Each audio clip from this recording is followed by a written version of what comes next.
Wu Chen opened his eyes, a sharp pain blossoming at the back of his head. He raised a hand to cradle his aching skull, sitting up from the ground and immediately noticing the peculiar surroundings. Gazing up, he saw towering skyscrapers lining the streets under the night sky. Lowering his gaze, he realized he was seated on a sidewalk. Where am I? Wasn't I working overtime at the office? Startled, Wu Chen sprang to his feet that he recalled vividly that the project was nearing its deadline. Yet the final inspections were incomplete, prompting his team to work tirelessly through the night. Had he fallen asleep during the overtime, only to awaken in this place? Could it be a dream? A thunderous roar echoed nearby, as if some monstrous creature was rampaging. Then came the furious cry, "Hulk!" The immense bellow reverberated through the air, jarring the wound at the back of his head and reigniting the pain, reminding Wu Chen that this was all too real. A surge of unfamiliar memories flooded his mind. Wu Chen glanced at the blood-stained stone the size of a fist beside him, and comprehension dawned that he was in New York, USA, the owner of a Chinese restaurant in the Manhattan district. His name remained Wu Chen, his appearance still handsome, yet the world was no longer what it once was. In his recollections, he saw the Stark Industries headquarters, and Tony Stark flamboyantly declaring at a press conference, "I am Iron Man." This was the Marvel Universe, based on Tony Stark's appearance in his memories. It was the Marvel Cinematic Universe that a sigh of relief washed over Wu Chen until reality struck. Compared to the Marvel Comic Universe, the cinematic counterpart undeniably presented a lower tier of power. Yet, even if diminished, it was not a realm where an ordinary person could withstand. With Iron Man now in existence, how far could the subsequent appearances of the Hulk, Thor, Hydra, and even Thanos be? Wu Chen felt disheartened by his misfortune. He was not inclined to gamble on the probability of the snap, for he believed he would surely turn to dust, scattered upon the ground. However, what could an ordinary person like him possibly do? He pondered the reason for his current position on the ground. He had stepped outside to run an errand when suddenly a thunderous crash occurred, and a stone flew from afar, striking him at the back of his head. How unlucky can I be? Boom! The wall nearby was violently breached, and another stone hurtled toward Wu Chen that he swiftly dodged, turning angrily toward the source of the flying stone. But in the next moment, he froze, then took off running. As the wall crumbled, a hideous green giant, towering over 3 meters, came into view. Was the very cause of his pain. Wu Chen immediately recognized its identity: abomination. Emil Blonsky, the captain of the task force assembled by General Ross to capture the Hulk, had injected himself with the blood of Dr. Bruce Banner, transforming into this grotesque yet terrifyingly powerful abomination. At this moment, Blonsky transforms into the abomination. Though he has gained formidable power, he has simultaneously lost all semblance of reason, rampaging wildly and wreaking havoc on everything around him, eager to confront the Hulk. His powerful physique instinctively plunges him into a euphoric destruction that he violently overturns cars one by one, hurling them away to crash into pedestrians and vehicles alike. Help! The anguished cries of innocent bystanders resonate through the air as the police arrive, firing their weapons at the abomination to no avail. Suddenly, a car comes crashing towards them, and several officers are unable to evade it, meeting their grim fate. Witnessing this horrific scene, Wu Chen feels a palpable frustration welling up within him. The abomination, in an effort to lure the Hulk, ruthlessly annihilates everything in his path, demonstrating the essence of a true demon. "Mommy! I want my mommy!" Out of nowhere, the desperate wail of a little girl reaches Wu Chen's ears, prompting him to halt his escape and turn around. Before him lies a golden-haired girl of about 5 or 6, crouched on the ground, while just in front of her is a blonde woman collapsed in a pool of blood. Mere meters behind her looms the menacing figure of the abomination, brandishing a car. Wu Chen's eyes redden. He yearns to save the girl. Yet, the distance is insurmountable, and the abomination has already noticed her, advancing menacingly. As a tragedy seems imminent, a dispassionate, ethereal voice resonates. In Wu Chen's mind, beat detection of host, strong obsession, the ultimate role-playing system has been activated. Host, Wu Chen. Current role, none. Current progress, 0. Characters, oh, none. Roll extraction attempts. 1. The sudden voice causes Wu Chen's gaze to sharpen, and a gleam ignites in his dark eyes. The golden finger has appeared. Without any intention to ponder the golden finger or engage the system in dialogue, Wu Chen fervently commands within his mind, extract a roll. Saving the golden-haired girl is of utmost priority. Realizing he cannot save her alone, he must rely on the power of the golden finger. Given the system's name, he surmises that it enables him to embody any character from countless realms. It could be a mighty figure or a mere weakling, regardless of who it is. They would undoubtedly be more formidable than the ordinary Wu Chen. Indeed, the ethereal voice in his mind echoes once more. Please extract from the roll pool. Current options are Naruto, DC, Dragon Ball. Would you like to extract immediately? Extract. Extraction successful. Roll pool locked. Naruto. As this is the first extraction, you receive the buff wishes come true. Beep. Roll extraction in progress. With the system's declaration, a series of figures flicker rapidly in Wu Chen's mind. Ultimately, the vision settles upon a silhouette clad in a red and white robe adorned with flames. Wearing a Konoha headband, with golden hair and piercing blue eyes, the handsome and gentle visage emanates a sense of warmth. Beneath the ceremonial robe lies a tactical outfit, one that can only be donned by elite ninjas of Konoha, and emblazoned on the back of the robe are the striking words, Fourth Hokage. The fourth Hokage, Minato Namikaze, known as the Golden Flash of Konoha. Wu Chen was filled with exhilaration. The golden-haired lowly was saved. When one thinks of Minato Namikaze, the first impression is undoubtedly his swiftness with the flying thunder god technique. The vastness of the world becomes a mere playground. Ding! Congratulations, host. You have drawn the character of Minato Namikaze, the fourth Hokage of the Hidden Leaf Village in the world of Naruto. Would you like to begin the roleplay? Note, all characters can be assumed by the host in their likeness. Wu Chen had initially feared he would need to transform himself into Minato, dyeing his black hair to golden, before commencing the roleplay. However, he was pleasantly surprised to discover he could instantly transform. Without hesitation, he responded to the system, commence roleplay. With a single breath, Wu Chen vanished, replaced by a handsome young man in his early 20s, adorned in a white ceremonial robe and wielding a trident kunai. At that very moment, the system panel in his mind underwent a transformation. Host: Wu Chen, current character, 4th Hokage Minato Namikaze, current progress, 15, character owned, 4th Hokage Minato Namikaze, character extraction attempts, 0, wait a moment. Is this really a 15 progress? Could it be that I share similarities with Minato, both being handsome and willing to champion the weak against the strong? Wu Chen pondered briefly before casting such thoughts aside. The paramount concern at present was to rescue the golden-haired girl. Reaching into the ninja tool pouch at his waist, Wu Chen retrieved a second trident kunai. With a swift motion, he hurled it towards a distant safe location. Its speed so remarkable that the naked eye could scarcely discern it. This was an effect only the true Minato Namikaze could achieve. Then, bending slightly at the waist, Wu Chen launched another trident kunai towards the location of the golden-haired girl. This time, propelled with full force, it flew even faster than the last. Thud. The trident kunai embedded itself beside the golden-haired girl, startling her from her tears. She wiped her eyes and reached out to touch the kunai. Enchanted by the characters tied to it that resembled adorable tadpoles, a motif she found delightful. In that moment, she seemed to forget her dire predicament. Behind her, the abomination raised a vehicle high, preparing to bring it crashing down upon her. If it struck, the golden-haired girl would surely perish, and in a most gruesome manner. With her body still developing, her bones lacked the density to withstand such an impact, reducing her to mere pulp. If only the abomination were a fraction swifter. Perhaps the girl could escape with a modicum of pain. Observing her petite, charming form, the abomination, Bronsky, was consumed by a bloodthirsty excitement. His mind both frenzied and acutely aware of his surroundings. The visceral thrill of destruction exhilarated him, particularly as the beautiful girl was on the brink of being annihilated. A sensation that sent him into a frenzy of anticipation. In the distance, General Ross surveyed the scene from his helicopter, observing the rampaging abomination. Bruce Banner was also aboard.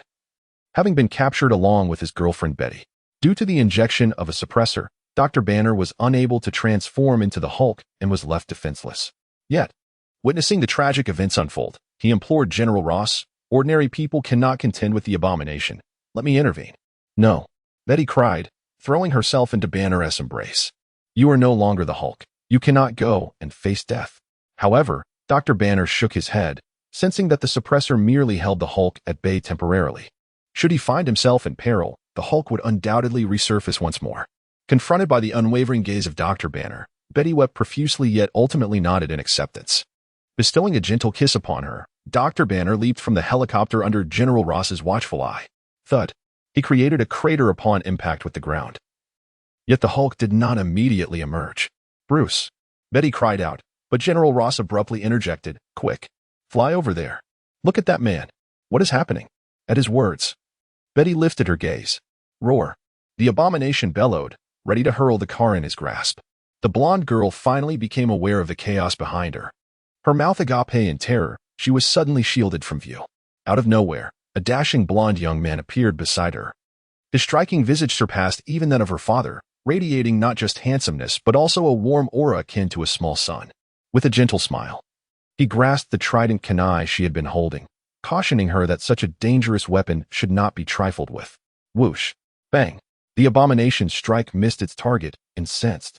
Hulk. The blonde girl felt a blur before she was swept up by this warm-hearted man and carried to a safe distance. Big brother, can you fly? She inquired. Wu Chen smiled softly. This isn't flying. It's space ninjutsu. Upon setting her down, he urged, run far away, as far as you can. He then turned, retrieving several trident kunai from his pouch and flinging them towards others who hadn't yet escaped. Swish. In an instant, 4 or 5 individuals appeared before the blonde girl.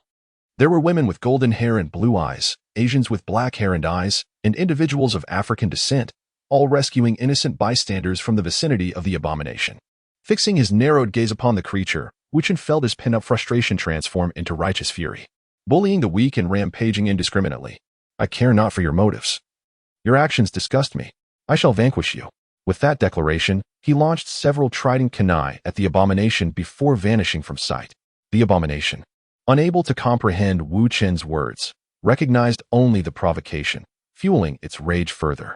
Yet, faced with the incoming kunai, it harbored no thought of evasion. How could such primitive weaponry harm it when it could nullify bullets? Indeed, the kunai failed to pierce the abomination's skin. However, as they struck, they were suddenly grasped by Minato Namikaze, who had appeared just in time, accompanied by a swirling blue sphere in his hand. Rasengan! Bang! Against the seemingly invincible abomination, it was Minato's Rasengan that sent it crashing back into a building, causing it to collapse. One must concede, before true strength. The abomination was merely a feeble adversary. My heavens! That man actually sent the abomination flying. General Ross and the helicopter gasped in astonishment. And those few individuals rescued by Wu Chen were equally dumbfounded. This must be what it means to be a superhero. Everyone, do not panic. We have a superhero akin to Iron Man to save us. Someone shouted loudly.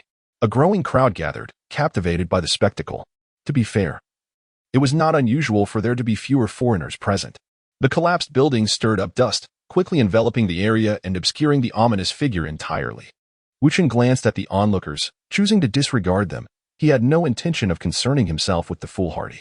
At that moment, he squinted, coldly fixing his gaze on the malevolent presence. While others believed the crisis had passed, only Wu Chen understood that the abomination was far from dead. If it could be vanquished so easily by a simple Rasengan, it would not have engaged Hulk in such a prolonged battle. Sure enough, with a thunderous roar, the abomination burst forth from the smoke, pounding the ground as it charged toward Wu Chen. It sought to crush the very person who dared to challenge the great Blonsky, an unforgivable sin, perhaps due to the immense damage inflicted by the previous Rasengan. The bloodied abomination had regained some semblance of reason, employing tactics as it approached.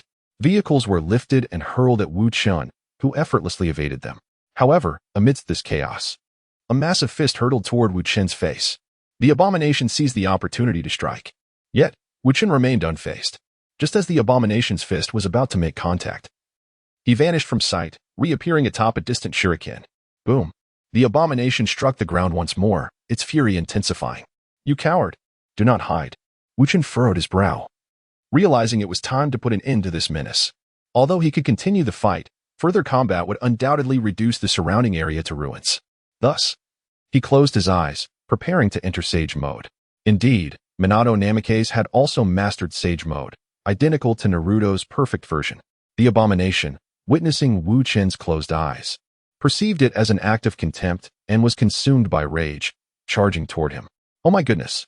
Why is he standing still? That monster is coming! Quick move!" shouted the onlookers in panic, yet none dared to intervene. The Abomination's recent brutality had instilled terror in everyone. Suddenly, a resounding crash reverberated through the air. Hulk! Boom! The ground trembled as Hulk made his entrance. As he emerged, he spotted the Abomination barreling toward the innocent bystanders and immediately surged forward to intercept. Crash! The two colossal figures, each towering over 2 meters and weighing more than 500 kilograms, collided in midair, careening off course and tumbling aside. Observing this, Wu Chen readied his hand to initiate the Flying Thunder God technique. He certainly would not remain passive while the Abomination attacked, although he could not move during Sage Mode. Activating the Flying Thunder God was still within his capabilities. Such actions would merely disrupt the progress, and to attain the Sage Mode once more, one must start anew. In this moment, Hulk lent him a hand, and naturally, Wu Chen refrained from making any rash movements. Yet, despite assisting Wu Chen, the titanic clash between the two monsters resulted in consequences far graver than before. An overwhelming sense of oppression engulfed the surroundings, as buildings crumbled like a game of dominoes. The concrete walls, as fragile as paper, succumbed to the ferocity of their battle. Hulk and Abomination roared, grappling with one another, unleashing their inner fury and savagery, employing everything in their vicinity to annihilate their opponent. Each impact shattered the ground, while streetlights and fire hydrants transformed into weapons, striking fiercely at one another. Soon, their surroundings morphed into a wasteland. Witnessing such a catastrophic scene, a portion of the onlookers became even more exhilarated, shouting, "Finish him off! Green Giant! Swiftly vanquish that hideous creature!" Yet, a greater number sensed the imminent danger and hurriedly fled. The father of the blonde-haired girl arrived, a middle-aged man clad in police uniform. He scooped up the girl and carried his unconscious wife to the police car. "Daddy, that big brother saved me." The blonde girl pointed at Wu Chen, who was still in the process of entering Sage Mode. The middle-aged man cast a fleeting glance before ignoring her and driving away. Boom. Hulk, not sufficiently enraged, found himself no match for Abomination, who sent him hurtling through the air with a streetlight. Coincidentally, Hulk's trajectory led him directly towards Wu Chen's position. As Wu Chen opened his eyes, his handsome visage was adorned with 2 streaks of orange eyeshadow, and his pupils transformed into horizontal orbs reminiscent of a frog's gaze. In a swift motion, he vanished from his spot, allowing Hulk to crash to the ground. In the next moment, Wu Chen appeared above Abomination, raising his right hand, which coalesced into a spiraling sphere larger than a man. Sage Art, Big Ball Rasengan. Boom. Abomination had no time to react as the massive Rasengan struck him squarely on the head, leaving him sprawled on the ground, completely vulnerable to the full force of the Sage Art's impact. Blood splattered as Abomination's form was shattered by the colossal Rasengan. Sensing Abomination's diminishing life force, Wu Chen withdrew his hand. Even Abomination could not withstand the might of Sage techniques. After all, these were methods capable of injuring beings of the 6 paths level. General Ross, aboard the helicopter, widened his eyes in disbelief, exclaiming, "What is that glowing orb? And that enormous sphere, some new energy weapon. How can that man teleport? Quickly, ascertain his identity." Initially, General Ross believed that the blonde youth's ability to send Abomination flying was the pinnacle of his powers. Yet he was astounded to witness the young man actually defeat Abomination. Betty was equally astonished. This dashing blonde had vanquished Abomination, meaning Banner would no longer have to contend with him. Bruce was safe. Overcome with joy, Betty was brought to tears. Meanwhile, the anxious onlookers in the distance were equally astounded. With extraordinary strength and striking good looks, he rescued others from peril. It was hard for anyone, men and women alike, not to feel a sense of admiration for him. Golden Brilliance, we adore you. Golden Flash, keep it up. Bring that Green Giant down. In light of Wu Chen's current attributes, the onlookers spontaneously bestowed upon him the moniker Golden Flash. Coincidentally, this title was once held by the illustrious Minato Namikaze, the Golden Flash of Konoha. However, the Green Giant? Wu Chen furrowed his brow, sensing the pressure of the wind behind him. He immediately leaped upward to evade the assault originating from behind. Hulk was furious. After battling Abomination for several minutes, he had come to regard Abomination as his rival, allowing no one to interfere. This was the instinct of a formidable predator. Any interference with its prey was met with fierce hostility. While Hulk had not reached such an extent, the demise of Abomination left him unsatisfied. unable to unleash his pin-up rage. And he turned his gaze towards the one who had slain Abomination. Surely, the one capable of vanquishing Abomination could provide him with the catharsis he sought. Hulk rose from the ground, fists clenched, charging at Wu Chen. He threw a punch, but Wu Chen deftly dodged, a hint of coldness flickering across his brow. Initially, Hulk had aided him, leading Wu Chen to refrain from striking back. Yet now, this audacious fool dared to attack him. Thus, it became necessary for him to witness the prowess of the Golden Flash. Whoosh! A triple-pronged kunai shot forth like a bullet towards Hulk's rear, and in an instant, a golden light flashed as Wu Chen materialized behind him, coalescing a Rasengan in his hand. Boom! Hulk was propelled violently against the wall, yet his surface bore no injuries. Akin to the counterfeit Abomination. After all, Wu Chen's earlier Rasengan had left Abomination bloodied and battered. However, striking Hulk was akin to a mere scraping. Only the immense kinetic energy remained, launching Hulk into the air. But that was not the end. The Flying Thunder God technique activated. Wu Chen vanished from his original position. When he reappeared, he was behind Hulk. At the moment of his initial Rasengan strike on Hulk, he had already inscribed the Flying Thunder God mark, the Sword of Endurance, upon the nape of Hulk's neck. Minato's Flying Thunder God mark bore those 4 characters. While the creator of the technique, the second Hokage Tobirama Senju, had a rather peculiar design for his mark. Wu Chen's palm coalesced a Rasengan, and he hurled it forth with great force. Hulk was again sent flying. This time, he sustained some damage, his surface breaking and green blood oozing forth, his entire body hurled in a different direction. Harnessing this momentum, Wu Chen soared towards the wall. His feet adhered to the surface by chakra, standing upright to stabilize his form, before raising his gaze at Hulk. In the next moment, he employed the same tactic, vanishing once more to reappear behind Hulk, unleashing another Rasengan. Boom, boom, boom. Hulk was like a discarded punching bag, repeatedly launched into the air by the relentless strikes of the Golden Flash's Rasengan, unable to descend.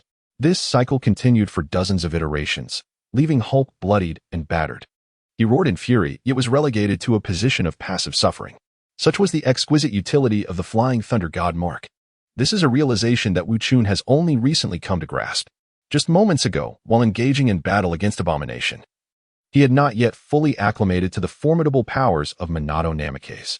Consequently, the combat techniques he employed relied on the kunai tethered to the sword of shinobi love to execute the Flying Thunder God technique.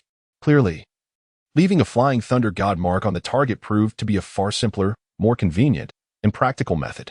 In the end, the Hulk plummeted to the ground, drenched in green blood. Meanwhile, Wu Chen concentrated the last remnants of his Sage Chakra and unleashed the Sage Art, super spiraling sphere once more. With a swift motion, Wu Chen appeared above the Hulk, wielding a spiraling sphere larger than himself, and brought it crashing down upon the Hulk. No, Betty's emotions were a tumultuous sea.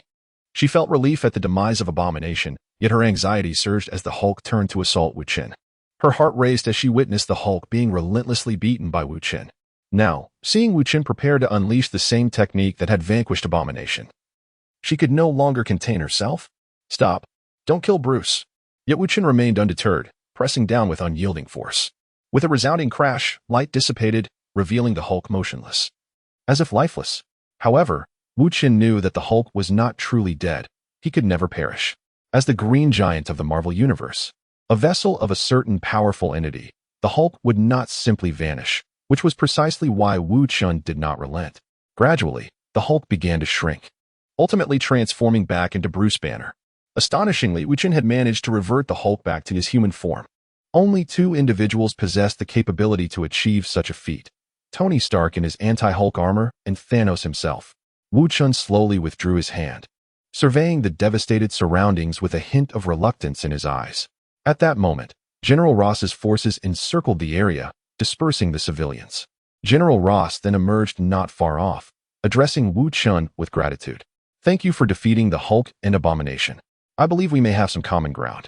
However, Wu Chen merely cast a cold glance in his direction, entirely dismissive, his demeanor exceedingly frigid. Wu Chen understood that the root of all this chaos lay with General Ross. It was he who had deceived Dr. Banner, manipulating him into unwittingly participating in military research for a super soldier serum. Following an unfortunate experiment, Dr. Banner transformed into the Hulk. Upon witnessing the Hulk's incredible power, General Ross ordered his capture, aspiring to replicate the Hulk's extraordinary phenomenon. Thus ensued a series of calamities and the emergence of Abomination. One could assert that General Ross was the very source of all evil in the Hulk saga.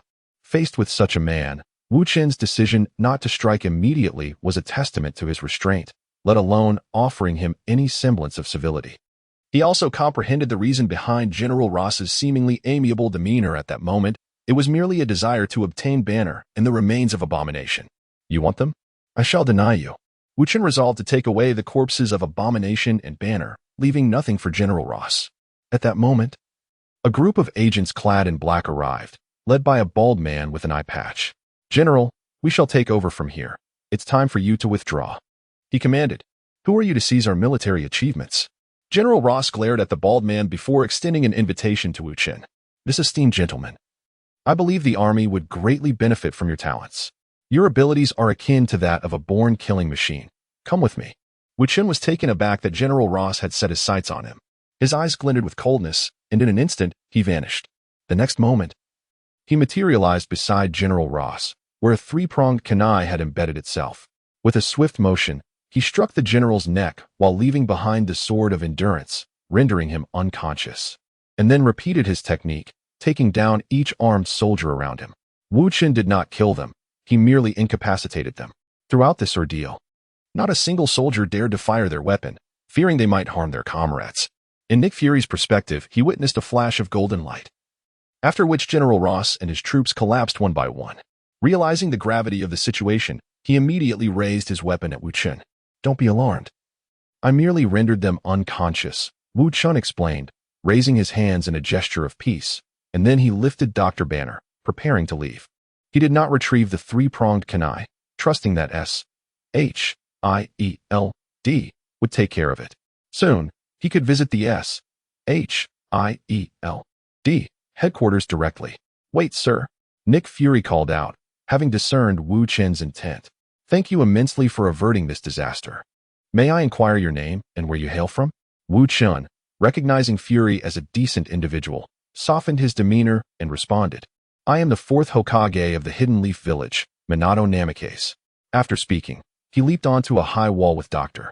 Banner in tow and swiftly formed a fire release hand sign. Minato's chakra affinity included fire, and he was adept at fire techniques. Fire release, great fireball technique. A fireball, 3 to 4 meters in diameter, erupted from Minato's mouth, striking the abominable corpse directly. Boom.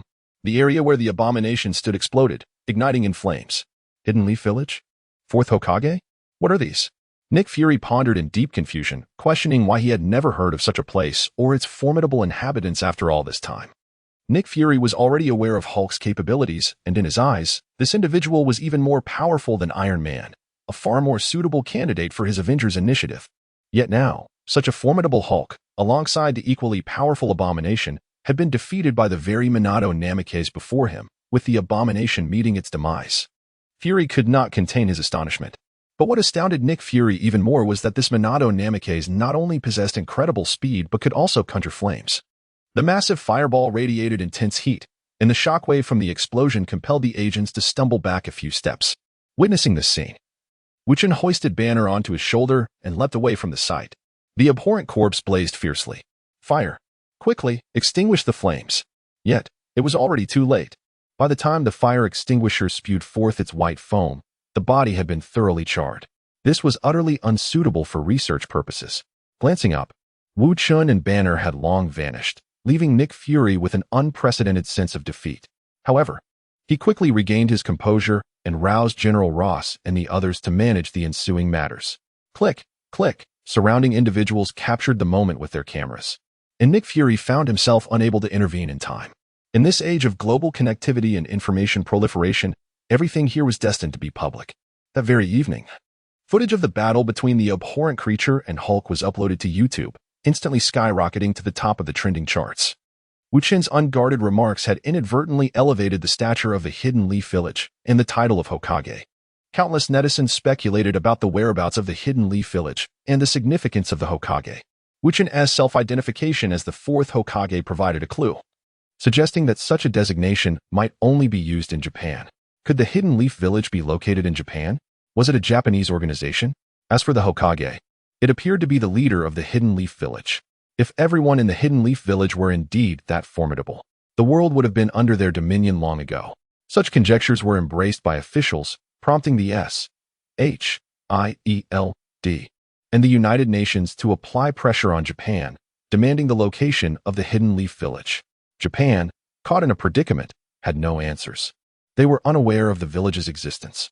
If not for the YouTube video, they would have remained oblivious to the Hidden Leaf Village and the Hokage. The inhabitants of the Marvel Universe were likely unaware of Naruto, as the creation of Marvel Comics predates the Naruto series by a considerable margin. They were unaware that other factions harbored skepticism. In this light, the Japanese authorities laid their cards on the table, stating, "If you wish to search, feel free. We will fully cooperate." Such a large village cannot possibly be hidden. If they truly could not find it, it would simply indicate that it was not in Japan. Of course, they would ultimately find nothing. However, these were matters for another time, of which Wu Chen was entirely unaware.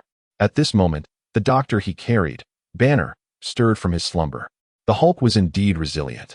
Despite having endured such a beating, he had managed to awaken. Upon regaining consciousness, Wu Chen gently set him down.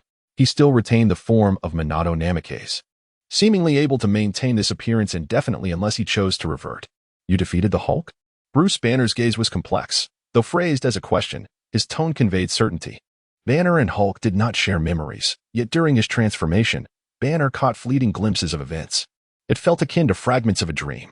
Among these was the scene of the abhorrent being vanquished and Hulk being defeated by a series of strikes from the Flying Thunder God technique.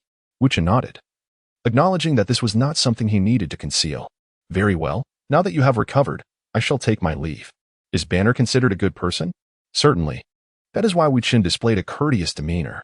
However, Banner interjected and earnestly pleaded, "It's Minato Namikaze, correct? May I accompany you?" Wu Chen furrowed his brow, questioning the rationale behind it. "You possess the ability to defeat the Hulk and to restrain him. I require your assistance. I do not wish to harm others in the aftermath of my rage." Bruce Banner's words were sincere, revealing his genuine thoughts. Wu Chen fell silent, contemplating the implications. Meanwhile, his consciousness delved into the system space.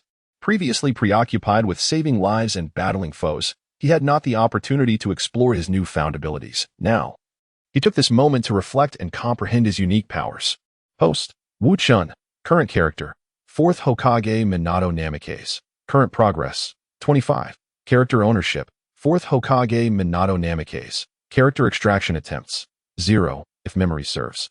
His progress had been at 15% previously, and he had pondered whether this was due to the numerous commonalities he shared with Minato Namikaze.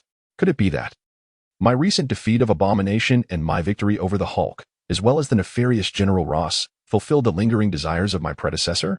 Had Wu Chen not arrived, his predecessor, struck in the back of the head, would have likely perished at the hands of Abomination's rampage. As no one would have come to his aid, such a scenario would have been fatal without intervention. At that moment, the ethereal voice of the system echoed once more. This system is the most powerful role-playing system, capable of extracting any character from myriad worlds, allowing the host to transform and embody them. The more the host resembles the character, the higher the progress, the stronger the host's powers become. When the role-playing reaches its pinnacle, the host's prowess may even exceed that of the character itself. Progress. Role-playing progress. Now I understand. A spark ignited in Wu Chen's eyes. What constitutes a ninja? Accepting missions, completing them, and receiving rewards. That is the essence of a ninja in the world of Naruto. From the formidable Uchiha Madara to the spirited Naruto Uzumaki, they all share the experience of undertaking and fulfilling tasks. This is an indispensable aspect of all ninjas. Wu Chen's recent defeat of Abomination was tantamount to completing the task bestowed upon him by his predecessor. The reward encompasses everything of his predecessors, henceforth. He is truly Wu Chen of the Marvel Universe. As the 4th Hokage, Minato Namikaze, what could be more straightforward than undertaking missions and ensuring their successful completion?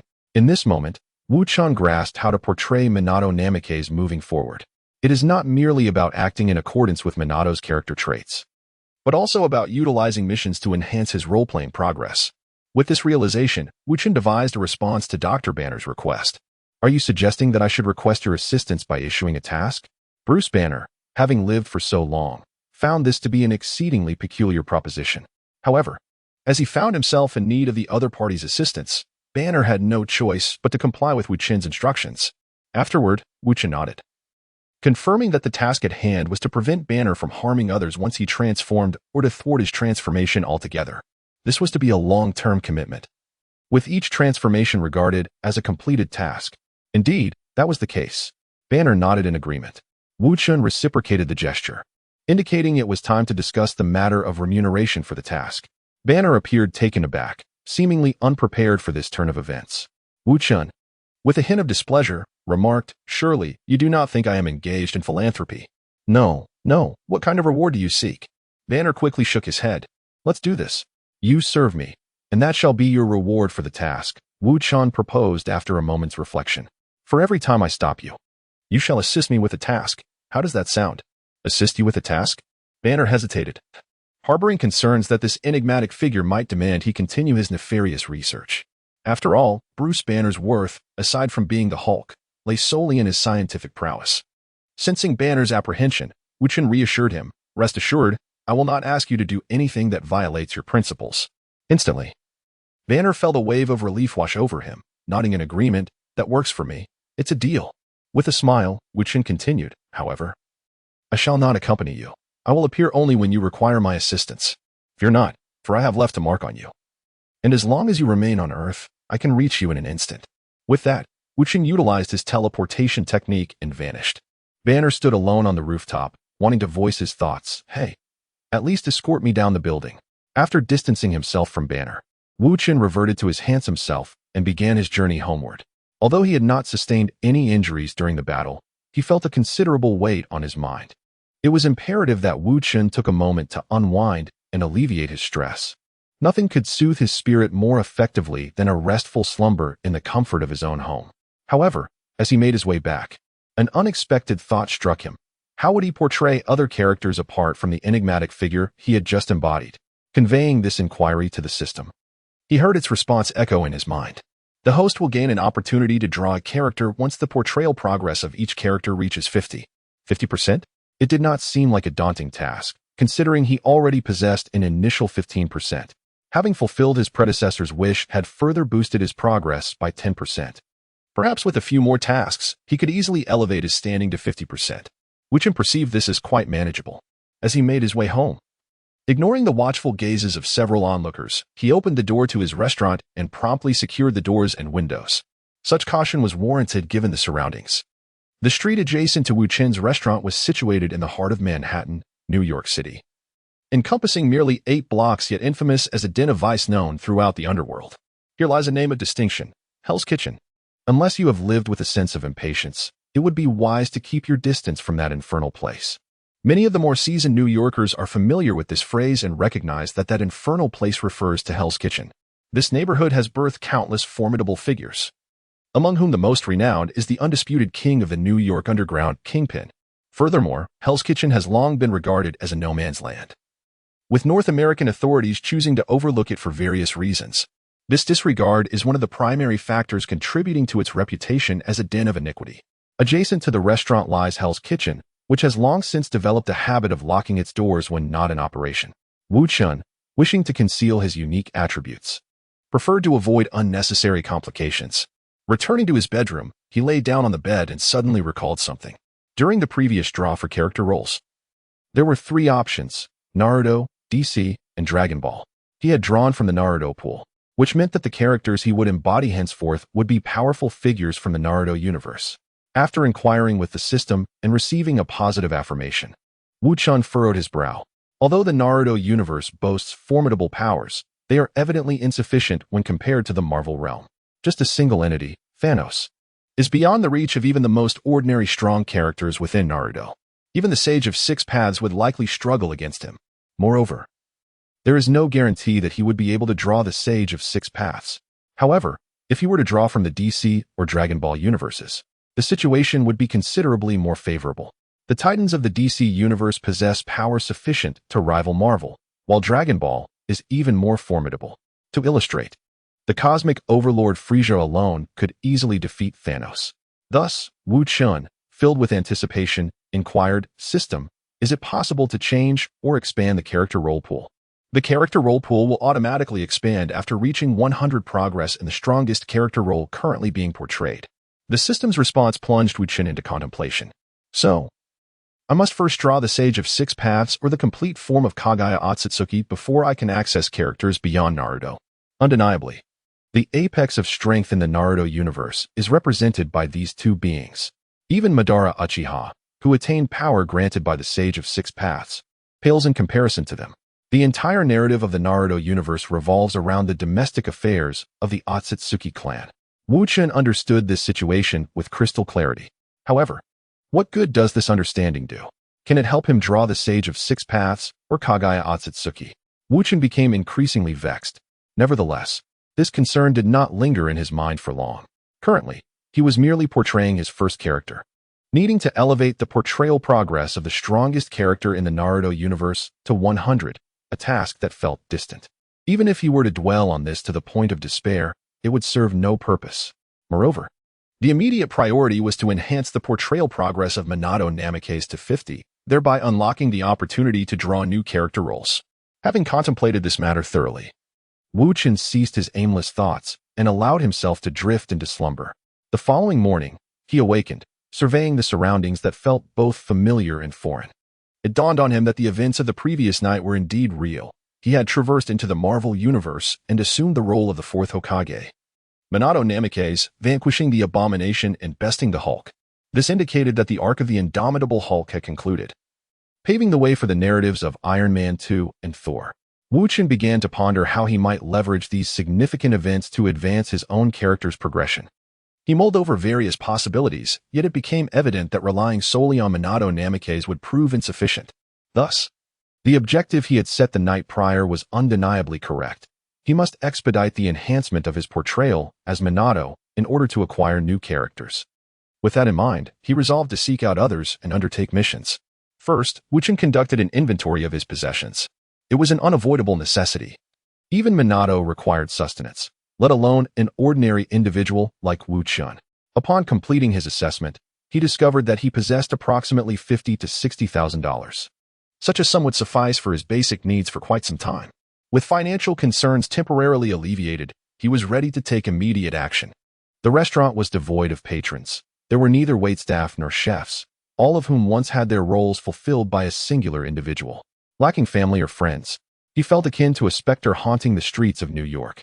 However, this solitude conveniently spared Wu Chen from the encumbrance of social obligations tied to his predecessor. After preparing and consuming a modest breakfast, Wu Chen ventured to a secluded corner, fully embracing the persona of Minato Namikaze. With a flourish, the suave and gentle fourth Hokage materialized, and he activated the Flying Thunder God technique. In the blink of an eye, he found himself beside Bruce Banner. The rationale behind this action was straightforward. He needed to provide Bruce Banner with his contact information, although the Flying Thunder God marking existed. Communication between them was impossible without a means to connect. Wu Chen had overlooked this crucial detail the previous night, and now he had to rectify his oversight. Upon appearing beside Bruce Banner, Wu Chen frowned. He had materialized on the rooftop where he had departed the night before, and there lay Dr. Banner on the ground, covered with a few newspapers. Was it truly this dismal? Wu Chen clicked his tongue and unceremoniously roused the sleeping Banner. In reality, Banner had already been awake by the time Wu Chen arrived, a result of his years of evasion honing his vigilance. He feigned sleep merely to gauge Wu Chen's intentions. Awakened, he could no longer maintain the charade. Rubbing his bleary eyes, Banner's first words were a lament. "Hey, buddy.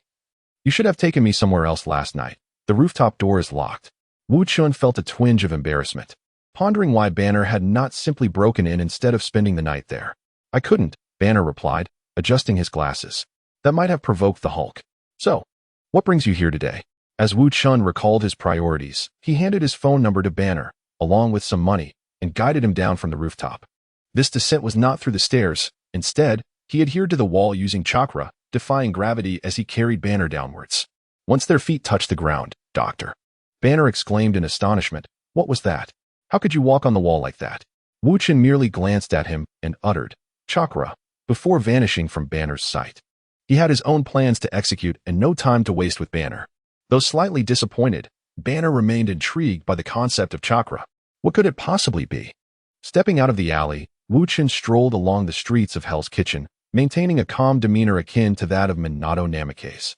He was attempting to encounter random tasks, These random tasks involved waiting for someone to seek assistance and subsequently accepting their request.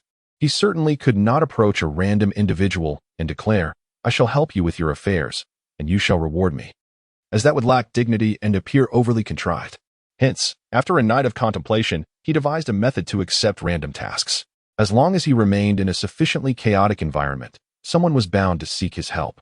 However, it must be said that when it comes to accepting tasks, the mission hall of Konoha was unparalleled. There, one could select any type of mission they desired. Without the mission hall of Konoha, accepting tasks proved to be quite inconvenient. "Hey, you in the peculiar attire." Yet, rather than encountering a random task, trouble found him instead. Wu Chen was halted by a bald man. This towering white male, standing at 2 meters tall with a robust physique and a face adorned with thick jowls, emanated an intimidating presence. "Do you have business here?" Wu Chen inquired amiably, as he had come out seeking trouble in the first place. Searching for tasks, accepting them, and ultimately completing them was indeed self-inflicted trouble. Naturally, if he were to do so without any compensation, it would be entirely so. Thus, he was well prepared for an encounter with a stranger. Wu Chen's courteous tone, however, led the man to believe he could easily intimidate him. The bald man grasped Wu Chen's collar and barked, "Are you wandering around here looking for me?" Wu Chen, perplexed, glanced at the hand gripping his collar. "Could you please release me before we continue this conversation?" Haha. Bald John is about to make his move. "This should be entertaining. I bet 5 seconds. 5 seconds? You overestimate this pretty boy. I wager he'll beg for mercy before it even begins. I bet 3 seconds." As the scene unfolded, the onlookers did not call for help or intervene, but rather reveled in the spectacle, clearly a crowd of a similar ilk. Bald John, upon hearing Wu Chen's words, revealed a broad grin. "Ah, young man, it appears you are indeed searching for me, and you come bearing gifts, am I right?" At this moment, Wu Chen grasped the implication. "Robbery? No, how could one dare to call it such?" The breath of Bald John wafted towards Wu Chen, causing him to frown. "Did I not just mention? You are here to offer me money. Let me ponder. You ought to be presenting me with $1,000, correct?" As he spoke, he lifted his other hand, brandishing a fist as large as a cooking pot before Wu Chen. "I do not wish to hear a denial. Otherwise, I may become irate, and my fist could unwittingly descend upon you." Wu Chen, witnessing this, chose silence and instead surveyed the surrounding crowd. "So you are all scum." Bald John erupted in fury. "What did you just say, boy?" With that, his fist was poised to strike Wu Chen. Just then, a young boy's voice pierced through the tension. "Stop bullying him. I'm calling the police." Bald John halted, turning to look at the source of the interruption.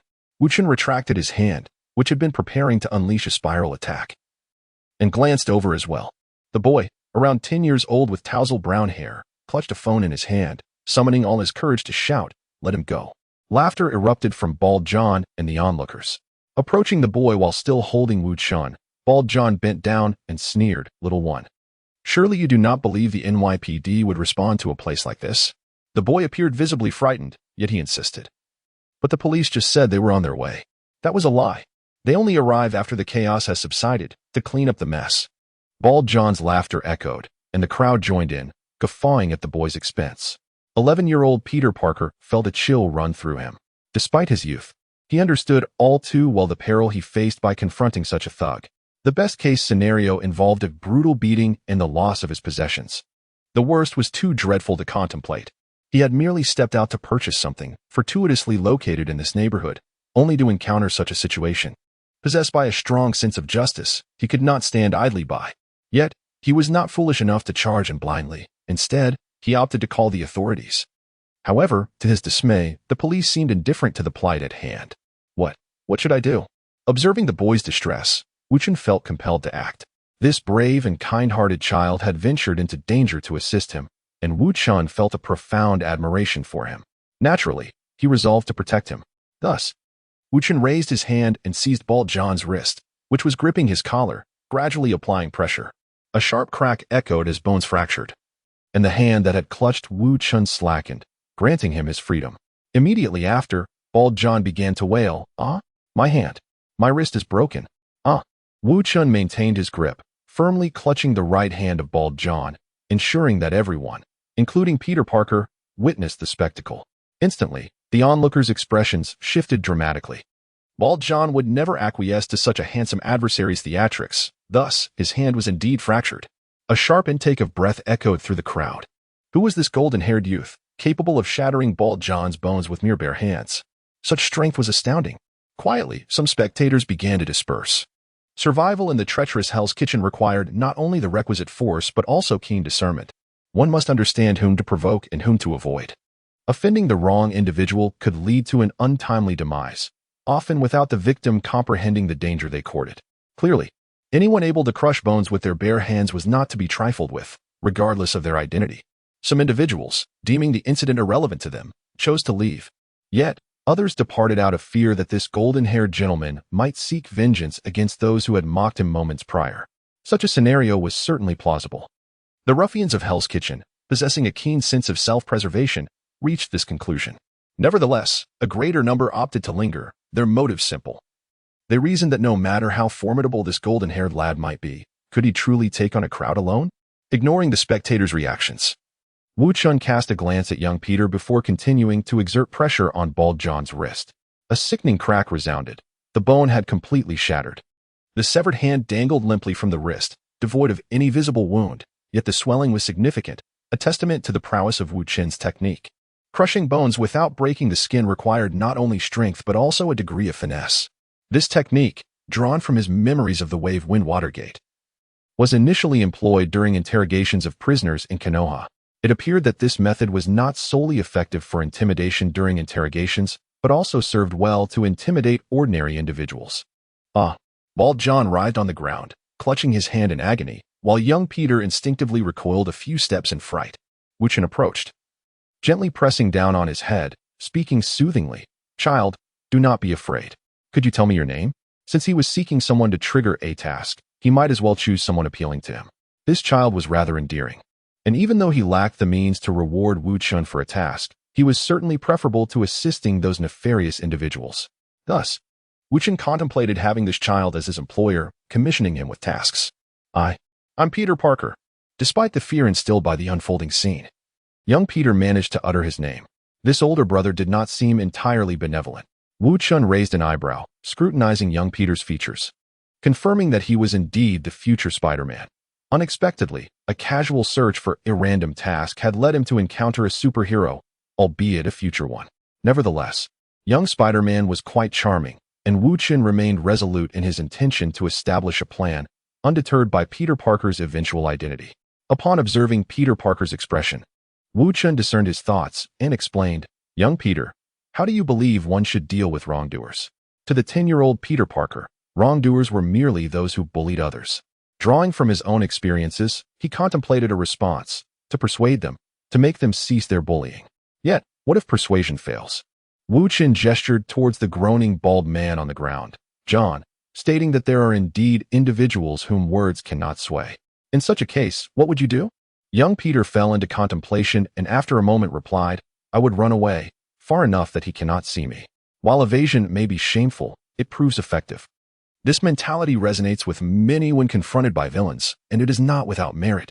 However, Wu Chen countered, avoidance does not resolve the issue. You may escape. But what of others? If you flee and your friends are subsequently bullied, what then? This posed a challenging dilemma. The young Spider-Man pondered seriously. "I would return to drive the bully away, yet I may lack the capacity to do so. Suppose you possess such abilities?" Wu Chen inquired. "Then I would undoubtedly return to vanquish the villain," Peter Parker declared resolutely. "Excellent. Splendid." Wu Chen gently ruffled the young Spider's hair, explaining that when dealing with wrongdoers, if one does not wish to eliminate them, one must instill fear, ensuring they dare not commit further misdeeds. Different wrongdoers possess varying thresholds of tolerance, like this bald man, who is the type to bully the weak yet cower before strength. Even if he were to be verbally reprimanded today, he would likely resume his bullying on another day. Thus, I choose to confiscate his means of wrongdoing, ensuring he can no longer harm others. Do you understand, young Peter? Wu Chen gazed expectantly at Peter Parker. Truthfully, the sensation of educating others was quite delightful, and Wu Chen found himself rather enamored by it, especially when the individuals he guided were destined for greatness. It provided him immense satisfaction. Naturally, should his efforts prove successful, his sense of fulfillment would ascend to even greater heights. Thus, under Wu Chen's hopeful gaze, young Spider-Man Peter Parker cautiously remarked, "Big brother, while your actions may prevent him from bullying others, it also jeopardizes his own livelihood. With one hand gone, he may struggle to work and could potentially starve. What remarkable kindness. Feng Iluan couldn't help but exclaim. Even at such a tender age, young Spider-Man already possessed the qualities of a true superhero, namely, kindness and empathy. However, sometimes, kindness and empathy receive inadequate recompense. At that moment, the groaning John, upon hearing Spider-Man's sympathetic words, was instantly consumed with rage, suppressing even the pain in his right hand. He struggled to rise, half kneeling on the ground, and with his unharmed left hand, he drew a handgun from his coat, aiming it at Peter Parker. Die, you little brat. How dare you speak to me like that? Bang. Bald John fired his weapon, embodying the true essence of malevolence, far removed from mere street thugs. Unlike these petty miscreants, who harbor fears and reservations, such villains, even in the absence of a gang, exist beyond the bounds of law. They fear nothing and heed no concerns, pursuing their desires without restraint. The bullet sliced through the air, hurtling towards Peter Parker at a velocity nearly akin to that of sound. Young Peter, devoid of Spider-Man's abilities, stood no chance of evasion. In a split second, Wu Chen subtly shifted his gaze, and with a burst of chakra, he tackled Peter to the ground. This exemplified the extraordinary reflexes of Minato Namikaze, unmatched by any other. With a whoosh, the bullet whizzed above Wu Chen, grazing both him and Peter, and struck an onlooker behind them. Ah, what the hell? Old guy, you actually shot me. The unfortunate victim, struck in the calf, collapsed immediately. Subsequently, he drew a handgun from his pocket and fired back at Bald John. Chaos erupted as onlookers swiftly sought refuge behind cover, leaving only Bald John, the wounded man, Wu Chen, and young Spider-Man on the street. Such was the daily reality in Hell's Kitchen. The nearby shops, well acquainted with the drill, promptly shuttered their doors and windows, patiently awaiting the conclusion of the gunfight to resume their business. Witnessing this scene, Wu Chen retrieved a trident shuriken from his tool pouch and hurled it towards a distant building. With a satisfying thud, the shuriken embedded itself atop the rooftop. As Wu Chen and young Spider-Man vanished from the street in a flash of golden light. Where did they go? Bald John exclaimed in astonishment. Yet, the wounded man continued to shoot relentlessly, leaving no room for further contemplation as he returned fire. On the rooftop, Wu Chen crouched beside Peter Parker, his hand resting gently upon the young Spider-Man's head. Do you still believe he would starve without one of his hands? Peter, with a puzzled expression, bit his lip and shook his head upon hearing Wu Chen's inquiry. Thus, remember the method I shared with you, for it truly proves invaluable. Wu Chen reinforced his philosophy.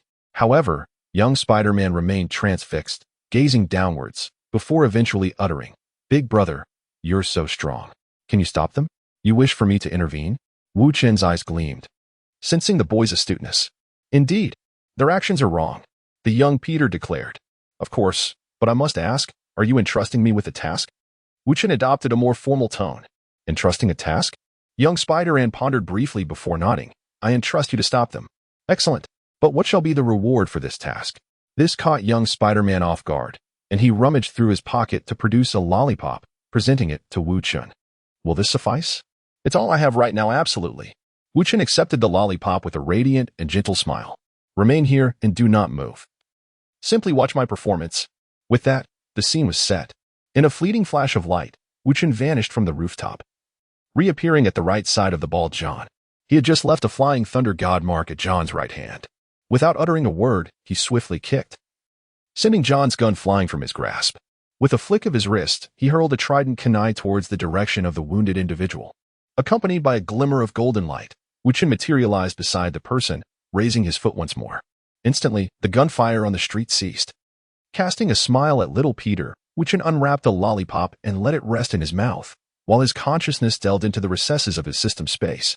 Host, Wu Chen. Current character, 4th Hokage, Minato Namikaze. Current progress, 28. Character owned, 4th Hokage. Minato Namikaze. Character extraction attempts, 0. His progress had risen from a previous 25 to the current 28, marking an increase of 3. Indeed, fulfilling the tasks assigned by the client yielded rewards, thereby enhancing the progress of his role-playing. Though a mere 3 increment, it affirmed that his strategy was not amiss. Wu Chen felt elated, savoring the strawberry-flavored lollipop that tasted even sweeter. He then glanced at little Peter's astonished face, resolved to showcase his prowess before the future Spider-Man. Having tasted success, he naturally wished to continue. Wu Chen aspired to receive tasks from Peter Parker, necessitating that little Peter recognize his strength. After all, if Peter himself did not believe in Wu Chen's formidable abilities, how could he entrust him with tasks that would enhance his role-playing progress? However, it seemed that the difficulty level of the tasks directly influenced the ultimate progress awarded. Previously, he had completed his predecessor's obsession, earning a 10 increase in role-playing progress, while fulfilling tasks related to Little Spider-Man only granted him 3. The disparity lay in the nature of the adversaries. One involved battling formidable foes like the Abomination and the Hulk, while the other dealt with ordinary individuals. The stark contrast in task difficulty resulted in significant variations in the role-playing progress awarded. If this were indeed the case, should he seek out more challenging tasks in the future? Wu Chen pondered, yet his hands remained in motion. He retrieved several trident kunai from his ninja tool pouch and launched them towards the positions of the onlookers, intending to establish his authority and demonstrate his power to Little Spider-Man. After all, these individuals were no saints, daring to watch the spectacle. He felt compelled to teach them a lesson. In life, one seeks to live with a clear conscience. One may deceive others, but one can never deceive oneself. Thus, as long as he followed his heart and found joy, that sufficed. Naturally, it would be all the more splendid if he could assist others in the process and grow stronger himself. With a flurry of swift movements, the Flying Thunder God technique was unleashed, and Wu Chen, embodying the image of Minato Namikaze, continuously appeared beside the onlookers, subduing them with a punch or a kick before tossing them into the center of the street. Bang, bang, bang. At this moment, these scoundrels finally grasped the feelings of the weak, whom they had wronged in the past, rendering them momentarily speechless. Young Peter, witnessing Wu Chen's formidable prowess, was astonished to the point of being unable to close his mouth. Just then, someone from a nearby shop suddenly recalled Wu Chen's identity. Alas, is this not the superhero from the top-ranking video on YouTube? How could it be? Upon hearing this, others swiftly took out their phones to verify.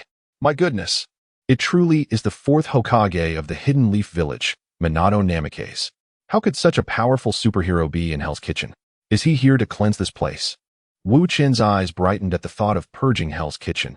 If this were indeed a mission, the difficulty would undoubtedly be considerable. He cast a grateful glance at the one who had spoken and began contemplating the feasibility of the matter. The individuals lying on the ground, including the bald John, hurriedly pulled out their phones upon hearing the surrounding discussions.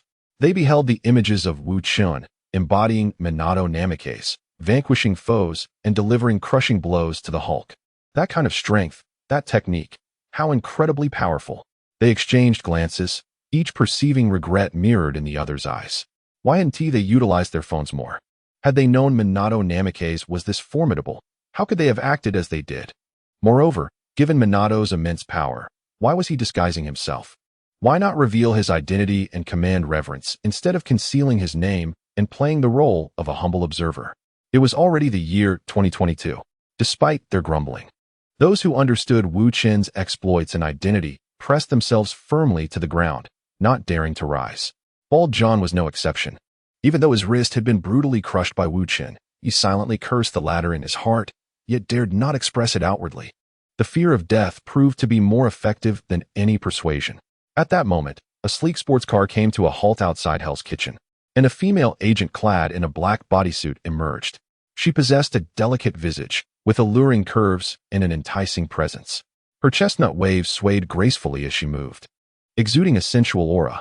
She was none other than Natasha Romanoff, the Black Widow, an agent of S.H.I.E.L.D. and a future Avenger. As Natasha walked, she adjusted her earpiece, acknowledging, "I have received the intel. I will exercise caution in my interactions with him. However, are we truly not allowing other agents to accompany me?" Unable to restrain herself, Natasha suggested. Yet, the voice on the other end, a one-eyed bald man, promptly dismissed her proposal, stating, "Natasha, in the face of such a formidable individual, numbers hold no significance." After a few moments of serious contemplation, Wu Chen gained clarity. Hell's Kitchen was a festering wound affixed to New York, one that had remained unhealed for years due to various factors: organized crime, government, and the populace, among others. Certainly, the paramount reason is singular. Hell's Kitchen is dominated by a singular gang, the Fisk organization. The illustrious Wilson Grant Fisk, known as Kingpin, is a towering figure, standing at 2 meters and weighing 200 kilograms. He is the preeminent crime lord of New York, indeed of the entire nation. possessing a keen intellect that surpasses the ordinary. Though he may outwardly resemble an overgrown man, his physique is not merely fat, it is composed entirely of muscle. According to his personal physician, over 90% of Kingpin's body is muscle, granting him prodigious strength capable of shattering a wall with his bare hands. And he is also a world-class martial artist. Undoubtedly, Kingpin is a formidable figure, wielding immense power and influence, as evidenced by his near ascension to the mayorship of New York City. With such authority, he could have chosen to redeem himself, yet he shows no inclination to do so, steadfastly embracing his role as the emperor of the underworld. Naturally, he will protect his territory as long as he remains. Hell's Kitchen will never vanish. However, should one eliminate or subdue Kingpin, the eradication of Hell's Kitchen would become markedly simpler. Thus, it stands to reason that with sufficient strength, the clearing of Hell's Kitchen is not an impossibility, provided the conditions and timing are appropriate. Undoubtedly, Wu Chen possesses such strength. After all, as the fourth Hokage, Minato Namikaze, he is among the elite even within the realm of ninjas. Given Wu Chen's ability to embody Minato, he naturally holds the potential to cleanse Hell's Kitchen. The challenge lies in determining who would act as the client for this task. The recent mission involving Spider-Man was a trivial matter for Wu Chen, a mere exchange for a lollipop. However, the endeavor to cleanse Hell's Kitchen entails far greater complexities and cannot afford any semblance of the previous situation. Should Wu Chen complete the task only to find that no progress has been made in his role, he would surely be incensed. Furthermore, involving Spider-Man in the affairs concerning Hell's Kitchen may be premature.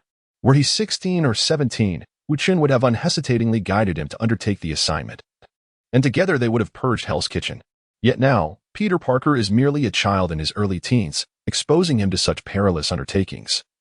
Even with Wu Chen's protection ensuring his safety, remains inappropriate. Such a course of action is beyond Wu Chen's character. Thus, it becomes imperative to seek an alternative client, preferably one of the more unscrupulous sort, to avoid any moral qualms. With this resolution in mind, Wu Chen decided to escort Spider-Man away from Hell's Kitchen. He returned to the rooftop, scooping up Spider-Man and declaring, "All right, Peter Parker, where is your home? I shall return you there. This is not a place for you." After Peter revealed his address, he attempted to speak further, but Wu Chen preempted him, preparing to utilize his body flicker technique to depart. At that moment, Wu Chen spotted a woman clad in black stepping into Hell's Kitchen from a distance. He recognized her face, the Black Widow. He hesitated for a moment, as thoughts raced through his mind. The appearance of the Black Widow indicated that S.H.I.E.L.D. sought to make contact with him. This could mean an opportunity for substantial rewards.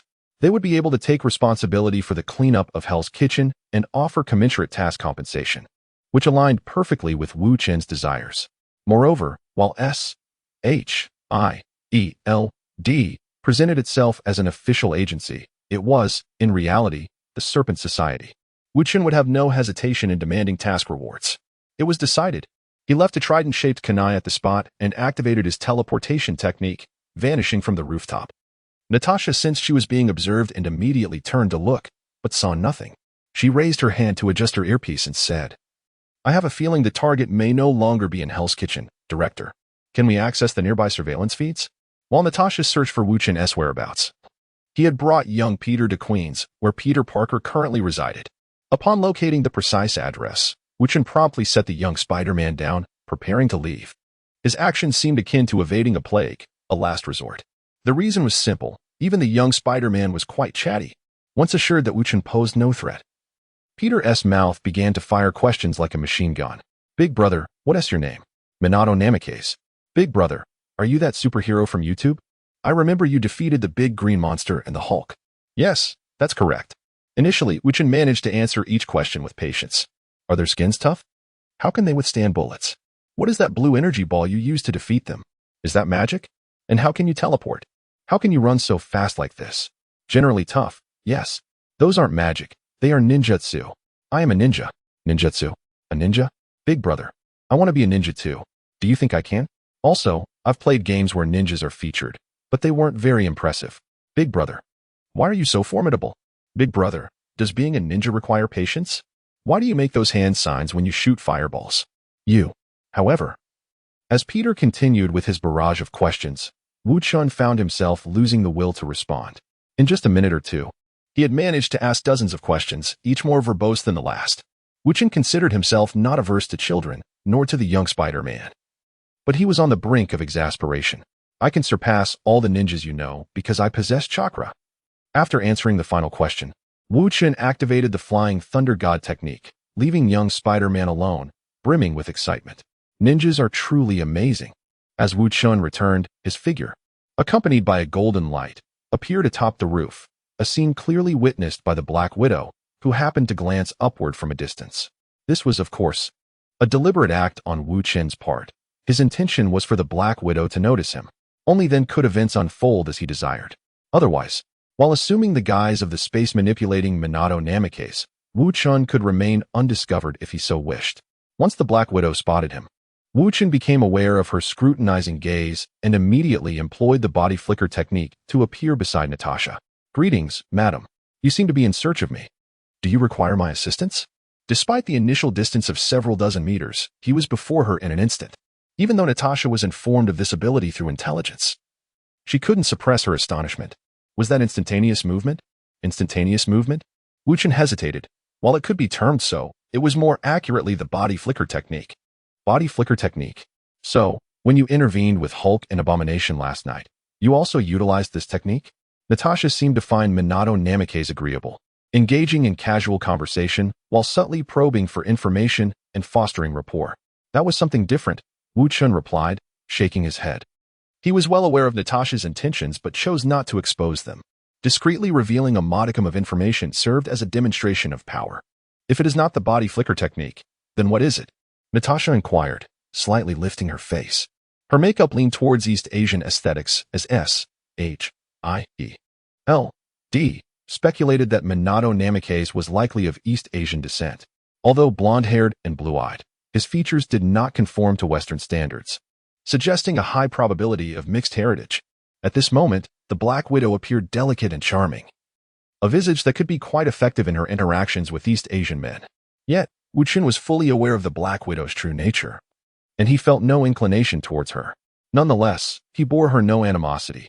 After all, she was an agent, and her body was her weapon.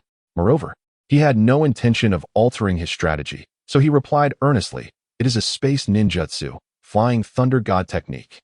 This is a ninjutsu created by the second Hokage of our Hidden Leaf Village, and I merely stand on the shoulders of giants." "Ah, so it is space ninjutsu," Natasha pondered. Through the miniature transmitter on Natasha, S.H.I.E.L.D.'s think tank captured and extracted key terms: space, ninjutsu, Hidden Leaf Village, and second Hokage. From these pivotal words, much could be discerned. Space ninjutsu. The powers wielded by Minato Namikaze were not only ninjutsu, but also space-related, and he was not the sole practitioner. Hidden Leaf Village. It seemed there was no need to waste further effort in searching. We were destined never to find the Hidden Leaf Village. An organization endowed with such extraordinary abilities, as suggested by the term hidden in its name, undoubtedly concealed its headquarters or base through supernatural means. Without the appropriate means, it would be utterly impossible to locate it. Konoha Village's fourth Hokage, Minato Namikaze, is a formidable figure, and the village also boasts a second Hokage. This implies that Konoha is home to at least 4 such powerful individuals: the first, second, third, and fourth Hokages.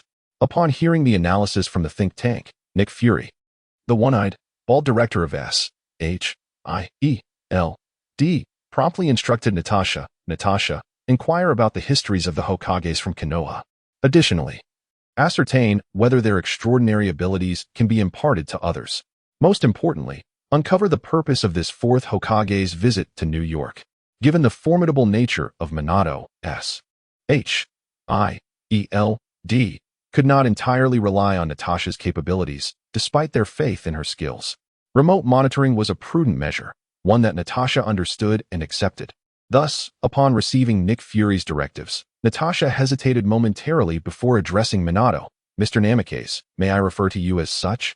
Minato, with a gentle smile, replied that the form of address was inconsequential. "Very well." Natasha exhaled slightly, "If it wouldn't be too much trouble, could you kindly share whether your village's second Hokage has recently developed any new jutsu? I am rather curious." This inquiry seemed somewhat forced, clearly lacking sincerity. Minato immediately discerned the underlying intent. by specifically mentioning the second Hokage, and recently, Natasha sought to ascertain whether the second Hokage was still alive, thereby inferring the strength of Konoha. A smile graced his lips as his gaze subtly shifted to the spot where the group of villains he had just defeated had been, only to find it empty, all having fled while he was preoccupied with escorting young Peter. However, Minato remained unperturbed. He had left a flying thunder god mark on the bald John, ensuring that he could locate him wherever he might escape. For now, he would allow that individual to relax, intending to surprise him later. Returning his focus to Natasha, Minato maintained a serene demeanor, seemingly oblivious to her ulterior motives, and responded. As for recent developments, there have been none. The second Hokage has retired and spends his days cultivating chakra. Is that so? Natasha nodded. The think tank at S.H.I.E.L.D. erupted with excitement upon hearing this response. There was an 80% likelihood that the second Hokage was still alive, which meant the third Hokage must also be alive, but the status of the first remained uncertain. Thus, Konoha still possessed at least 3 individuals of Minato's caliber. Is that all you're concerned about? Does no one care about chakra? Fury interjected, please have Agent Romanoff inquire about what chakra is. After the command was issued, Natasha hesitated but chose to act with candor, introducing herself to Minato. My apologies. I neglected to introduce myself earlier.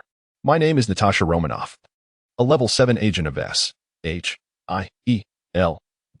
In the Marvel Cinematic Universe, the classification is level 7, while in the comics, it is level 10. This narrative is set within the cinematic realm. I have been dispatched to engage with you, Mr. Minato Namikaze. Although you have thwarted the rampages of Abomination and Hulk upon the streets of New York, S.H.I.E.L.D. cannot fully place its trust in you as a protector of this world. At the very least, we need to ascertain your intentions. The Hokage of your esteemed village, Konoha, has sent one of its most formidable forces to New York. What is the purpose of this mission? S.H.I.E.L.D. proclaims itself as the guardian of Earth, a claim that is, at best, a modest assertion, albeit one that acknowledges its contributions to global peace. As a senior agent of S.H.I.E.L.D., Natasha possesses her own discernment. From the outset of this dialogue, she has come to realize that to earn the respect of a powerhouse like Minato Namikaze, one must reciprocate with equal, if not deeper, respect. The analyses from the think tank are not erroneous. Yet mutual communication of equals necessitates a foundation of parity in strength and status. Clearly, in terms of elite combat prowess, S.H.I.E.L.D. pales in comparison to the Hidden Leaf Village. In this scenario of asymmetric power, achieving peaceful coexistence and equitable dialogue requires a clear establishment of each party's stance, which fundamentally revolves around their respective objectives. Natasha has articulated S.H.I.E.L.D.'s intent for her visit. Now it remains to see how the fourth Hokage, Minato Namikaze, will respond. S.H.I.E.L.D.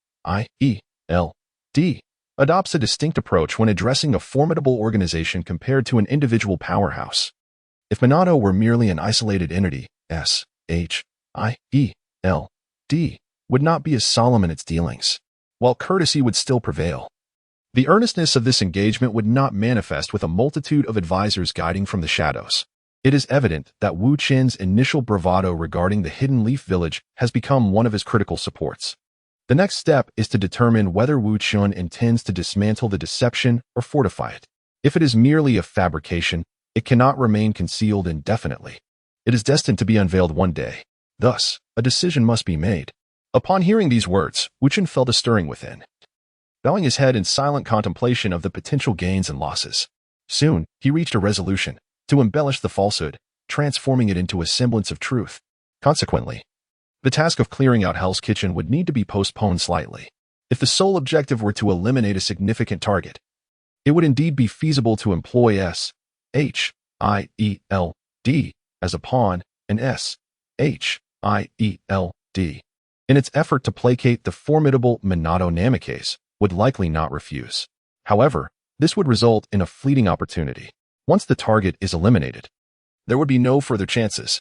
After all, having taken down others, one cannot expect to be granted a second opportunity.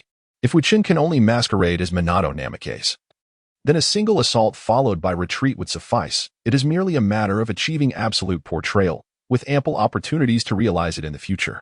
However, Wu Chen is capable of embodying not merely a singular character like Namikaze Minato. He possesses the potential to portray myriad formidable figures from the realm of ninjas, as well as powerful beings from the worlds of DC and Dragon Ball. With his extraordinary abilities, he is entirely qualified to represent the entire pantheon of strength within Konohagakure. Furthermore, merely embodying the heroes of the Hidden Leaf Village is insufficient. The Naruto universe is replete with captivating antagonists, and should he have the opportunity to portray them, Wu Chen would undoubtedly seize it.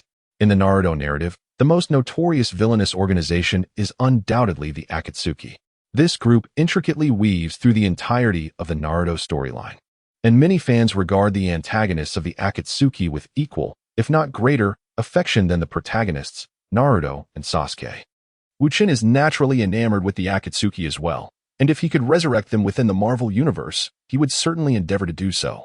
These ambitions fuel his aspirations. Thus, a singular, fleeting endeavor will not suffice. A sustained and gradual approach is paramount. How then can one ensure a steady flow of progress? Wu Chen's solution lies in enhancing the trust that the inhabitants of the Marvel Universe place in the characters he embodies. Once their trust is secured, a continuous stream of quests and missions will inevitably follow. This, indeed, exemplifies a gradual progression. To foster such trust, it appears that the Hidden Leaf Village must extend goodwill towards this world, which serves as a commendable strategy. Although Konohagakure is not entirely virtuous within the Naruto narrative, in Wu Chen's portrayal, his version of the village stands as a truly righteous organization. However, upon deeper reflection, Wu Chen concludes that merely projecting goodwill from the Hidden Leaf Village is insufficient. In fact, it is rather sluggish. With the emergence of the Hulk storyline, only 5 or 6 years remain until the fateful snap of the purple potato. While goodwill might suffice over such a duration, Wu Chen aspires to achieve more than merely earning the trust of the inhabitants of Marvel's Earth. He desires to grow sufficiently powerful during this interval, thus necessitating an accelerated pace.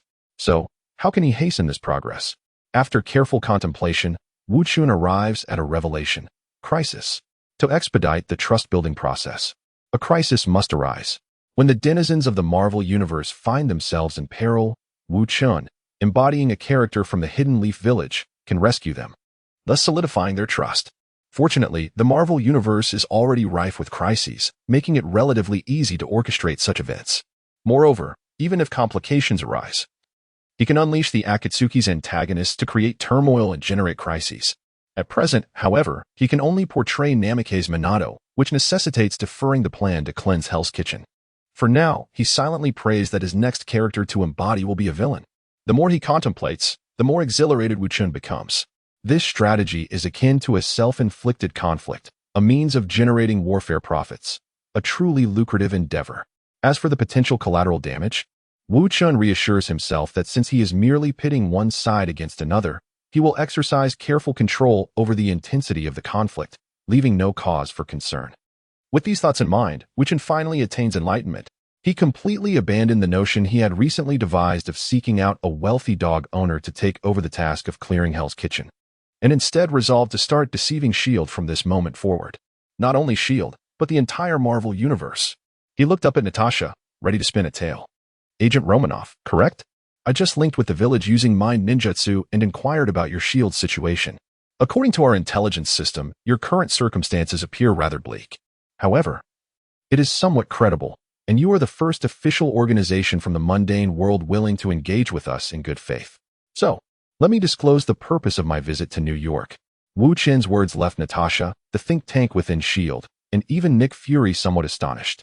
They had just seen Wu Chen lower his head with an unchanged expression, thinking he was in deep contemplation. Little did they realize it was a form of long-distance communication through mind ninjutsu. Had Wu Chen not spoken, they would never have conceived of such a possibility. As for whether Wu Chen was lying, the members of S.H.I.E.L.D. believed it was impossible. Strong individuals possessed dignity and grace. The think tank of S.H.I.E.L.D. rated Minato Namikaze as the most powerful ninja in history, his strength surpassing all current superheroes by at least 2 tiers. With such might, Minato Namikaze would hardly stoop to deceit. Moreover, he had no need to lie. Though we exist in a modern society, immense power transcends all legal boundaries. As long as one does not aspire to annihilate or dominate the world, true strongmen, superheroes, can slay a few ordinary individuals without government repercussions. The Hulk serves as a prime example. Dr. Banner gradually accepted the Hulk, eventually becoming a pivotal force within the Avengers. Throughout this process, he transformed into the Hulk numerous times, often losing control and causing harm to innocents. Yet, did this affect his standing as an Avenger? Not in the slightest. Consider Iron Man. When Tony Stark first crafted the Mark II, he became aware that terrorists in the Middle East were using his designed weapons to harm civilians. He then flew directly to the Middle East, eliminating those terrorists. However, under the law, did Tony Stark possess the right to take such lethal action? Even if the terrorists deserved their fate, it should not have been Tony Stark to enact vigilante justice against them. Yet, what became of Tony Stark? He emerged as the revered Iron Man, basking in glory and widespread acclaim. Thus, with such unspoken privileges, the members of S.H.I.E.L.'s think tank perceived no reason for Minato Namikaze to fabricate lies. Consequently, the credibility of Minato's words was exceedingly high. But what did he mean by, "The current situation of S.H.I.E.L.D. seems rather grim"? Nick Fury began to ponder. Despite the flourishing operations of S.H.I.E.L.D. and the emergence of superheroes across the Earth, it was perplexing that the intelligence system of the Hidden Leaf Village concluded that the situation at S.H.I.E.L.D. is not optimistic. Unable to fathom this, Fury's intuition suggested that there might be truth to it, and that the situation held significant implications for both him and the agency. As the director of S.H.I.E.L.D., it was natural for Fury to contemplate more deeply than others. Meanwhile, his colleagues were fixated on Wu Chen, eager to hear what he would say next. After all, the presence of such a formidable being in New York warranted their full attention. With this in mind, Fury redirected his focus to listen attentively. "Let me share a tale," Wu Chen began. "Long ago, a colossal divine tree stood tall in the world. One day, this tree bore fruit, and the guardian of the tree consumed it, becoming the sole deity and the very embodiment of the divine tree. This was the goddess of the moon. Although she had ascended to divinity, the goddess of the moon fell in love with a mortal and bore 2 children with an emperor. However, as she embraced her divine nature, she grew increasingly indifferent to human emotions, ultimately transforming into a cruel, malevolent deity. At this juncture, her 2 children had matured, possessing powers rivaling those of their mother. In a bid to protect humanity and the world, they waged war against the goddess of the moon, ultimately sealing her upon the moon. The elder son, celebrated for his remarkable deeds, was revered by future generations as the sage of the 6 paths. Yet, the story does not end here, for the divine tree became agitated. In the process of sealing the goddess of the moon, the tree morphed into a terrifying beast with 10 tails, striving to protect and rescue her.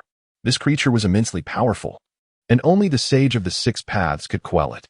To prevent the formidable 10 tails from wreaking havoc upon the world, the sage divided its power into 9 parts, creating 9-tailed beasts, thereby diminishing their strength and nurturing them to assist humanity. However, contrary to intentions, human greed proved to be relentless and unyielding, leading to the tailed beasts suffering numerous betrayals. Gradually, they grew to resent humanity, becoming fierce and savage. In desperation, the sage, before his demise, sealed the 9-tailed beasts across the globe to usher in an era of peace. Having shared this extensive narrative, Wu Chen paused to allow Natasha and the members of S.H.I.E.L.D. a moment to digest the information. Time was of the essence, and the situation was dire. He could not fabricate a new myth, but had to adapt the historical accounts of the world he was familiar with to convey to those in the Marvel Universe. The reason for divulging such information was to enrich their understanding of the world, enabling S.H.I.E.L.D. personnel to trust the revelations he was about to present. Noticing that Natasha's initial shock had begun to fade, Wu Chen continued, "Originally, the 9 seals were intact. However, recently, the seal near New York has shown signs of loosening. The power of the sage of 6 paths far surpasses that of us mere mortals, even after millennia. His seal remains unyielding. Thus, we harbor suspicions that someone has covertly undermined the seal, seeking to release the tailed beasts back into the world. Consequently, the village has dispatched me, the most capable among us, to investigate this matter. Now, you and the organization you represent, S.H.I.E.L.D., should comprehend the purpose of my arrival in New York." Wu Chen lifted his gaze to meet Natasha's eyes, seemingly locking onto her gaze while simultaneously peering through her to the one-eyed, bald Nick Fury of S.H.I.E.L.D. Nick Fury scrutinized Wu Chen's earnest eyes, his expression growing increasingly grave. "This is a myth," he mused upon hearing Wu Chen's tale. It is a myth known only to those ninjas. After S.H.I.E.L.D's think tank had scoured global mythologies without finding a match, Nick Fury reached this conclusion. However, the name Goddess of the Moon seems to originate from Japan. It appears that vigilance towards Japan must be maintained. Yet, as Wu Chen, embodying the appearance of Minato Namikaze, continued to convey his serious account, Nick Fury's internal perspective began to shift. The Sage of Six Paths sealed the Goddess of the Moon upon the moon? How is that even possible? A creature with 10 tails? It sounds so implausible. If the Sage of Six Paths divided the 10 tails into 9-tailed beasts, does that not render him akin to a creator deity, capable of conjuring life from nothing? But how could a god succumb to mortality? Thus, Nick Fury pondered these thoughts. And when Wu Chen finally revealed Minato Namikaze's purpose for coming to New York, Fury's eyelids involuntarily twitched. One must neither fully believe nor entirely dismiss. This was Fury's conclusion. According to Minato's account, the 10 tails, when united from the 9-tailed beasts, would be a world-destroying monstrosity. If this were true, and he remained indifferent or skeptical, allowing treachery to unseal the 9-tailed beasts and thus amalgamate into the cataclysmic 10 tails, would he not become an accomplice to the world's destruction? The significance of being an accomplice pales in comparison to the reality of plunging the world into grave peril, which is Fury's primary concern. After much contemplation, Nick Fury spoke into his earpiece, addressing Natasha. Natasha, hand him the communicator. It was evident that he was aware of their remote oversight from behind Natasha. Continuing to control him would only belittle him. Though Minato appeared calm and not of a violent disposition, one could never be too careful. Nick Fury preferred not to take risks. He would rather choose a slightly more cumbersome approach to nip the crisis in the bud. You are the director of S.H.I.E.L.D.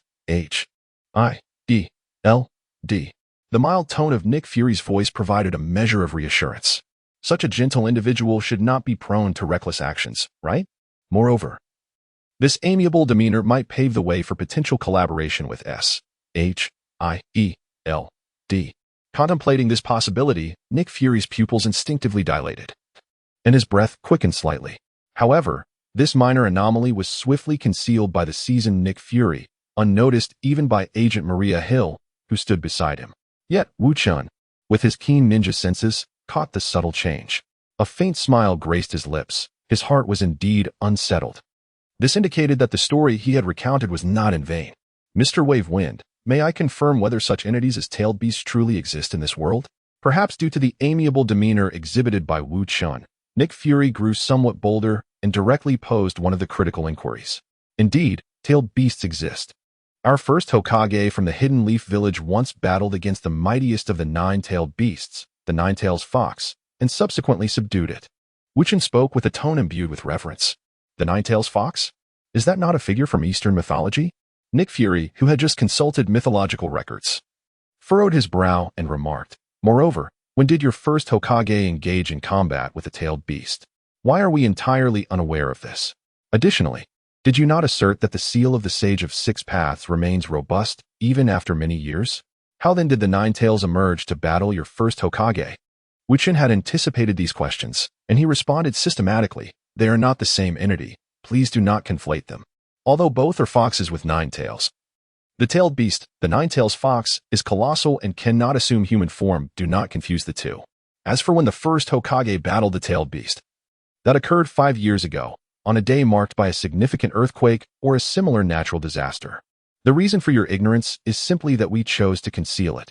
If everyone were aware, even if the vast majority would dismiss it as mere mythology, some would inevitably be tempted to experiment. What if some unfortunate soul inadvertently discovered the location of the tailed beast's seal and ultimately succeeded in releasing it? Such consequences are burdens no one wishes to bear. Often, the more one knows, the greater the peril. Regarding why the 9 tails was released, it pertains to a traitor within the Hidden Leaf Village. I cannot divulge further details. The first Hokage defeated the traitor and subdued the 9-tails fox, subsequently resealing it here in New York according to the Sage of Six Paths seal. That is the gist of it. Do you have any further questions? Wu Chen paused momentarily, his heart tinged with anticipation for Nick Fury's response. He had disclosed all the intelligence he could, and now it remained to be seen how S.H.I.E.L.D. would react. Nonetheless, regardless of their reaction, Wu Chen felt no concern. His spatial abilities were formidable, allowing him to arrive and depart at will. This is the source of Wu Chen's confidence, even if his true identity is inadvertently revealed. Neither S.H.I.E.L.D. nor Hydra can do anything to him. The distinction between having confidence and lacking it is immediately apparent. From the images transmitted by the miniature camera on Black Widow, S.H.I.E.L.D's think tank has been analyzing the individual known as Minato Namikaze from the very beginning. This high-tech method is employed to ascertain whether a person is trustworthy or deceitful. Such techniques are undoubtedly effective when applied to ordinary individuals. However, when it comes to Minato, who possesses chakra, the efficacy of this method is nearly nullified. Nevertheless, it cannot be dismissed entirely. At the very least, it provides some reassurance to S.H.I.E.L.D. Director Fury based on our analysis. It is inferred that Minato Namikaze is not lying. Nick Fury's dark visage turned towards the speaking analyst, his expression grave. Do not rush to conclusions. Continue the examination. He remained resolute in his stance. However, internally, he began to lean towards believing Wu Chen's words. Such an unflinching demeanor is not something one can feign. After contemplating for about a minute, Nick Fury finally resumed communication. Mr. Wave Wind, I would like to confirm, has the first Hokage resealed the tailed beast in New York? Specifically the most powerful among the nine-tailed beasts, the Nine Tails? Indeed, Wu Chen replied without hesitation. Then, Mr. Wave Wind, you must be aware of the Nine Tails' size, abilities, and other relevant data? Nick Fury inquired further. Yes, I am aware. Before Nick Fury could respond, Wu Chen preemptively stated, the Nine Tails stands approximately 40 to 50 meters tall, with a body length exceeding 100 meters, including its tail. It radiates intense heat, possesses an almost limitless chakra, and can unleash extremely hazardous jutsu, such as the tailed beast bomb. I spent considerable time researching the Nine Tails' size, but found no specific data. Hence I based my estimate on the manga's depiction. Such a colossal creature. Nick Fury's expression darkened slightly. By the way, Mr. Wave Wind, what exactly is chakra? Chakra is a unique power possessed by us ninjas. You may understand it as a form of special energy, Wu Chen explained. In simple terms, the Nine Tails does not tire, as its energy is nearly inexhaustible. Nick Fury's demeanor grew even more somber. Then, what is the precise location of the seal? Times Square in the heart of Manhattan. Wu Chen stated without delay. New York's Times Square is the most central location in the city, and Wu Chen's choice of this site was intended to enhance his bargaining power. The appearance of a colossal beast several dozen, or even hundreds of meters tall, would have repercussions akin to detonating a massive C4 bomb in that area, perhaps even surpassing it. Under such circumstances, it would be utterly impossible for S.H.I.E.L.D. to manage the situation effectively. Thus, it would be Wu Chen's moment to shine. S.H.I.E.L.D.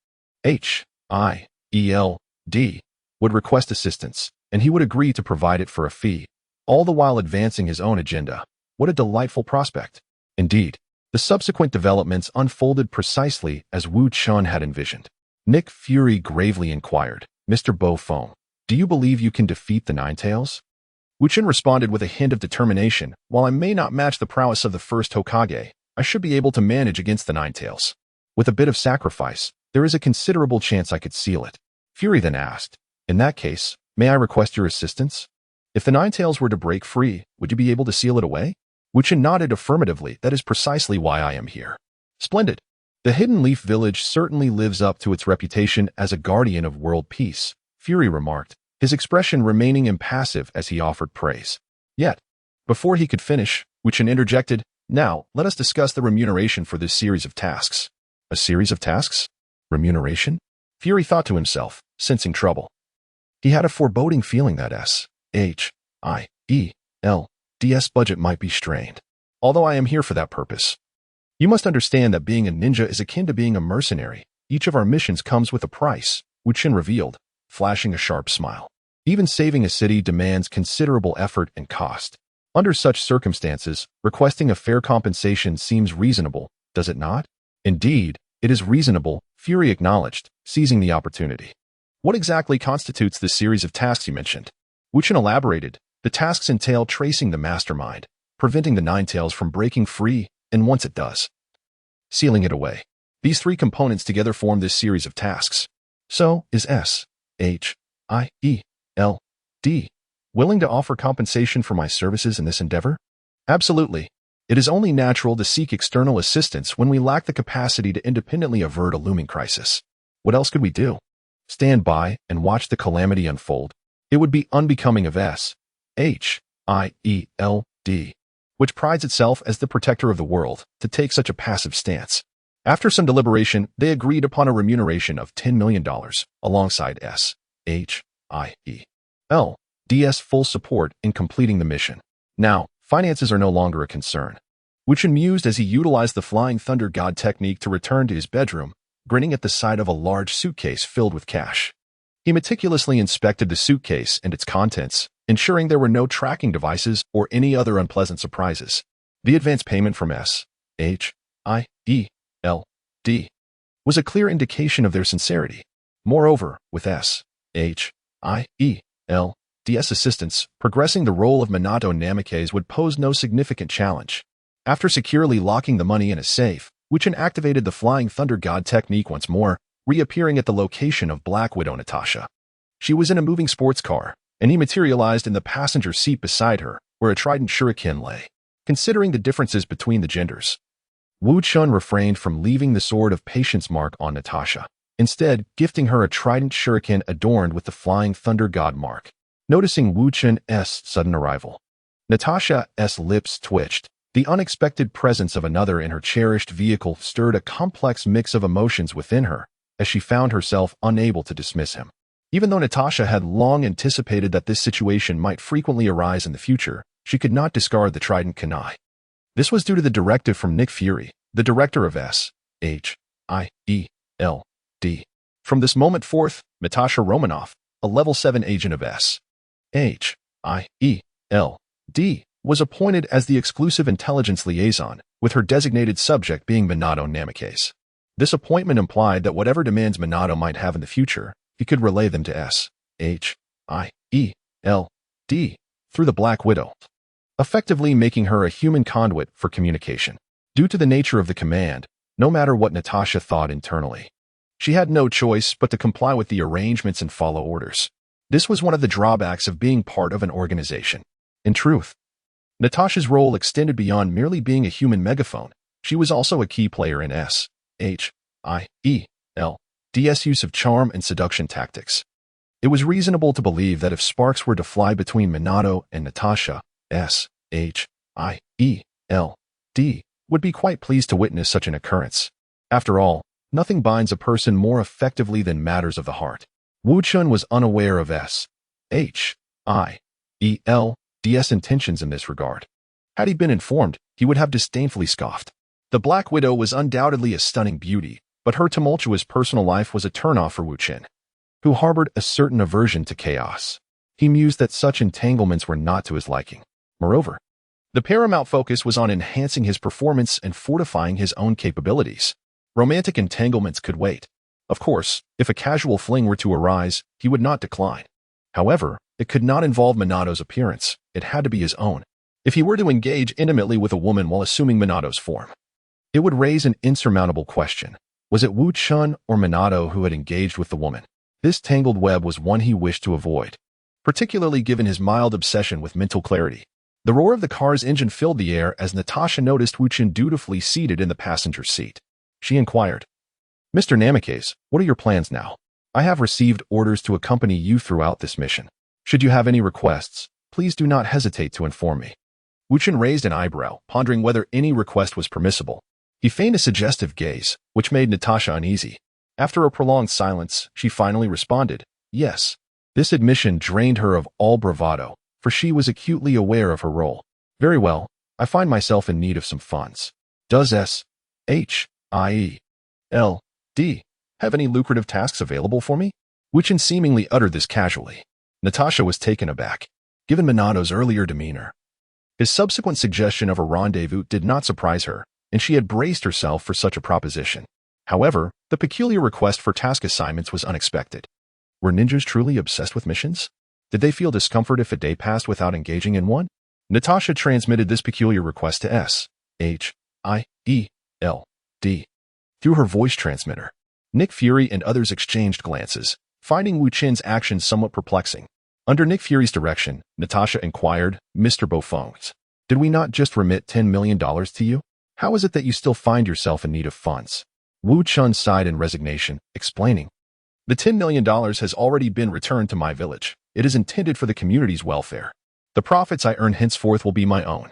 Despite possessing formidable powers, we ninjas of Konoha are law-abiding citizens who adhere to the regulations. Wu Chen's words left Natasha, Nick Fury, and others in a state of bemusement. Engaging in street brawls against the Hulk, committing murder in public, assaulting police officers by taking down General Ross and his entourage, and inciting riots by single-handedly overpowering a gang in Hell's Kitchen. If this was the behavior of a law-abiding citizen, then surely all law-abiding individuals in the world would be deemed paragons of virtue. While their grievances were noted, there remained pressing matters to address. After deliberation among the Strategic Council of S.H.I.E.L.D, Wu Chen's request was granted. A formidable ally had presented themselves without charge, an opportunity too advantageous to overlook. Given the prowess exhibited by Minato Namikaze, the compensation for tasks seemed trivial in comparison. After all, they had already disbursed a substantial sum of 10 million. Such a minor amount was inconsequential to S.H.I.E.L.D. However, the council harbored some concerns. The seal over New York's Times Square could be breached at any moment by nefarious individuals, potentially unleashing the immensely powerful nine-tailed fox. The one person capable of averting this disaster was not actively seeking clues or striving to grow stronger, but instead was preoccupied with personal gain. Young man, do you have a problem? This sentiment was delicately conveyed to Wu Chen by Natasha. Is this truly your concern? Wu Chen scoffed. Do you think that at my level, strengthening myself is a trivial endeavor? Since growth is arduous, why not focus on earning a living? Furthermore, the individuals intent on shattering the seal were exceedingly secretive. Without their overt actions, it would be nearly impossible to trace them. Under such circumstances, one could only pursue leads cautiously and operate discreetly to avoid alerting them. Thus, while I ostensibly assist S.H.I.E.L.D, I am, in fact, conducting a covert investigation. I assumed you would grasp this nuance, hence my silence. But I was mistaken instantly. The members of S.H.I.E.L.D's council flushed with embarrassment, though a few seasoned veterans remained unfazed. Those who felt shame internally scoffed, recognizing the validity of his logic, yet lamenting their ignorance of his specific circumstances, rendering such insights elusive. However, earning a living? Had Minato Namikaze established a family? Ultimately, Natasha acquired an additional role, serving as the designated task coordinator for Minato. Her responsibilities included selecting and sourcing missions, verifying their completion, and dispersing rewards. The initial insistence on employing a femme fatale strategy shifted to a conditional approach. Clearly, even a slight probability of offending Minato was unwelcome to S.H.I.E.L.D. For the following week, Wu Chen adeptly advanced Minato's mission progress to 50%. He accomplished this by diligently fulfilling S.H.I.E.L.D's assignments as if it were a regular job. Each morning at 8, he appeared punctually beside Natasha, and at 6 in the evening, he returned to his residence. Naturally, he informed Natasha that he was somewhat particular about sleeping arrangements, hence his preference for returning to his home in the Hidden Leaf Village. With the existence of the extraordinary Flying Thunder God technique, which is akin to a game-breaking spatial ninjutsu, Wu Chen finds himself in a position where the agents of S.H.I.E.L.D. must simply accept the circumstances. There is little they can do to expose him otherwise. During his time spent with Natasha, Wu Chen exhibited his acting prowess, feigning earnestness while secretly investigating the situation, yet, in truth, he was genuinely committed to the task at hand. This intricate performance significantly enhanced Wu Chen's skills in the art of deception. Throughout this process, he achieved a 12% progress in his role-playing, completing 10 relatively simple missions for S.H.I.E.L.D. and earning a reward of $100,000, alongside an additional 10% in progress. The remaining 2% revealed to Wu Chen that the tasks assigned by renowned superheroes or infamous figures within the Marvel Universe yield a considerably greater increase in role-playing progress compared to those given by ordinary individuals. When assisting an everyday person in dealing with a bully, Wu Chen received a mere newspaper as a reward, granting him only a meager 0.1 in role-playing progress. In stark contrast, when he aided Black Widow in confronting a villain, earning a simple dinner in return, he was rewarded with a remarkable 1.9 progress, an astonishing disparity of 19 times. Thus, the 10 tasks from S.H.I.E.L.D. only yielded 10% progress. As none of the operatives were superheroes or supervillains, they were merely unremarkable agents or spies. Consequently, Wu Chen resolved to prioritize missions commissioned by superheroes or supervillains in the future. With the previously acquired 28, he now amassed a total of 40 in role-playing progress. The remaining 10% was to be gathered within the week, originating from Dr. Bruce Banner. Throughout the week, Wu Chen kept a vigilant eye on the messages of distress sent by Dr. Banner. He had not forgotten the task of helping Banner suppress the Hulk. Over the course of 7 days, he thwarted the Hulk's emergence twice. The first instance occurred the following day when Banner sought refuge in Philadelphia, attempting to evade trouble. Yet, his attempts at restraint only led the local thugs to perceive him as weak and vulnerable. The inevitable confrontation ensued, culminating in Banner's transformation into the Hulk, who then dispatched the thugs with ease. Fortunately, prior to his transformation, he had dialed Wu Chen's number. Upon realizing that Banner was in desperate need of assistance, Wu Chen activated the Flying Thunder God technique and arrived promptly. Without hesitation, he confronted the Hulk and delivered a thorough beating, subduing him and earning 6% in role-playing progress. The second occasion unfolded on the 4th day, as Dr. Banner returned to New York. Believing that with the vigilant presence of Minato Namikaze, he could escape trouble wherever he went. Instead of fleeing, he opted to visit his girlfriend Betty, only to discover her engaged in merry conversation with another man. In an instant, he was consumed by a surge of green rage, unable to contain his fury any longer. At that moment, Wu Chen arrived just in time. However, before he could intervene and subdue the Hulk, the creature retreated on its own. This unexpected turn of events left Dr. Banner and Wu Chen exchanging bewildered glances. Wu Chen was deeply concerned, fearing that the lack of a confrontation would hinder his progress in the role, as the entire episode had transpired in a remarkably brief span. Yet, surprisingly, his performance still registered a commendable 4% increase. After all, it was Wu Chen's portrayal of the 4th Hokage, Minato Namikaze, that had frightened the Hulk away. Without his intervention, the rampaging beast would have continued its destructive path. Thus, his role remained significant. Consequently, the progress of the 4th Hokage, Minato Namikaze, reached an impressive 50%. After bidding farewell to Natasha, Wu Chen concluded his workday early and returned to his quarters, shedding the guise to revert to his true self. A resonant voice echoed in his mind. The role-playing progress of the 4th Hokage, Minato Namikaze, has reached 50, granting one opportunity to extract a role-playing character. The role-playing progress of the 4th Hokage, Minato Namikaze, has reached 50, granting one opportunity to select a power of Minato Namikaze. Wu Chen promptly immersed his consciousness into his mind and beheld his current system panel. Host: Wu Chen, current role, 4th Hokage. Minato Namikaze, current role progress, 50, character owned. 4th Hokage, Minato Namikaze, role character extraction opportunities. 1. Select character ability, 4th Hokage. Minato Namikaze, 1. A wave of relief washed over him. He had finally achieved the coveted 50%. Throughout the past week, he had diligently completed the assignments from S.H.I.E.L.D, showing unwavering commitment. Now, his efforts were finally bearing fruit. Moreover, an additional display frame had appeared on the system panel. System: explain the selection of character abilities. The role-playing character possesses extraordinary powers. When the role-playing progress reaches 50%, the host can select one ability of the character. After the role-playing progress exceeds 50%, for every additional 10% gained, the host will receive one opportunity to select a character ability. This revelation astonished Wu Chen. This meant that once the role-playing progress surpassed 50%, he could attain powers akin to those of Minato Namikaze himself. Undoubtedly, this was splendid news. While the strength of the role-playing character would assure Wu Chen's safety, cultivating his own power would grant him even greater peace of mind. However, amidst his elation, Wu Chen soon recognized a potential challenge. If he was not mistaken, increasing the role-playing progress beyond 50% would likely become increasingly difficult. This question remained unanswered by the system, leaving Wu Chen to verify it later. For now, the most pressing matter was, of course, to select the abilities of Minato Namikaze and then extract a new role. Thus, Wu Chen silently intoned, select the abilities of Minato Namikaze. The abilities of the 4th Hokage, Minato Namikaze, are as follows: Chakra, Space Ninjutsu, the Rasengan series, Perfect Sage Mode, and the sealing techniques of the Uzumaki clan.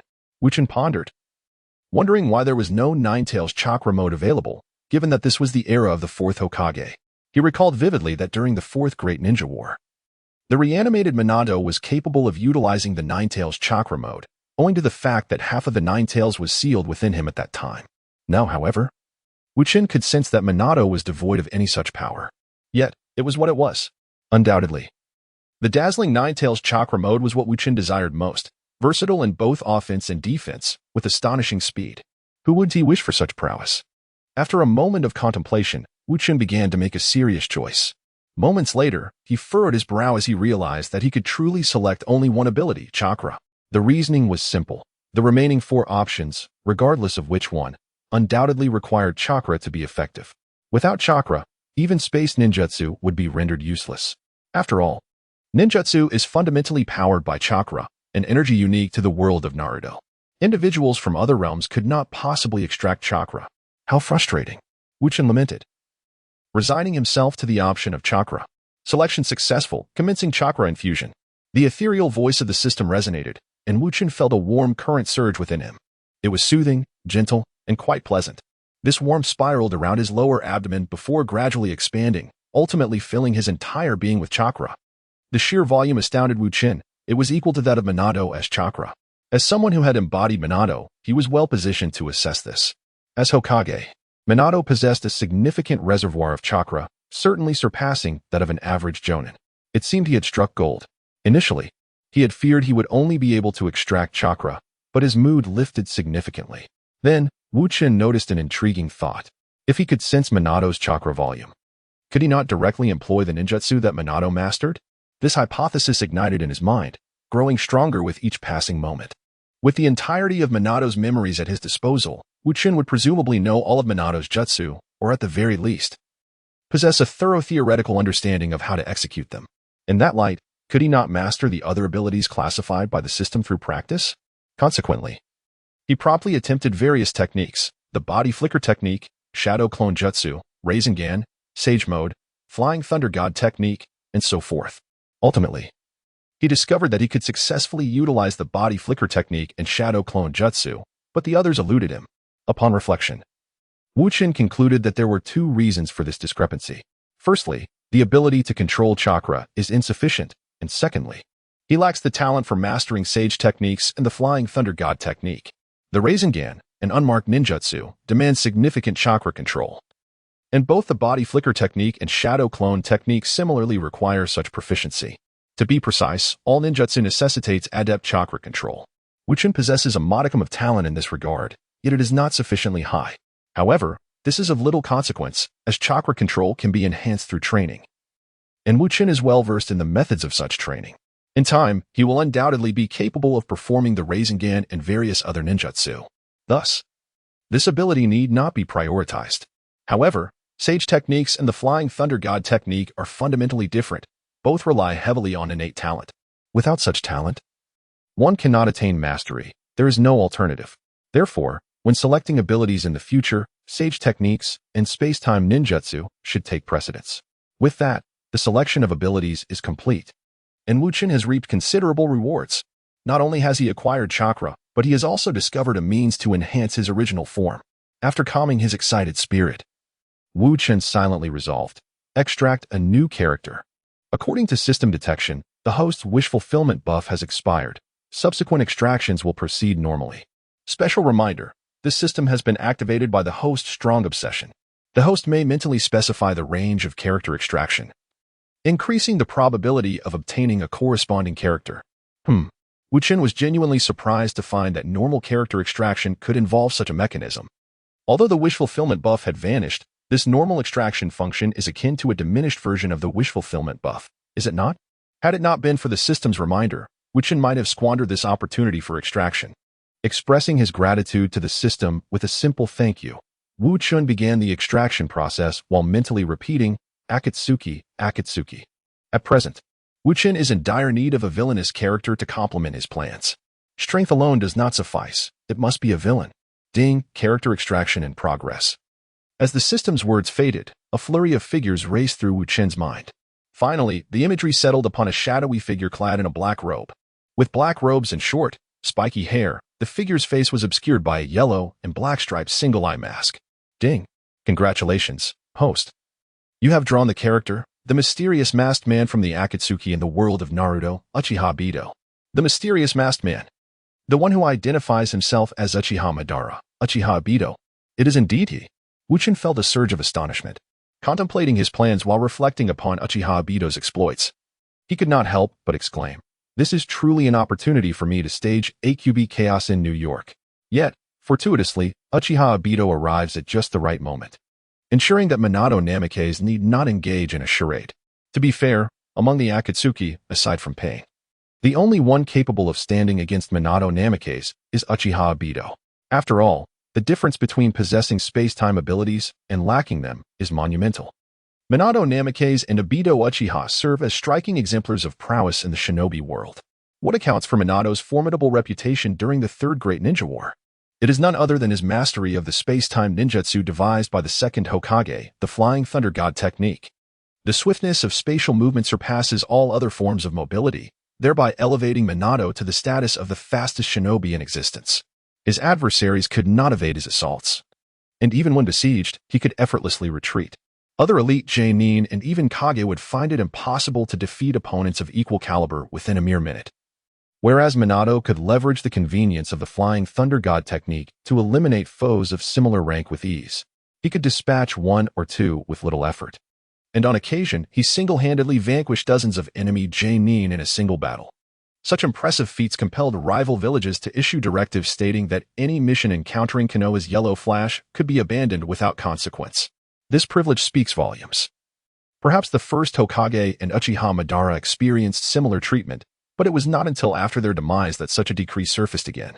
It can be posited that without the Flying Thunder God technique, Minato would possess strength only on par with elite Genin or near Kage level, but with it, his power ascended to that of a formidable Kage, with further training and the development of even more potent ninjutsu. Achieving the status of a Super Kage would be well within his grasp. Prior to the collapse of power dynamics in the Naruto universe, the only known Super Kage was Nagato, who wielded the Rinnegan and controlled the Six Paths. It is reasonable to assert that had the fourth Hokage not perished during the Nine Tails incident, he would have undoubtedly evolved into a Super Kage. This is further evidenced by the Fourth Great Ninja War, where the Edo Tensei incarnation of Minato, alongside half of the Nine Tails within him, reached a reconciliation and harnessed the power of the Nine Tails chakra mode, solidifying his status as a Super Kage. The pivotal moment in Minato's life was undoubtedly his acquisition of the Flying Thunder God technique. Mastery of this space-time ninjutsu allowed him to achieve subsequent glory, even displacing Orochimaru, one of the legendary Sannin and disciple of the third Hokage, from the position of Hokage. While there may have been hints of favoritism, it was predominantly Minato's unparalleled strength that secured his ascent. The disparity in skill between those who master space-time ninjutsu and those who do not is vividly illustrated by Minato's accomplishments. Obito Uchiha's spatial abilities, on the other hand, stem from his Manjiki Sharingan. His left eye, gifted to Kakashi Hatake, harbors the offensive ocular technique Kamui, while his right eye, which he has wielded throughout, contains the Manjiki Sharingan's Kamui space. The capabilities of Kamui space are extensive. It allows for spatial movement akin to the Flying Thunder God technique and enables the user to absorb their body into the Kamui space, achieving a phasing effect. The principle behind Kamui's spatial movement is straightforward. It involves opening different exits and entrances to Kamui space at separate locations, utilizing Kamui space as a transit hub to facilitate spatial relocation. Although spatial movement is possible within the Kamui space, it does possess certain drawbacks. Firstly, the process of spatial transfer is rather convoluted, lacking the swiftness and convenience of the Flying Thunder God technique. Secondly, the range of movement is restricted to the chakra sensory radius of Obito, rendering it incapable of achieving the global mobility that the Flying Thunder God technique affords. This limitation elucidates why Obito seldom employs this method in combat. Nevertheless, the Kamui space also boasts advantages that surpass those of the Flying Thunder God technique, one of which is its remarkable ability, intangibility. This extraordinary skill renders the user immune to all forms of attack. When one enters the Kamui space, a realm accessible solely to Obito, they are naturally shielded from any harm. With this divine technique, Obito was able to infiltrate Konoha during the Nine Tails rampage as if it were a deserted expanse, effortlessly abducting the heavily guarded Kushina Uzumaki and young Naruto, which subsequently led to the turmoil of the Nine Tails incident. Moreover, even when defeated in a one-on-one confrontation by Minato Namikaze, Obito could retreat with ease. during the Five Kage Summit. He displayed utter disdain for the Five Kages, boldly declaring his intentions to rescue Sasuke, unimpeded by anyone. It is noteworthy that during that period, the concept of Sage of Six Paths was yet to emerge. The Five Kages were considered the mightiest of their time. Yet, they were utterly toyed with by Obito, rendering them powerless against him. This exemplifies the formidable nature of the intangibility aspect of the Kamui space. It can be argued that had Obito's Mangeki Sharingan awakened a technique akin to Tsukuyomi or Amaterasu instead of the Kamui space, he would not have attained such remarkable achievements. In fact, during the Ninetales incident, he would have likely fallen to Minato. This is indisputable. Thus, the potency of spatial abilities is indeed immense. Possessing such capabilities elevates one to an entirely different echelon. It is at this moment that Wu Chen reflects, Minato need not feign defeat. Wu Chen is acutely aware of this fact. Even among the members of the Akatsuki, including Nagato, it is uncertain whether they could triumph over Minato. The wielder of the Rinnegan, Nagato, undoubtedly possesses formidable strength, with a versatile skill set that encompasses both offense and defense, as well as lethal techniques. In terms of sheer power, Minato might not surpass Nagato. Yet Nagato would find it impossible to defeat him, as he would be unable to reach him. Only those who possess spatial abilities can contend with others of the same ilk, akin to the principle of only magic can counteract magic. At this juncture, Wu Chen suddenly ponders a question. With the ability to embody two characters, might I be able to portray both simultaneously? According to Wu Chen's plan, Minato and Obito are destined to clash. Even if it is a battle between one hand and the other, the audience must witness the spectacle. This scenario is akin to a glove puppet, as the system has granted Wu Chen a glove puppet. Now it is his turn to extend his hand and utilize the puppet for performance. The stage has been set, and the solo performance of a gloved puppet has concluded. Now, it is time for a duet, requiring the simultaneous use of two gloved puppets. Otherwise, the audience, including the S.H.I.E.L.D. organization, may begin to question the carefully cultivated persona of Minato Namikaze that Wu Chen has established. Therefore, the necessity of two hands arises. But does Wu Chen possess two hands? This hand does not refer to literal hands, but rather to Wu Chen's ability to portray two characters simultaneously. If he cannot perform both roles at once, is he to resort to illusion? Wu Chen pondered. The skill of Uchiha Obito in Genjutsu is formidable. He has previously controlled powerful figures such as the fourth Mizuka Jigura, the Wind of the Mountain, and Conan with his illusions. Thus, casting a group Genjutsu on this assembly of ordinary spectators should not pose a significant challenge. However, the grand spectacle Wu Chen envisions necessitates a vast audience. Should he then invoke Obito's power to cast an illusion over an entire city? Setting aside the feasibility of Obito accomplishing such a feat, in this age of information, Genjutsu may affect humans, but it holds no sway over machines. Even if Wu Chen were to embody Obito, he could not deceive technology. When anomalies arise in New York, individuals from other cities would undoubtedly investigate, rendering the illusion ineffective. Therefore, it is imperative that both hands appear simultaneously. Moreover, the Ninetales must manifest in reality, not merely as an illusion. This conundrum is indeed vexing. Wu Chen raised his hand to his forehead, a frown etched upon his face. Suddenly, he recalled his recent experience with the shadow clone technique, and his eyes brightened. Shadow clones create tangible duplicates. Could he not perform the technique and then assume the roles? Without hesitation, Wu Chen formed the necessary seals and executed the shadow clone technique. With a puff of white smoke, another identical Wu Chen materialized in his room. The hairstyle, voice, and physique were all indistinguishable. This is the essence of the shadow clone technique. How wondrous! Previously, Wu Chen had experimented with the technique, but in his eagerness to adopt a new character, he had hastily dispelled the clones without fully appreciating the experience. Now, as he observed his clone, he felt as though he had an identical twin. Due to his current chakra control ability, Wu Chen can only produce a single clone. However, as his control improves, he will be able to create multiple clones. Mastering the multi-shadow clone technique, akin to Naruto, will also become attainable. In fact, Minato Namikaze possesses this technique, after all. The multi-shadow clone technique is merely an advanced form of the shadow clone technique, not particularly difficult to master, albeit with certain side effects.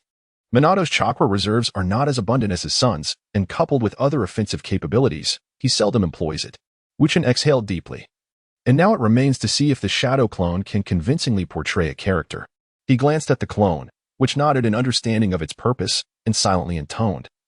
System, embody Minato Namikaze. For the first time, Wu Chen witnessed the entire process of embodying the character of Minato Namikaze, accompanied by a gentle glow. His doppelganger's form began to shimmer, as if ripples of water were subtly undulating around him. This transformation lasted for less than a second, after which Minato, adorned in a white robe with red flames, materialized before Wu Chen. Is this truly possible? This is absolutely amazing.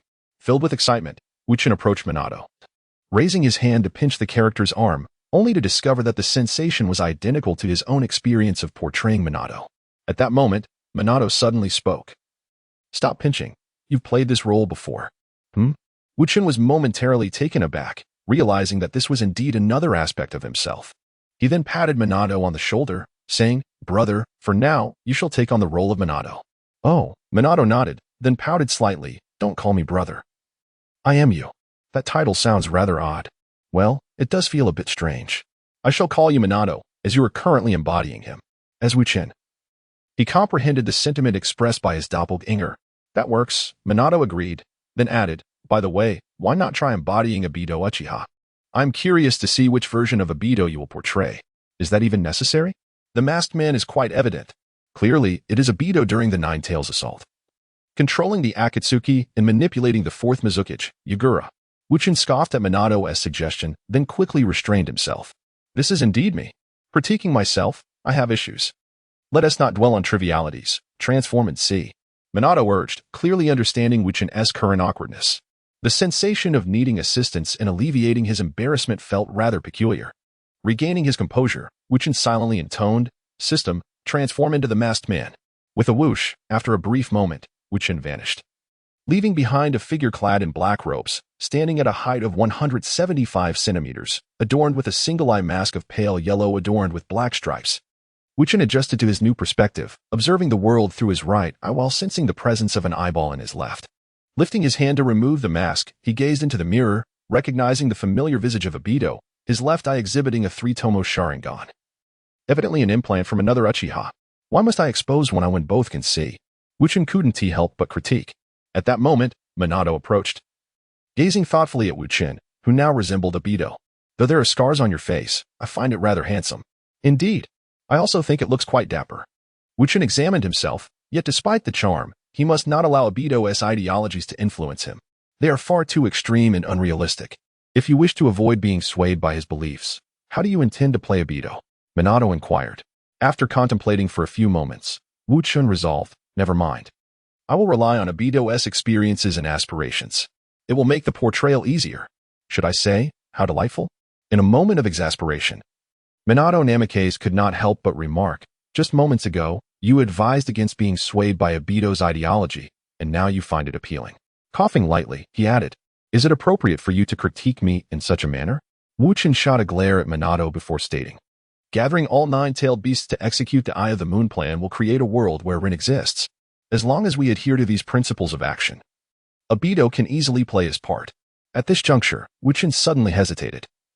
Perhaps embodying the characters from Naruto was not solely about missions but also about realizing the goals of those characters. What would Minato's perspective be on this? Minato gazed at Wu Chen, pondering his ambitions. Wu Chen shook his head, acknowledging that Minato could not currently follow this guideline, as his objective was to protect Konoha. Yet, in its current state, Konoha was devoid of even a single hair, so he would have to complete tasks for rewards and thereby progress in his role. Does this mean that Uchiha Obito is merely testing your hypothesis? Minato inquired. Wu Chen nodded, affirming, Indeed. From this point forward, I shall act in accordance with Obito's principles. If my progress in embodying the character increases during this process, it will indicate that this hypothesis holds water. Very well, I shall continue my tasks with Natasha. You should act swiftly, Minato replied, nodding before activating the Flying Thunder God technique and departing from Wu Chen's room. Although he had left work early, Wu Chen had indeed accepted another task, merely informing Natasha that he had other matters to attend to and relinquishing that task. With Minato's return, he could resume that task to enhance his role-playing progress. Could this not allow my shadow clone to accumulate role-playing progress while I lounge about? Wu Chen's eyes lit up momentarily, but he quickly recalled the implications of the shadow clone technique. Everything experienced by the clone would be relayed back to the original upon its dissolution. Injuries, memories, experiences, and fatigue would all return. Realizing this, Wu Chen understood that his desire to be idle was futile. The benefits would return, but so too would the burdens. Very well. Let us proceed with both the clone and the original acting in tandem. Casting aside his inclination for idleness, Wu Chen delved into his mind to examine the system panel. Eager to assess his compatibility with Obito. Host, Wu Chen, current role, Mysterious Masked Man. Uchiha Obito, current role progress, 10, characters owned. 4th Hokage Minato Namikaze 50. Mysterious Masked Man Uchiha Obito, 10. Role character extraction attempts, 0. Selected character abilities, 4th Hokage Minato Namikaze, 0. Shop awaiting activation, please click to activate, as expected. The initial role progress for Minato surpassed that of Obito. Wu Chen anticipated the 10% progress for Uchiha Obito, considering his lack of alignment with Obito's philosophy. However, what was the shop that had appeared? Intrigued, Wu Chen raised his hand and clicked on the shop tab, prompting an explanatory text to emerge. After detecting that the host is currently embodying 2 characters, a new feature, the marketplace, has been unlocked. The marketplace offers items for sale, with each product available only once per week, and the sale frequency resets automatically each week, though it can also be manually refreshed. The marketplace is currently open. Please wait a moment. Is this encouraging me to draw more characters? Wu Chen pondered thoughtfully. After a few minutes, the marketplace successfully opened. Upon clicking, a panel appeared before him, visible only to himself. At the top of the panel were the words Marketplace, followed by the items available for purchase, totaling 4. They consisted of a red wish card, a wooden treasure chest, a blue summon card, and an image of a hammer. Each item featured a refresh button below it. Before he could examine what these 4 items were, Wu Chen was drawn to the number displayed in the bottom right corner of the marketplace page. It read, current amount of money held, 10, 15 million. 10 million and 150,000, that figure seemed so familiar. After careful reflection, Wu Chen suddenly realized that this was indeed the amount of money he currently possessed. The task reward of 10 million provided in advance by S.H.I.E.L.D, combined with the 100,000 earned from his own missions, and the total savings of his original self, amounted to $15 million. Tentatively, he reached out to touch the refresh button beneath the items, prompting a message to appear. This item has not been purchased. Would you like to manually refresh? Note, automatic refresh occurs at midnight every Sunday. Manual refresh costs money, at a rate of 100,000 per attempt. Wu Chen immediately clicked no, then confirmed in his mind the nature of this marketplace system. This is essentially a pay-to-win system. Is this system crafted by the Goose Factory, Tencent? It seems to be all about money. Though he muttered in frustration, he was still quite diligent, clicking on each of the 4 items to obtain the corresponding information. Red wish card, input a wish, and the marketplace will provide an estimate. Pay money to fulfill the wish. Wanjia random treasure chest, requires a consumption of 100,000 to open, randomly grants 1 item. Blue summon card, costs 1 million to exchange. Can only be used while embodying a character. Effect is to summon a closely related character of the current embodiment. Weapon forging repair, input weapon appearance and effects. The system will forge the weapon. It can also be used to repair weapons for a monetary cost. This was the introduction to the 4 items in the marketplace. I must say, each one is quite useful. However, simultaneously, each one is quite costly. Wu Chen had a premonition that the hard-earned money he had gathered might not last long. After some thought, he clicked on the wish card and entered. Let me return to my world, restoring everything to how it once was. Better to be a peaceful dog than a man of chaos. Life in the Marvel Universe is undoubtedly vibrant and colorful, and he can embody characters from his beloved anime. Wu Chen felt quite satisfied. Yet, if he could return to the peaceful and tranquil world of his previous life, back to his homeland, he would not hesitate for a moment. With a sigh, Wu Chen expressed his disappointment, despite having anticipated this outcome. However, his strength lay in his ability to swiftly adjust his emotions. Since returning was not an option, he resolved to strive for survival in this world. I must grow stronger, become capable of protecting myself. Furthermore, wealth is merely a transient entity. Sufficiency is all that matters. Money can be earned anew, yet the enhancement of one's abilities cannot be delayed. Although he felt a twinge of sorrow for his finances, Wu Chen, now enlightened, clicked on the wish card once more, entering the phrase summon-tailed beast, nine-tails fox. Initially, he had contemplated impersonating Uchiha Obito and utilizing illusionary techniques to conjure the nine-tails. Yet, it appeared that with this wish card in hand, most challenges could be effortlessly resolved. First-time use of the wish card triggers a discount. Current discount rate is 10. Summoning Tailed Beast, Ninetales Kurama to the Marvel Universe requires a cost of 10 million after discount. This. Wu Chen's expression was complex. For every gain, a corresponding cost must be paid. Moreover, this was already discounted. Without the discount, would it not require a staggering $100 million? Nevertheless, he was relieved that it was indeed attainable. Wu Chen promptly clicked to redeem, and his available funds instantly dwindled to 150,000. Still in the guise of Uchiha, he found himself holding a light, delicate card. The front of the card depicted the Ninetales Kurama in a striking pose, while the back contained the card's description. Usage: crush the card. Effect: permanently summon Ninetales Kurama to the Marvel Universe. Uses: 1/1. Thus, the final cast of his planned grand finale had come together. Minato Namikaze, Uchiha, Ninetales Kurama. The audience would consist of the citizens of New York, S.H.I.E.L.D, the American government, and even governments from around the globe. The prologue was about to unfold. As the sun set, its golden rays streamed through the floor-to-ceiling windows of the Fisk building's top office, illuminating a figure seated in a specially designed luxurious chair, resembling a mountain of flesh. Under the gentle golden glow reflecting off his skin, the imposing visage of this individual became apparent. His mere presence could instill fear even in the hearts of children. Bald and clad in a white suit, he stood over 2 meters tall and weighed more than 200 kilograms. Yet, he did not appear to be the type of corpulent individual lacking vigor.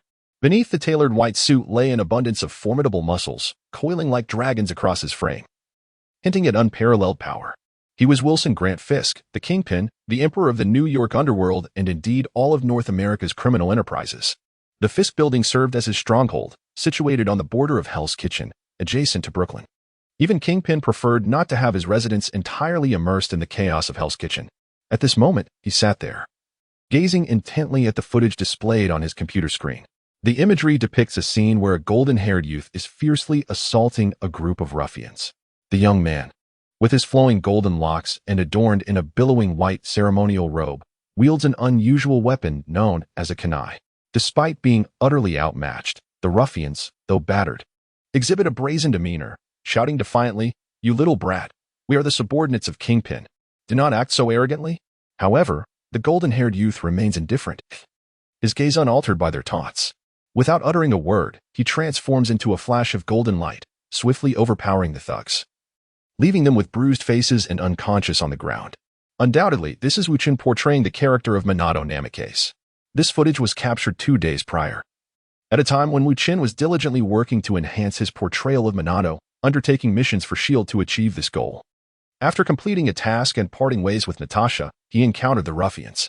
Wu Chen, having no intention of provoking them, merely sought to pass by on his way to purchase an ice cream cone. Unexpectedly, the thugs, displeased by his resemblance to Minato, obstructed his path and provoked him.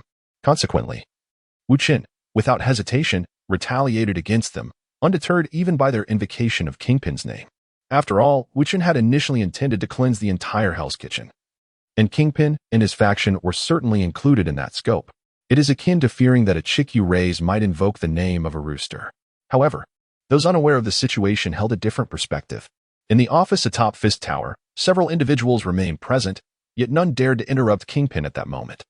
The prolonged silence did not usher in tranquility, rather, it deepened the darkness, enveloping all within the office.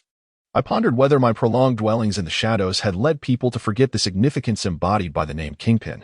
It was then that the imposing figure of Kingpin, with his resonant voice, uttered these words. "No, your name has always echoed in the darkness, and all bow beneath your shadow." A man clad in a tight black suit promptly responded.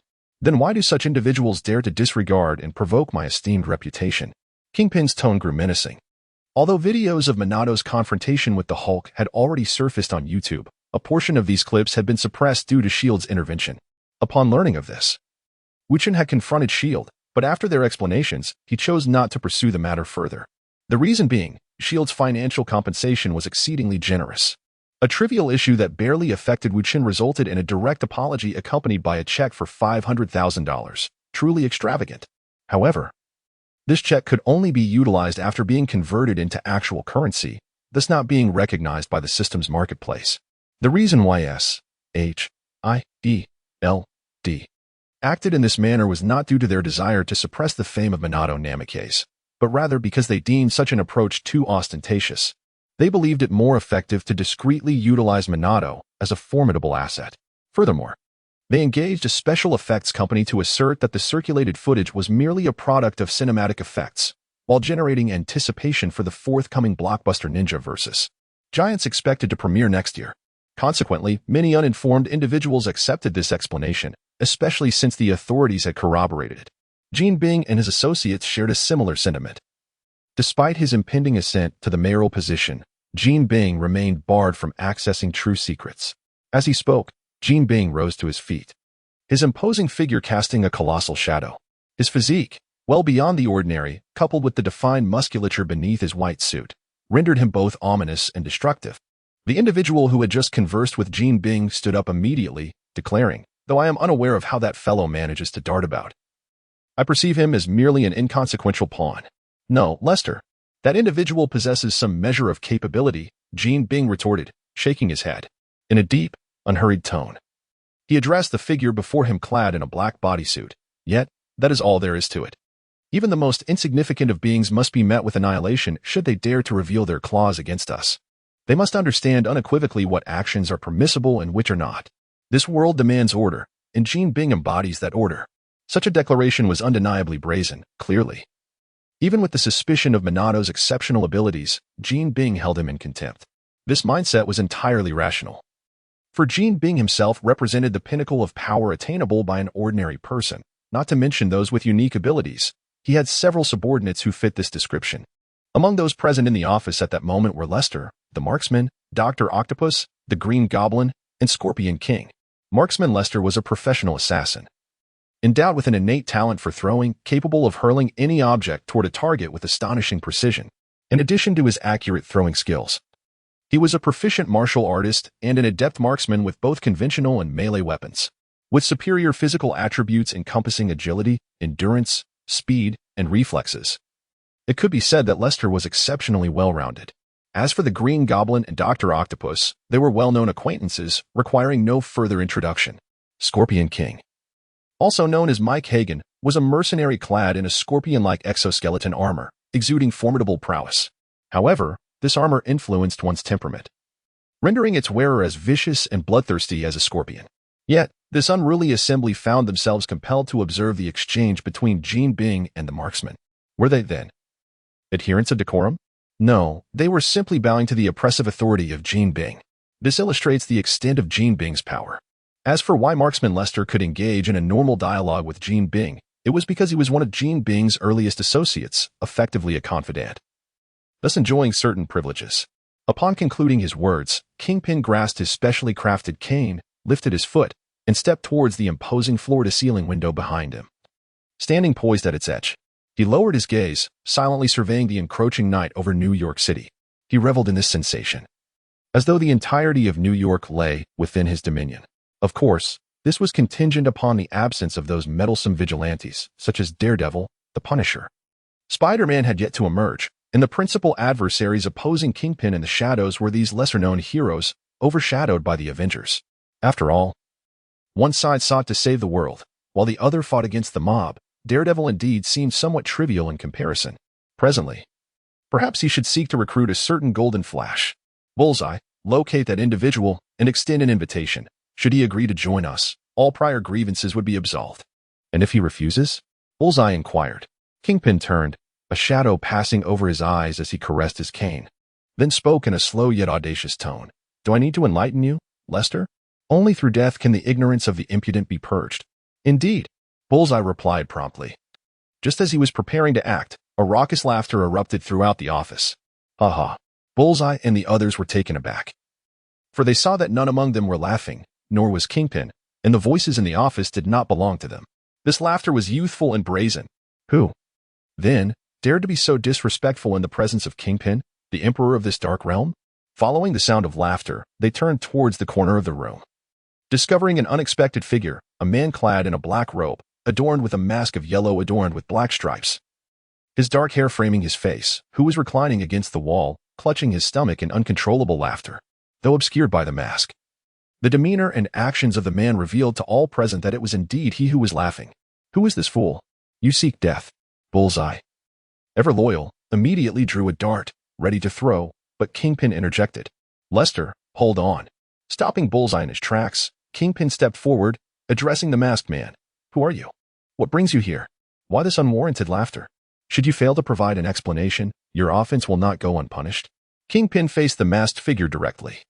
While the others in the office remained oblivious to the silent arrival of the masked man, only Kingpin had discerned the manner of his entrance, a swirling distortion. And after it dissipated, the masked man occupied his corner, quietly observing their exchange. Hearing is one thing, but seeing is believing. Such an unprecedented and dazzling entrance compelled even Kingpin to withhold overt hostility, though he did not presume that this masked man surpassed him or his subordinates in strength. Indiscriminately creating enemies was not the hallmark of a true sovereign. Nevertheless, the masked man paid them no heed, continuing to laugh as if he had heard an irresistibly amusing jest. Lester, known as the Bullseye, could no longer restrain himself, even if it were not out of loyalty. His inherently reckless nature could not tolerate the audacity of others flaunting their bravado before him, save for Kingpin. With a swift motion, Bullseye unleashed a dart that sped toward the masked man's face. Simultaneously, the armored Green Goblin, the tentacled Dr. Octopus with his 4 mechanical appendages, and the Scorpion King, whose lower body had been replaced by mechanical tentacles and whose right hand bore a formidable claw, all surged toward the masked figure.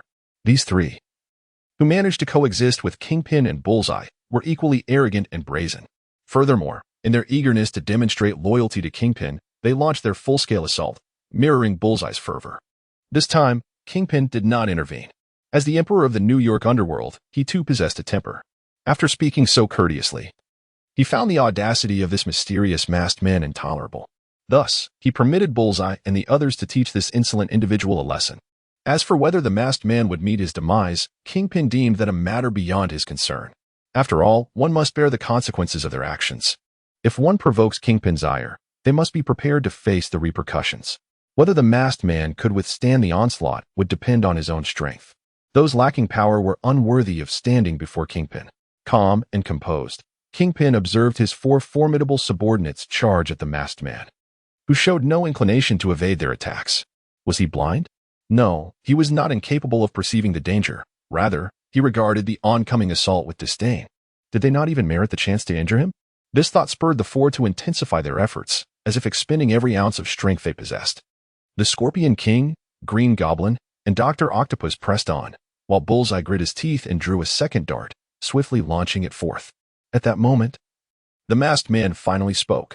He silenced his laughter, raising a hand to caress his mask, exclaiming, "How navi!" Whoosh! Boom! Boom! The building trembled as the fire alarm blared. Smoke billowed from the penthouse office, prompting Kingpin to frown as he pressed a button on his desk. The windows opened, and the smoke was immediately dispersed, revealing the scene to the onlookers. The 4 villains, true to their reputation, had combined their might to fracture the walls of Kingpin's specially designed office, exposing the steel beneath. Yet, Kingpin showed no signs of pleasure. The situation was far too bizarre. The attacks from these 4 supervillains had entirely passed through the masked man's form, crashing into the wall behind him. Was this a projection technology? Kingpin's eyes gleamed with intrigue. If he could master such a technique, his security would be significantly enhanced. However, before he could contemplate further, he watched as the masked man rose to his feet. He passed directly through the bodies of the 4 individuals before turning around and confidently beginning to form seals. What was this? The 4 formidable villains were equally perplexed. Having heard Jean Bing's words, they understood that this was a projection technique, rendering them untouchable. Thus, despite sensing danger, they exhibited no inclination to evade. Observing this, the masked man smiled subtly beneath his mask. Foolish mortals, strive to survive. Fire release. Great fireball technique. Boom. The fireball shot forth with astonishing speed, leaving them no time to escape. They could only raise their hands to shield their faces. In an instant, the glass of the penthouse office shattered, and the immense fireball engulfed the 4 villains, propelling them out of the window. Crash. The fireball, measuring 4 to 5 meters in diameter, erupted spectacularly, resembling a magnificent firework. The 4 supervillains were left dazed and plummeted downward. However, suspended in midair, they soon regained their senses. Though the fireball's power was immense, it had not reached lethal levels. The masked man had held back. These 4 scoundrels could perish. But not just yet. They still held some utility. As for casting them from the building, it was merely to assess their capabilities. The weak, particularly the despicable, were unworthy of life. Bang! Bang! Bang! Dr. Octopus's mechanical arms pierced the wall, slowing his descent, allowing him to survive just before hitting the ground. The Green Goblin summoned his flying glider, hovering midair. Scorpion utilized his metallic tail to anchor himself to the wall, much like Dr. Octopus. Only Bullseye fell straight down. In the face of life and death peril, Bullseye produced a chain-link dart and shot it directly at Dr. Octopus. With deft precision, the dart ensnared Dr. Octopus's mechanical arm, enabling Bullseye to survive. They all lived, yet the expressions on the faces of the four villains turned grim. Their opponent had defeated all four of them with a single move, nearly leading to their demise. Although the element of surprise played a part, their failure to anticipate the ambush was also a significant flaw. Instantly, concern washed over them. Would Jean Bing continue to rely on them after this incident? Undoubtedly. Jean Bing was ruthless. The weak would be crushed beneath his heel, while the strong would be subjugated. Those unwilling to submit would meet the same fate as the weak. Having been vanquished by the enigmatic masked man with a single fireball, it was evident that the four of them could no longer be deemed strong. What to do now? They could not afford to be abandoned by Jean Bing. It was not out of loyalty but rather an acute awareness of the horrific consequences that awaited them should they be discarded. They had been fortunate enough to witness such an outcome, and merely witnessing it sent shivers down their spines. That fate was akin to a living hell. They were resolutely unwilling to experience it. Thus, the four supervillains exchanged determined glances, seeing resolve reflected in each other's eyes. They would eliminate the masked man and reclaim their rightful status. With that, they all summoned their strength to climb upward. The flying Green Goblin was the first to arrive. And upon witnessing the scene within, he was rendered utterly speechless, nearly tumbling from his aircraft. Following closely were Scorpion King and Dr. Octopus, both equally stricken with horror, barely able to maintain their footing. Lastly, Bullseye ascended, retracting his chains and drawing forth 6 throwing darts, preparing to demonstrate his prowess to the masked man. However, with a clattering sound, the darts slipped from Bullseye's grip, and he gazed in disbelief, his pupils wide with incredulity. Before him lay his extraordinarily formidable boss, the ruler of the dark underworld of New York, the soon-to-be mayor, Kingpin, now pinned to the ground by the masked man S.H.I.E.L.D, utterly immobilized, his face no less. Kingpin was not only a figure of immense power but also possessed remarkable combat capabilities. Each of these four villains had engaged in battle with Kingpin and had been decisively defeated. Otherwise, given their temperaments, how could they possibly exhibit such docility? Yet now, the mightiest among them, Kingpin, had been vanquished. His cane lay discarded, and his pristine white suit bore no marks of attack. Clearly, Kingpin had been subdued in a single blow. What on earth had transpired? In truth, Kingpin himself was eager to comprehend the unfolding events. After witnessing his four subordinates being flung aside by a fireball, he realized his earlier conjecture had been erroneous. This was not mere projection technology, but rather a form of ability capable of evading attacks.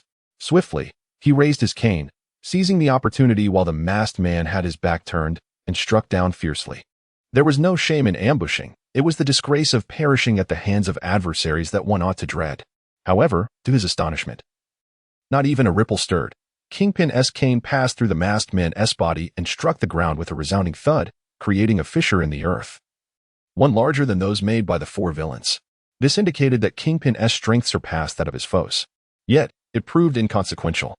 When the masked man slowly turned around, his right eye glowing ominously red through the single-eyed mask, Kingpin's fate was already sealed.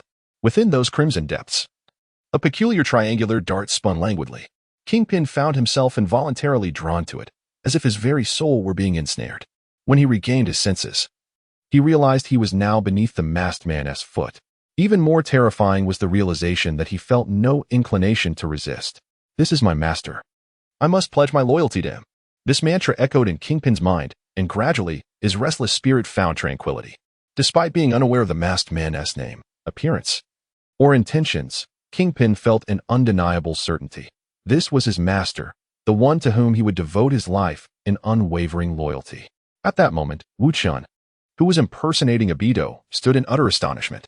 He had contemplated the might of illusions in the real world, but never had he imagined them to be this formidable. Even a titan like Kingpin, a legendary rogue whose willpower might not rival that of Captain America, was certainly not inferior. Perhaps even surpassing that of the majority of superheroes within the Avengers. Yet, under the veil of illusion, the formidable Jean Bing revealed himself to be utterly defenseless. As he gazed up at the ambusher, Wu Chen pondered whether he could exert control over Jean Bing, much like a Beidou did with the fourth Mizukage, Yagura. Without hesitation, He acted upon this thought, and to his astonishment, he succeeded. Wu Chen commanded him to lie down, and Jin Bing complied without a hint of resistance. Even though it was merely an illusion empowered by the Sharingan, its effect was undeniable. Indeed, the bloodline of the Akatsuki was truly formidable. Initially, Wu Chen had intended to enter with the purpose of overpowering Jin Bing, to subdue him thoroughly and enlist his aid. For instance, he envisioned having Jin Bing display the illustrious reputation of the Akatsuki. This was a necessary step in his broader scheme. Additionally, he considered leveraging Jin Bing's abilities to amass wealth, particularly as the marketplace had recently opened, making financial resources suddenly vital to Wu Chen. All of these aspirations were within reach, and Jin Bing was capable of fulfilling them. However, it appeared that brute force was unnecessary. A single illusion sufficed. With this revelation, a wild thought took root in Wu Chen's mind. Could he possibly take control of Hydra? Strangely, this notion did not dissipate, but instead anchored itself firmly in his consciousness. Even Jin Bing, whose combat prowess reached the limits of an ordinary human, crumbled under the illusion cast by the Sharingan. What of Hydra's members? Surely they too would fall prey to the same illusion. This contemplation transformed the idea from madness to a prospect brimming with feasibility. Controlling Hydra seemed rather appealing. The only consideration remaining was how many individuals he could ensnare in such a controlling illusion while assuming the guise of Uchiha. This required further experimentation. Thus it would be postponed for the time being. Nevertheless, it must be said that illusions in the Marvel Universe were astonishingly overpowered. The only ability that could rival it was the Mind Stone embedded in the scepter, which granted control over the hearts and minds of others. Consequently, Wu Chen swiftly resolved that henceforth he would refrain from casually revealing his illusions, save for those he wished to manipulate. This decision was not solely to avoid becoming a thorn in the side of many, but also because, in dire circumstances, these illusions could serve as a trump card. In a flurry of thoughts, mere seconds elapsed in reality. Wu Chen turned to see the four returning antagonists outside the window, their expressions frozen in astonishment. After a moment's reflection, he lifted his foot from Jin Bing's head and allowed him to rise. Jin Bing was indeed of great utility, and Wu Chen was not one to derive pleasure from mocking or humiliating others. Thus, he wished to extend a modicum of respect to Jin Bing, even if that respect had been trampled underfoot. Upon hearing Wu Chen's command, Jin Bing immediately stood, then gracefully stepped to the side of the masked figure Wu Chen portrayed, standing there like a loyal servant. This entire process was deliberate and imbued with a semblance of reverence. Jin Bing frequently observed similar gestures from his subordinates, which signified their respect for him. Imitating their actions, Jin Bing now executed them with remarkable ease. Consequently, the target's astonishment intensified. The fact that the formidable leader of Jin Bing was subdued by someone was already astonishing enough, but now it was evident that he was not merely defeated, but rather compelled to submit. What on earth could this possibly mean? The target's bewilderment was not solely his own.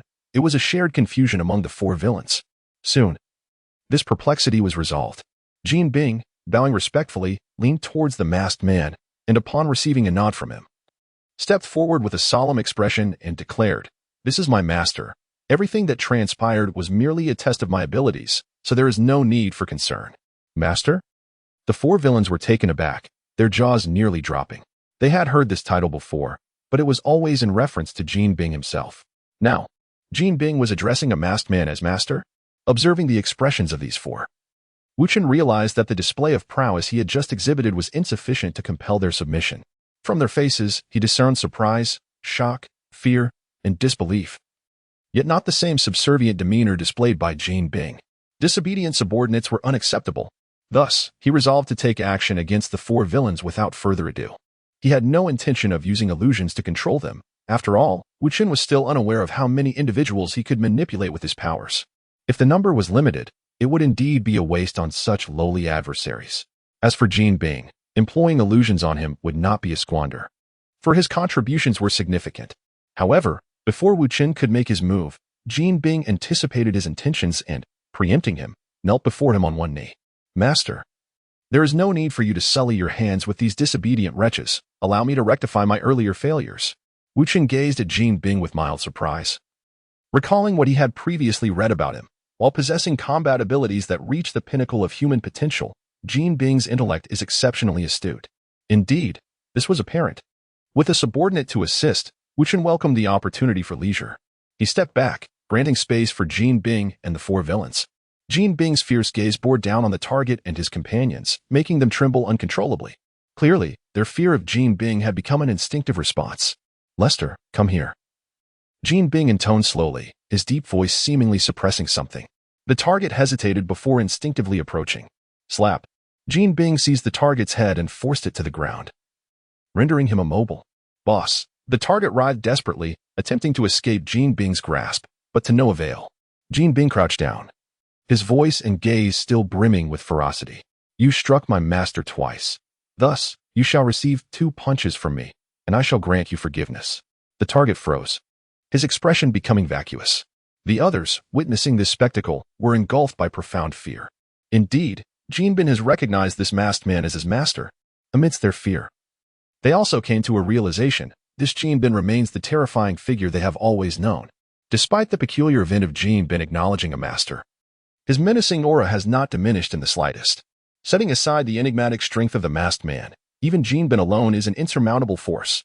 Take the example of Target Eye, who, despite his considerable prowess, was effortlessly brought down by a single blow from Jin Bing. Instantly, Green Goblin, Scorpion King, and Dr. Octopus began to move cautiously. They approached Jin Bing and slowly lowered their heads, with no means to fight back, no chance to flee, and unwilling to concede. Were they courting death? These nefarious beings, keenly aware of their predicament, understood the necessity of survival. "Do not worry. Once I finish with Lester, it will be your turn," Jin Bing said nonchalantly.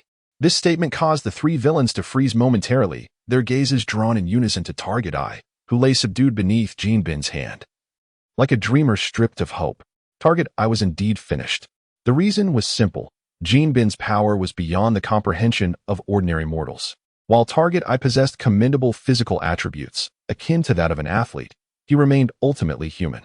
With just a couple of punches from Jin Bing, Target Eye was effectively resigned to a fate resembling that of a black man carrying a coffin. In contrast, the 3, adorned with mechanical enhancements, found themselves with a greater chance of survival. Target Eye was acutely aware of this, which is why he appeared like a fish out of water, devoid of ambition. Upon witnessing this, Wu Chen immediately perceived a splendid opportunity to subdue these villains entirely, thus proposing, "Jin Bing, let us relocate. Do not engage here." Jin Bing promptly turned back. "As you wish, master. The training room on the ground floor is quite spacious." "No," the masked man interjected, shaking his head. "There is no need for such trouble." As he spoke, a vortex of space emerged from his right eye, gradually expanding to engulf everyone present in the office. In an instant, the expansive top-floor office was rendered empty. Within the Divine Might space, on a platform, the masked man stood quietly in one corner, observing the assembled villains. The 5 of them were utterly astonished, having been transported from one location to another in such a surreal manner. The surroundings were ethereal and devoid of substance. The entire space a shade of gray, with only the platform standing solitary within it. "This is my Divine Might space. Here, no matter how fiercely you fight, it will not affect the outside world." Wu Chen, suddenly intrigued, remarked, "Jin Bing, do not let them each bear your punches alone. Let it be 4 against 1 for a fair contest. I wish to see just how formidable you all are." "As you command," Jin Bing replied with a respectful nod to Wu Chen, then turned to face the 3 standing and the 1 sprawled on the ground. "It is your honor. Come forth." 4 against 1.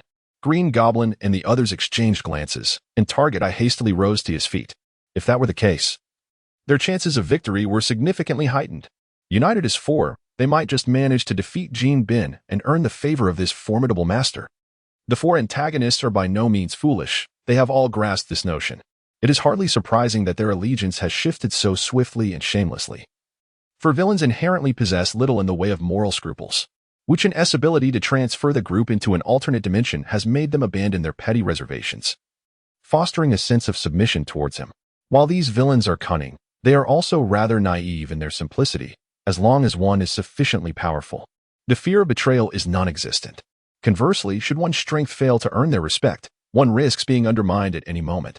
At present, Wu Chen's prowess far surpasses that of Jin Bing, prompting the 4 antagonists to consider abandoning Jin Bing in favor of aligning with the masked man. Thus, under Wu Chen's watchful gaze, the 4-on-1 battle commenced. Lacking extraordinary abilities, the combatants resorted to physical strikes, resulting in limited destructive power but considerable spectacle. Wu Chen observed with great interest, and the outcome of the clash did not surprise him. Jin Bing emerged victorious. After all, He had previously bested each of the four in combat, and even when they united against him, he was adept at identifying and exploiting their weaknesses. Moreover, accustomed to fighting independently, their coordination was horrendous, failing to achieve the synergy of 1 plus 1 plus 1 plus 1 equating to 4 at best. They reached a mere 3.5. Their mutual hindrance only magnified Jin Bing's advantage. In the end, the four villains lay battered and bruised upon the ground. While Jin Bing bore only minor injuries, some blood, and a few tattered garments, but nothing more substantial. Pleased, Wu Chen approached Jin Bing and gently patted his shoulder. Jin Bing immediately bent down, facilitating Wu Chen's gesture. Truth be told, had Jin Bing genuinely submitted to Wu Chen might have considered bestowing upon him a chakra seed, a means to enable chakra production within the body. After all, with his wish card, Wu Chen could procure such a thing, provided he was willing to spend. However, the current state of Jin Bing, being under control, rendered his apparent sincerity suspect. A sudden thought crossed Wu Chen's mind, yet it was not the appropriate moment to discuss it. He proceeded to transfer all 5 of them, himself included, out of the Kamui space. Upon returning to the office, the 4 injured villains quickly suppressed their pain to stand, bowing their heads in respect. Boss. Wu Chen nodded slightly. Addressing Jin Bing, allow them to tend to their wounds. Once they are bandaged, have them return. Jin Bing promptly complied. But just as he prepared to attend to his own injuries, Wu Chen halted him. With a snap of his fingers, Wu Chen dispelled Jin Bing's illusion. Jin Bing, I shall say this only once. Listen to me attentively. Otherwise, you will forfeit your chance to reclaim your identity and become more powerful. Just as Jin Bing was about to rebel, he froze in place. Regaining his senses, he was reluctant to address Wu Chen as his master. For even an emperor of the underworld has his own dignity. Yet, an unsettling premonition washed over him. If he were to resist now, he might lose something of utmost importance. This agonizing sensation of potential loss tempered his clenched fists. Observing this, Wu Chen's lips curled slightly beneath his mask as he continued. Do you know why I possess such strength and can perform those extraordinary feats?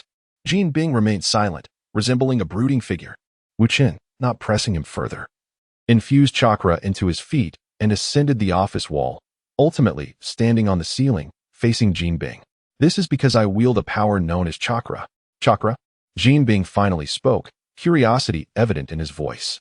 What is that? Wu Chen did not provide a direct answer. Instead, he approached the computer and pointed at the video on the screen. Now, let me reveal to you the reason for my earlier laughter.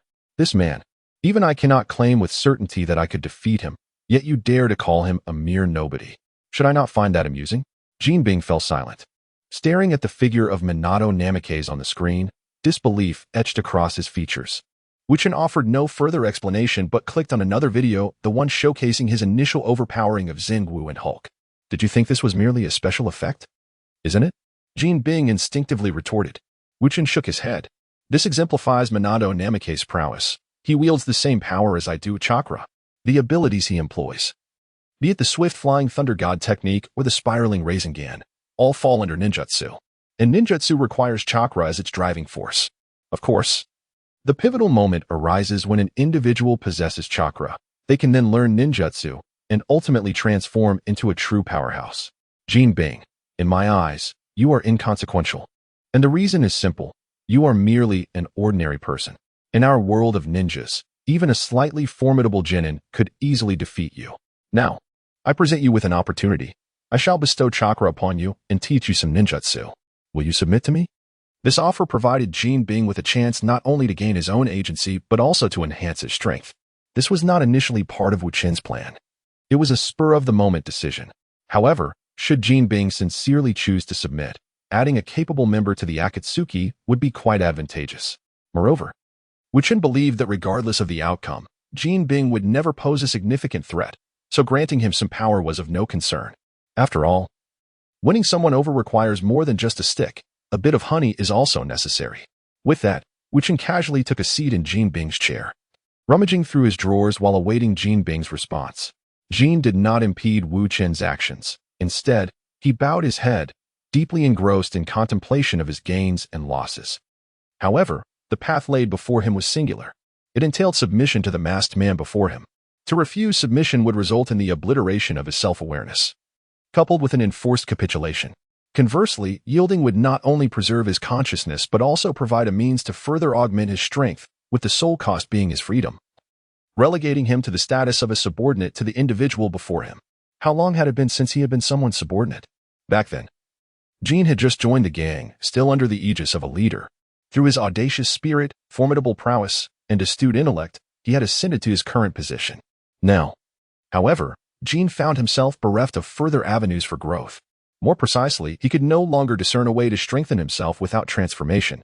Were he willing to undergo such a metamorphosis, Jean would have long since morphed into a grotesque caricature of humanity. Moments later, Jean knelt on one knee, gradually lowering his head. Master, I hope you can bestow upon me strength. To be candid, Jin's current submission was far from the heartfelt compliance born of illusionary coercion. It was the capitulation of the weak to the strong. Indeed, the kind of complete surrender that resembled being under an enchantment was unlikely to be achieved in others, save for those rigorously trained as loyal subordinates from a young age. Thus, Wu Chen remained astute.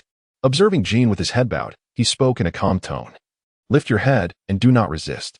As Jean raised his gaze, he beheld the masked man forming an intricate hand seal. With a resounding slap, Wu Chen struck Jin's head, unleashing chakra that enveloped him in a shroud of black sigils. The inscriptions were convoluted and indecipherable. Jean exhausted all his knowledge yet could not recognize even one.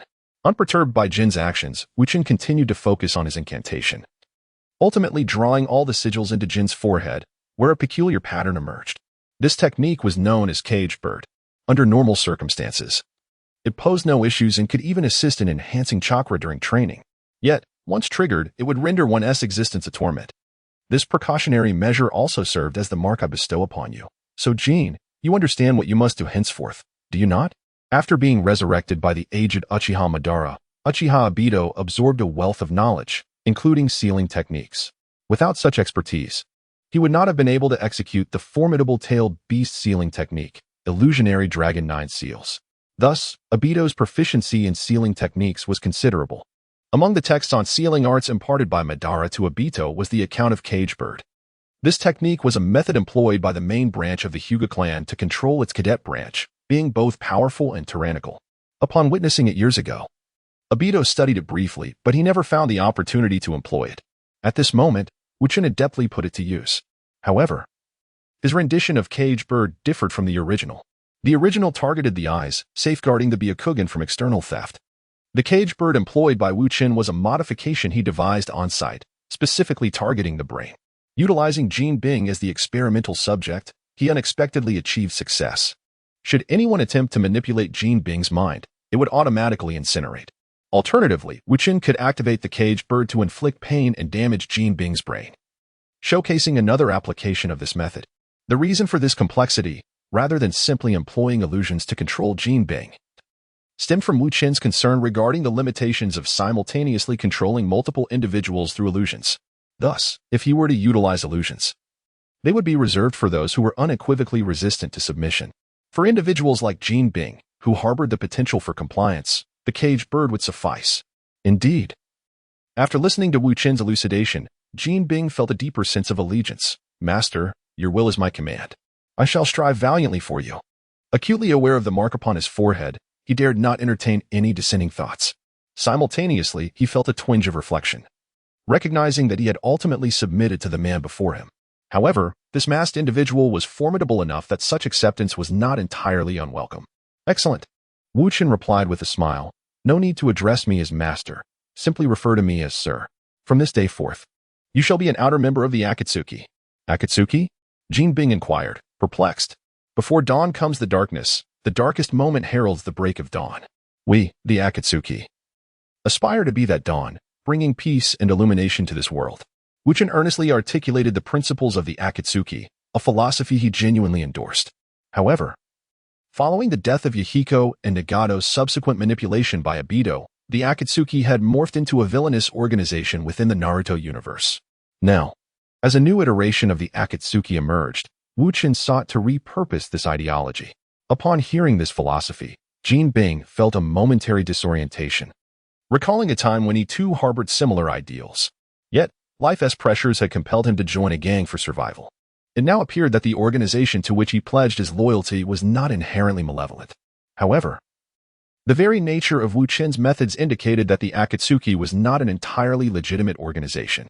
What legitimate entity would resort to such immediate and direct means of control? Subsequently, Wu Chen's actions confirmed this notion. He instructed Jin Bing to retrieve cash from the safe. Although Jin Bing silently grumbled, he complied. Soon, piles of dollars adorned the office desk, amounting to no less than 5 or 6 million.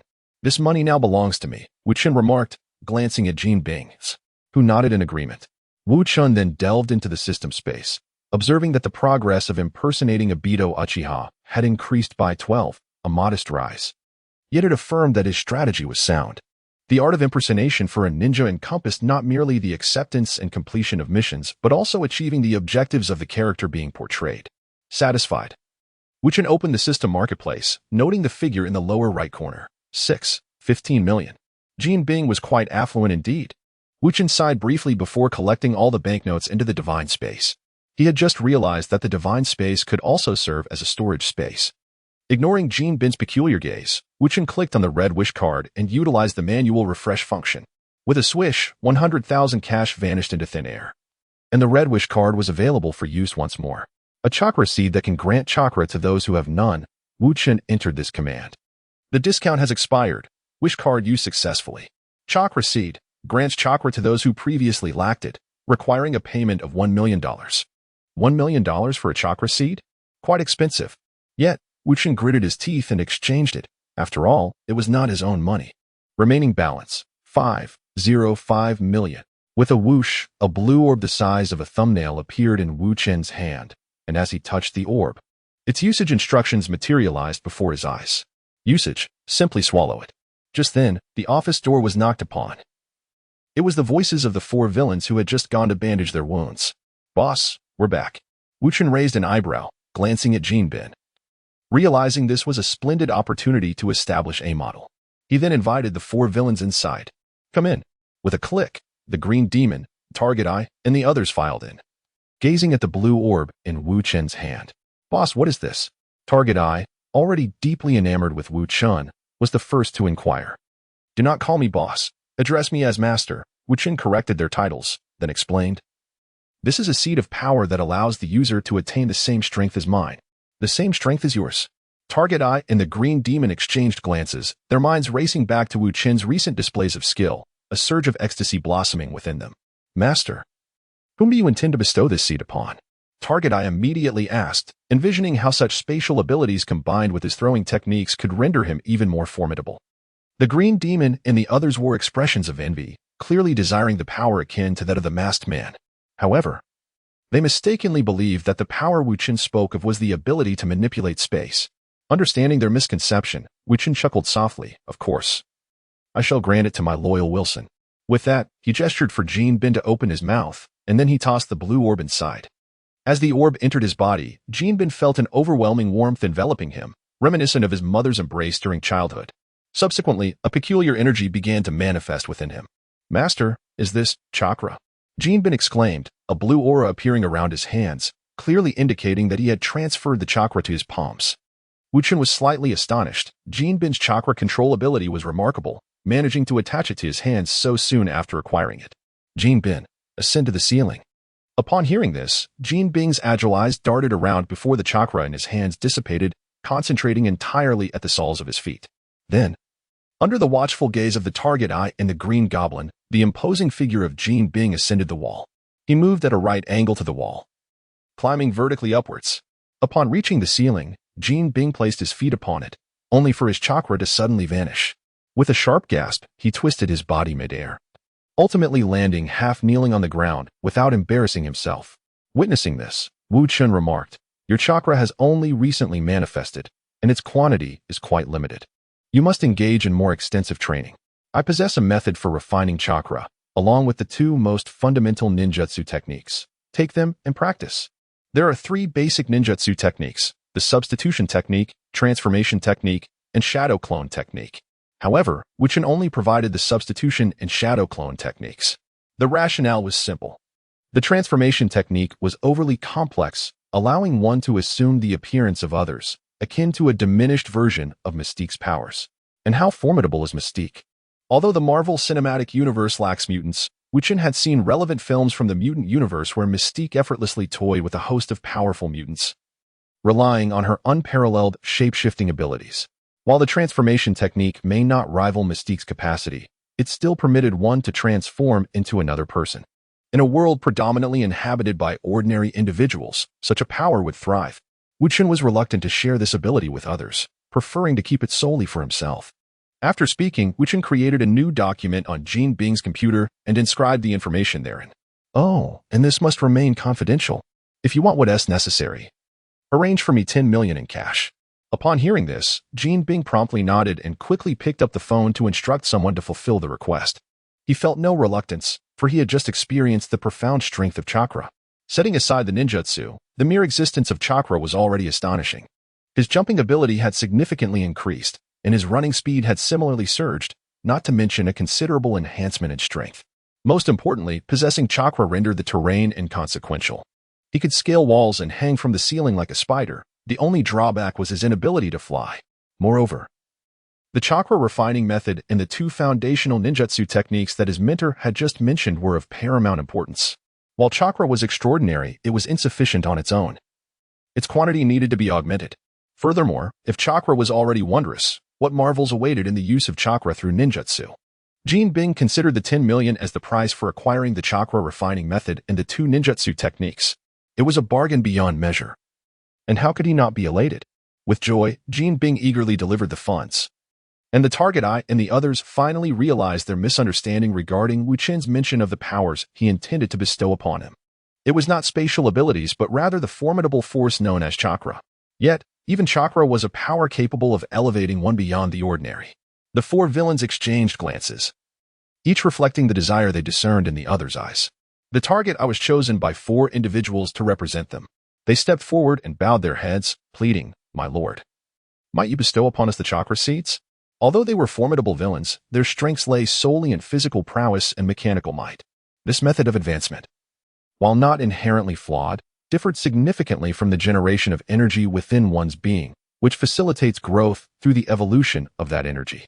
Each approach possesses its own merits and drawbacks. It is not to say that the path of energy evolution is invincible or capable of conquering all, adaptable to anyone.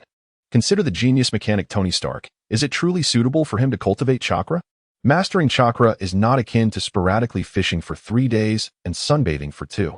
It demands relentless dedication and tireless effort to yield results. If Iron Man Tony Stark were to genuinely pursue the cultivation of chakra, would that not hinder the potential for upgrades to his Mark series armor? In such a case, how could Iron Man, in his mortal form, ever stand alongside deities? Thus, chakra is not a fitting pursuit for a mechanical prodigy like Tony Stark. In contrast, individuals such as the Green Goblin and the Target Eye find themselves far more compatible with chakra. They recognize that they had reached an impasse in their original domains. Much like the physical combat prowess of Jin Bing, their exhilaration stemmed from the sight of a new path to strength. However, does compatibility guarantee entitlement? Wu Chen cast a glance at the 4 villains, having internally sentenced them to a metaphorical death penalty. This death sentence did not imply their demise, but rather that chakra seeds would be beyond their reach, at least for now. Some things, when acquired too easily, lose their significance, much like a carrot dangled before a donkey. If the donkey could effortlessly grasp the carrot, would it continue to toil? At this moment, Wu Chen aimed to dangle the chakra seeds like a carrot before these 4 donkeys. However, before that, they needed to exhibit proper decorum. Bestowing chakra seeds upon you would be a privilege, but demanding them alters the nature of the request entirely. Boom. The exposed right eye, adorned with a kaleidoscopic Sharingan, began to rotate slowly, emanating an overwhelming aura that bore down upon the 4 villains. Are you demanding something from me? Thud. The target eye faltered first, collapsing to the ground. My lord, that was not my intention. I was merely following their orders. Betrayed by the target eye, the Green Goblin and the others cursed under their breath before hastily kneeling. My lord, I meant no offense. It was the Scorpion King and Dr. Octopus's idea. Dr. Octopus immediately protested. My lord, I never suggested such a thing. Whether or not you grant chakra seeds, or to whom they are given, is a privilege for the recipient. As your subordinates, we ought to accept it with gratitude. Thus, these ideas were solely the Scorpion King's. Scorpion King, meow meow meow. My lord, this is an injustice. The Scorpion King's mechanical limbs collapsed in defeat, and despite the violent thoughts swirling within, his instinct for survival clamped down tightly, refusing to relent. Observing the 4 individuals who displayed a complete lack of resolve, Wu Chen could not help but blink in surprise. Although he had initially intended to subdue them, he did not anticipate their immediate capitulation, nor their utter lack of fortitude. With his objective achieved, Wu Chen felt no further inclination to assert his dominance. Consider yourselves fortunate this time. There shall be no second chance. As for the chakra power seeds, they could be bestowed upon them, contingent upon their future conduct.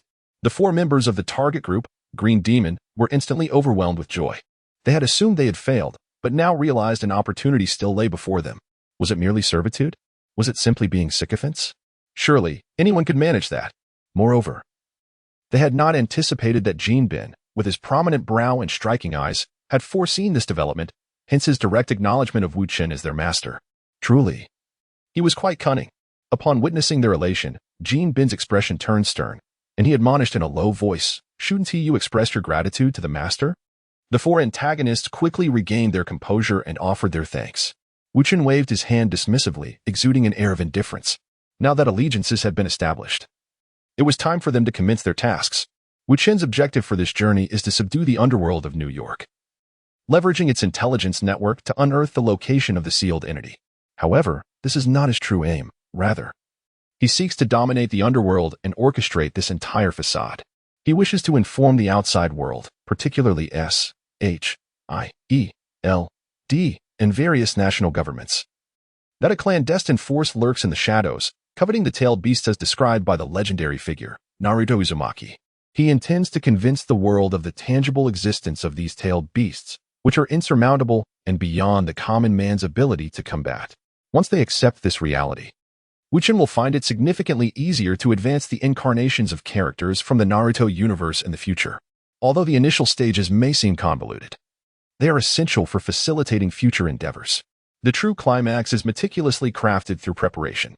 Cognizant of this fact, Wu Chen is presently spending time in the company of Jin Bing, unhurried and at ease.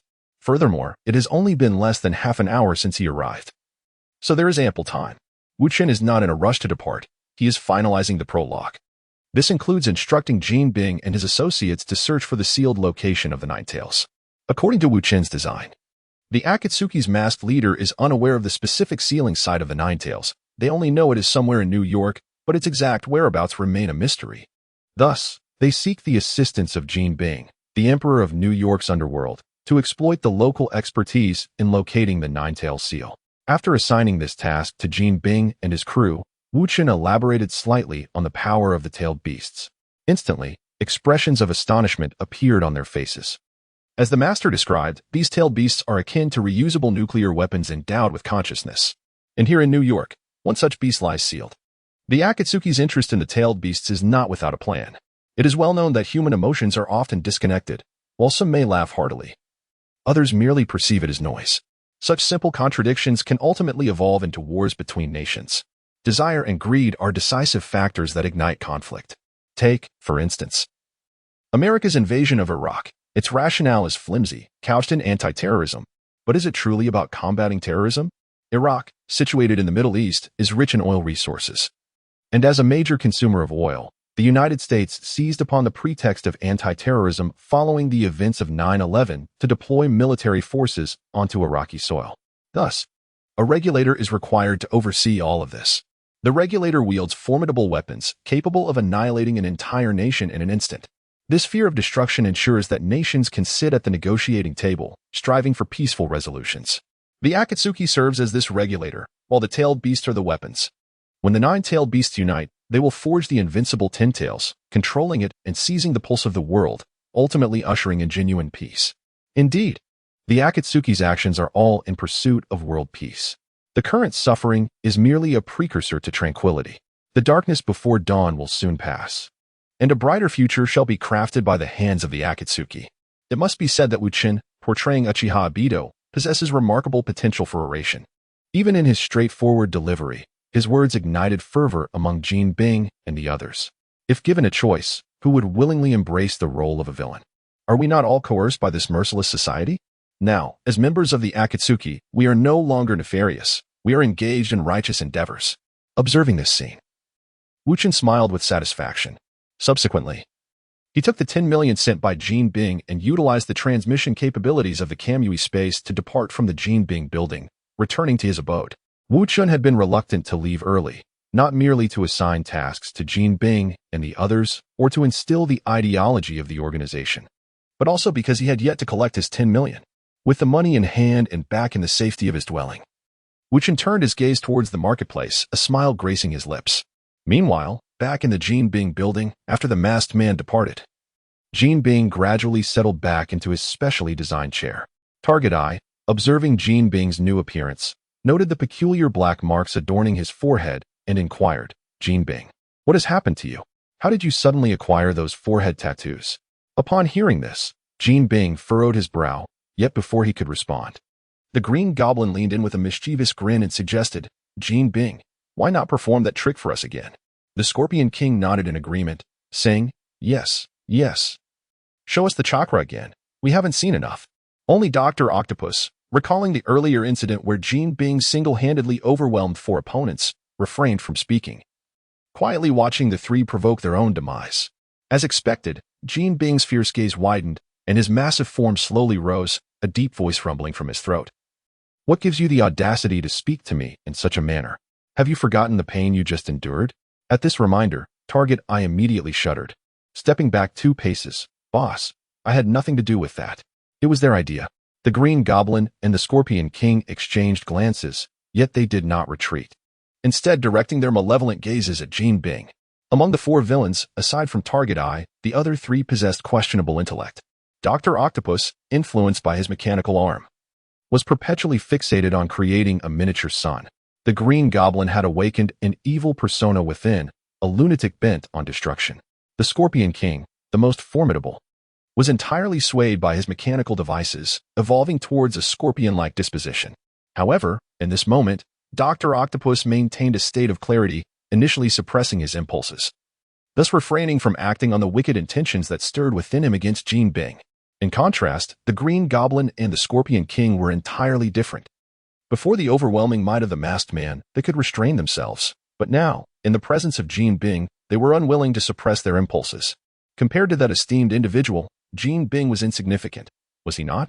Moreover, had he not just overexerted himself with the power known as chakra, descending from the ceiling with labored breaths?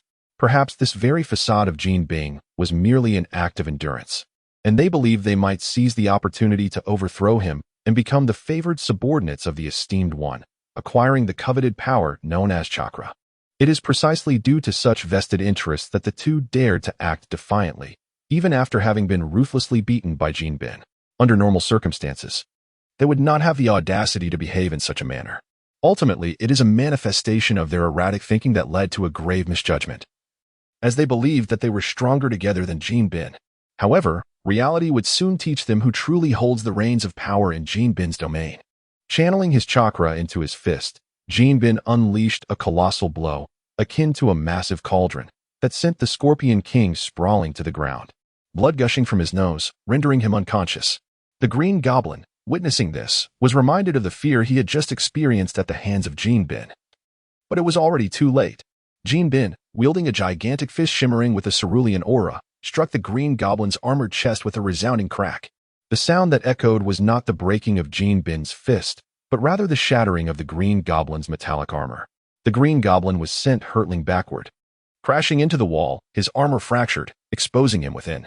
Jean Bing approached him, towering over him with a cold smirk gracing his lips. Yet he refrained from delivering the final blow. He exhibited a rare mercy towards both the Scorpion King and the Green Goblin, not out of compassion, but because he recalled what the masked man had said. These 4 still hold value.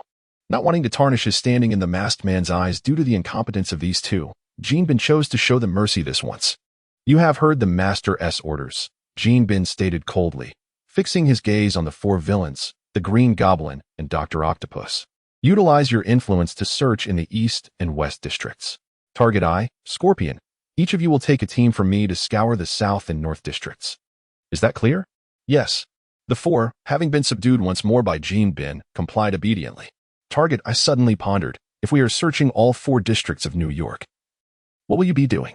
Yet, upon seeing the Scorpion King and the Green Goblin still lying on the ground, he wisely chose to remain silent.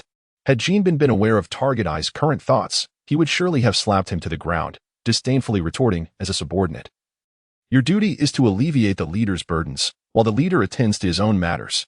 and those own matters pertain to the cultivation of his chakra. This was precisely Jinbin's plan, to send the four villains to seek what the masked man desired while he himself focused on becoming stronger. However, this does not imply that Jinbin would neglect Wu Chen's orders or solely pursue his own interests. He was not so short-sighted. He understood that his hopes of further strengthening lay with the masked man. Thus, he would exert every effort to fulfill the tasks assigned by the masked man. Consequently, Jinbin would dispatch other trusted confidants to seek out the location of the sealed Nine Tails, accomplishing the task entrusted by the masked man. He would mobilize all his gang members for this mission, leaving no stone unturned. In essence, aside from Jinbin himself not personally searching, he had exerted every effort possible. Watching his subordinates spring into action, Jinbin called for someone to come and clean the floor before descending to the underground training room. Wu Chen imparted the techniques of chakra refinement, substitution, and shadow clone to Jinbin, who diligently committed them to memory, erasing all traces from his computer, leaving no remnant behind. Retaining the knowledge in his mind proved to be the safest approach. Settling into a meditative posture, Jinbin began to refine his chakra according to the elucidation of the chakra refinement method. He sensed that once he mastered this technique, his prowess would experience a remarkable enhancement, one far superior to the mere emergence of chakra from a state of absence. While Jinbin busied himself with his training, Wu Chen was equally engaged. Upon returning to his home, he prepared to utilize the various functionalities of the marketplace. His current balance displayed a substantial 15.05 million yuan, sufficient for Wu Chen to explore every feature the marketplace had to offer. The marketplace boasted 4 categories of items, including the red wish card he had previously employed. In addition to the wish card, there were the universal random treasure box, the blue summoning card, and options for weapon forging and repair. In terms of value assessment, the wish card stood as the most formidable. Even though the extent of wishes it could grant was limited, this did not diminish its potency. Having utilized the wish card twice, Wu Chen relegated its priority for future use. The red wish card was the most powerful, while the following 3 items were of equal strength. The universal random treasure box relied on luck, should one be fortunate enough to unveil a divine artifact. They would be invincible, yet it was equally plausible to draw mere scraps of paper. The expenditure for this was minimal, at merely 100,000 yuan per attempt, prompting Wu Chen to prioritize its use ahead of the wish card. The blue summoning card appeared formidable based solely on its description, however. It remained uncertain whether the summoned entities would be bound by time constraints or be permanent. This would require experimentation to ascertain. Wu Chen assigned it a priority above the universal treasure box.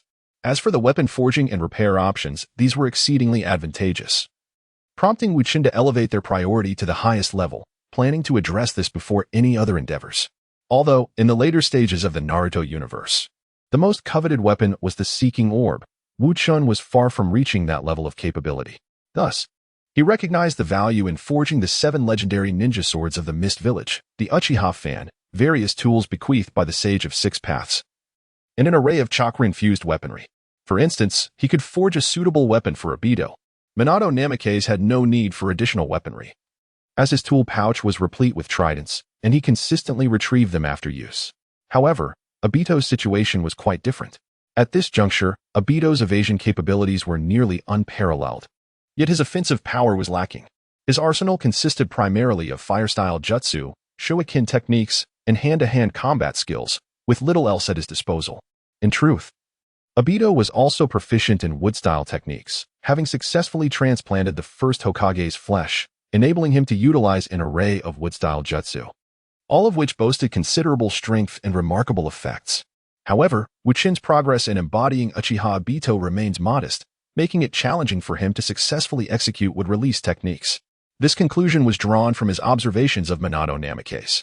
Until Wu Chen achieves a 50% embodiment rate of Minato, he is limited to utilizing the Flying Thunder God technique, Sage Arts, the Spiral Sphere series, and some wind-release ninjutsu.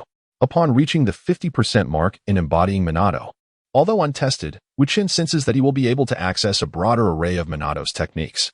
For instance, he envisions employing Flying Thunder God, Guiding Thunder, the second stage of Flying Thunder God, and the Spiral Flash Rotation. Just as it is with Minato, the same applies to Uchiha Obito. Therefore, enhancing Obito's offensive capabilities before mastering wood release is imperative. The optimal way to bolster his attack power is to craft a formidable weapon for him. Unlike Minato, who carries a trio of kunai, Obito possesses only a few shuriken, lacking even a single kunai. After much contemplation, Wu Chen resolves to forge the Uchiha fan for Obito. The Uchiha fan is a legendary artifact passed down through generations of the Uchiha clan, said to be crafted from a fragment of the divine tree, rivaling the ninja tools utilized by the Sage of Six Paths.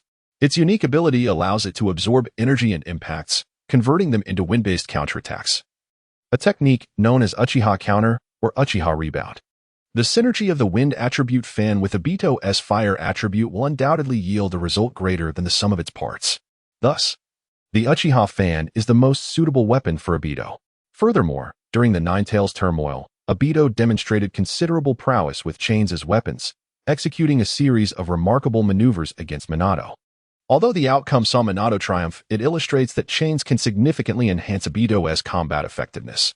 Hence, Wu Chen decides to forge a robust chain measuring 3 to 4 meters in length alongside the Uchiha fan. He selects the weapon forging repair option, inputs the design and capabilities of the Uchiha fan, followed by the dimensions and attributes of the chain. Subsequently, a price appears before Wu Chen. Uchiha fan chain. This set of weapons requires an expenditure of 5 million. Wu Chen. Is it truly so exorbitant for a fan and a chain? Just as he obtained 10 million, it's already vanishing. Though expensive, the system's offerings are invariably worth their weight in gold. Wu Chen, in dire need of weaponry and with funds at his disposal, ultimately grits his teeth and redeems the items. Forging in progress. Notice, forging requires a certain amount of time, estimated completion in half an hour. It is advisable for the host to take a break and have a meal before returning, gazing at the remaining balance of 55 million. Wu Chen is at a loss, lamenting the loss of over 10 million. Who can manage to eat under such circumstances? He must wait for the fan to be completed before he can find peace. However, before that, he can explore the multiverse random treasure chest and the blue summoning card. $455,000 should suffice. Initially, Wu Chen was quite confident, believing that the over 15 million would undoubtedly be enough to utilize all 4 items in the mall. However, now, having already spent over 10 million on merely a fan and an iron chain, he finds that the remaining $455,000 seems rather inadequate. Consequently, he feels a twinge of insecurity. This is the drawback of financial constraint. Without sufficient funds, confidence tends to wane. Nevertheless, being alone at present, Wu Chen does not dwell on it too much and directly clicks on the Universal Random Treasure Chest. Would you like to spend 100,000 to open the Universal Random Treasure Chest? Naturally, Wu Chen clicks yes. -100,000, current balance 450,000. Then, he hears the sound of a key unlocking the chest. Click. The chest opens, and a system prompt appears. Congratulations. You have obtained 100 chakra test papers. You really gave me a pile of paper? I was merely making a casual remark, gazing at the substantial stack of test papers, each the size of half a palm. Wu Chen is left speechless and promptly clicks on the wish card, entering chakra test paper. The system responds. Chakra test paper can test the holder's chakra attributes. Redeeming one costs 0.01 million. 0.01 million equates to $100, meaning that acquiring 100 chakra test papers only costs 10,000. What a ripoff. It's 10 times the price. Infernal treasure chest, ruining my youth, squandering my wealth, tainting my spirit, and diminishing my resolve. I shall never purchase again. Fuming, Wu Chen tosses the chakra test papers into the drawer of the nearby table and clicks on the blue summoning card. Would you like to spend 1 million to redeem a summoning card? System detection indicates that the character you are currently portraying is the mysterious masked man Uchiha Obito, a member of the Akatsuki. Those closest to him are only 2 individuals, Noera Rin and Hatake Kakashi. Therefore, the summoning card will randomly select one of the 2 to summon to this world for 20 minutes. Extending the duration requires additional expenditure. How could it be that the only characters close to Obito are Kakashi and Rin? What about characters like White Zetsu? Upon reading this explanation, Wu Chen's first reaction is to feel pity for Obito. In this life, having only 2 close connections, one deceased and the other turned into an enemy by his own choice, is truly tragic. Moreover, aside from that, he lacks any genuinely intimate relationships. The system is rarely mistaken. The absence of characters like White Zetsu and Black Zetsu indicates that they never truly cared for Obito, merely exploiting each other instead. Alas, Obito is indeed wretched. However, despite the sorrow, Wu Chen merely thinks to himself, "Don't cry, Obito, mommy will hold you," and wishes no further action. Should he consider acquiring a summoning card for Obito? Both Noara Rin and Hatake Kakashi are quite commendable choices. Kakashi Hatake, a renowned ninja from Konoha, is known for his extensive repertoire, allegedly encompassing thousands of jutsu. Moreover, he possesses a single eternal Mangeki Sharingan from Obito, rendering him quite formidable. His sole weakness lies in his chronic lack of chakra. Thus, the proposition of summoning Kakashi for a mere 20 minutes in exchange for 1 million is evidently advantageous. After all, an additional fighter can sometimes sway the outcome of an entire confrontation. As for Rin Noara, her strength should not be underestimated. Notably, she is the host of the Three Tails, which alone signifies her considerable prowess, despite her inability to control the beast. However, in Wu Chen's perspective, Rin's role transcends that of a mere Jinchuriki. It embodies the significance she holds for Obito. Throughout his life, Obito endeavored to create a world wherein Rin could exist. Now that she has appeared, one might ponder whether Obito's desires have been fulfilled. If he finds himself at peace, could this lead to a complete transformation in his character? Wu Chen deemed it essential to test this theory. After all, it was merely 1 million, a sum he could afford. Consequently, Wu Chen opted to exchange for a summoning card. Removing the mask from his face, he gazed at the blue card in his hand. A surge of excitement coursing through him. He tossed it to the ground, and a brilliant blue light erupted, filling the room. In the next moment, a figure emerged from the radiant glow, advancing toward Wu Chen, who was embodying Obito. Unable to contain his emotions, he exclaimed, "Obito, is that truly you?" As the blue light dissipated, Wu Chen beheld the figure before him, Rin Noara, the very embodiment of Obito's long-held wish. With her short brown hair and large, deep brown eyes, adorned with a Konoha forehead protector, she wore a light pink dress with safety shorts, dark red knee-high socks, and red bracelets on her wrists. The most distinguishing feature was the 2 purple markings on her face. She appeared to be around 13 or 14 years old, possessing a charming and endearing visage. Yet, she was indeed just a child. How could Obito have subjected her to such a fate? Oh, but Obito was also of that age at the time. Then perhaps it is not as troubling. The young girl reached out, gently touching Wu Chen's cheek, her expression tinged with concern. "Does it still hurt?" she asked. Wu Chen instinctively replied, "Not anymore." Sighing, he began to clarify, "Actually, I am not the real." Suddenly, he realized the ethical implications of his situation. He was portraying Obito. Yet Rin clearly perceived him as the genuine article. Wasn't this akin to Wu Chen engaging in an emotional betrayal of Obito? Despite the strange thrill this incited within him, he felt compelled to confess. However, before he could articulate his thoughts, Rin shook her head, interrupting his words. "I understand. This is another world, and I have already perished.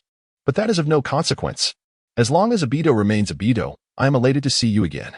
With that, she stepped forward and gently wrapped her arms around Wu Chen. Caught off guard, he was unsure how to respond. He felt an urge to push her away. Yet his body resisted the notion. It was not a matter of desire for Rin's form. Rather, it seemed that the Obito he was portraying was unwilling to part from Rin. Silently murmuring to himself, "Obito, it is not my desire to usurp you. It is Rin who initiated this, and you are complicit in this affair, thus it is not my concern." While relishing the embrace, Wu Chen did not forget the purpose of summoning Naira Rin. He plunged his consciousness into the system space and examined Obito's progress in his role. 22. A direct increase of 10%, although it did not reach the 100% Wu Chen had fantasized about. A 10% increment from 1 million in role progression was an extraordinary boon. After all, while money may be easily acquired, enhancing role progression is a challenging endeavor. Sighing, he pondered whether his portrayal of Obito engaging in a romance with Rin might boost his role progression. This thought suddenly crossed his mind. However, he quickly extinguished it. NTR is sufficient for this occasion, and pursuing it further would weigh heavily on his conscience. A few minutes later, Naira Rin withdrew from Wu Chen's embrace, her cheeks flushed, as if shy. Had Obito been in his original state, he might have been rendered utterly speechless and awkward in such a scenario. Yet Wu Chen was not Obito, nor did he harbor any special feelings for Naira Rin. Thus, he straightforwardly inquired, Rin, you just mentioned that you are aware this is not the ninja world, and that you are already deceased? What is the explanation for this?" Naira Rin puffed out her cheeks, looking exceedingly adorable. "Do not call me Nahara, classmate. If you speak to me so formally, Obito, I will become upset. As for your question, I am not entirely certain. However, I suddenly acquired some information in my mind, including my circumstances, the world I inhabit, and my mission. I see. Wu Chen nodded. So you recognize this is the Marvel Universe, and you understand that you have passed away. Then, what is your mission? Upon hearing Wu Chen's inquiry, Rin's face flushed once more. My mission is to heed your commands, Abito.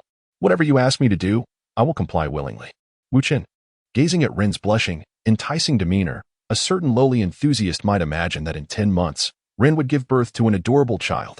After all, such declarations, combined with Rin's appearance, could make even Wu Chen, who was not particularly inclined towards Lolis, find her charming. Nevertheless, one must acknowledge that the summoning card is quite considerate. It informs the summoned characters of various circumstances and ensures their absolute obedience to one's commands, making it an exceptionally worthwhile endeavor. In the following minutes, Wu Chen continued conversing with Rin, further elevating Abito's role progression by 3 additional percentage points. Eventually, he watched as Rin transformed into a blue light, ultimately reverting to a blue card. The reason their conversation enhanced Abito's role progression was that Wu Chen had been holding Rin's hand throughout their dialogue. He sought to test his previous hypothesis. Would engaging in a romantic connection with Rin augment his role progression? To his surprise, it indeed did. Alas, the burden of his conscience rendered him unable to pursue it further. Wu Chen smacked his lips. But his inner thoughts whispered that if the progress of Abito's role was indeed difficult to elevate, then he would resort to this last resort. Abito, do not hold it against me. I am merely assisting you in realizing your dream. Grasping Lin's card in his hand, the information began to materialize. Summoning card, Noera Lin. Effect. Upon use, summon Noera Lin for a duration of 20 minutes. Usage, 0-1. Rechargeable. Each use costs 900,000 yuan. You even receive a discount of 100,000 yuan. Wu Chen pursed his lips and placed Lin's card into the drawer alongside the chakra test paper. He was unconcerned about these items being seen by others, for in anyone else's hands, they were merely ordinary paper and cards. Only in Wu Chen's possession could they wield their true power. At that moment, the weapon forging repair option had been completed. Upon clicking it, an unexpected weight settled in his hand, as a half-human tall metallic fan and a chain as thick as a thumb materialized. A smile graced Wu Chen's face, bringing him a sense of reassurance. The Uchiha fan's design was remarkably simple and unadorned. It was entirely white, its outer rim painted black, forged from an unknown metal, presenting a nearly flat gourd shape. A handle pierced through the entire fan, and the lower half of the gourd featured 2 pairs of red tomo on both sides, each pair arranged in a triad, resembling the pattern of the 3 tomo Sharingan. Additionally, the long handle was wrapped in spirals of white bandages. This was indeed a fan worth over 10 million. At the end of the fan's handle, a long chain was attached, with a small iron hammer dangling from its end, likely suitable for attack as well. After weighing it in his hands, Wu Chen felt content with its heft.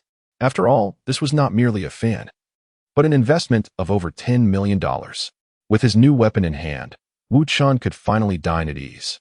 Exiting the role-playing mode and returning to his original form, he descended to prepare a simple dinner for himself.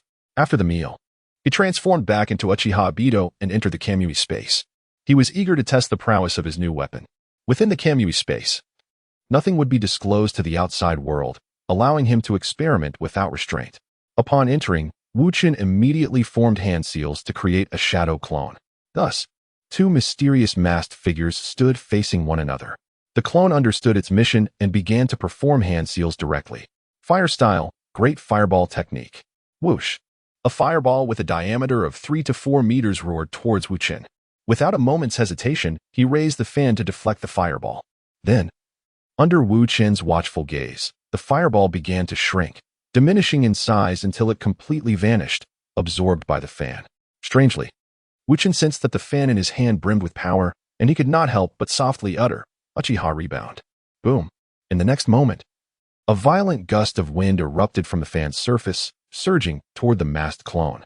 Though the clone unleashed chakra in a desperate attempt to resist, it was ultimately swept away into the air, vanishing with a resounding thud within the Kamui space. Indeed, the power was formidable. At this moment, Uchiha Abito's strength had ascended to that of Hokage, yet even so, his clone could not withstand the tempest generated by the Uchiha fan, which absorbed the great fireball technique. This situation clearly illustrated that the substantial investment of over 10 million was not in vain. Wu Chen had anticipated this formidable power. For the reincarnated Uchiha Madara had previously utilized the Uchiha fan to deflect Naruto S.H.I.E.L.D. Beast Bomb in his chakra mode. transforming it into a whirlwind that rebounded and incapacitated Naruto. The Uchiha fan's ability to reflect even a miniature-tailed beast bomb was remarkable, let alone the mere C-rank fireball technique. In the realm of Naruto, fire release techniques are often affectionately dubbed the art of compassion, primarily because none have resulted in fatalities. Of course, this is both a coincidence and a jest. In reality, fire release techniques are potent and expansive jutsu. Seizing the rare opportunity, Wu Chen continued to practice various fire release techniques that Obito had mastered within the Kamui space. By combining these techniques with the fan, he achieved an extraordinary synergy.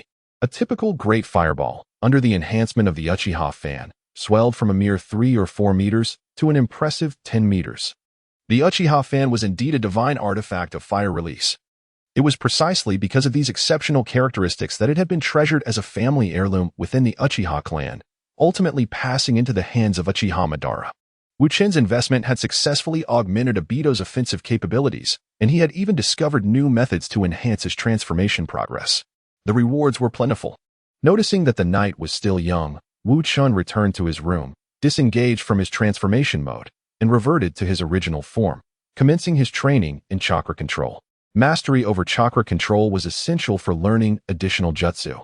Moreover, regardless of that objective, enhancing chakra control was imperative, for it would allow him to create a greater number of shadow clones. The number of shadow clones directly determined the number of characters he could embody simultaneously. Presently, with only 2 characters, creating 1 shadow clone sufficed. However, what if he wished to embody even more in the future? Thus, it was crucial to enhance his ability to produce more shadow clones. As for the fatigue experienced after dispelling a shadow clone, Wu Chen believed that with determination, overcoming it would not pose a problem. In his room, he practiced wall climbing and traversing the ceiling, experiencing repeated failures, yet each failure brought him closer to improvement. He continued this rigorous training until the return of Minato Namikaze. A golden flash illuminated the room as Minato, clad in a white ceremonial robe with golden hair, made a dazzling entrance. "Ah, you're back." Wu Chen instinctively greeted him, only to witness Minato disengaging from his transformation mode, reverting to the clone Wu Chen. Then, with a resounding bang, the clone Wu Chen autonomously dispelled the shadow clone technique. In that moment, a surge of memories flooded Wu Chen's mind, accompanied by a sense of fatigue in his body. This was the advantage of shadow clones. They could share memories and experiences. However, this also posed a disadvantage, as it could exacerbate fatigue. Observing this, Wu Chen remained utterly unfazed. He did not immediately begin to organize his memories. Instead, he accessed the marketplace to manually refresh the usage count of his wish cards. Once the wish cards became usable, he entered a potion that can instantly relieve fatigue without any side effects. Fatigue Relief Pills instantly alleviates all fatigue from the day with no side effects. Requires 1,000,000 yuan for exchange. Wu Chen. With unwavering confidence, Wu Chen expressed his disbelief. This was exorbitantly priced. No, he needed to try another option.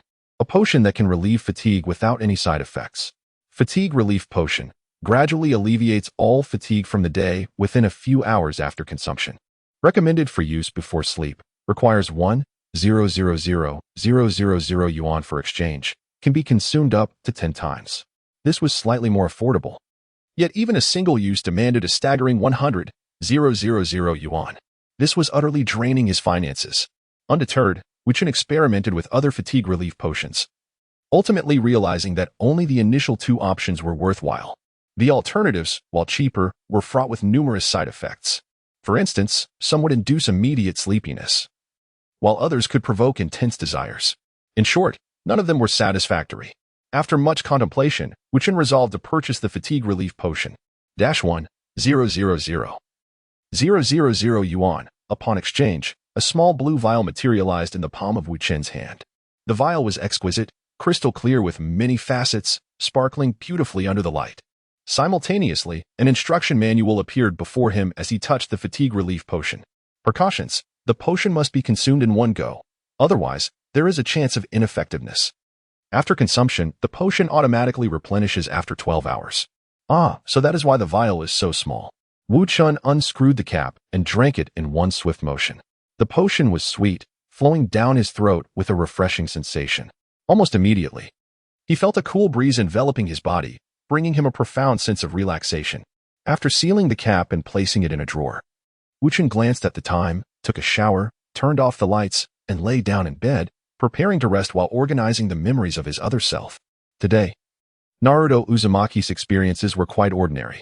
He had completed tasks alongside Black Widow, receiving rewards, and progressing in his role.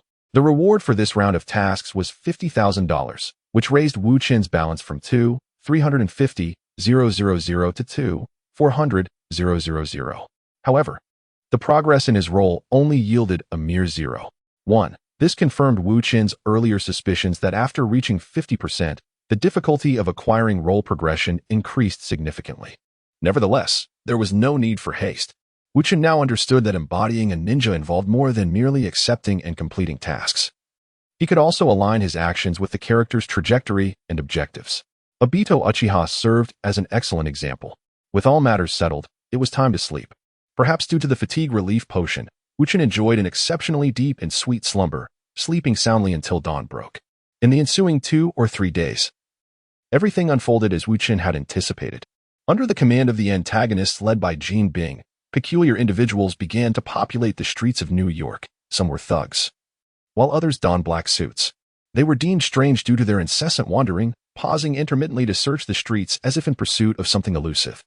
This unusual behavior quickly captured the attention of the New York authorities, prompting them to dispatch police officers who apprehended several thugs for questioning.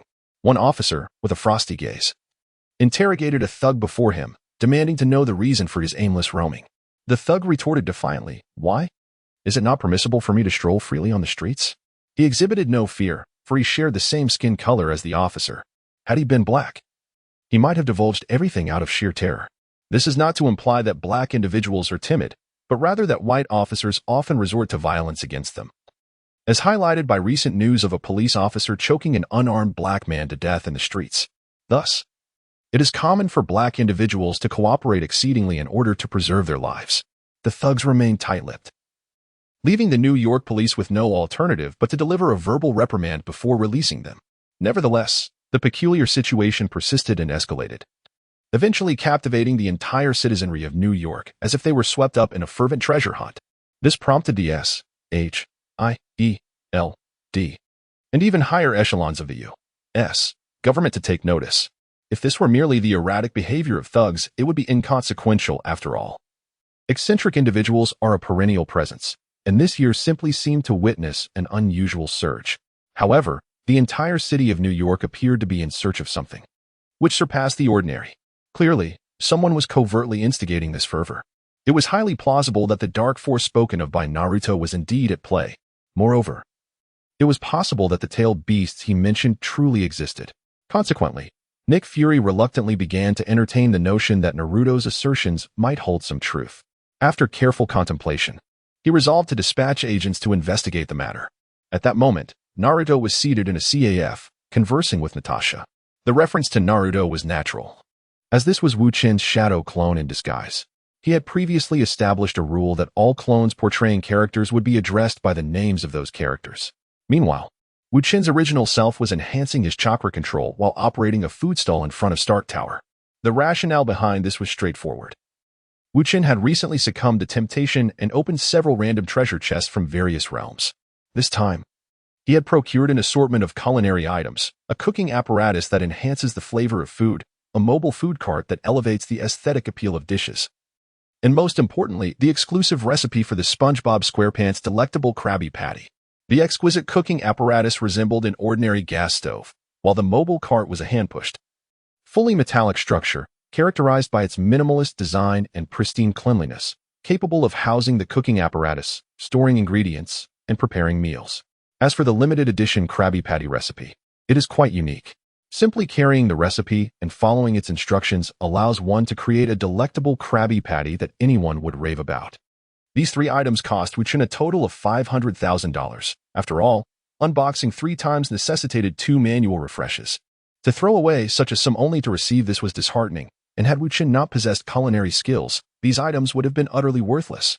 Thus, he promptly ceased his endeavors, opting to use the remaining funds to refresh his wish card, acquiring a few items that could only be utilized on specific occasions. Consequently, Wu Chen was left with $50,000 in cash and a $500,000 check. Faced with a financial crisis, he recalled that Iron Man Tony Stark had a penchant for cheeseburgers and had a sudden inspiration to set up a stall in front of Stark Tower. This venture was not merely for profit but also to lay the groundwork for future plans. After all, Tony Stark was not someone one could approach casually. However, a burger vendor had a significant chance of encountering him. It should be noted that Wu Chen was not solely motivated by profit. Hence, he established a rule that he would only sell Krabby Patties, limiting his sales to 100 each day, with a maximum of 2 per customer, pricing each burger at $50. The first 10 customers each day could make minor requests of the proprietor, such as adding extra pickles to their Krabby Patty. Wu Chen was confident, untroubled by the possibility that his prices might deter sales, for the allure of the delectable Krabby Patty was simply irresistible. The unfolding events confirmed Wu Chen's expectations. On the first day of his stall, after a customer exclaimed in delight, all 100 Krabby Patties were sold out by mid-morning. The last one was purchased by Tony Stark, who had just emerged to have lunch, through his bodyguard, Happy. Upon seeing the unassuming Krabby Patty, Tony furrowed his brow. Having heard from Happy about the various rules imposed by the vendor, most notably, the vendor had audaciously denied his reasonable request to add cheese to his Krabby Patty. This was utterly outrageous. He was determined to discover just how delectable the much-lauded Krabby Patty truly was. With skepticism in his eyes, Tony took a bite. Instantly, he was left speechless, his mouth occupied with chewing. Soon, he had finished one Krabby Patty and shouted to Happy, "Happy, go buy me 3 more. I want 2 for myself and 1 for Pepper. This is unbelievably delicious." However, Happy replied, exasperated, "Boss, that was the last one. And the vendor is already packing up to go home. Besides, his rule is a 2-burger limit per person." Turning to look, Tony indeed saw a Chinese man tidying up his cart, surrounded by a group of disappointed patrons who regretted not purchasing a Krabby Patty. Only selling 100 a day? And limiting each person to 2? Was this man truly passing up profit? Tony began to grumble. "Let me go talk to him." Thus, he approached Wu Chen and casually remarked, "The burger tastes quite good." Wu Chen glanced up at him, nodded slightly, and resumed organizing the food cart. This left Tony feeling somewhat embarrassed, yet pressed for time. He chose not to dwell on it. Instead, he directly proposed, "Hey buddy, if you're interested, I could hire you as my personal burger chef for a monthly salary of $100,000. A monthly salary of $100,000 is indeed substantial. To put things in perspective, Wu Chen, selling his delectable crab yellow burgers, generates a daily revenue of $5,000, with material costs amounting to $500, yielding a profit of $4,500. Over the course of a month, that totals only $135,000. Wait, $130,000. Wu Chen promptly and decisively declined Tony's offer. After all, working merely half a day each day and earning $130,000 a month made it unnecessary for him to endure the whims of Tony Stark as his personal burger chef. Tony furrowed his brow, clearly calculating that Wu Chen's burger stall earned more in a month than his proposed salary, prompting him to raise the offer to $1 million. For Tony, money was of little consequence. What mattered was whether he could secure satisfaction. Wu Chen had rejected the initial monthly salary of $100,000. But the figure of $1 million left him somewhat astonished. Nevertheless, he still declined, for his purpose in operating the stall was not purely for profit, but rather to lay the groundwork for his forthcoming plans. Aware of this internally, he nonetheless maintained a serious facade. With a grave expression, he firmly and respectfully declined, expressing his gratitude. "Thank you for your generosity, Mr. Stark. However, my intention in creating culinary delights is to share exquisite food with a broader audience, rather than catering to an individual. Therefore, I must respectfully decline your kind offer." As soon as Wu Chen finished speaking, the surrounding patrons erupted in cheers. After all, if Wu Chen accepted, they would lose access to such delicious crab yellow burgers. Observing this scene, Tony's initial irritation softened. Here was a true aficionado of gastronomy. Particularly, he shared a passion for hamburgers, much like himself. Instantly, Tony's admiration for him grew. The following day, driven by his craving for the delicious crab yellow burgers, Tony, disregarding his status, queued alongside Happy to purchase 4 cheese-laden crab yellow burgers. By the third day today, after enduring the noise of the line and the sensation of being a spectacle, Tony could no longer bear it. He approached Wu Chen and said, "Hey buddy, how about we strike a deal?" In response to Wu Chen's puzzled expression, Tony unveiled his proposition. He would upgrade Wu Chen's food cart for free. transforming it into a specialized, mobile food truck equipped with various high-tech devices. This upgrade would undoubtedly cost several $1,000,000, given that it was crafted by Tony Stark himself, utilizing the finest materials and cutting-edge technology. In return, Wu Chen's obligation was simple: to reserve 4 cheese-laden crab yellow burgers for Tony each day. Wu Chen agreed. Among the culinary trio he had created, the food cart was the most lackluster, being merely a sturdy yet ordinary cart that was, at best, visually appealing and somewhat functional. Now that he can both enhance Tony Stark's favor and upgrade his food truck, Wu Chen has no reason to refuse. In fact, if he were to decline, Tony Stark might begin to harbor suspicions about him. On Wu Chen's side, significant progress has been made in his relationship with Tony Stark, while his counterpart, Minato Namikaze, is equally determined, striving to guide S.H.I.E.L.D. into involving him in their investigations. With a serious expression, Minato gazed at Black Widow Natasha and declared, "It has become evident that the clandestine force has reached New York and commenced its operations. They must have already reclaimed the city's underworld," which explains the extensive searches conducted by those gangsters. Upon hearing Minato's words, confusion crossed Natasha's face. "Then why did you prevent us from secretly arranging for protection at Times Square? Furthermore, regarding the seal you mentioned, where precisely is it located at Times Square? Why have we found nothing?" Minato glanced at Natasha, sensing her attempts to corner him. Was she genuinely oblivious, or merely pretending? If you were to arrange protection at Times Square, wouldn't the pervasive underworld in New York realize that the seal they were seeking was located there? Thus, I emphasized the need for a covert arrangement. Natasha's cheeks flushed slightly. If it were indeed a secret arrangement, they should remain undetected, right? Minato scoffed dismissively. A secret arrangement? In this world, true secrecy is a rare commodity. Moreover, your own S.H.I.E.L.D. has internal issues. How can you possibly safeguard secrets? In recent days, while Wu Chen has been impersonating Minato, he has consistently insinuated that there are problems within S.H.I.E.L.D.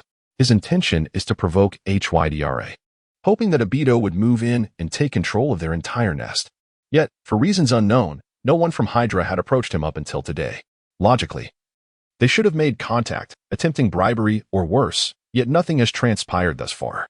Thus, Minato decided to directly address this issue today, intending to provoke the Hydra infiltrator within S.H.I.E.L.D. If the provocation is effective, perhaps everyone in S.H.I.E.L.D., barring a few, would converge here. After all, S.H.I.E.L.D. has devolved into a snake's den.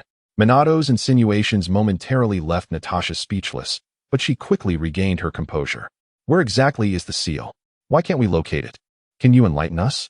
Upon hearing such inquiries, Minato regarded Natasha and nodded, responding, "The seal can only be activated with chakra. Without it, you naturally cannot find it. As for its location, the answer is straightforward. The entirety of Times Square is the seal. To be precise, Times Square is built upon the seal." Ah. Natasha stared in astonishment at Minato. He merely smirked. With a tailed beast as grand as the Nine Tails, how could it possibly be contained within a mere small seal? Perhaps you should exercise your mind a bit. Natasha did not fully trust the words of Minato Namikaze. Yet she utilized the sound transmission device to relay his complete message back to S.H.I.E.L.D. Instantly, the agency was abuzz with discussion. Nick Fury, having identified a gap in their understanding, prompted Natasha to inquire further of Minato. Without hesitation, Natasha approached Minato and asked, "Mr. Namikaze, you mentioned that only through chakra can the seal manifest, but most members of the New York underworld likely lack chakra. How then do they seek out the seal?" The concept of chakra seemed like a power that belonged solely to the realm of fantasy novels, and S.H.I.E.L.D. had long coveted it. They had earnestly asked Minato if this power could be harnessed by them. Minato, upon hearing their query, firmly shook his head in rejection, stating that chakra is not something that can be acquired by just anyone. Even among the people of the Hidden Leaf Village, many have not mastered chakra. Furthermore, he added, at present, we cannot fully trust you, so do not entertain thoughts of chakra. Minato's resolute denial left S.H.I.E.L.D. at an impasse. Unwilling to provoke him, they had no choice but to relent. At that moment, Minato was taken aback by S.H.I.E.L.D.'s question, clearly unprepared for such an inquiry. After a brief moment of contemplation, his expression turned grave as he replied, "I do not know the answer to that. Perhaps they possess some unique means. Therefore, you must allow me to join this investigation. I am certain that the shadowy force lurking is comprised of formidable chakra users. And should they be hiding within the underworld, you ordinary individuals would be merely delivering yourselves to slaughter. Additionally, it appears they have developed some new chakra techniques, which I believe we in the Leaf Village must thoroughly investigate. However, all of this was merely an act on Minato's part. He was well aware of how the New York mob was locating the seal. It was a device personally handed by Wu Chen to Jane Bing, intended for distribution to various team leaders. This device was a small white crystal, roughly the size of a thumb. Its sole function was to turn red upon reaching a specific area designated by Wu Chen. Presently, Wu Chen had only established one such location, the central public seat in Times Square, New York. As soon as a member of the mob placed the crystal on that seat, it would glow red, signaling to the hidden forces in New York that the seal of the Nine Tails was located there. As for the origin of the detection crystals, the answer was straightforward. They were crafted by Wu Chen using wish cards. He also employed wish cards to create a large, radiant sealing array that covered the entirety of Times Square, albeit with no special purpose. It was merely an elaborate seal to suit the identity of the Nine Tails. The visually striking seal array cost Wu Chen $500,000, with an additional $200,000 for 2 manual refreshes, leaving him with a balance of $110,000. Each detection crystal cost $11,000, and he procured 110, distributing them to the leaders of the mob teams. With the setup, it was likely that the chaos of the Nine Tails would soon commence. Wu Chen eagerly anticipated the unfolding of that moment, for it would undoubtedly advance the roles of both Minato Namikaze and Obito Uchiha to a considerable extent. There was no room for doubt in that regard. Minato had made his intentions clear, and his resolute tone left the agents of S.H.I.E.L.D. with little choice but to acquiesce. After all, Minato invoked the esteemed yet ambiguous reputation of Konoha and justified his request by emphasizing the welfare of S.H.I.E.L.D. agents. To refuse him further might provoke his ire, a situation the humble agent wished to avoid. This could indeed be considered a mission. It was, in essence, a commission from your esteemed S.H.I.E.L.D. And as for the remuneration, I leave that to your discretion, Minato reminded them, hoping to leverage this opportunity to further enhance his role. Understood. Although the payment was left open-ended, S.H.I.E.L.D. nonetheless proposed a generous sum of $500,000 to be disbursed upon successful completion of the task. Thus, Minato's objectives were effectively met. However, this necessitated a slight alteration in the arrangement of the investigative agents. Originally, Nick Fury had intended to deploy 2 operatives skilled in infiltration to probe the criminal underbelly. Yet, with Minato's spatial abilities in play, the need for highly stealthy agents became less critical. After all, Minato could effortlessly arrive at his destination in an instant, while the agents would still need to traverse the distance on foot. Consequently, the operatives accompanying Minato would need to possess the capacity to calm him and keep a watchful eye on him. Who could be more suitable for this task than Natasha, who had spent several days in Minato's company? Thus, the Black Widow, Natasha, was selected. Nick Fury jotted down notes on the mission briefing. After a brief moment of contemplation, he added another name, Phil Coulson. Merely sending Natasha would not suffice. Nick Fury decided to dispatch his trusted confidant, Agent Phil Coulson, as well. Coulson was a level 8 agent of S.H.I.E.L.D., ranking even higher than Natasha Romanoff. Coulson epitomized the ideal American operative. Endowed with exceptional organizational skills and operational efficiency, proficient in both firearms and hand-to-hand combat. Most importantly, Coulson was personally trained by Nick Fury, making him an agent of utmost reliability. This was a significant factor in the decision to include Phil Coulson in the team alongside Natasha and Minato. With the team finalized, Nick Fury promptly informed both Natasha and Agent Coulson of their assignments. Coulson readily accepted the mission and drove off to rendezvous with Natasha and Minato. Meanwhile, Natasha conveyed the S.H.I.E.L.D. dispatch to Minato, and upon his nod of approval, she responded to S.H.I.E.L.D. Moments later, the trio convened. Phil Coulson, adorned with a gentle smile, expressed his gratitude to Minato. "Thank you for saving so many civilians during the recent Hulk incident." Minato returned the smile, acknowledging that it was merely his duty, and there was no need for such thanks. As for Phil Coulson, this quintessential Good Samaritan endeared himself to Wu Chen, prompting a naturally amiable disposition in the current moment. Upon witnessing the demeanor of Wave Wind Watergate, Agent Coulson felt a sense of relief. The target indeed proved to be as amiable as the intelligence suggested, exhibiting a friendly disposition. As long as one refrained from provoking his ire or crossing his boundaries, he was quite easy to get along with. Having encountered individuals of immense power before, such as Iron Man, Agent Coulson had his reservations. To be frank, Tony Stark's temperament was rather unpleasant during their initial interactions. Had it not been for his rigorous training as an agent, Coulson might have been tempted to retaliate against Tony. Fortunately, since becoming Iron Man, Tony's character had begun to evolve gradually, showcasing a burgeoning sense of responsibility and a more cordial approach towards others. It was rumored that today he had even gifted a young hamburger vendor an upgraded food truck. Indeed, he had transformed significantly, with mutual understanding established. The atmosphere among the three individuals grew more relaxed. Sitting at the same table, Agent Coulson glanced at Natasha, who gestured towards Wave Wind Watergate, prompting Coulson to inquire. Mr. Wave Wind, when shall we proceed? Do you have a plan? We need not rush into action. Wave Wind Watergate paused, assessing whether his original body had concluded its business and returned home. Observing the time, it was only 11 o'clock, and feeling it was premature, he suggested. Let us first deliberate on our strategy and then enjoy some lunch. After all, as the old adage goes, sharpening the axe does not delay the work of cutting wood. Coulson and Natasha exchanged glances, nodding in agreement, recognizing the wisdom in his words. However, they were not accustomed to strategizing, as they typically followed orders and adapted only in exceptional circumstances, which were indeed rare. Their current consensus stemmed from adhering to Nick Fury's directive to accommodate Wave Wind Watergate as long as it did not contravene their principles. Nonetheless, this experience was novel for them. I propose that we infiltrate discreetly and capture a low-ranking member for interrogation. Coulson offered a reasonable suggestion. My suggestion aligns closely with Agent Coulson's, Natasha added. However, I believe that once we infiltrate, we should avoid alarming anyone and instead observe quietly. Investigating the unusual activities of the gang was not inherently a challenging task. The assignment was entrusted to Wave Wind Watergate by S.H.I.E.L.D.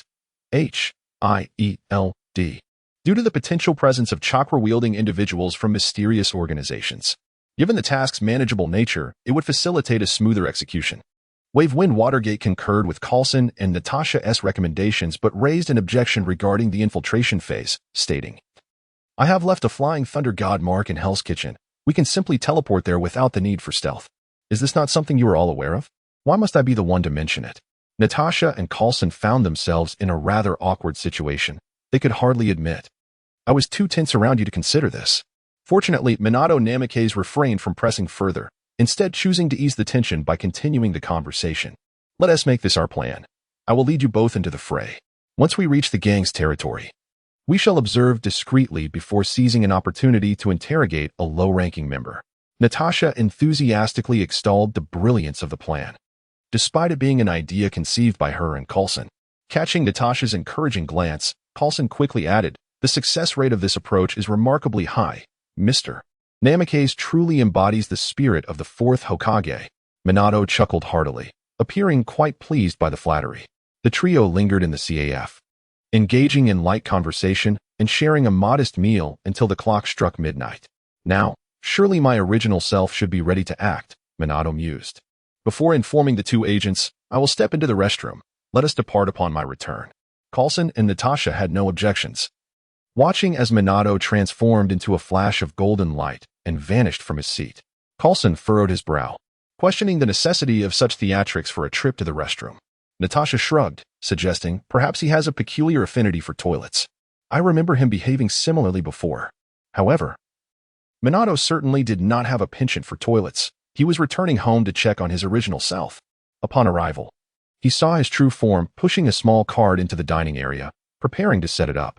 Observing this, Minato immediately dispelled his transformation, reverting to his shadow clone, Wu Chen, and subsequently dissolving the clone. Wu Chen hesitated momentarily before returning to his usual demeanor. Minato had expended little energy during his outing, and Wu Chen was more than capable of handling the slight fatigue without the aid of stamina potions. As he processed Minato's memories, Wu Chen came to a resolution. Shadow Clone Jutsu. Boom. Two clouds of smoke erupted, revealing two shadow clones alongside Wu Chen's original form. This was the result of his diligent training over the past few days. His chakra control had improved, allowing for the creation of more clones. Nevertheless, for the forthcoming endeavor, only Wu Chen and one shadow clone were necessary. The remaining clone would continue its training. The pursuit of chakra control would never cease. Subsequently, Wu Chen donned the guise of Minato, while one shadow clone took on the appearance of Uchiha Obito. The two figures exchanged glances, both understanding the tasks that lay ahead. One clone then vanished in a flash of light, while the other was drawn into a vortex, departing the room. Only Wu Chen remained, contemplating the inequity of the situation. Why must I endure the tediousness of training while the two of you bask in glory? Clones have no rights. Upon Wu Chen's return to the CAF, he discovered their table surrounded by a throng of people. Wolfing Watergate moved without any attempt to conceal his presence, displaying an indifference to the gazes of those around him as he departed. Consequently, the onlookers quickly recognized his identity. Golden Flash. I adore you. Golden Flash. I long to bear your children. Faced with this fervent crowd of admirers, Wu Chen furrowed his brow. Upon witnessing this scene, Natasha immediately grasped Wu Chen's hand and urged, "Let us leave at once." Coulson, standing nearby, nodded in agreement, anxious that Wu Chen might unleash his ire upon the innocent bystanders. Though Wu Chen was unlikely to resort to such actions, the possibility was too great for S.H.I.E.L.D. to gamble on. Seeing the two agents' concern, Wu Chen resignedly remarked, "Do you perceive me as someone who would indiscriminately harm the innocent? Never mind, I shall not contest this with you." He clasped Natasha's hand in his, then placed a hand on Coulson's shoulder and activated the Flying Thunder God technique. In an instant, the table engulfed by fervent fans was left with only a few bills fluttering in the wind. Meanwhile, Uchiha Obito emerged from a spatial vortex, directly materializing in Jinbin's office. At that moment, Jinbin was seated, diligently cultivating his chakra. Over the past few days, apart from practicing a few techniques such as the shadow clone technique and the body replacement technique, he had devoted all his time to chakra cultivation, sacrificing sleep to a mere 3 or 4 hours each night. His dedication was commendable. Noticing Obito's arrival, Jinbin immediately ceased his training. Rising respectfully before Obito with a bow, "My lord." The reverence in his words indicated a profound transformation from forced subservience to genuine loyalty. The reason for this transformation was straightforward. The more Jinbin cultivated chakra, the more he sensed his own burgeoning strength. Yet, rather than inflating his ego and betraying the masked man, this newfound power made him acutely aware of the vast chasm between himself and the masked man. If he could grow stronger in just a few days of training, how much more formidable must his lord be, who had undoubtedly dedicated far more time to chakra cultivation? Such contemplation only deepened Jinbin's awe for the masked man. In his eyes, the chakra within the masked man was several hundred times more potent than his own. By that measure, he understood the necessity of remaining steadfast. Moreover, the mark upon his forehead served as a constant reminder that his very life was in another's hands. Obito nodded gently, then addressed Jinbin. "I have come to inquire about your progress." This progress naturally referred to the search for the nine-tailed seal within New York. Hearing Obito's question, Jinbin's heart sank, and he quickly lowered his head, responding, "I am deeply sorry, my lord. None of the detection crystals have reacted." Observing Jinbin's trepidation, Obito shook his head lightly. "Do not worry, Jinbin. I do not hold you accountable this time.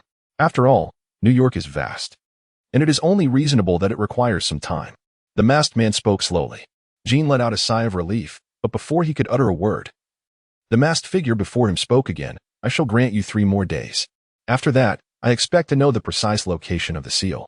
Do you understand?" Despite the calmness of the words, Jin felt an overwhelming pressure bearing down upon him, compelling him to hold himself upright to avoid kneeling. "Understood, my lord," he replied. And with that affirmation, the oppressive weight dissipated instantly.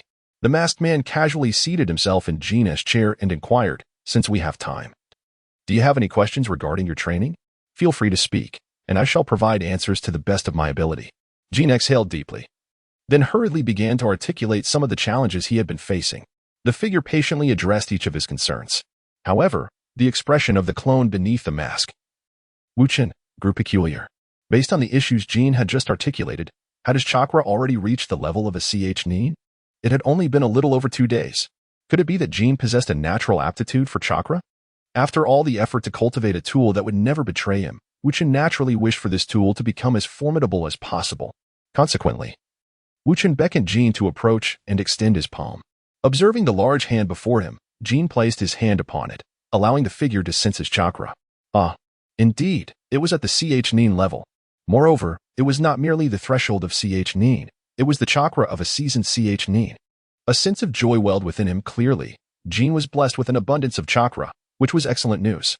Afterward, Wu Chen withdrew his hand and retrieved a piece of chakra test paper from the Kamui space, presenting it to Jean. Holding the paper, Jean began to channel his chakra into it. The chakra test paper was a decision made by Wu Chen the previous night. After all, those papers were idle, and it was better to put them to use. Incidentally, he had also tested his own chakra attributes the night before, lightning and fire. Just those two. This realization filled Wu Chen with embarrassment, feeling as though he had tarnished the reputation of a transmigrator. Observing others of his kind. Their chakra attributes typically included all elements: wind, fire, lightning, water, earth, yin, and yang, 7 in total. Alas, how embarrassing. Though Jean was curious about the purpose of the paper, he complied obediently with the instructions given by his superior. He took the paper and began channeling chakra into it. Under the watchful gaze of Wu Chen, the chakra test paper gradually became damp, ultimately soaking through completely. Jean was astonished. This outcome surpassed his comprehension. Noticing Jin's surprise, Wu Chen's interest was piqued, and he elaborated. This is chakra test paper, crafted from a tree that is exceptionally sensitive to chakra. Its sole function is to determine chakra attributes. There are 5 chakra attributes: wind, fire, lightning, water, and earth. The test paper reacts differently when exposed to each of these attributes. Wind tears, fire ignites, lightning crinkles, water saturates, and earth is eroded to dust. It is evident that your chakra affinity lies within the realm of water. As for the utility of chakra attributes, they inherently fulfill the roles of counteraction and enhancement. Possessing an appropriate chakra affinity allows for the cultivation and release of corresponding ninjutsu with remarkable efficacy. Conversely, lacking such alignment results in diminished returns. This encapsulates the essence of the matter. With a glimmer of amusement in his eyes, Obito turned to Jean Bing and inquired, I possess a plethora of water-style ninjutsu. Would you be interested? The rationale behind testing Jean Bing's chakra attribute and providing such a detailed explanation was not born of altruism. Obito was, indeed, there for monetary gain. Oh no, equivalent exchange is the more fitting term. Jean Bing would offer payment in exchange for power, aligning with Wu Chen's principles of conduct. Unprovoked plundering was never his intention. The substantial sum previously acquired from Jean Bing, exceeding 15 million, was similarly an act of equivalent exchange for chakra strength and foundational cultivation resources, an endeavor of great value to Jean Bing. Now, fully cognizant of Wu Chen's intentions, Jean Bing eagerly nodded in agreement, hastily acquiescing, fearful that Obito might retract his offer. For Jean Bing, wealth was readily attainable, yet power was the true thirst he sought. The prospect of purchasing strength with money was one he embraced wholeheartedly. Very well, let us. Obito began, but his words were interrupted by a resounding noise from the lower levels of the Jean Bing building. He swiftly altered his course of conversation, gesturing to Jean Bing. We shall address this matter later. First, let us manage this unexpected situation. If I am not mistaken, those arriving are likely affiliated with the city's governmental departments. Jean Bing inhaled deeply, nodded towards the masked man, and then descended the stairs. Each of his steps resonated with formidable force, instilling fear in the employees who scurried away in panic. Simultaneously, witnessing the intimidating presence of Jean Bing, the staff internally mused, the great Jean Bing is enraged. Those who have provoked him are doomed. As Wu Chen, portraying the esteemed Minato Namikaze, transported Natasha and Coulson to the location of the Flying Thunder God technique within Hell's Kitchen, they found themselves in an eerily deserted area. Initially, both Coulson and Natasha had braced themselves for a confrontation, given that Hell's Kitchen was notorious as a hub for gang activity. However, to their surprise, no such encounter occurred. While they sensed an anomaly in the situation, Wu Chen perceived this silence as the norm. The local thugs had diverted their attention to the search for the location of the Nine-Tails Seal, leaving Hell's Kitchen devoid of its usual ruffians. As the search for the Nine-Tails Seal commenced, Hell's Kitchen became the first stop for these miscreants. They meticulously scanned every inch of the area with detection crystals, confirming the absence of the seal before moving on to other locations. Consequently, this once chaotic Hell's Kitchen now offered a rare opportunity for investigation. Under Wu Chen's watchful gaze, Natasha and Coulson exemplified their efficiency as agents, selecting several establishments suspected of being gang hideouts. Without resorting to lockpicking, they gained entry and began their investigation. However, despite the smoothness of their initial inquiries, their progress was nearly non-existent, as they uncovered nothing of value. After repeating this pattern in 3 or 4 locations, Coulson and Natasha exchanged concerned glances. Noticing their frustration, Wu Chen could not resist offering a suggestion. If I were a covert force, I would undoubtedly seek out the most influential gang in New York, rather than these insignificant factions. May I inquire, dear agents, which gang holds that title? Realization dawned on Natasha and Coulson simultaneously. The Kingpin's organization. Let us investigate the Kingpin's gang, Wu Chen decisively proclaimed. His initial reluctance to offer this insight was a strategic delay to buy time for Obito, yet he also understood the necessity of not prolonging the mission excessively, as it could hinder his own progress. Thus, the trio proceeded directly to the imposing fist tower. As they observed the bustling activity within, Coulson and Natasha exchanged glances, contemplating their approach. Just as they were deliberating on how to infiltrate, Wu Chen boldly declared, "Let us breach the premises. These are nothing but villainous gang members." Compassion is unwarranted. Coulson was poised to voice his objections when he received a message through his earpiece from Nick Fury, affirming, "Proceed, Coulson. They are merely a gang." While the Kingpin indeed wielded considerable influence, beneath the true power dynamics, he was but a pawn. Thus, without hesitation, Natasha and Coulson unleashed their full might, refraining from firearms, and swiftly incapacitated all who obstructed their path, clearing the way for Wu Chen. Meanwhile, he stood resolutely between them, adeptly deflecting incoming bullets. As Natasha observed the increasing crowd around her, she clenched her teeth and shouted to Coulson and Wu Chen, "You two, get behind me. I shall clear the area." Upon uttering these words, Natasha stepped forward, retrieving a grenade-like object from her waist. She pulled the pin and threw it straight into the fray. Boom! The grenade detonated. Yet instead of shrapnel, it released a concussive blast. Natasha appeared to be equipped with some form of shielding device, rendering her unaffected, while Coulson and Wu Chen, positioned behind her, experienced only minimal impact. However, unable to resist, Wu Chen stole a glance at Natasha's graceful figure. After all, he was a young man in his 20s, still brimming with vitality. "All clear," Natasha declared, effortlessly delivering a swift strike to each assailant alongside Coulson, rendering them unconscious. Before Coulson and Wu Chen could respond, the elevator nearby opened slowly. A towering figure, reminiscent of a mountain of flesh, emerged. Jean Bing. The two agents instantly recognized him, their expression shifting as they comprehended that Jean Bing, the kingpin of the underworld, wielded not only power but formidable strength as well. 3. Agents? Jean Bing's gaze swept over Coulson and Natasha, discerning their identities, but when he laid eyes on Wu Chen, portraying the character of Minato Namikaze, he couldn't help but flinch. Was this not the individual whose prowess was said to rival that of his master? Initially intent on eliminating the intruders, Jean Bing hesitated. Observing this, Wu Chen raised his hand dismissively, stating, "This is your battle, ordinary folk. I shall not interfere. You three proceed as you wish. I will take my leave to another location." Before Wu Chen could finish, he noticed a vortex materializing behind Jean Bing, and then a masked man slowly emerged behind him. Upon sensing the arrival of the masked figure, Jean Bing appeared as if he had found salvation. Exhaling in relief as he bowed, "Master." The masked man waved his hand, yet his gaze remained fixed upon Wu Chen's portrayal of Minato Namikaze. "Your Konoha truly is a tenacious breed, a persistent nuisance." As Jean Bing bowed and fawned over the masked man, Coulson and Natasha felt that the intelligence they had gathered on Jean Bing was misleading. The kingpin of the underworld? Unruly? Cold-hearted? A remorseless killer? He seemed to be grinning from ear to ear. Was this truly the Jean Bing they had come to know? However, after their initial astonishment, Coulson and Natasha quickly deduced the reason for Jean Bing's demeanor. Could this masked figure indeed be the formidable chakra wielder referenced by Minato Namikaze? Exchanging glances, they recognized similar thoughts in each other's eyes. Consequently, they both activated their personal communication devices, transmitting the current events back to S.H.I.E.L.D. They had previously deactivated the machines out of concern for damage prior to the skirmish. Wu Chen noticed their actions but chose to disregard them, as he, in his role as Minato Namikaze, was wholly focused on the masked man before him. Naruto Uzumaki was unlike anything Natasha had ever encountered. Regardless of the task at hand, he had effortlessly completed every mission, which had led to his perpetually languid demeanor. Although he appeared to be diligently engaged in his duties, Natasha, having spent ample time in his company, sensed that he was never truly exerting himself. However, at this moment, Naruto was finally earnest, as though he had found an adversary who matched his prowess. The masked man continued his taunts, declaring, "Wherever we go, you shall follow."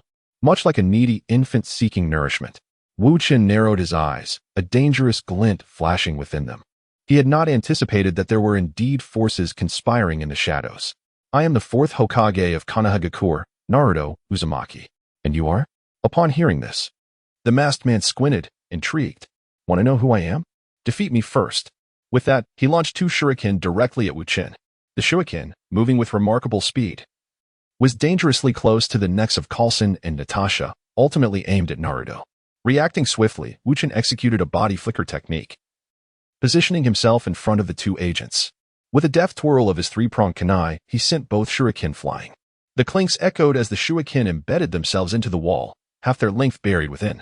Coulson and Natasha exhaled in relief. Had it not been for Naruto's timely intervention, they could have easily met their demise at the hands of those shuriken. At that moment, the masked man stepped forward, swiftly forming hand seals. Observing the signs, Naruto's expression shifted. Without explanation, he grasped Natasha and Coulson by the shoulders and activated the Flying Thunder God technique. Simultaneously, a colossal fireball materialized before the masked man, filling the corridor and hurtling towards the location where Naruto and the others had just been. The explosion was deafening, flames roaring and blasting a gaping hole into the wall. Jean stood frozen, realizing that when their master had dealt with the Green Goblin and his ilk, he must have been holding back. Otherwise, given the ferocity of this inferno, the villains would surely have perished on the spot. Master, your flames are truly extraordinarily powerful, Jean exclaimed in admiration. Yet, the masked man offered no response. He simply seized Jean by the collar, and with a swirl, they were drawn into a vortex. On the streets of Hell's Kitchen, Naruto and the others reappeared at the location marked by the Flying Thunder God. Wu Chen released Coulson and Natasha, allowing them to lean against the wall, gasping for breath. The difficulty in mastering space-time ninjutsu lay not only in the necessity for spatial aptitude, but also in the adaptability of one's body. Most individuals could scarcely endure 2 or 3 consecutive spatial movements without succumbing to nausea or exhaustion. Clearly, Coulson and Natasha had resilient constitutions. Why did we need to evade just now? As Coulson gradually regained his composure, he inquired, yet before Wu Chen could respond, he noticed a fiery explosion erupting from the corridor at the base of the Fisk building in the distance. The deafening roar and the blazing flames made Coulson realize that they had once again been saved by an unseen force. Thank you. Natasha expressed her gratitude earnestly. However, Wu Chen waved his hand, indicating that the ordeal was not yet over. Their confrontation had resulted in each other's chakra being tainted, making escape impossible in the short term. This, of course, was a fabrication on Wu Chen's part. While chakra marks indeed existed, Obito had not utilized them recently, thus negating any immediate necessity for combat. His intent was to showcase the formidable strength of Konoha and the Akatsuki to S.H.I.E.L.D. It could be asserted that, within the Marvel Universe, aside from a select few antagonists, neither heroes nor villains could rival the prowess of Minato Namikaze and Obito Uchiha. The abilities of ninjas were simply too enigmatic. Yet, without adversaries, how could others comprehend the extraordinary capabilities of ninjas? Thus, a confrontation between ninjas was essential. Although Wu Chen planned to orchestrate a display of powerful ninja combat that day, he had no intention of unleashing the Nine Tails chaos just yet. S.H.I.E.L.D. had yet to grasp the true might of ninjas. They had not even considered evacuating the citizens of New York. This was unacceptable. While Wu Chen could control the force of his strikes with precision, the Nine Tails summoned through his cards would be a complete embodiment of its power. A single miscalculation could lead to the city's devastation, and he feared that an untimely eruption of chaos might harm innocent civilians. This was not a matter of moral superiority for Wu Chen. Rather, he wished to avoid entangling too many innocents in his affairs, as this constituted his bottom line. A person devoid of principles could become more fearsome than any villain. Of course, the innocents he sought to shield did not include nefarious individuals, petty criminals, or antagonists. Thus, this grand display of powerful ninja combat must be nothing short of spectacular, ensuring that S.H.I.E.L.D. recognized the profound destructive potential of ninjas, thereby facilitating the evacuation of New York citizens. Only then could Wu Chen confidently instigate the Nine Tails upheaval, amassing wealth and advancing his agenda. Upon hearing Wu Chen's words, Coulson, Natasha, and even the analysts within S.H.I.E.L.D., including Nick Fury, were momentarily taken aback. Before they could respond, Wu Chen continued, "However, this suits my intentions perfectly. Fleeing without a fight is not my style. Besides, I am the fourth Hokage of Konoha. His words brimmed with unwavering confidence, a fortitude born only from immense power. In response, Nick Fury promptly commanded, "Deploy drones to scout Hell's Kitchen, ensuring clear footage is captured." Buzzing to life, 3 drones surged from S.H.I.E.L.D's Triskelion headquarters, rapidly making their way towards Hell's Kitchen. Indeed, as Wu Chen had predicted, a spatial vortex emerged, with the masked man and his golden companion in pursuit. Upon witnessing the relentless pursuit of the 2 individuals, Coulson promptly addressed Wu Chen, inquiring, "Mr. Beaufort, do you possess the confidence to defeat that masked man?" To which Wu Chen responded, "I have a 70% certainty." "Very well," Coulson replied. "Natasha and I shall engage and distract Jean Bing. You need not concern yourself with us." Coulson, perceptive as ever, recognized the extraordinary nature of the impending battle. He and Natasha, as agents, had no place in such a confrontation. Rather than inadvertently diverting Baofeng's focus to safeguard them, it was more prudent for them to directly engage the opposing force, ensuring that it would not interfere with Baofeng's clash. Meanwhile, the masked man harbored similar intentions. Casting a glance at Jean Bing, he gestured towards Coulson and Natasha, declaring, "Jean Bing, let me witness the fruits of your training. Should I be pleased, I may bestow upon you a technique suitable for your abilities."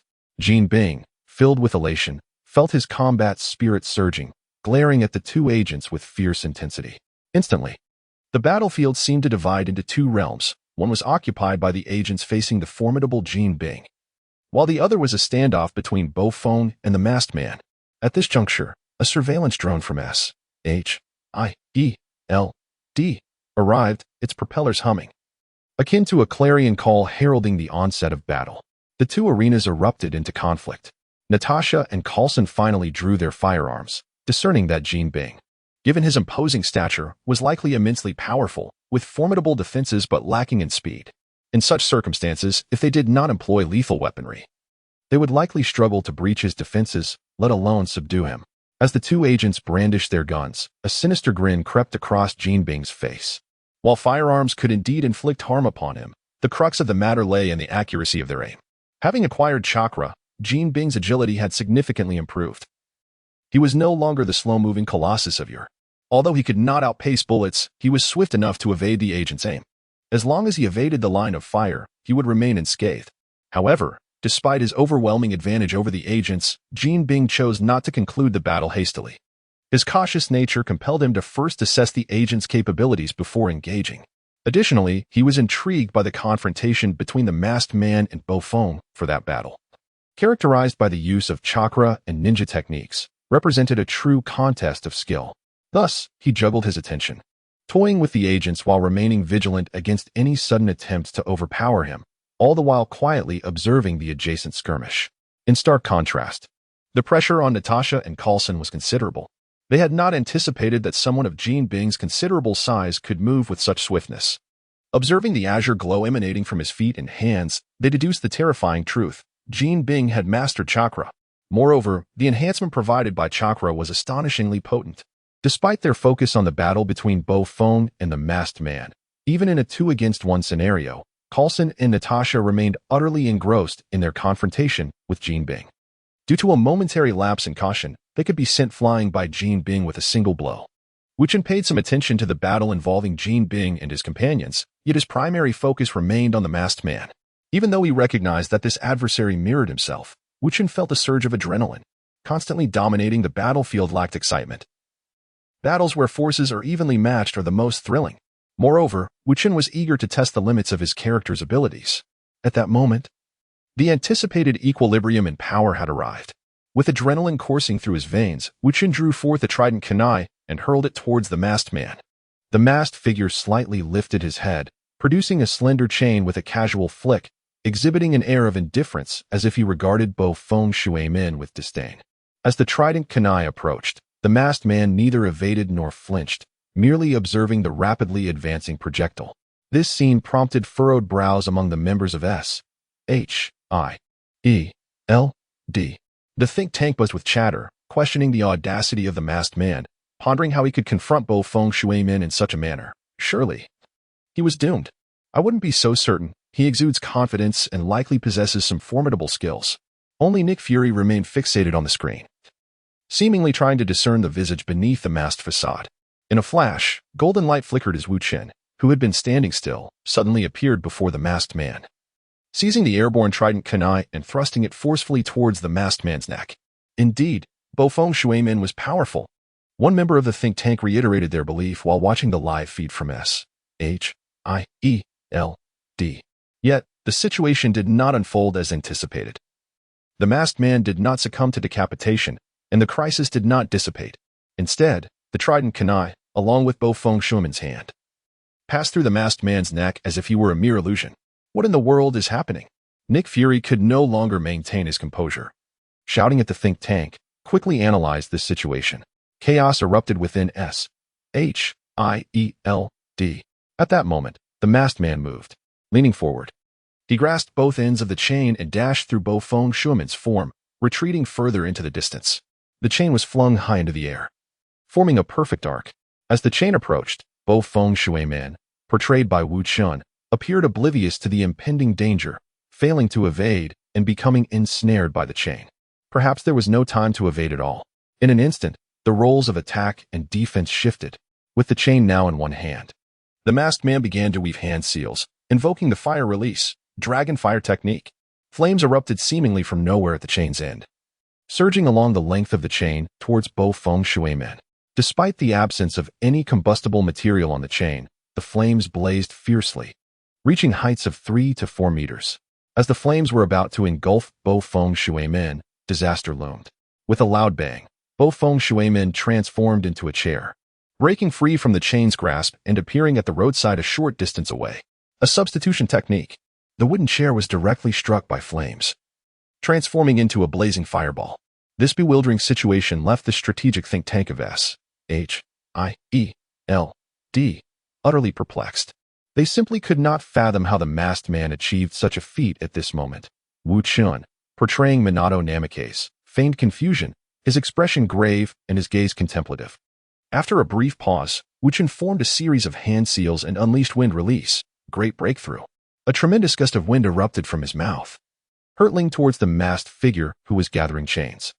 The wind release, great breakthrough, not only manifested as a violent gale but also contained razor-sharp wind blades capable of inflicting harm upon adversaries. However, due to its insufficient power, this technique was typically employed for clearing areas engaging an opponent's strength. At this moment, Wu Chen was testing the masked man's capabilities. Indeed, the masked man did not evade. He faced the oncoming tempest head-on. Yet, the chains in his grasp, which one would expect to flutter in such a wind, remained utterly still. Even the masked man's garment showed no sign of movement. Observing this, Wu Chen, as Minato Namikaze, began to ponder deeply. Meanwhile, the S.H.I.E.L.D. think tank was on the verge of madness. What kind of ability is this? A power that can attack yet remains impervious to counterattacks. What an invincible technique. Remain calm. It cannot be absolute invincibility. Analyze thoroughly. In the arena, once Wu Chen ceased the gale, the masked man slowly spoke. So this is the Hokage of Konoha? Hardly impressive. If this is all you are capable of, I have no time to continue this charade. With that, the masked man retracted his chains and raised his hand, retrieving the Uchiha fan from the vortex. At that moment, his eyes glimmered with the crimson of the Sharingan, prompting Minato to exclaim, "The Sharingan! You are of the Uchiha clan." "Humph? That decayed clan dares to challenge me." The masked man scoffed. "Enough with the trivialities, Hokage of Konoha. Prepare to face my power." He raised the fan high and simultaneously unleashed his technique, fire release, explosive wind dance. As the masked man's words echoed, a massive fire serpent suddenly materialized before him, spiraling toward Wu Chen with ferocity. The space around it warped, accelerating the serpent's speed.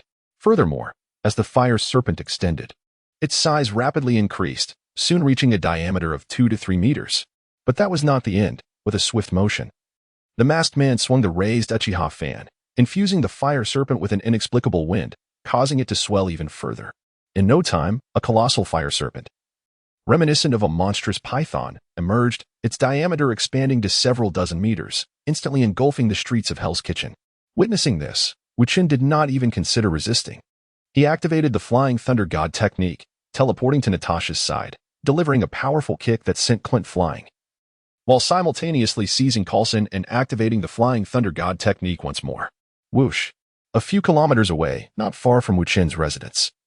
The three of them stood upon a rooftop, their expressions varying as they beheld the scene of Hell's Kitchen completely consumed by flames. Wu Chen was taken aback. The B-rank ninjutsu, fire release, explosive wind dance, when combined with Obito's Kamui and the Uchiha fan, achieved an astonishing effect. Hell's Kitchen, sprawling over several square kilometers, was now engulfed in flames. Although in the narrative of Hokage, there was a moment when Obito and Uchiha Madara unleashed this technique together, requiring the entire ninja allied forces to counter it with water techniques, Wu Chen never anticipated that Obito could replicate such power in the present. Clearly, the Uchiha fan played a significant role in this. Nonetheless, the results were remarkable. Surely, the agents of S.H.I.E.L.D would now comprehend the destructive capabilities of ninjas. The primary objective had been accomplished. Natasha and Coulson stood in stunned silence, witnessing a scene akin to a natural disaster. They could hardly fathom that ninjas could unleash such devastation. They had directly ignited flames that consumed several city blocks. Trembling, Natasha took out her phone to call the fire department, but Coulson stopped her, insisting that they must first defeat the arsonist, or the flames would reignite. Meanwhile, S.H.I.E.L.D was enveloped in a profound silence, so still that the sound of a pin dropping could be distinctly heard. Jiu Liang, the masked man, ceased his fire release, and a member of the Strategic Council finally spoke in a quavering voice. This cannot be real. How could a human achieve such a feat? Director, I recommend we evacuate the citizens of New York immediately. At the very least, there should be no civilians in Times Square. Finally, someone articulated the suggestion that Wu Chen had been hoping to hear. Nick Fury stroked his chin, deep in thought. Do we really need to deliberate on this? The final battleground will undoubtedly be Times Square. The chances of ordinary people surviving such inhuman conflict are zero. As that council member continued, he gestured toward the large screen. Look at the streets of Hell's Kitchen. Even now that the masked man has ceased his fire, a severe blaze still rages on. If we do not act swiftly to extinguish it, it could escalate into a fire that engulfs all of New York. Do you not understand this? Upon hearing this, Nick Fury's expression darkened. I will persuade the government. He then spoke into his earpiece. Agent Coulson, pass your earpiece to Minato Namikaze. On the rooftop, Coulson removed his earpiece and handed it to Wu Chen. Wu Chen raised an eyebrow as he accepted the device. Mr. Namikaze, are you available for a commission? Yes. Then, I hereby commission you in my personal capacity to defeat that masked man as swiftly as possible, with a reward of $1 million. Nick Fury gritted his teeth, adding, moreover, to prevent the Nine Tails or to seal it, S.H.I.E.L.D will increase the mission reward from 10 million to 20 million. The additional 10 million will be paid upon completion of the task. Understood. Wu Chen replied decisively. He had no reason to refuse. Nick Fury's commission aligned perfectly with his own intentions after witnessing the masked man's devastating fire release. It was time to bring this battle to a close. Regarding the enhancement of the rewards for the Nine Tails Chaos mission, this comes as an unexpected delight. Returning the headset to Coulson, Wu Chen raised his hand to pat Coulson on the shoulder and addressed both of them, saying, You two stay here and keep watch. Leave the rest to me. Coulson nodded obediently, fully aware of his own capabilities and recognizing that the current situation was beyond his intervention. Conversely, Natasha wore a conflicted expression, her brow furrowed with concern. Mr. Wavewind. However, Wu Chen did not afford her the opportunity to showcase her acting skills. He promptly activated the Flying Thunder God technique and vanished in a flash of golden light. Back in the streets of Hell's Kitchen, Wu Chen surveyed the surroundings, which resembled a purgatory of molten lava, and couldn't help but click his tongue, thinking it was a tad excessive. Upon noticing that the S.H.I.E.L.D drones were still operational, he did not pause and launched an assault on the masked man not far away. Initiating with a trident kunai, Wu Chen hurled a kunai at the masked figure. Almost immediately, he transformed into a streak of gold, seizing the swiftly approaching trident kunai and engaging in combat. The sound of clashing metal rang out as the kunai met the Uchiha fan, producing a clear and resonant tone. Under the watchful eyes of S.H.I.E.L.D agents, Wu Chen, embodying Wave Wind Minato, was locked in a fierce melee with the masked man, as if either could be struck down by a weapon at any moment. The flames surrounding them roared, adding a dramatic flair to the battle as fiery blossoms occasionally erupted, creating a stunning spectacle. At that moment, they gained a deeper understanding of the ninja profession. Ninjas not only wielded devastating jutsu, but also possessed physical strength and hand-to-hand combat skills that surpassed those of ordinary individuals. Even without employing any jutsu, it was likely that their finest S.H.I.E.L.D. agents would be easily defeated in combat against these two. However, as the two were locked in a physical struggle, the S.H.I.E.L.D. agents suddenly stiffened, urgently calling for Coulson and Natasha. Agent Romanoff, Agent Coulson, immediately assist Wave Wind Minato. Now, their urgency stemmed from the fact that King had stealthily approached from behind the combatants, raising a boulder as if to crush Wave Wind Minato. At that moment, although Wu Chen, portraying Wave Wind Minato, noticed this threat, he was unable to attend to King due to his entanglement with the masked man. Diverting his attention would expose him to vulnerabilities, leading to his defeat. Evidently, S.H.I.E.L.D. recognized this peril and promptly called upon Coulson and Natasha. Consequently, the two agents sprang into action. Coulson, an adept marksman, swiftly grasped the handgun that Natasha had handed him, brandishing dual pistols at King and firing without hesitation. The sound of gunfire echoed. King raised the boulder to block the bullets, but in doing so, he forfeited the chance to attack Wu Chen. Meanwhile, Natasha, with her formidable close combat prowess, swiftly descended the stairs, making her way onto the battlefield. Suddenly, Jin's desire to assist the masked man in defeating Minato Namikaze dissipated into thin air. Although Coulson and Natasha struggled to contend with the chakra-trained Jin, they managed to hold him at bay. Noticing the movements of the two agents, Wu Chen smiled at Coulson and his companion, then distanced himself from the masked man. "I have completely discerned your weakness," Wu Chen declared with confidence. However, the masked man displayed a skeptical expression, indicating that the Hokage of Konoha was not only audacious but also prone to grandiose claims. "Next, I shall defeat you." Wu Chen seemed to disregard the masked man's taunts, tightening his grip on the trident kunai as he charged forward. "If you can, then come at me," the masked man retorted fearlessly, gripping one end of a chain in one hand while brandishing a fan connected to it in the other, bracing himself for the confrontation. The unfolding events, along with Minato's bold declarations, were keenly observed by the agents of S.H.I.E.L.D. The sound transmission devices and drones remained intact, allowing the think tank of S.H.I.E.L.D. to engage in fervent discussion. "Do you believe Minato can defeat this masked man?" one queried. "I doubt it. The masked man's abilities are exceedingly troublesome. If he wishes, he can evade any attack indefinitely. Although Minato was formidable, how could he strike a being capable of phasing out of reality?" Phasing. Indeed, that is the name I have bestowed upon the masked man's ability. With but a thought, he can become immune to any assault. What else could it be but phasing? Phasing is indeed an apt term. I also believe Minato's recent actions might merely serve to provoke the masked man. He has no means to overcome him. 1 + 1. Just you wait and see. Minato is not one to make empty boasts. If he claims he can defeat him, he surely possesses a method. With an S.H.I.E.L.D. There were fans of Minato. After all, his demeanor resonated well with the agency. The supporters of Minato clashed with those who believed he was merely attempting to intimidate the masked man, leading to a heated debate in the conference room. Amidst their argument, the situation displayed on the large screen in the conference room shifted. Yet, this change did not involve Minato and the masked man, but rather transpired on Jin's front. Natasha, possessing exceptional combat skills, was evenly matched with Jin, aided by Coulson's remote fire support. Subsequently, she employed her agent equipment, stomping her foot, as a 5 to 6 centimeter long spike emerged from her toes. The spike glistened with droplets of water, indicating it was more than a mere protrusion. Natasha coated the spike with a narcotic agent. Upon entering the bloodstream, it would render the enemy immobile within seconds.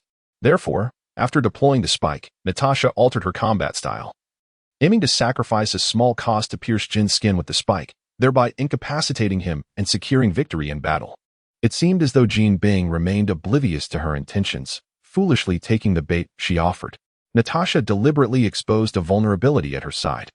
Jin Bing struck with a powerful punch, and a sharp crack echoed through the air as he undoubtedly shattered 3 or 4 of Natasha's ribs.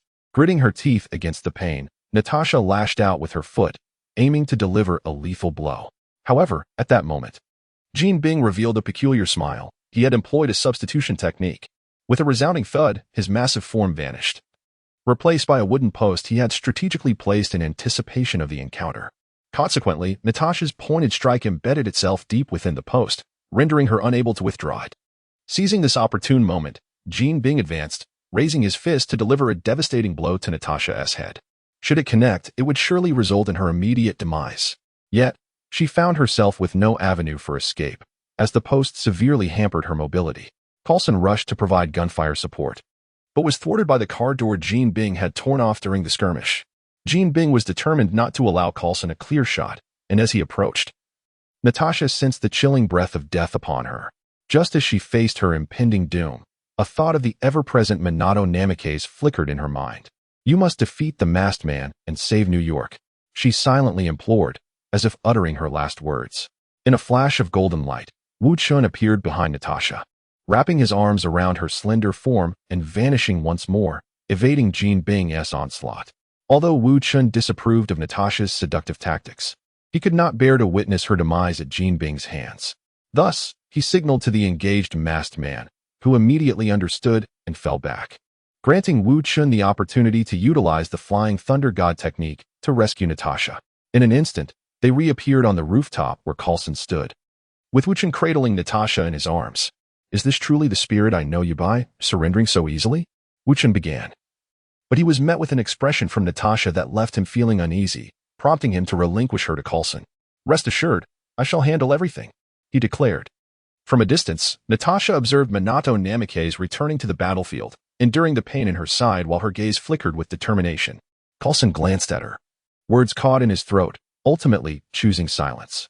As Minato rejoined the fray, the masked man addressed Jean Bing. "I am quite pleased with your training results, so step aside.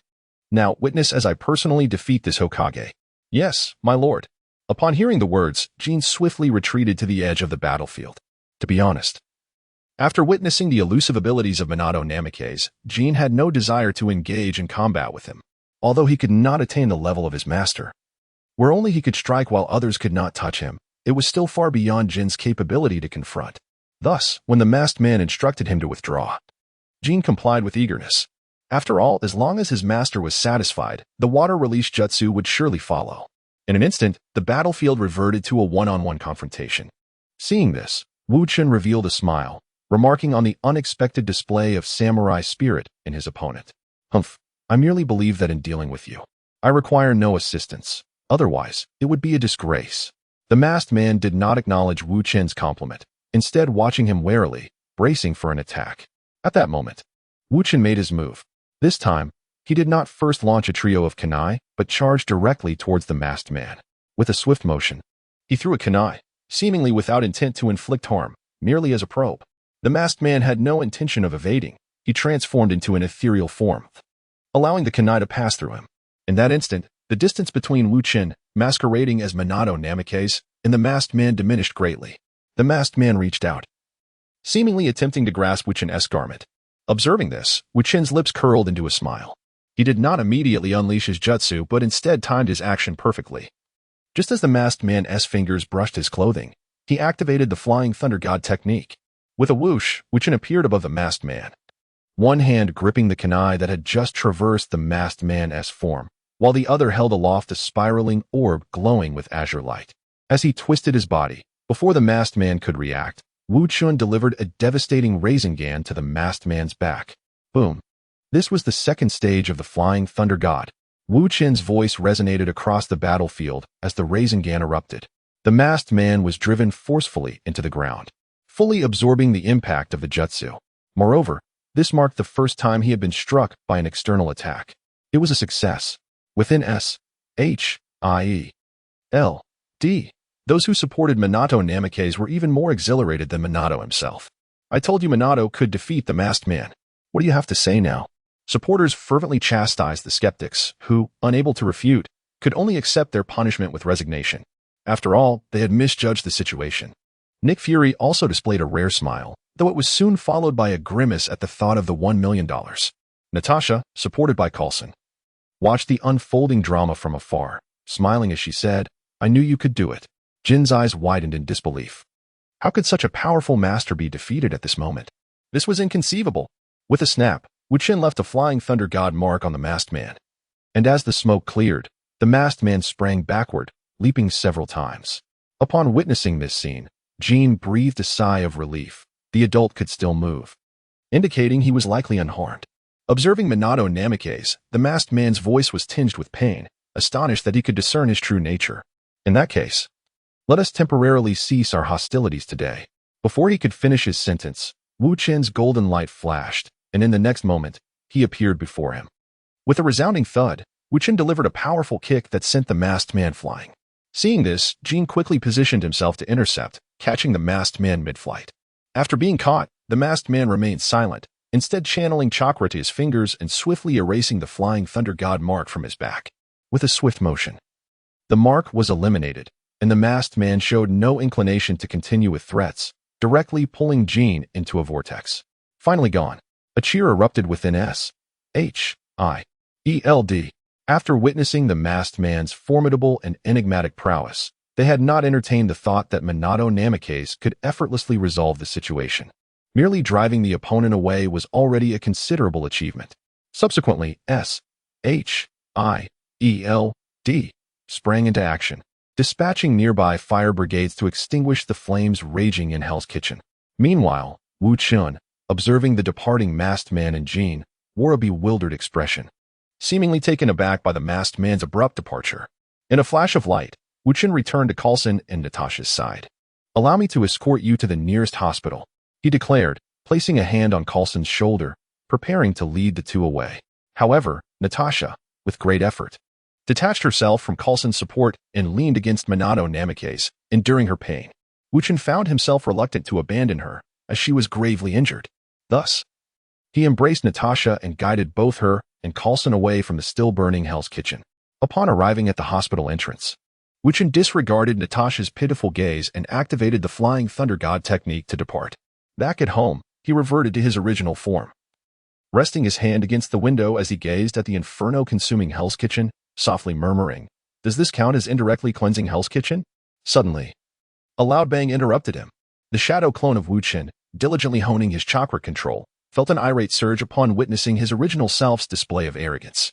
"Not only do you prevent me from going out, but you also return just to show off in front of me? Are you even human?" Frustrated, he dispelled the shadow clone, allowing the memories, experiences, and fatigue to flow back to Wu Chen's original self. Sensing the emotions of his clone, Wu Chen couldn't help but chuckle. Just then, a vortex unexpectedly materialized in his home. From within emerged the masked man, the very individual who had just set fire to Hell's Kitchen. Without uttering a word, the masked man dispelled his guise, revealing Wu Chen's shadow clone, now bloodied and battered. This revelation made Wu Chen aware that any injuries sustained while impersonating someone would transfer back to him upon the dispelling of the transformation. Fortunately, my true self does not play the role of the victim, but rather that of the aggressor. The injuries sustained by my shadow clone are inconsequential once it is dispelled. All is well. Thus, my true self will only experience the pain inflicted upon the clone without suffering any real harm. Consequently, Wu Chen resolved that in future instances of self-inflicted conflict, his true self must always assume the dominant position, while the shadow clone can bear the brunt of the injuries. With a resounding thud, the shadow clone finally succumbed and was dispelled. Simultaneously, Wu Chen felt a sharp pain in his back, accompanied by a flood of memories. Without a second thought, he retrieved a fatigue-reducing potion and consumed it in one gulp, then laid down to alleviate the pain. Organizing the memories of the clone while assessing the benefits derived from this fiery inferno of a kitchen. Indeed, enduring the full force of a spiral sphere is excruciating. Prior to this battle, Wu Chen contemplated how to orchestrate the entrance of the masked man, followed by his retreat. The entrance was straightforward, merely a chance encounter would suffice. As for the retreat, he recalled the method employed by Minato Namikaze during the Nine Tails Chaos. The Flying Thunder God technique, second stage. A dazzling and formidable maneuver. In truth, the technical demands of the second stage are not significantly greater than the ordinary Flying Thunder God technique. It merely requires precise timing and exceptional reflexes. Once Wu Chen's progress in emulating Minato reached 50%, he felt confident in his ability to successfully execute the second stage. Thus, he resolved to use it as the finale to temporarily dispatch the masked man. This would not only allow for a plausible defeat of the masked man, but would also elevate the stature of both the masked man and Minato. Such a powerful figure as the masked man cannot simply be vanquished without consequence. Otherwise, all of Wu Chen's prior efforts would be in vain. Therefore, it is not the weakness of the masked man that leads to his defeat, but rather the extraordinary combat intellect of Minato that allows him to overcome the masked man. These are two distinct narratives. At this moment, Having successfully reenacted the scene of Minato defeating the masked man using the second stage, one can only imagine that S.H.I.E.L.D. now possesses greater confidence in the Hidden Leaf Village. Furthermore, as long as they are not foolish, their vigilance towards the masked man will not diminish. With the memories swirling in his mind, Wu Chen became aware of the events that transpired after the masked man departed with J.N. Driven by greed, the masked man, guided by J.N., utilized spatial transfer to arrive at J.N.'s private vault. He promptly collected 20 million in cash. While the masked man offered J.N. 5 water release techniques: water release, water barrier technique, water release, water prison technique, water release, water clone technique, water release, water dragon bullet technique, and water release, great waterfall technique. With each technique valued at an average of 4 million, J.N. was more than willing to pay. After all, this was a monopoly. Only the masked man was willing to impart such knowledge, and no matter the cost, J.N. would agree. However, the masked man did not acquire this wealth without obligation. He would guide J.N. in mastering the practice of these 5 techniques. The selection of these 5 ninjutsu techniques was not arbitrary. They encompass a comprehensive range of defense, control, utility, damage, and finishing moves, significantly enhancing Jinbin's combat capabilities. As for the reason behind the masked man's extensive repertoire of water-style ninjutsu, the explanation is quite straightforward. During his control over the 4th Mizukage, Obito Uchiha had unrestricted access to a tome akin to a sealing book from the Hidden Mist Village, allowing him to peruse numerous water-style techniques at will. Thus, he naturally recorded a plethora of water-style ninjutsu. Furthermore, he is well-versed not only in the general water techniques but also in the myriad of secret water jutsu unique to the Hidden Mist Village. Consequently, he could continue to amass considerable wealth from Jinbin, establishing a stable economic source. Upon receiving his payment, the masked man parted ways with Jinbin. As for what will become of Jinbin after this incident, the masked man harbors no concerns. For someone of Jinbin's stature, even with irrefutable evidence, it would be exceedingly difficult to imprison him, given the extensive network of connections he possesses. After their separation, the masked man returned home. At this moment, Wu Chen was filled with joy. Despite enduring excruciating pain in his back, he had reaped substantial rewards. He immersed his consciousness into the system space, where he beheld his system panel.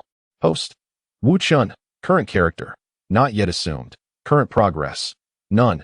Own characters: 4th Hokage Minato Namikaze, 55. Mysterious Masked Man Obito Uchiha, 35.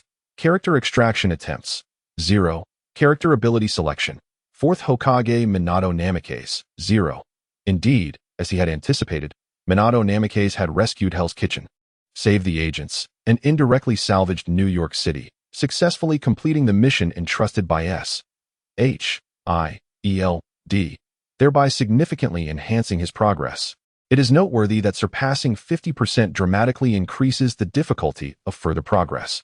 To witness a nearly 5% increase in one fell swoop is remarkable. As for Obito Uchiha, his progress leaped from 25% to 35%, marking a 10% improvement. Clearly, minor skirmishes pale in comparison to a major event.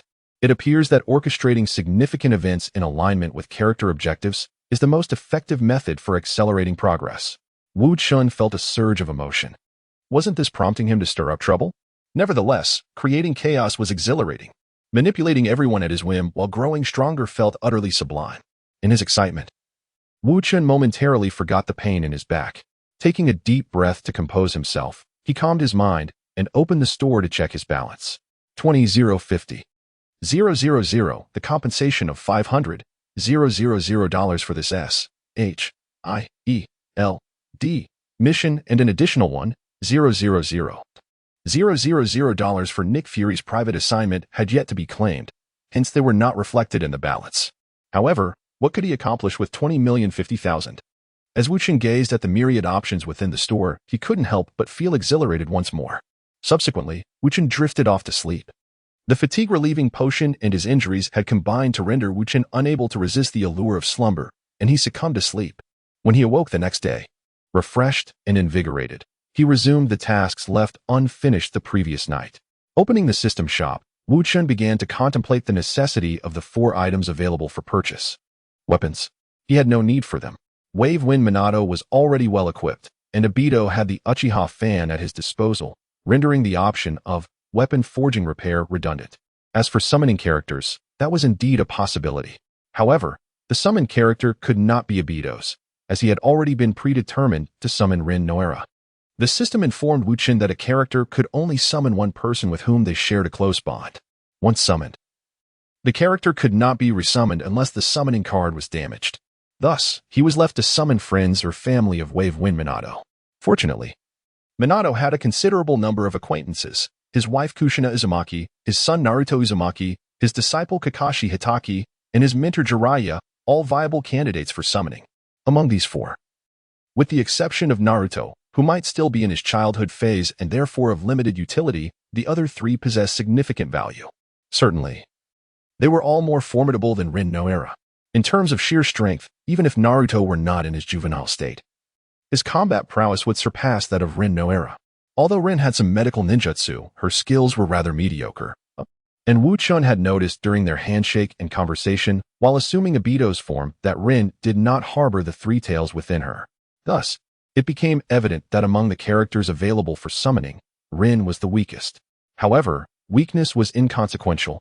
Utility was what mattered. The sole purpose of summoning Rin was to engage in conversation with Obito, to provide him solace and guidance. This interaction would undoubtedly enhance Obito's character development, making it a worthwhile endeavor.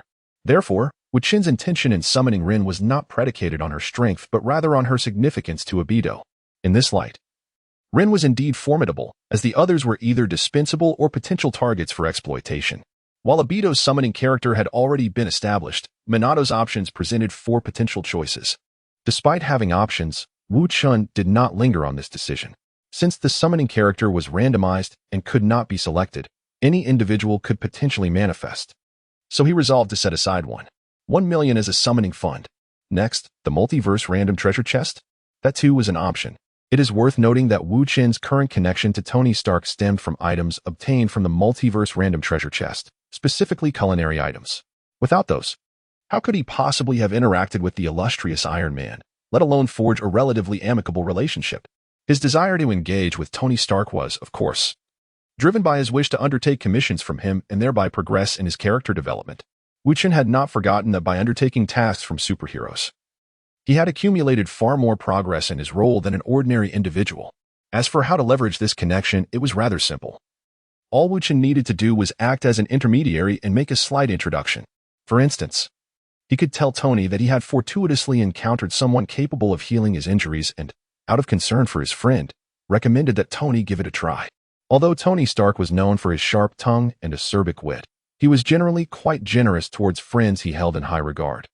Wu Chen was still a bit short of his goal, thus he needed to continue striving. Perhaps, before long, the young Chinese man selling hamburgers would become a true friend of Iron Man, and at that moment, as the events of Iron Man 2 unfolded. When Tony found himself in dire straits, with conventional medical methods proving futile, Wu Chen would bring forth a lifeline. This maneuver would not only yield role-playing progress, but also earn him Tony's favor, a surefire gain. Regarding whether the person Wu Chen introduced possessed the ability to cure Tony. While ordinary medical practices could not remedy Tony's condition, medical ninjutsu or healing items from other worlds should suffice. Many individuals, including antagonists from the Leaf Village or other organizations, were well-versed in medical ninjutsu. Even if it became challenging to summon a character skilled in medical ninjutsu, there remained the option to utilize a wish card or the random treasure chest from different realms to procure healing items from other worlds, which could indeed cure Tony Stark. Therefore, it was prudent to consider the use of the random treasure chest. As for the wish card, its capacity to fulfill desires within a limited scope was immensely valuable, and Wu Chen would certainly not disregard it. After much contemplation, Wu Chen decided to first summon the friends and family of Minato Namikaze before addressing other matters. Accordingly, he spent 100,000 to refresh the summoning card and then selected the option to summon Minato. -1-000-000 with a swift motion. A blue card devoid of any markings materialized in Wu Chen's hand. He tossed the card onto the ground before him, and the blue light erupted. In the next moment, a figure emerged from the azure glow, directly leaping into the embrace of Wu Chen's incarnation of Minato, Kushina. The voice resonated with the unique charm and sweetness of a love-struck girl, yet upon closer inspection, it carried a robust tone, suggesting that the speaker was no delicate flower. With flowing wine-red hair framing her adorable features, her dark eyes sparkled with affection and reliance on Minato. A hairpin adorned her left side, and a wrist guard encircled her left wrist. Standing approximately 5 feet 5 inches tall, she was clad in a white dress complemented by a gray apron, which enveloped her graceful figure, though the contours of her physique were unmistakably revealed. This was Uzumaki Kushina, the mother of Naruto Uzumaki, the protagonist of Naruto, and the beloved wife of Minato Namikaze. Minato and Kushina had shared numerous experiences together, ultimately fostering a mutual affection that led to their union. Observing Kushina's current demeanor, it appeared she had recently entered the blissful state of newlywed life with Minato. However, as Wu Chen lowered his gaze to observe Kushina Uzumaki's current posture, a hint of awkwardness crossed his face. He gently pushed Kushina away from his embrace, but before he could utter a word, he noticed the exquisite features of her face marred by a look of grievance, tears threatening to spill forth. Minato, do you no longer like me? The issue was not about my feelings for you. Rather, I am not Minato at all. Wu Chen silently lamented. Yet his actions were in stark contrast to his inner turmoil, as he simply wished to take a good look at her. With that thought, he once again enveloped Kushina in his arms. It must be said, being close to Kushina was undeniably comforting, soft, fragrant, warm, and delightful. If only the sense of guilt could dissipate. Sweet words dispelled Kushina's unhappiness, and she nestled against Wu Chen, babbling various thoughts. From her words, Wu Chen gleaned that her situation was quite similar to Rin Nohara's. Both were aware of their current states, the places they occupied, and the necessity to heed the summons of the one who would call them forth. This revelation brought a slight sigh of relief to Wu Chen. Diving into the system space, Wu Chen noted the progress of his role as Minato Namikaze. 58. If memory serves, it was only 55% last night? So, Kushina's role in relation to Minato could parallel Rin's to Obito. Yet, Kushina's influence extends beyond mere flirtation with Minato. She is a formidable combatant. To speak candidly, her prowess is extraordinary. Exiting the system space, Wu Chen channeled chakra into Kushina, discovering the absence of the nine tails within her, aligning with Rin's circumstances. However, unlike Rin, even without a tailed beast, Kushina remains exceedingly powerful. She is inherently a Jonin-level warrior, proficient in the unique sealing techniques of the Uzumaki clan, showcasing impressive strength. Her might is evident from her experience during the Nine Tails rampage when she was pierced through the abdomen yet managed to subdue the fully manifested Nine Tails with her sealing technique. The adamant sealing chains. Speaking of sealing techniques, an idea suddenly sprang to Wu Chen's mind. During the Nine Tails rampage in New York, what if he could have Kushina seal the Nine Tails within his portrayal of Minato? If Minato were to become the host for the Nine Tails, would that not enhance his progress in the role? There is a substantial possibility.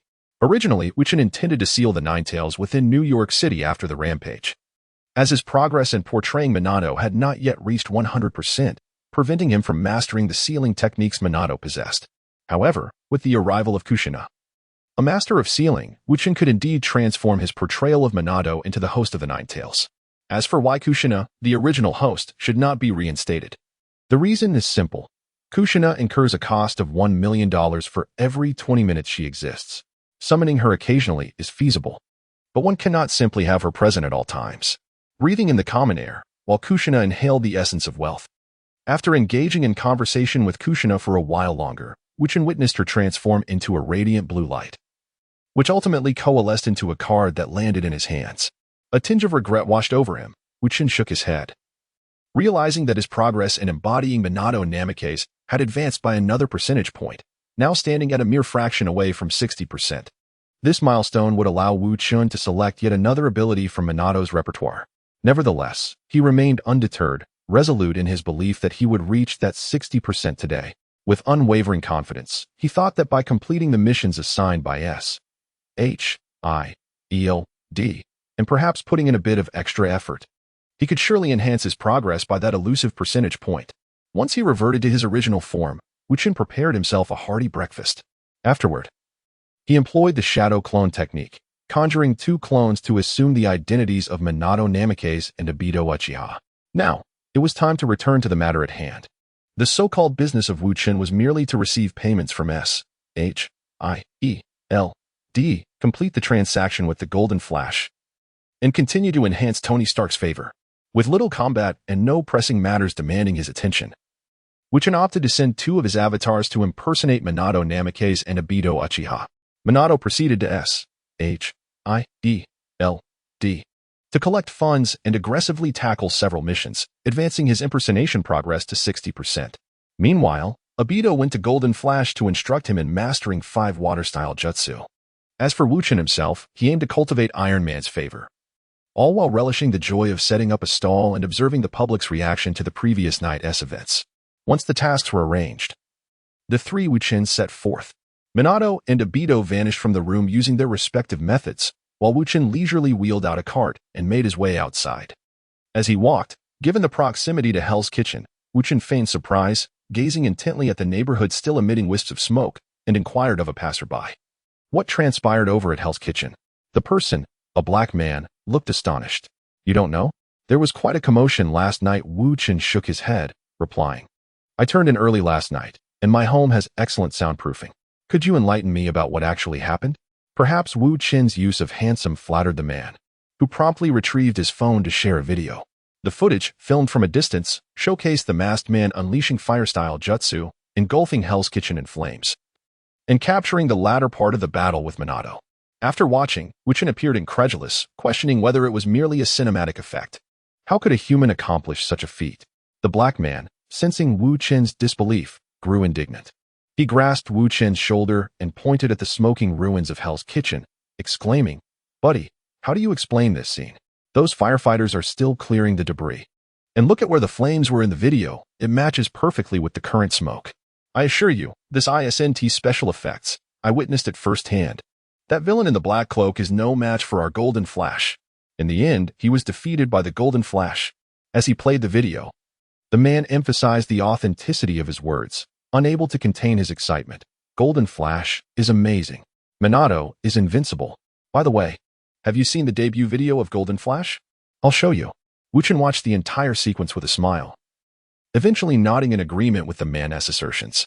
Content with Wu Chen's acknowledgement, the man offered to assist him in transporting his cart, driving it to a spot not far from Stark Tower. Watching the man wave as he drove away, Wu Chen felt a surge of happiness. He had unexpectedly encountered one of his fans. The individual known as Mike, an African-American, is a staunch admirer of the character Minato Namikaze. The reason for his fervent support stems from the fact that during Wu Chen's inaugural portrayal of the beloved hero, he saved Mike from the clutches of the malevolent villain. Grateful for this act of heroism, Mike dedicated himself to promoting and maintaining the renown of Minato Namikaze. Last night, the sounds of their altercation roused Mike, who resides not far from Hell's Kitchen. He promptly ventured out to witness the unfolding events and fortuitously captured the incident on video. Today, he intends to disseminate these recordings, hoping to inspire a greater appreciation for the Golden Flash, this extraordinary superhero. Wu Chen, despite any reservations, cannot harbor ill feelings towards those who admire him. However, Mike's solitary enthusiasm does not fully encapsulate the sentiments of New York's populace regarding the events of last night. Thus, while setting up his stall to sell delectable crab cakes, Wu Chen inquired of each customer 2 questions. Are you aware of what transpired in Hell's Kitchen last night? Who do you believe was in the right? The majority of responses were vague, with many stating they were unaware and only knew that a fire had occurred. It was evident that official forces had intervened. A few who were informed responded with clarity. The masked man was evil, and they expressed gratitude to the Golden Flash for thwarting his malevolence. It appears that Wu Chen's efforts have borne some fruit. With this thought, he felt content and continued to sell his burgers with peace of mind. Unbeknownst to him, his persistent inquiries about the events in Hell's Kitchen were relayed to Tony Stark by Happy, who had come to procure a delicious crab cake. As a superhero, Iron Man Tony Stark naturally keeps a vigilant eye on the happenings within his city. The sudden emergence of the Golden Flash had initially escaped his attention due to pressing matters. However, the significant disturbance caused by last night's confrontation between the Golden Flash and the masked man could not be overlooked. Who were these individuals? And what were they doing in New York? This question lingered in Tony's mind. With curiosity piqued, Tony began to investigate through his extensive information network. If an ordinary fan like Mike could capture such clear footage of the battle, it would be a simple task for Tony, armed with advanced technology, to uncover what transpired last night and in the days prior.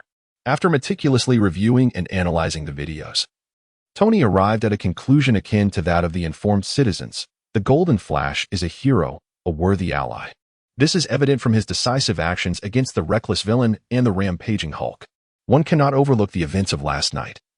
Had he not defeated the dark-cloaked masked man, The aftermath could have been far worse.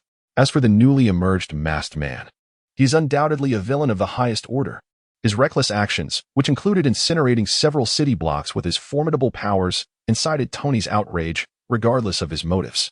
Due to the concealment of information by the authorities, Tony remained oblivious to the existence of chakra and ninjutsu, believing that the abilities of the masked man and Minato Namikaze were merely superpowers. As a newly minted superhero, Tony felt it was his duty to shoulder the responsibilities that came with such a title. Last night, after engaging in some rather energy-draining activities with Pepper, he fell into a deep slumber, completely unaware of the significant events transpiring in Hell's Kitchen. However, he resolved that this must not continue. He quietly pledged to create a device capable of monitoring not only New York but the entire world. For instance, launching a few personal satellites into the sky would allow him to utilize satellite mapping for various investigations.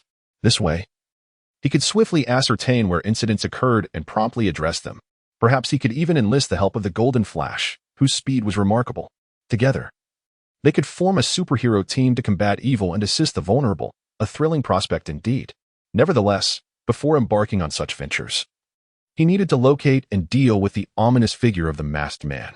Allowing such a dangerous individual to roam free could endanger Pepper, especially considering the proximity of Stark Tower to Hell's Kitchen. Tony was not entirely altruistic. Having recently embraced his identity as Iron Man, he had undergone a shift in perspective. Yet, those closest to him remained paramount in his thoughts. If Pepper and an unfamiliar stranger were simultaneously in peril and he could only save one, Tony would unhesitatingly choose to rescue Pepper over the stranger, whom he had no personal ties to. At this stage, his primary desire was to protect those within his immediate circle. Motivated by the need to safeguard Pepper, Tony contemplated whether to create an iron suit for her as well. However, he set this idea aside for the time being, prioritizing the urgent matter of locating the threat. The masked man appeared to possess spatial abilities akin to Minato's, allowing him to appear and vanish at will. Furthermore, with his true identity concealed, locating him without proactive measures was nearly impossible. Thus, Tony realized he would need to find him through others. His eyes lit up as he thought of Kingpin. Tony had heard of Kingpin, a figure of considerable influence in both the underworld and legitimate circles. From last night's footage, it appeared that Kingpin had a profound connection with the masked man, whether as partners or subordinates, indicating that pursuing this lead could yield the best chance of finding the elusive threat. However, even for someone with Tony's power, dealing with Kingpin would not be an easy task. He pressed his fingers to his forehead, realizing that this situation required careful deliberation. By the way, why hasn't my delicious crab cake been prepared yet? Feeling vexed, Tony found himself yearning for something to eat. At that moment, Happy finally returned, carrying 4 delicious crab burgers, each generously topped with cheese. Tony swiftly snatched one, taking a hearty bite. No matter how many times he indulged, the delectable crab burger truly deserved the epithet of delicious. Then, noticing Happy's hesitance, Tony waved his hand, encouraging him to partake, assuring him that there was one for him among the 4. However, Happy shook his head, stating, "Boss, you know I am not particularly fond of hamburgers." What troubles you? Speak up to lift my spirits." Happy pouted slightly, choosing not to dwell on his boss's momentary display of poor taste, and instead candidly informed Tony about Wu Chen's recent actions. Tony immediately sensed something amiss, even if he were concerned about the events of the previous night. Such incessant inquiries were unwarranted. He locked eyes with Happy, and in that shared glance, they both discerned a singular thought. There was something suspicious about this vendor. To be fair, Tony harbored a favorable impression of the young Chinese burger seller, Wu Chen. Otherwise, he would not have engaged in a transaction with him to upgrade his food truck. Speaking of which, the new food truck was ready. Tony was always remarkably efficient with mechanical tasks. Initially, he intended for Happy to deliver the food truck to Wu Chen that afternoon. However, he changed his mind. He would personally deliver it and probe into this burger vendor's true nature. If there were indeed ties to the masked man, then this young burger seller might lead him to him. With this thought, Tony's expression turned grave, imbued with an air of menace. Thus, seated in his office atop Stark Tower, he utilized high-tech equipment to remotely observe the industrious Wu Chen. Moments later, he pondered thoughtfully. It seemed unlikely that there was any connection to the masked man in the black robe. Perhaps it was related to the side of the Wave-Wind Watergate? Though he bore no smile for each customer, Wu Chen's demeanor was sincere, and he posed questions openly, maintaining unwavering eye contact. One could glean much about a person's integrity from subtle behavioral nuances. Most importantly, Tony noted the profound sense of accomplishment emanating from Wu Chen as he handed the delicious crab burger to a customer, who, in eager anticipation, grasped it to devour. This feeling of fulfillment was all too familiar to Tony, one that surfaced only upon creating something truly satisfying. Evidently, this burger youth possessed a genuine passion for his craft. Such a person could hardly be deemed a villain. Since he was not a wrongdoer and was not coerced, any unusual circumstances likely pertained to the righteous side. The previous night's battle in Hell's Kitchen had aligned with the side of Wave Wind Watergate, had it not? Having concluded his reflections, Tony felt he had left no stone unturned and lowered his guard against Wu Chen. Yet at that moment, the office door swung open with a decisive click. Entering Tony's room without knocking, the only person in the world who could do so without inciting his ire is none other than his personal assistant, Pepper Potts, the future president of Stark Industries. With a folder in hand, Pepper pushed the door open. "Tony, have you managed to sort out those documents from before? Several departments are still waiting on you." Suddenly, she caught sight of Tony closely observing a young man downstairs named Wu Chen, who was selling hamburgers. "My heavens. Tony, what on earth are you doing?" Pepper exclaimed, inexplicably feeling as though she were being cheated on. "I never knew you were interested in men." Happy, who had followed Pepper into the office, froze at her words and instinctively covered his backside. "I'm not," Tony stammered, quickly realizing the implication of Pepper's comment. "Pepper, this individual might have some connections, so I was merely assessing his trustworthiness." Simultaneously, he expressed his annoyance to Happy. "You should understand what I mean, right?" Terrified, Happy took a few steps back. "I don't know. I know nothing. You fool. I meant that one might be linked to the Akatsuki. What are you thinking? Even if I were to seek a man, you would be the last choice." Initially, Tony wished to keep Pepper uninvolved in such matters. But now he found it impossible to clarify without the truth. He was left with no choice but to lay it all bare. Only then did Happy realize he had misunderstood. However, he pondered silently, "Why do I feel like I've been offended by the boss?" With Happy as a witness, Tony finally affirmed the validity of his claims, while also safeguarding his sexual orientation. "So, you won't have any issues interacting with him, will you?" Pepper anxiously grasped Tony's lapel, suggesting that if there were any potential danger, Happy should handle the encounter instead. Happy looked bewildered. Tony raised an eyebrow at Happy smugly before shaking his head. "Don't worry. It's all fine. Even if he poses a threat, he couldn't possibly harm me. I'll go with Happy. He will be equipped with my iron suit." "Wait. Your iron suit is so large and heavy.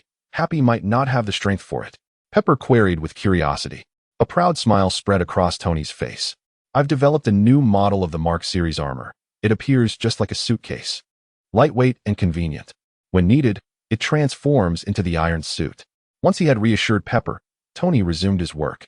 By the time he concluded, Wu Chen had just sold his 100th hamburger. Observing this scene, Tony instructed Happy to go down and stabilize Wu Chen while he headed to the underground garage to retrieve the food cart. At that moment, Wu Chen was tidying up his stall, having successfully sold a day's worth of delectable crab burgers. He felt a tremendous sense of accomplishment. Truth be told, if the world were at peace and devoid of any danger, selling hamburgers would not be a bad way to live, profitable and filled with purpose. Watching the satisfied smiles of those who relished his creations, Wu Chen felt that his endeavors were indeed meaningful. The organization of the hand-pushed food cart was remarkably simple, and in no time, Wu Chen had everything in order. Once tidied up, he intended to purchase some ingredients along the way to prepare a delightful lunch for himself. Wu Chen possessed culinary skills, of course. However, the essence of his day was not merely about what he would dine on, but rather the tasks awaiting him upon his return. Before setting up his stall, he had envisioned selling hamburgers while simultaneously opening random treasure chests from the multiverse. After all, the treasure chests were concealed within the system panel, invisible to others. With a substantial amount of money remaining, it was prudent to convert it into something practical. Such thoughts resonated in his mind, but he had not anticipated that during the bustling process of selling hamburgers, he would find no opportunity to access the system panel and open the treasure chests. The influx of enthusiastic customers left him with no spare moments, and he was occupied for an entire morning. Despite the busyness, he felt fulfilled and accomplished. Now that he had finished selling hamburgers, he could return home and finally attend to the tasks he had previously set aside. Thus, he resolved to indulge in a meal before immediately opening the treasure chests. It was akin to spending money to unlock a box, testing his luck, and perhaps winning a grand prize, rendering him invincible in the Marvel Universe. and allowing him to cease striving in the future. With such fervent thoughts igniting his spirit, his actions grew increasingly eager. However, as he prepared to push his cart away, a pair of hands grasped it firmly. "Hey, Wu, finished selling already?" Happy, with an expressionless face, uttered his customary greeting. "Oh, Happy, what brings you here?" Wu Chen, undeterred by Happy's somewhat intimidating demeanor, responded casually. His confidence stemmed not only from his own strength, but also from his understanding of Happy's true nature. This fellow, while appearing fierce on the surface, was essentially a lovable goof. This term was not meant derogatorily, but rather as a charming description of Happy's character. Over the past few days, Happy had become a familiar face, routinely stopping by for hamburgers, and thanks to Wu Chen's memories from his past life, he was well aware of Happy's disposition. Observing Wu Chen's nonchalant demeanor, Happy felt a twinge of dissatisfaction. "I am, after all, a bodyguard who relies on my looks, oh no. I mean my aura, to make a living.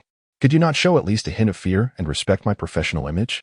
Maintaining the facade of a stoic bodyguard, as he perceived himself to be, Happy inquired, "Are you in a hurry to leave?" He had noticed Wu Chen's slightly anxious demeanor. Wu Chen scratched his head, admitting, "Indeed, I'm hungry and plan to head home for a meal, followed by a nap, then some afternoon tea, and later, perhaps some television before sleep." "You rascal."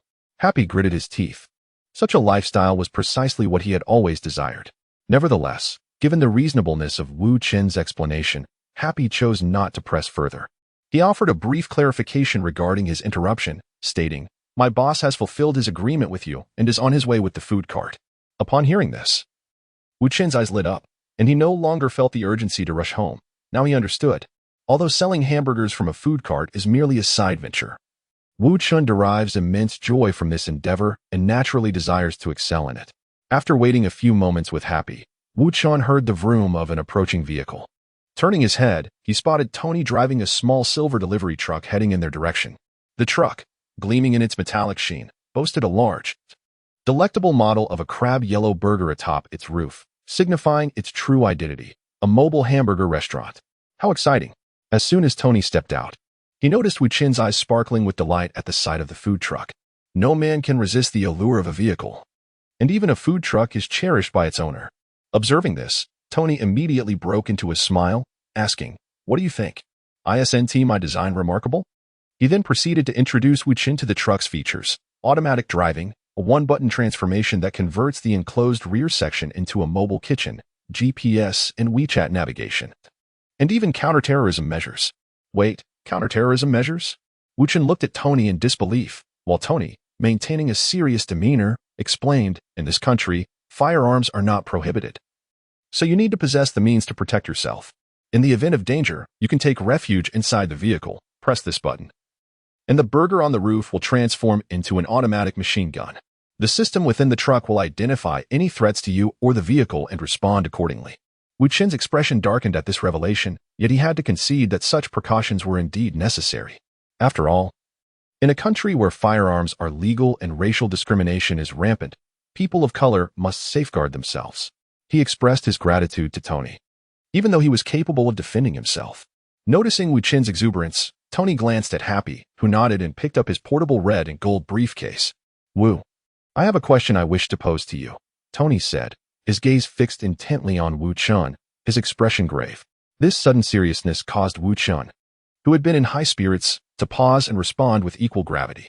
Tony's demeanor made Wu Chen realize that his visit was likely not solely for the purpose of delivering the food truck. After all, Tony Stark, the illustrious superhero Iron Man, an individual of billionaire status and the head of Stark Industries, surely had more pressing matters than merely delivering a food cart with an accompanying explanation. It was only natural that there was something more at play. In his previous excitement over acquiring the food truck, he had overlooked this crucial detail. Now that he was aware, he adjusted his mindset accordingly. Not wishing to jeopardize his relationship with Tony, Wu Chen refrained from any angry or impulsive reactions. Understanding that Tony would not harm him, for he was ultimately a superhero. Moreover, Wu Chen did not believe that Tony could pose any threat to him. After all, even without his heroic persona, Wu Chen was formidable in his own right. The training he had undergone over the past few days was not in vain. With this confidence bolstering him, Wu Chen was better prepared to confront the situation at hand, allowing him to respond appropriately. "Mr. Stark, do you have any questions?" Upon seeing that Wu Chen remained composed under his imposing demeanor and even responded, Tony felt further reassured. Wu Chen's heart was untainted. He bore no connection to the masked man. After all, the name Iron Man resonated profoundly among ordinary citizens. Even those who were not his fans would feel a twinge of anxiety in his presence. And when a person is anxious, they tend to reveal numerous vulnerabilities, which Tony could easily discern. A reaction like Wu Chen's could only stem from a heart that was utterly at peace. Otherwise, it would be impossible to maintain such composure. With this thought in mind, Tony softened his tone slightly. What I wish to inquire is whether you have any connection to Minato Namikaze. Why do you ask?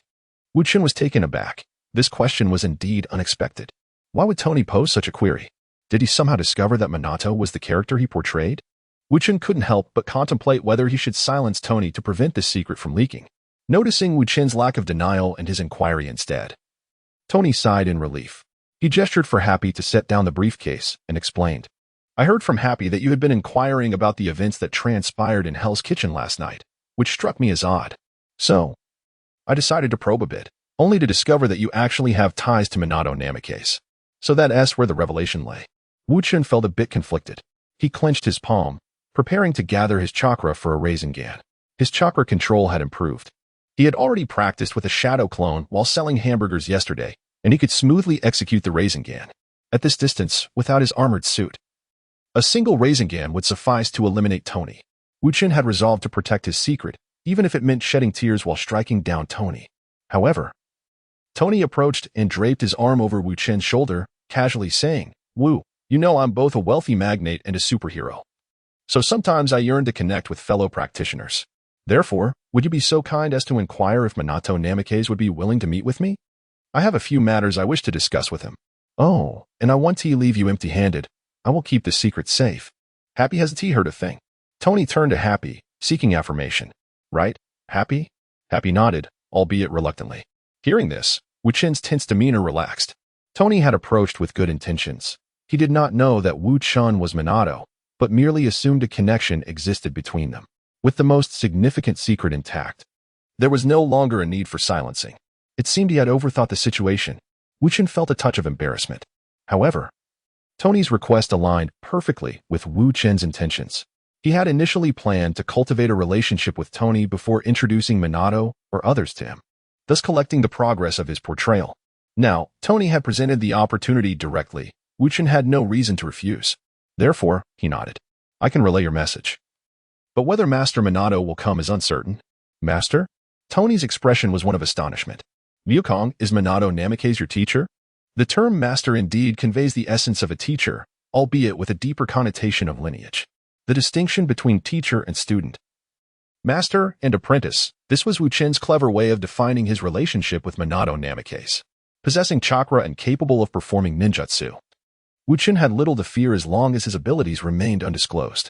However, now that Tony was aware of his connection to Minato, it seemed more prudent to clarify their relationship rather than allow him to speculate wildly. Wu Chen's mastery of chakra and ninjutsu was not an exhibition of arrogance. Rather, it was a means of enhancing his self-preservation. Yet, others were oblivious to this truth. Even Tony had initially presumed that he was allied with the masked man. What of the others? They might very well suspect that Wu Chen was part of a clandestine organization. Thus, for his own safety, Wu Chen needed to elucidate the origin of his powers. What could be more fortuitous than declaring, I possess talent, and Minato Namikaze is my teacher? This way, he could openly rely on Minato's protection while achieving a dual purpose. What a multitude of benefits. Nodding, Wu Chen affirmed, indeed, Minato is my master. By the way, Mr. Stark, are you not curious as to how a seemingly ordinary citizen selling hamburgers like myself could have a connection with a superhero like Minato? Tony's eyes widened. Of course, I'm curious, but that's your private matter. Even as friends, I wouldn't pry. Though he uttered these words, his expression conveyed otherwise. Wu Chen smiled, reflecting on how he had thought it would take time to achieve his goal of befriending Tony Stark, only to find it realized so effortlessly. Truly, it is said that the heart that sows flowers may not see them bloom, while the unintentional willow may cast its shade. The reason for my connection with Minato is quite simple. Wu Chen began to elaborate. Tony, since you say we are friends, can I call you that without issue? No problem, no problem. I'm eager to hear the story. Tony waved his hand dismissively. Wu Chen continued, Tony, You must be aware of the recent chaos caused by the abomination in New York, correct? I know. I was present during that incident. And it was Minato who saved me. As he spoke, a glimmer of nostalgia illuminated Wu Chen's eyes, rendering the memory profoundly vivid. During the rescue, Minato recognized Wu Chen's aptitude for chakra cultivation and, after vanquishing the abomination and defeating the Hulk, sought him out. What is chakra? Tony inquired. Hold your questions. Let me finish first. Wu Chen shot Tony a glare before continuing. I was taken aback at the time, but out of gratitude for my savior, I accepted him as my master. Although he is my peer, Minato is extraordinarily skilled. He is meticulous and earnest, and even when I struggled to grasp his teachings, he never lost his temper. Thus, over the course of these many days, under the guidance of Master Watergate, I have mastered chakra, learned several ninjutsu techniques, and acquired the ability to protect myself. Therefore, Tony, the anti-terror machine gun you designed for my food cart, is actually unnecessary. Unfazed by Wu Chen's jest, Tony inquired directly, 2 questions. What is chakra? What is ninjutsu? Chakra is the extraordinary power possessed by ninjas, including Master Watergate. You may liken it to the magical energy of a sorcerer. Ninjutsu, then, is the extraordinary skill that utilizes chakra, comparable to the spells wielded by mages. So it is not a superpower, Tony murmured, though he was not entirely convinced. Wu, can you provide proof? I wish to see what chakra and ninjutsu truly are. Wu Chen nodded. Of course, but this is not a suitable location. He glanced around. Some onlookers were already raising their phones, ready to capture the moment. I do not wish to jeopardize my tranquil life because of my extraordinary abilities. If you have a secluded space, I can offer a brief demonstration. To convince Tony, Wu Chen was willing to take the risk. Understanding Wu Chen's concerns, Tony recognized that not everyone would be as forthcoming as he was about their identity as a superhero. Happy. Keep an eye on the food cart. Give me the suitcase. Wu, follow me. Subsequently, Wu Chen accompanied Tony into Stark Tower, taking the elevator down to the underground parking lot.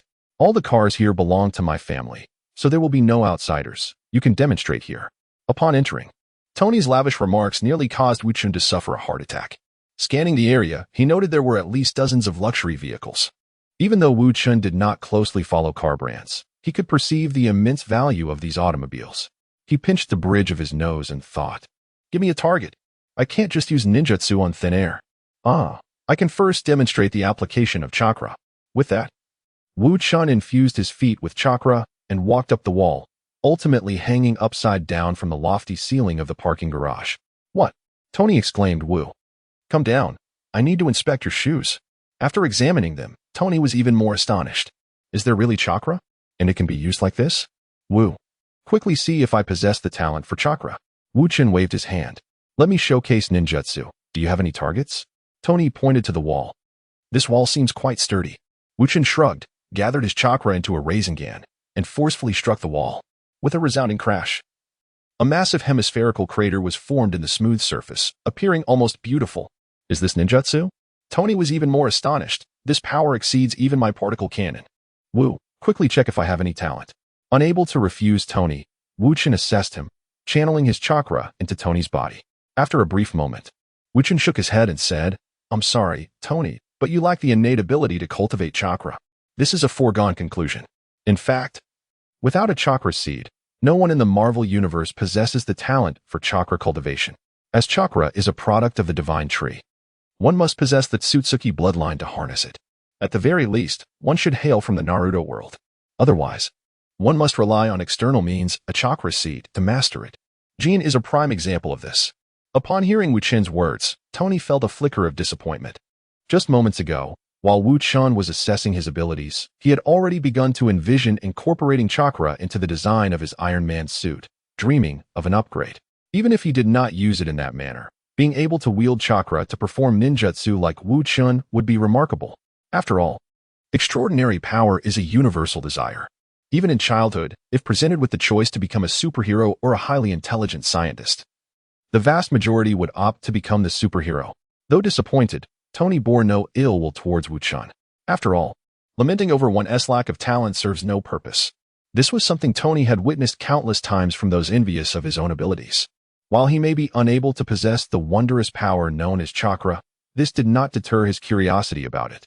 Under Tony's instruction, Wu Chen gathered chakra and demonstrated various applications, such as enhanced jumping ability, increased strength, and even improved vision. These displays only intensified Tony's curiosity about chakra, culminating in an overwhelming desire. Wu, may I experience chakra for myself? Tony gazed at Wu Chen, his eyes brimming with yearning. Wu Chen felt slightly taken aback by this gaze, but, considering the need to gain Tony's trust, ultimately nodded in agreement. Consequently, Tony extended his palm, and Wu Chen concentrated chakra into his own hand before placing it atop Tony's. This is chakra. It feels pleasantly warm, Tony remarked as he savored the sensation. However, at that moment, the elevator in the underground garage suddenly opened, and Pepper Potts stepped out. Tony, Happy said you hadn't left. And there's an important document you need to see. Oh my god. Tony, you actually made a move on a man. You're not allowed to touch me again.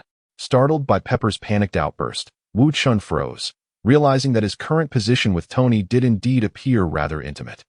He quickly withdrew his hand and stepped back, casting a wary glance at Tony. Tony, exasperated, replied, Wu, we were merely investigating the chakra within you, right? Why are you acting like this? After chiding Wu Chen, he hurried to explain the situation to Pepper. After some time, and following Wu Chen's demonstration of the Rasengan using chakra in front of her, Pepper reluctantly began to accept Tony's explanation.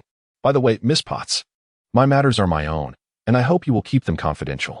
I yearn for a life of tranquility and stability, Wu Chen emphasized, casting a glance at Tony. Tony shook his head, disagreeing with Wu Chen's perspective. Wu, I believe it is quite fitting for us to form a heroic team. If you require, I can custom tailor a suit of armor for you. Wu Chen widened his eyes, admitting to himself that he felt a fleeting thrill. However, considering that such an action could easily expose his true secrets, he resolutely shook his head in refusal. Seeing this, Tony understood that he could not force the issue and nodded, I will keep your secret. However, should I require your assistance, I hope you will lend a hand. Tony was reluctant to let go of Wu Chen as a potential ally. I will compensate you for your efforts. Oh, rest assured, it will be a reward to your satisfaction. Before understanding Wu Chen's capabilities, Tony would not have made such a proposition. Now that he realized Wu Chen was a little superhero wielding magic, albeit unable to fly, he was eager to ally with him. With Tony's insistence, Wu Chen found it difficult to refuse and thus acquiesced. In Wu Chen's humble philosophy, a free vigilante? No. Helping for profit? Yes. If there is payment involved, of course, I can assist you. After all, we are friends. Bidding farewell to Tony, Wu Chen left with the reminder from Tony to contact Minato Namikaze. Immediately, he headed to Stark Tower. Happy was still guarding the food cart, and Wu Chen asked for assistance in moving the cart onto the mobile platform before departing. Meanwhile, Tony, already back in the office after being retrieved by Pepper Potts, gazed pensively out the window at the departing cart. Noticing his expression, Pepper approached him. Tony, you're not still thinking about Wu, are you? Tony, speechless, replied. How could that be? Before he could finish, he turned and wrapped his arms around Pepper's slender waist, leaning down to kiss her, thus affirming his orientation. After their intimate exchange, Pepper, her cheeks flushed, curiously inquired, Then why are you so concerned about Wu? Is it merely because he possesses such power? Tony shook his head. Pepper, you do not understand. This energy known as chakra possesses the potential to reshape the world. Yet now, this power is not solely in the hands of the virtuous. It is also wielded by villains. My focus is not on Wu but rather on the chakra itself and its bearers. Upon returning home, Wu Chen prepared a simple lunch for himself. After dining, he secured the doors and windows, ready to open his treasure chest. He set aside 3.6 million as a summoning fund, knowing that this amount would allow him to summon characters 4 times, as both the cards of Lin Yahara and Kushina Uzumaki required 900,000 for each charge. Thus, 4 times 900,000 equals 3.6 million. With this, he had 15 million remaining, which was more than sufficient. Consequently, Wu Chen proceeded with a tenfold opening. With 1 million for the refresh fee and 1 million for the opening fee, 2 million vanished in an instant, replaced by the 10 items now before Wu Chen. For secret recipes, 3 cards, 2 stacks of cash, and a sword. Upon briefly examining the descriptions of these 10 items, Wu Chen immediately perceived that this was a substantial profit of 2 million. The 4 recipes were all culinary secrets. 1 for fish-flavored shredded pork, 1 for sweet and sour tenderloin, 1 for stir-fried shredded potatoes, and 1 for mapo tofu. Their effects were comparable to that of the exquisite crab roe burger recipe. As long as one carried the recipes and followed the instructions, they could create delectable dishes that would delight anyone. However, with 4 recipes in hand. Did this imply that I should reopen my ancestral Chinese restaurant? Wu Chen thought otherwise. He simply did not have the time for that. Selling hamburgers each morning sufficed, as he needed to devote the rest of his time to training. The 3 cards were splendid. Wu Chen felt he had struck gold. One was a tenfold amplification card, and the other 2 were copy cards. The function of the tenfold amplification card was straightforward.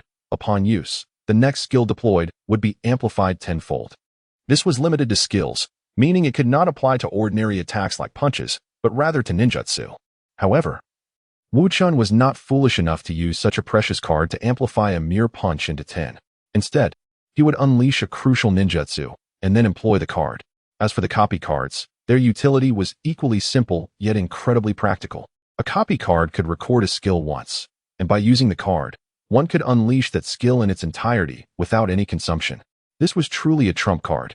For instance, if he copied the Tailed Beast Bomb using a copy card, Wu Chen could instantly summon 2 Tailed Beast Bombs during combat, executing them in an instant without depleting his chakra.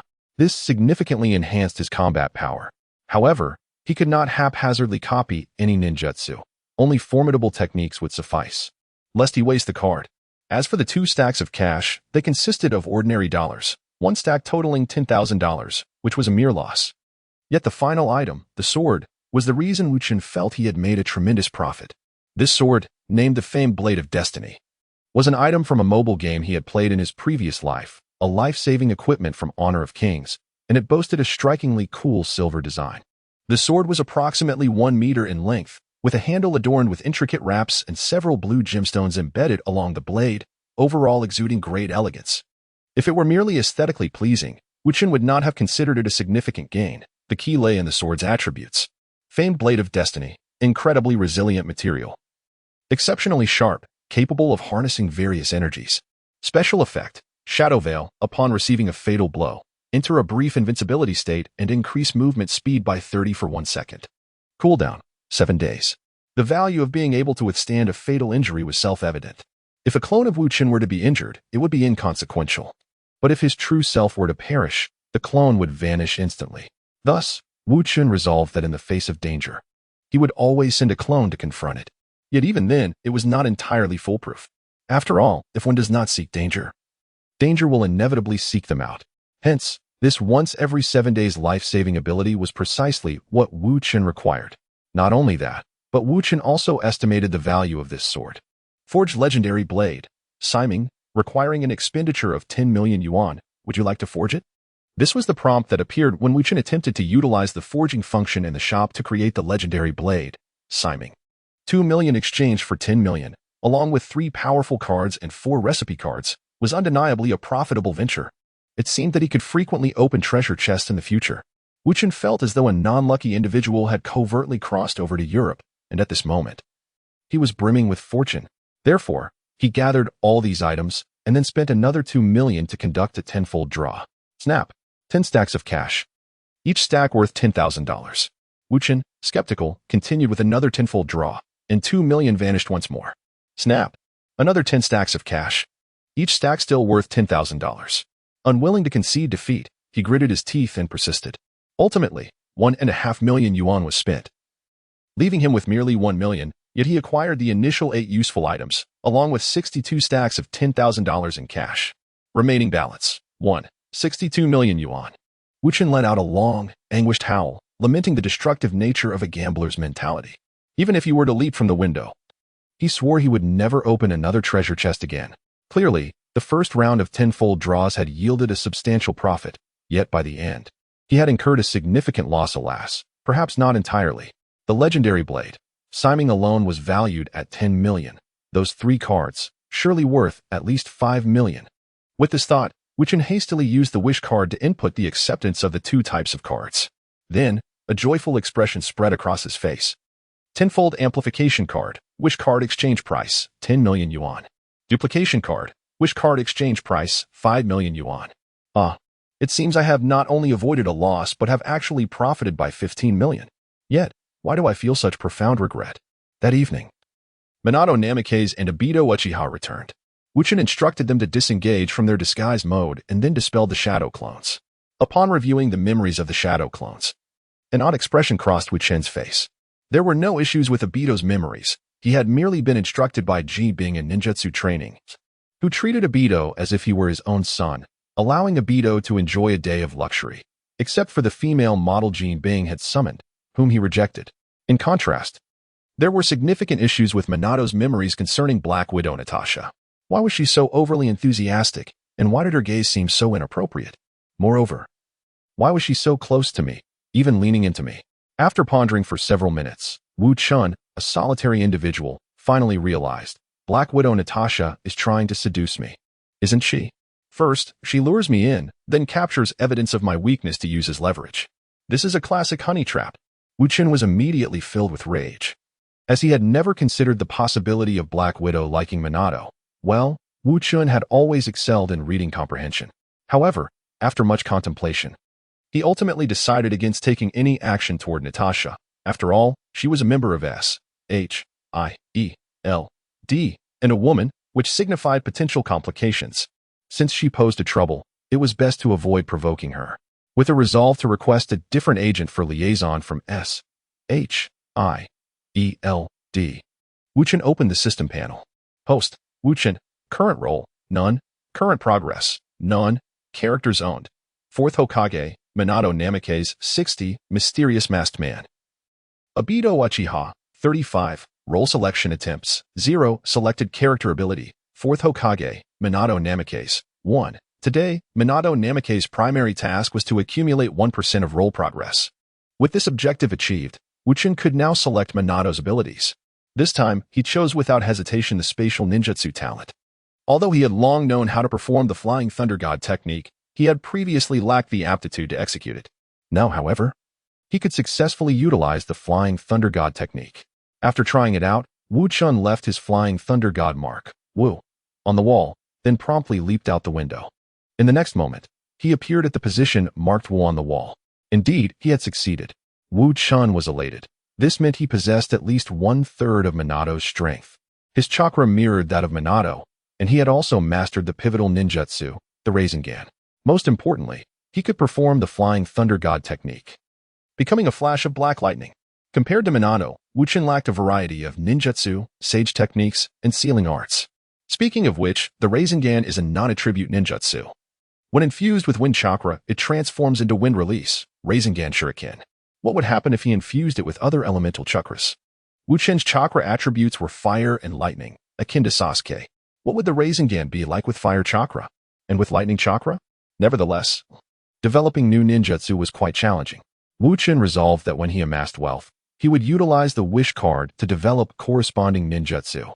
Next, he decided to diligently practice fire release ninjutsu. Fire release techniques were not only present in Minato's memory, but also abundant in Obito's recollections. Wu Chen could simply learn and apply them, without worrying about a lack of techniques. As for why he was not practicing lightning release, it was simply because none of the characters he embodied had a profound understanding of it. Although Minato possessed lightning attribute chakra, he excelled in spatial ninjutsu and wind release, having only a superficial grasp of both lightning and fire attributes. This superficial knowledge paled in comparison to Obito's extensive memories of fire release. Thus, Wu Chen had no need to deliberate on his choice. With no substantial memories of lightning release from the characters he portrayed, he had no means to learn it. He could only wait until he embodied a new character who mastered lightning release before he could study and utilize it. Thus, 2 peaceful days passed. Wu Chen mastered several fire release techniques, and Minato's liaison agent was changed to Coulson. Meanwhile, the masked man had set a deadline for Jean to find the seal, which was approaching. The 3-day time frame had been quite fulfilling for Jean.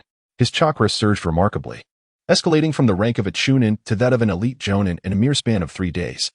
This transformation reveals his potential to ascend to the level of a tailless beast, akin to the formidable Kasame. Furthermore, as his chakra expanded, he adeptly mastered 5 water-based ninjutsu techniques, thereby acquiring genuine combat prowess befitting a ninja. One could assert that the present Jinping could effortlessly vanquish 100 of his former self in a single encounter.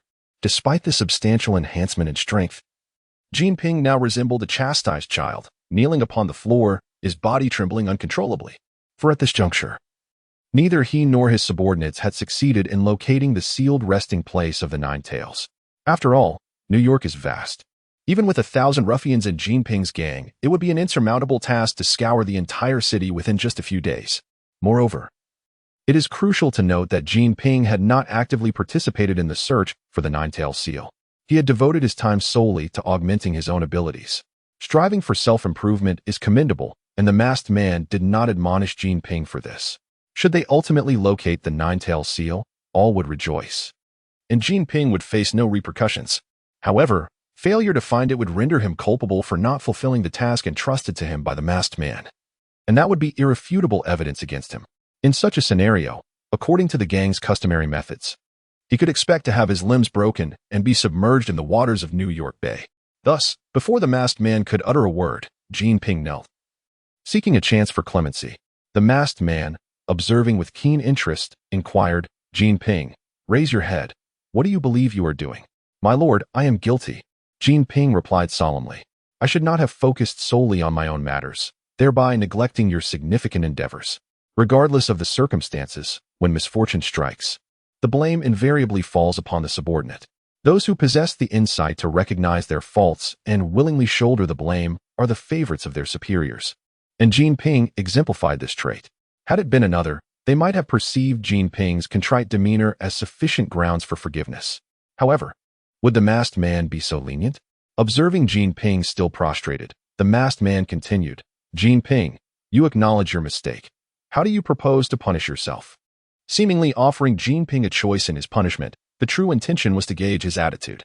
Jinping discerned this implication and raised his gaze to the masked man, declaring, "My lord, I shall sever my own arm." "Ah, commendable attitude," the masked man replied, nodding in approval as he approached Jinping and gently patted his shoulder. Having learned the importance of hand seals in ninjutsu, Jinping was evidently willing to sacrifice an arm, clearly motivated by the desire to preserve his life, much like a gecko shedding its tail. Just as Jinping felt a glimmer of hope that he would be spared his life in favor of losing an arm, the masked man stated, "I shall spare your arm. Losing it would diminish your combat capability. For now, you still hold some value, so I shall devise an alternative form of punishment." Before Jinping could even inquire, an intense and excruciating pain surged through his mind. Agony, an unbearable torment. Jinping felt as if he might gouge out his own brain just to alleviate the suffering. This torment persisted for a full minute before gradually subsiding, leaving his clothes soaked in sweat. He lay on the ground like a fish on the brink of death, gasping for breath, having narrowly escaped a dire fate. Such is the power of the caged bird. As the pain dissipated, Jinping mustered his weary body and hastily turned over, kneeling on the ground to express his gratitude for the mercy shown by the masked man. The masked figure retracted the hand seal that activated the caged bird and cautioned him not to be too hasty in his thanks. If the location of the Nine-Tailed Seal could not be found, the masked man refrained from finishing his sentence, but Jinping understood the implications. Thus, he immediately steeled himself, preparing to join the search party in person. Jinping was terrified. His mind felt as if it were being pierced by countless needles, a sensation he never wished to endure again. Observing Jinping's unsteady yet hurried departure, Wu Chen couldn't help but smile. The activation of the caged bird was not a mere whim, but a premeditated strategy. Although the caged bird was inscribed upon Jinping's forehead, it had never been triggered before. Who could tell if Jinping would genuinely believe it? Now, it seemed likely that Jinping would be more compliant in the future. As for the possibility of not locating the seal, Wu Chen had anticipated that as well. Therefore, it was time for his shadow clone to take action. In the heart of Manhattan's Times Square, known as the crossroads of the world, a scruffy young man with brown hair, weary and worn, approached while clutching a white crystal. A fleeting flash of crimson appeared in his eyes, and he made his way directly to the public seating area at the center of Times Square. Once seated, the redness in his eyes vanished, replaced by an expression of exhaustion. When would this monotonous existence come to an end? "Ah!" the young man exclaimed as he noticed the crystal in his hand radiating a blinding red light. In seeking the true location of the seal, Wu Chen had never expected that Jinping and his gang of ruffians would be of any assistance. In his view, their sole purpose was to inform others of an unseen force searching for the Nine-Tailed Seal. Now, that purpose had been fulfilled, and with his preparations complete, the grand performance could officially commence. Thus, while assuming the guise of Obito, Wu Chen utilized the shadow clone technique to create a duplicate of himself. Initially, he planned to incapacitate a specific thug, allowing the clone to assume the thug's appearance before accidentally discovering the seal's location. However, upon further reflection, he recognized the potential risks of being discovered afterward. Consequently, he altered his approach, opting to employ illusion techniques to guide the thug to rest on the central seat of Times Square, since it was guidance rather than control. Even if the thug sensed something amiss afterward, he would be unable to articulate why. Of course, the greater likelihood was that the thug would remain blissfully unaware of any irregularities. Indeed, events unfolded as Wu Chen anticipated. The ruffian, following the script, seated himself upon the public bench and beheld the white crystal radiating a crimson glow. The masked figure, adept in shadow manipulation, observed the ruffian, who was fervently engaged in a phone call, and voluntarily dispelled his shadow clone technique. Seated in the opulent office of Jin Bing, Wu Chen suddenly paused, receiving the memories of the shadow clone. A smile graced his lips. The fuse had been successfully ignited. He then shifted his gaze towards the window, pondering the progress of his true self. At this moment, the masked figure was, in fact, a manifestation of Wu Chen's essence, created through the shadow clone technique. This scenario exemplified the remarkable synergy between the shadow clone technique and the role-playing system. Previously, Wu Chen discerned that when his shadow clone assumed a role, it would not be dispelled even upon sustaining injuries, unless the clone voluntarily chose to dissipate or Wu Chen commanded its dissolution. This was a feat unattainable by others employing the shadow clone technique. Moreover, it was ostensibly improbable for Wu Chen's shadow clone to continue utilizing the shadow clone technique. Yet, while portraying Obito Uchiha, it was still capable of doing so, achieving an infinite nesting of techniques. These two peculiarities represented the extraordinary reaction resulting from the amalgamation of the shadow clone technique and the role-playing system, a phenomenon beyond the reach of others. Wu Chen interpreted this as a hidden benefit from the system. He did not delve into the underlying principles, believing that practicality sufficed.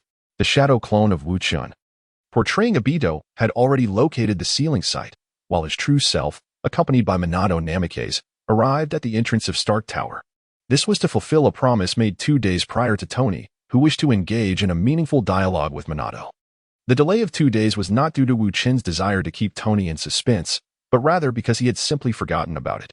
After returning home that day, Wu Chen was preoccupied with unpacking and training, and for the subsequent 2 days, he focused solely on enhancing his abilities, allowing the task of relaying a message to Tony to slip from his mind. It was not until this morning, upon awakening with a nagging sense of forgetfulness, that he recalled the commitment made to Tony while preparing ingredients for hamburgers. Consequently, he promptly summoned 2 clones, one to embody Obito Uchiha and the other to represent Minato Namikaze. He instructed Obito to commence preparations at Jin Bing, while he himself, with the food cart, transported Minato to Stark Tower. This endeavor served both to honor his promise and to ascertain Iron Man's movements. The impending Ninetales chaos was approaching, and Wu Chen sought to augment this stage with numerous illustrious actors. Presently, among superheroes, none were more renowned than Tony Stark, Iron Man. Thus, Wu Chen intended to subtly gauge Tony's willingness, ideally persuading Minato to invite him to confront the forthcoming turmoil of the Ninetales. Stealthily parking the food cart, Wu Chen and Minato, taking advantage of the surrounding crowds and attention, proceeded directly to the entrance of Stark Tower. Their actions were necessitated by Wu Chen's recent focus on training, which had precluded his street vending, resulting in a multitude of patrons stationed at his usual spot.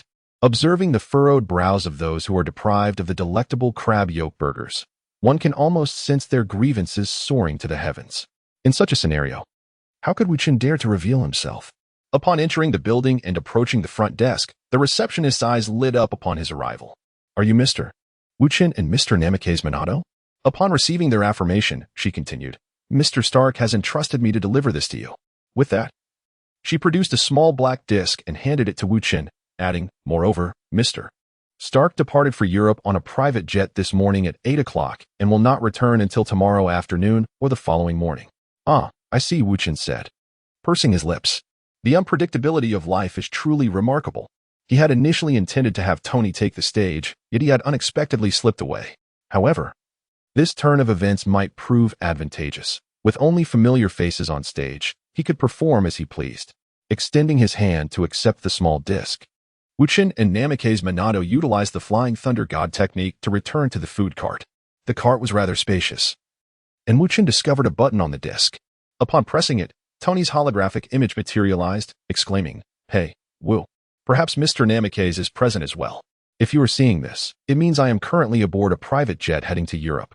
Tony's hologram rambled on, which could essentially be distilled into two main points. First, he was away and would engage in a thorough conversation upon his return. Second, he provided his contact information for late-night chats during moments of solitude. Who in their right mind would call this flamboyant fellow in the dead of night for a chat? Wu Chen silently scoffed before gesturing for Namikaze Minato to seek out Coulson. As for himself, he would naturally commence selling burgers. It would raise suspicions if a burger vendor suddenly ceased his trade. Watching Namikaze Minato depart, Wu Chen activated the food cart and slowly maneuvered it back to his usual spot. As soon as he opened the cart, it was instantly besieged by ravenous patrons. Nearly blinded by hunger. "Boss, I'll take 2 delicious crab yolk burgers." Meanwhile, Namikaze Minato arrived at the rendezvous point with Coulson using the Flying Thunder God technique. Upon his appearance, Coulson remarked, "Mr. Namikaze, perhaps you should consider switching Natasha back." "Why? Did she request to return?" Minato inquired, perplexed and slightly irked. The Black Widow sought to entrap him. Could he not avoid her wrath? Thus, it was Coulson who contacted the agents. Yet now, it seemed she pursued him to ensnare him, which was rather excessive. Noticing the expression that crossed Minato's face, Coulson hesitated, ultimately refraining from expressing.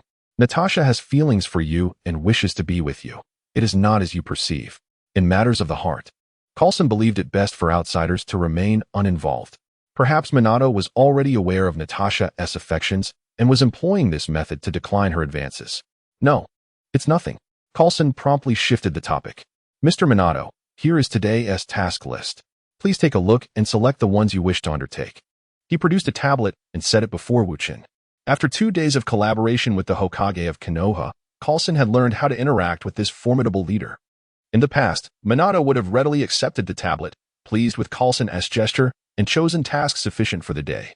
However, today, Minato's demeanor was grave as he pressed down on the tablet Coulson offered, stating, "Coulson, I have a foreboding that something of great significance may occur today." Coulson was taken aback for a moment before shaking his head.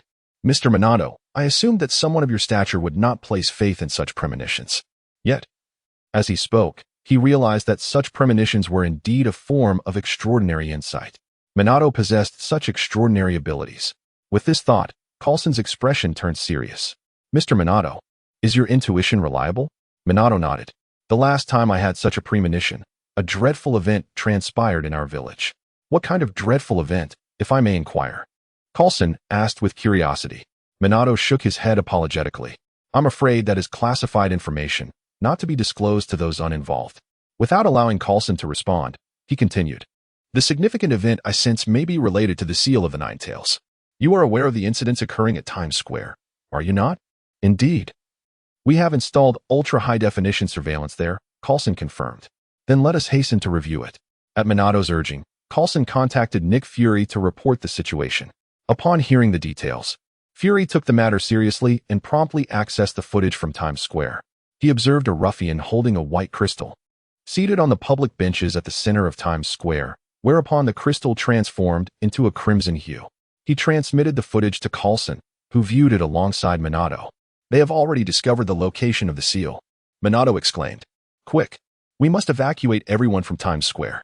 "Mr. Minato, even that may not ensure safety." Coulson hesitated, reluctant to envision the scene of the Nine Tails manifesting in Times Square.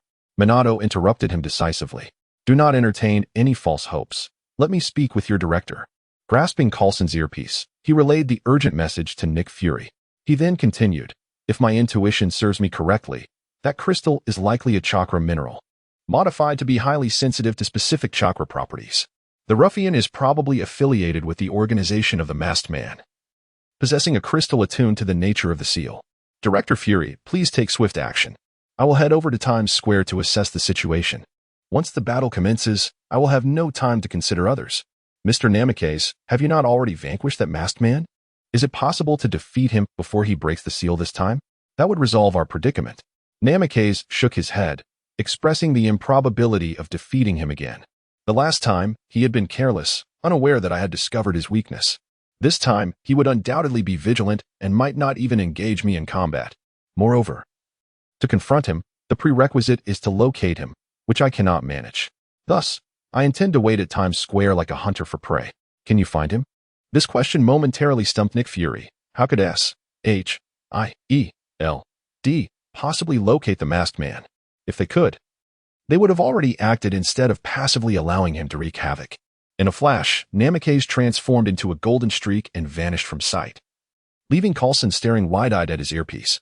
Coulson, you should follow him and be ready to adapt. If the opportunity arises, assist Namikaze in defeating the masked man. Understood. Coulson immediately pursued in his vehicle. Upon hearing Coulson's response, Nick Fury nodded, although the gravity etched on his face remained unyielding. Reflecting on Namikaze's words, he appeared somewhat conflicted. After a moment's deliberation, Nick Fury finally resolved to contact the operator. Connect me with the mayor. At this moment, the sensation for Jean Bing felt akin to descending from heaven to hell, only to ascend back to heaven again. The enhancement of his power represented paradise, while enduring the torment of a caged bird was hellish. A subordinate had discovered the location of the seal, which was once again a heavenly revelation. His emotions oscillated like a roller coaster, a first-time experience of such volatility in his life. How long until we reach Times Square? Even Jean Bing, with his composure, could not suppress his urgency at this moment. The driver promptly replied, My lord, we shall arrive in no more than 3 minutes. Very well. Jean Bing nodded, his expression sharpening as he closed his eyes to cultivate his spirit. 3 minutes swiftly passed, and a specially modified stretch Lincoln pulled up at the edge of Times Square. Jean Bing was the first to alight from the vehicle. Boom, boom, boom. His massive form caused the ground to tremble with each step. Even after mastering chakra, Jean Bing could walk without sound. However, at this moment, he chose not to restrain himself. The first thug to discover the seal's location stood up and bowed upon seeing Jean Bing approach. My lord, it is right here. He pointed to the public bench behind him. I have tested many places, and only on this bench can the crystals you release turn red. Well done. Jean Bing raised his hand and patted the thug's shoulder. Such individuals would typically not merit a glance from him. He then proceeded to retrieve $100,000 from the gang's finances. This is your reward. The thug was ecstatic.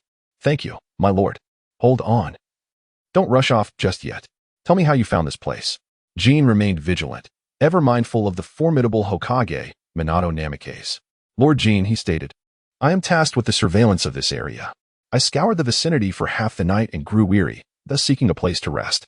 I happened upon this seat, sat down, and lo and behold, the crystal turned red. Gazing into the eyes of the young ruffian, Jean discerned that the lad spoke truthfully. Nevertheless, he did not release the youth. Instead, he retrieved a crystal from his pocket. Placing it upon the seat, he watched it transition from white to red, pulsating with a crimson glow, and at last, Jean nodded in satisfaction. Very well, you may claim your reward now. The young ruffian, visibly relieved, dashed away. Jean then took out his phone and dialed a number. When the call connected, he spoke with utmost respect. My lord, I have located it. Right here in the central district at Times Square. Splendid. Remain there. I shall come at once. The voice of the masked man on the other end conveyed a hint of surprise.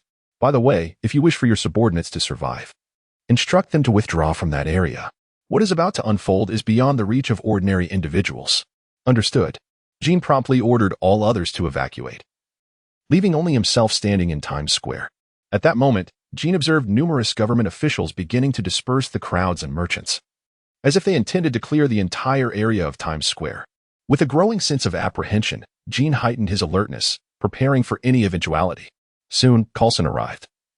As he parked, he noticed throngs of people streaming away, leaving only Jean's imposing figure in the square.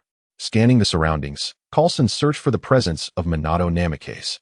In the next instant, Minato appeared beside Coulson, reproaching him. Coulson, what brings you here? The ensuing events are not for you to interfere with. Before Coulson could respond, Minato continued, and you are merely complicating matters. I had no intention of revealing myself.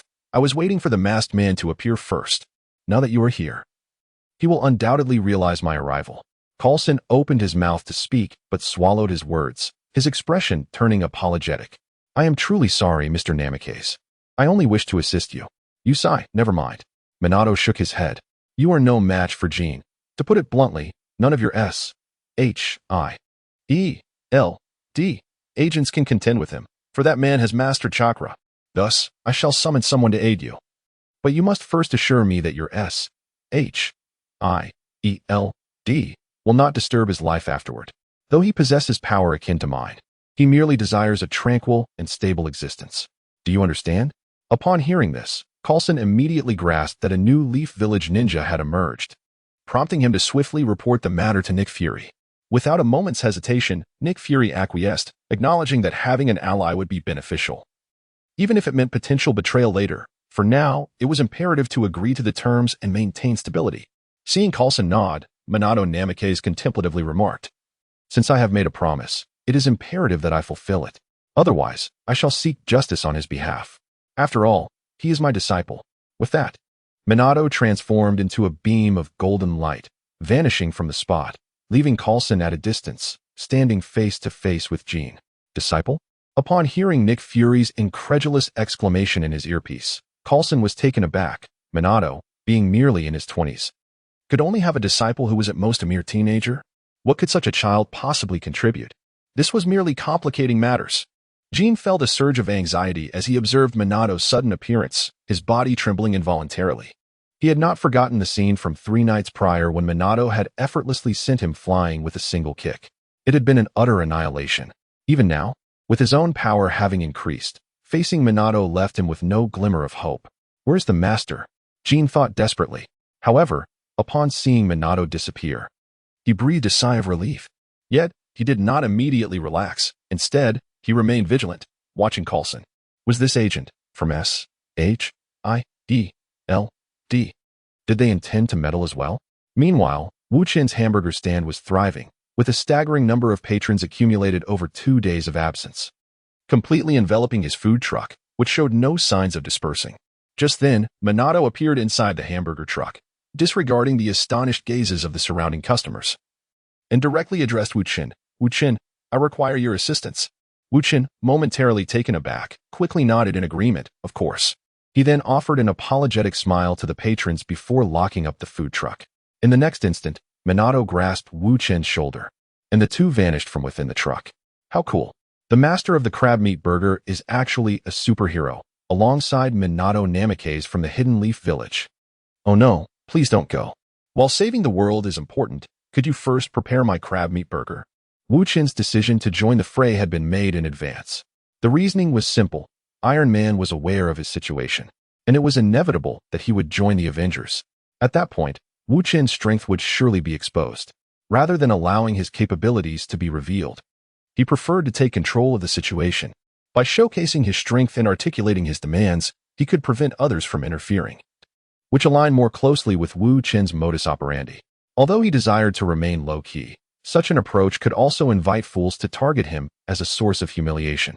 Wu Chen was unwilling to endure such a dreadful experience, thus opting to let others recognize his prowess, deterring them from provoking him.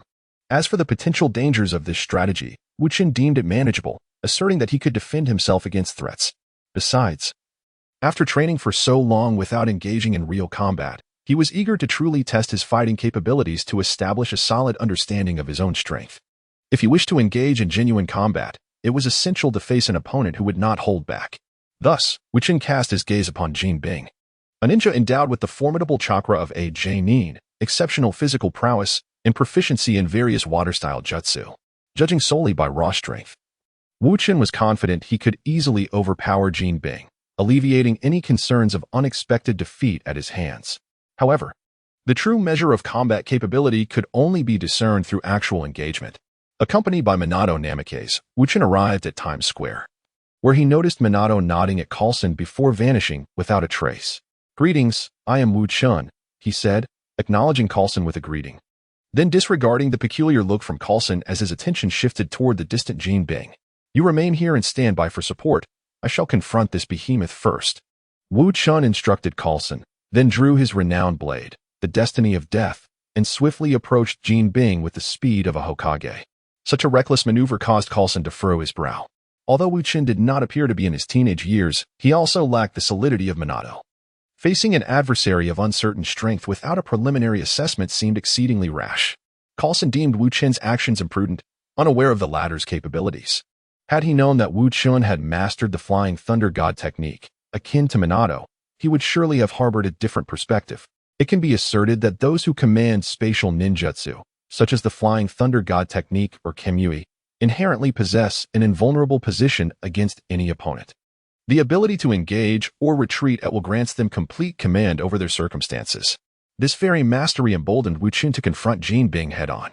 As he sprinted closer, Wu Chen deftly retrieved 2 trident kunai from his ninja tool pouch and hurled them at Jinbing. In recent days, Wu Chen had indulged in opening several random treasure chests from the myriad realms, and fortunately, he had not encountered the losses experienced previously. This time, he procured a highly practical item, a ninja tool pouch. This pouch could be conveniently affixed anywhere on his attire, and its interior space was significantly larger than its outward appearance suggested, aptly described as a spatial tool. To complement his combat prowess, Wu Chen also employed the weapon forging and repair function to create 10 trident kunai along with a sword sheath, frequently assuming the guise of Minato. Wu Chen wielded the trident kunai with remarkable ease and proficiency, yielding a far greater enhancement in combat effectiveness compared to ordinary kunai. As for the sheath, it was intended to accompany the destiny of death. While this renowned blade was powerful and practical, its sole drawback was the absence of a sheath, making it cumbersome to carry. With the addition of a sheath, Wu Chen could now transport it conveniently, using it as his personal weapon. The ninja tool pouch, kunai, and sheath had completely depleted Wu Chen's funds. However, he regarded monetary concerns with indifference, confident in his ability to earn as needed. If necessary, he could always sell a few of Jinbing's jutsu for profit. At this moment, Jinbing stood on high alert, unaware that he had unwittingly financed the arms and equipment for the young man before him, inadvertently empowering his adversary, who now sought to vanquish him. Had he been cognizant of this fact, he might have been so incensed that he would have fainted on the spot. Thanks to the nurturing of chakra and the rigorous training over the past few days, Wu Chen's strength had already transcended the realm of ordinary individuals. In an instant, he hurled 2 trident kunai, which soared like twin beams of silver, hurtling towards Jinbing. As the kunai approached with alarming speed, Jinbing showed no intention of evasion. Instead, he infused his fist with water attribute chakra and struck one of the kunai head-on. To dodge would be to expose a weakness, and against a ninja with such rapidity, even the slightest flaw could spell disaster in battle. By enveloping his fist in water attribute chakra, he ensured that his hand would possess resilience, impervious to the sharpness of the weapon. This was precisely why Jinbing dared to engage the kunai with his fist.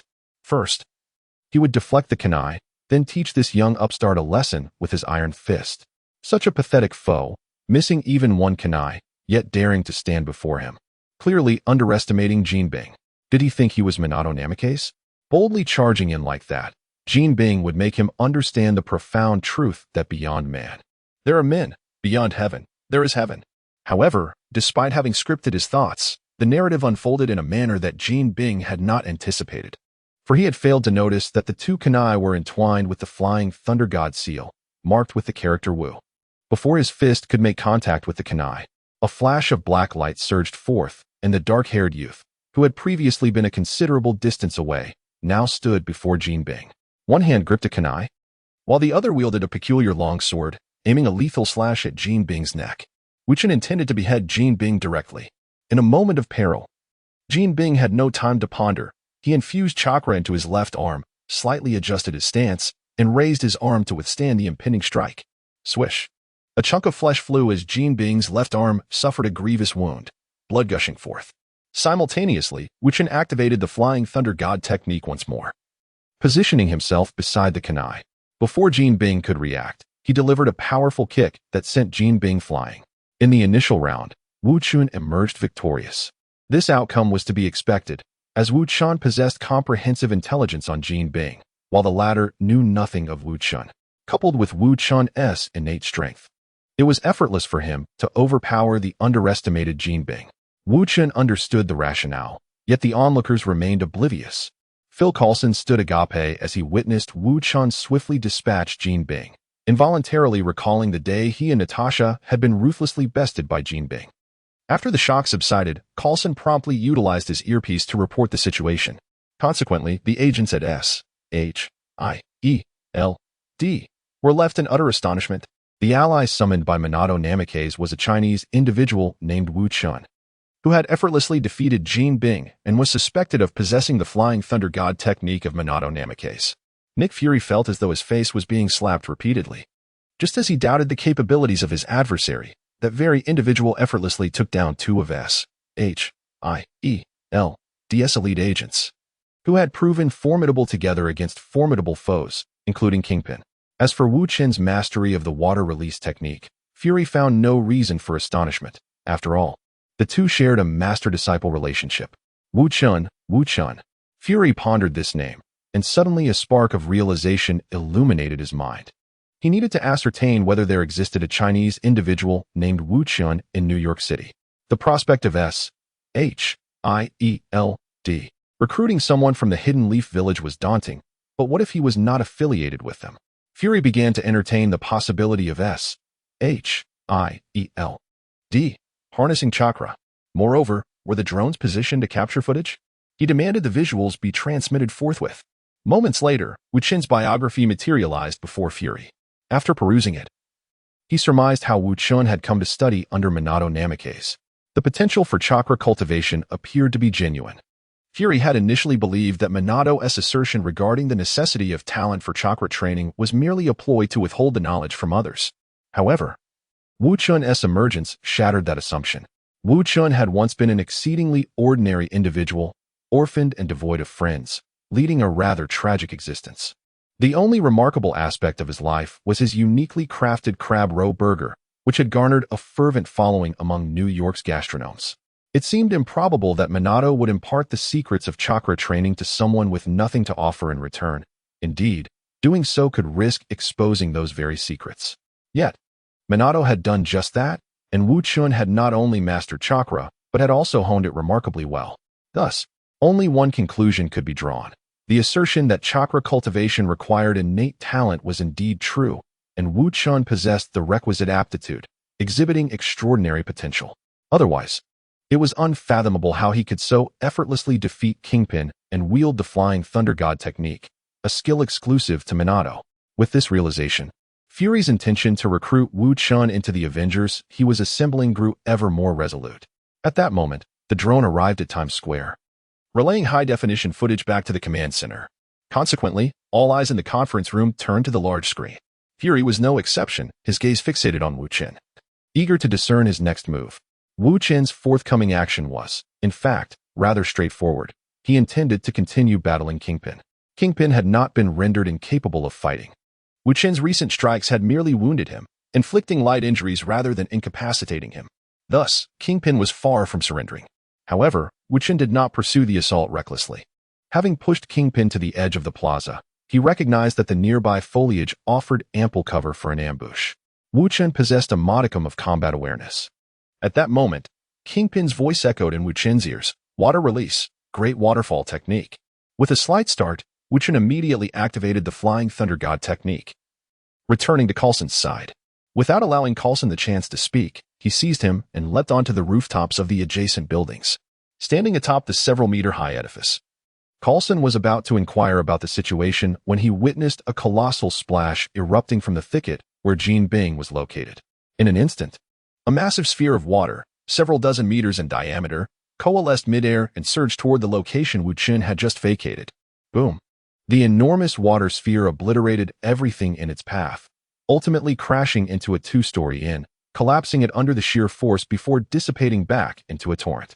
Nevertheless, Times Square was inundated, with the water level in the streets rising to over a meter. Witnessing this scene, Wu Chen instructed Coulson, "Stay here and do not wander. I shall descend and confront him." As Coulson contemplated intervening, he realized that his presence might only complicate matters for Wu Chen. After all, the scale of this battle was far beyond his capability to influence. Moreover, was chakra and ninjutsu truly this formidable? The masked man had incinerated an entire block of Hell's Kitchen with a single jutsu, while Jean Bing had submerged Times Square in an instant. What on earth was happening in this world? Coulson was not alone in his thoughts. The S.H.I.E.L.D. agents shared his sentiments. Nick Fury was astounded by Jean Bing's newfound strength, having previously only engaged in hand-to-hand combat. The thoughts of others were unknown to the participants.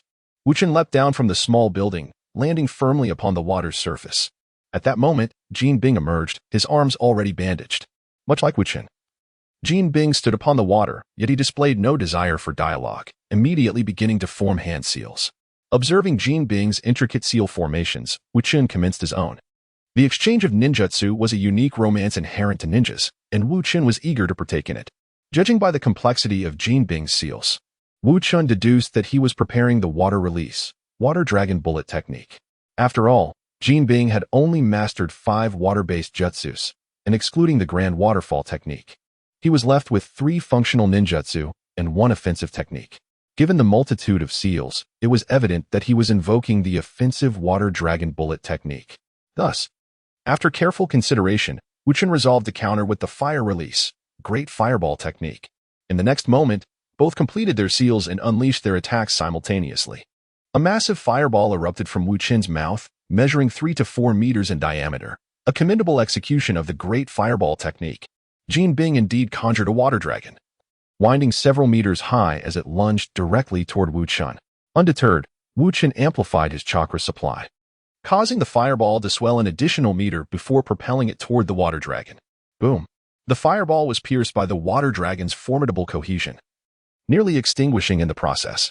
Given the home field advantage and elemental counter, it was only natural that Wu Chen's fire release, still in the stages of refinement, found itself at a disadvantage.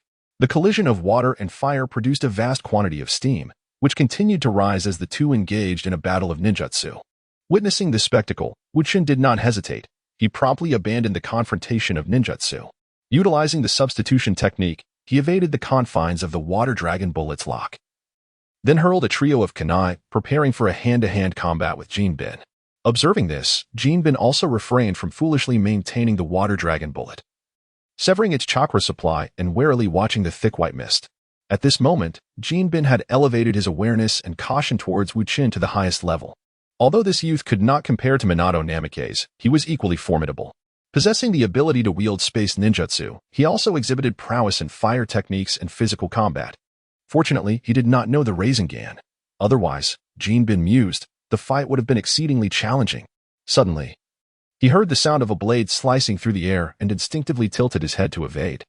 The recent skirmish that had cost him a piece of flesh was still vivid in his memory, but in the next instant, Wu Chen appeared suspended in midair, clutching the Rasengan, and he launched it directly at Jin Bing. This was the convenience of the Rasengan. It required no hand seals and could be swiftly unleashed once the technique was mastered, catching the enemy off guard with its extraordinary might. At that moment, a gust of wind swept through, dispersing the dense fog, and S.H.I.E.L.D's drone managed to capture the two combatants once more. As Wu Chen soared through the air, one hand gripping the Rasengan, poised to deliver a decisive blow, Nick Fury finally exhaled in relief. Having just witnessed Wu Chen's fireball being obliterated by Jin Bing, Fury had nearly uttered an expletive. It was not that Wu Chen was of paramount importance to S.H.I.E.L.D, but rather that he was a disciple of Minato Namikaze. Should Wu Chen perish while aiding S.H.I.E.L.D, Minato would undoubtedly seek retribution against the agency. This was why Nick Fury had instructed Coulson to ensure Wu Chen's protection, despite Coulson's inability to do so. Now, seeing Wu Chen on the verge of victory, Fury could not help but feel a sense of relief. However, in the next moment, Nick Fury watched in astonishment as Jin Bing, struck by Wu Chen's Rasengan, transformed into a puddle of water. This sudden turn of events seemed to stun Wu Chen, causing the kunai in his hand to clatter to the ground. Suddenly, another Jin Bing emerged from the water, grinning menacingly as he extended his palm, declaring, "Water release, water prison technique." In an instant, Wu Chen was ensnared within a water sphere, unable to react as he struggled against the suffocating confines. Observing Wu Chen's desperate plight, Jin Bing wore a victorious smile, declaring, "You are still too young." As if sensing Wu Chen's bewildered gaze, Jin Bing felt assured of his victory and elaborated, "This is the water clone technique. Did you think I would be foolish enough to grant you the opportunity to approach me after witnessing your space ninjutsu?" Nick Fury clenched his fist, immediately ordering Coulson through his earpiece, "Coulson, shoot Jin Bing." However, it was not Coulson's gunfire that rang out, but rather Wu Chen's voice from within the water sphere. What was once a confined Wu Chen had now transformed into a wisp of smoke. Jin Bing was momentarily stunned, sensing the impending danger, yet it was too late. Just moments ago, Wu Chen had dropped his three-pronged kunai to the side, and a new Wu Chen appeared in an instant, wielding a Rasengan, which he pressed directly against Jin Bing. The impact was swift and decisive, Jean Bing was unable to evade and was struck head-on, hurtling backward. "Uncle, you can use the shadow clone technique, but so can I," Wu Chen scoffed, recalling that he had already employed the technique when he leapt from the building. Despite his banter, Wu Chen remained vigilant. He approached the unconscious Jean Bing and prodded his arm with his renowned blade, Destiny. There was no response. Observing this, he raised the blade high, preparing to finish Jean Bing off. At that moment, a vortex materialized in the void, and a hand emerged, clutching a metallic gourd fan, which it hurled at Wu Chen, sending him flying. "Kid, I still have some use for Jean Bing. I cannot allow you to kill him." Wu Chen was knocked back 10 meters but managed to regain his balance, standing atop the water's surface. The masked man emerged slowly from the vortex, his movements unhurried, yet sending a tremor through the atmosphere. He stood above the water, coldly regarding Wu Chen, and even the agents at S.H.I.E.L.D. headquarters could feel the weight of his oppressive aura. Wu Chen, unable to suppress his instincts, took a couple of steps back, gritting his teeth as he fought to reclaim his ground. A flicker of surprise crossed the masked man's eyes, and then his tone shifted. "It appears you are worth my effort." With that, he absorbed Jean Bing into the realm of Shinra. Grasping the Uchiha fan in one hand and a chain in the other, he leisurely advanced towards Wu Chen. Gritting his teeth, Wu Chen summoned a Rasengan and charged at the masked man. Nick Fury silently cursed. Did Wu Chen not understand the masked man's capabilities? Had Minato Namikaze not informed him? And where was Minato? Why had he not yet appeared? As expected, the Rasengan proved ineffective, passing straight through the masked man's form, along with its wielder. Suddenly, the masked man seized Wu Chen's wrist, raising the fan high, poised to strike him on the forehead. Just then, a golden glow enveloped Wu Chen, and Minato Namikaze appeared in midair, blocking the fan with the kunai while simultaneously grasping the masked man's wrist. "Got you." In the distance, Coulson was taken aback, suddenly grasping the reason for Minato's delayed appearance. At that moment, the think tank members within S.H.I.E.L.D. were equally enlightened, marveling, "Director, Minato Namikaze is truly remarkable." Using the battle between Wu Chen and Jean Bing as bait, Minato, aware of his disciple's prowess, had remained hidden, waiting for Jean Bing to falter before making his move. As soon as the masked man revealed himself, he seized the opportunity to apprehend him. "Director, the seal is unlikely to be compromised."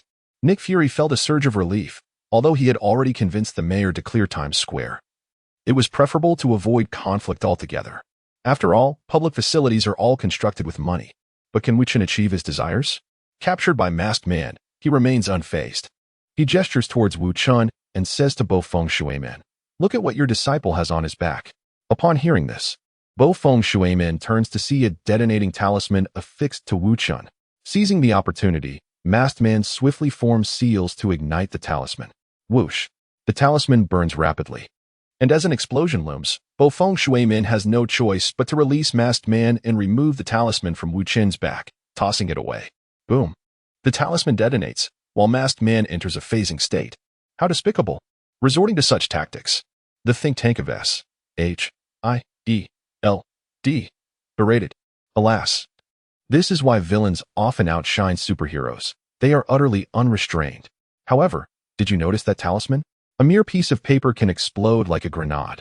Indeed, does this not imply that both Konoha Village and the organization to which Masked Man belongs possess the capability to manufacture such talismans? Yet, the chaotic scene within S.H.I.E.L.D. does not affect the unfolding events in Times Square. At this moment, neither the individuals in Times Square nor S.H.I.E.L.D. are aware that everything happening there has been captured in its entirety by cameras on a distant building, broadcasting live to New York television for a news report. New York television, situated near Times Square, had keenly sensed the signs of a major news story as they were ordered to evacuate by the government. The higher-ups at the station, ever vigilant, instructed the setup of high-definition cameras and connected them for live broadcasting. Consequently, everything happening in Times Square is now being aired live across America. Tap, tap, tap.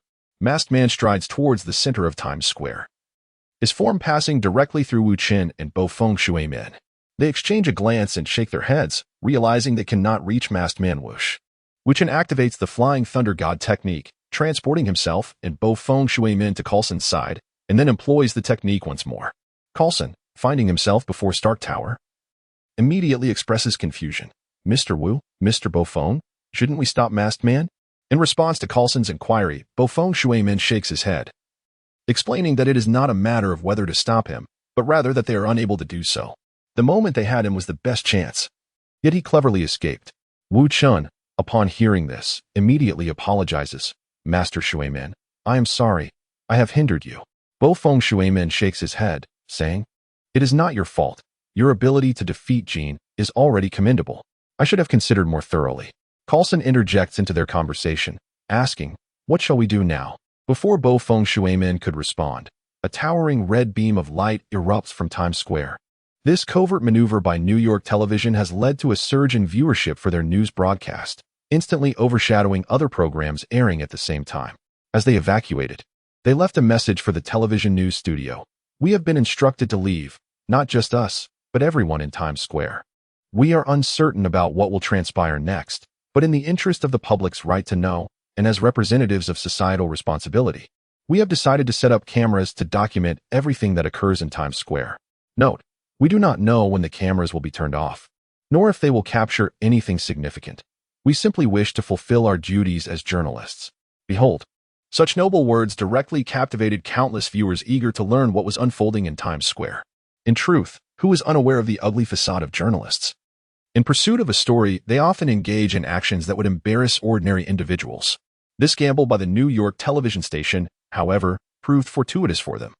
As they emerged victorious, they not only captured the entire spectacle of the superhuman battle between Wu Chen and Jin Bing, but also secured precious footage of the monstrous nine-tailed beast's emergence.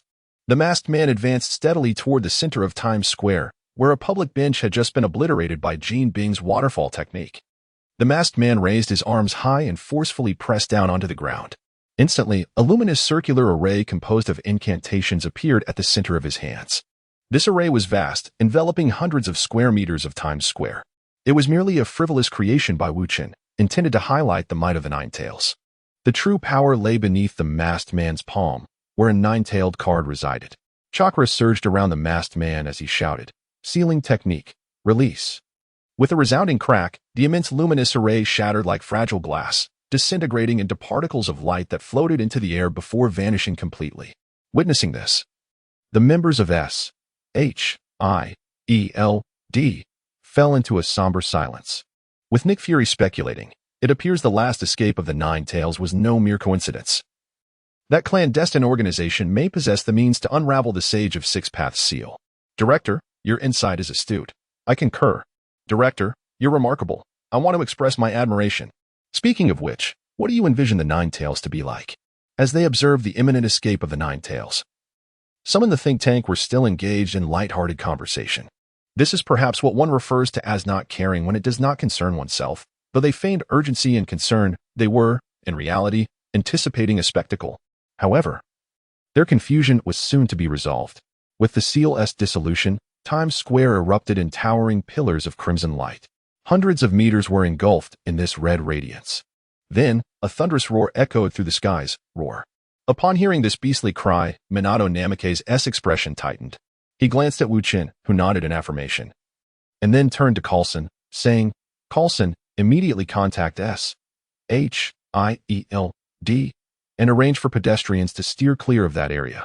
The impending battle could be exceedingly perilous. Yet, both Wu Chen and I may be powerless to save anyone. This arrangement arises from the towering crimson pillar of light and the thunderous roar of the beast, which incite the fearless to venture forth with eager anticipation. One must admit, there is a reason for the lack of courage among foreigners.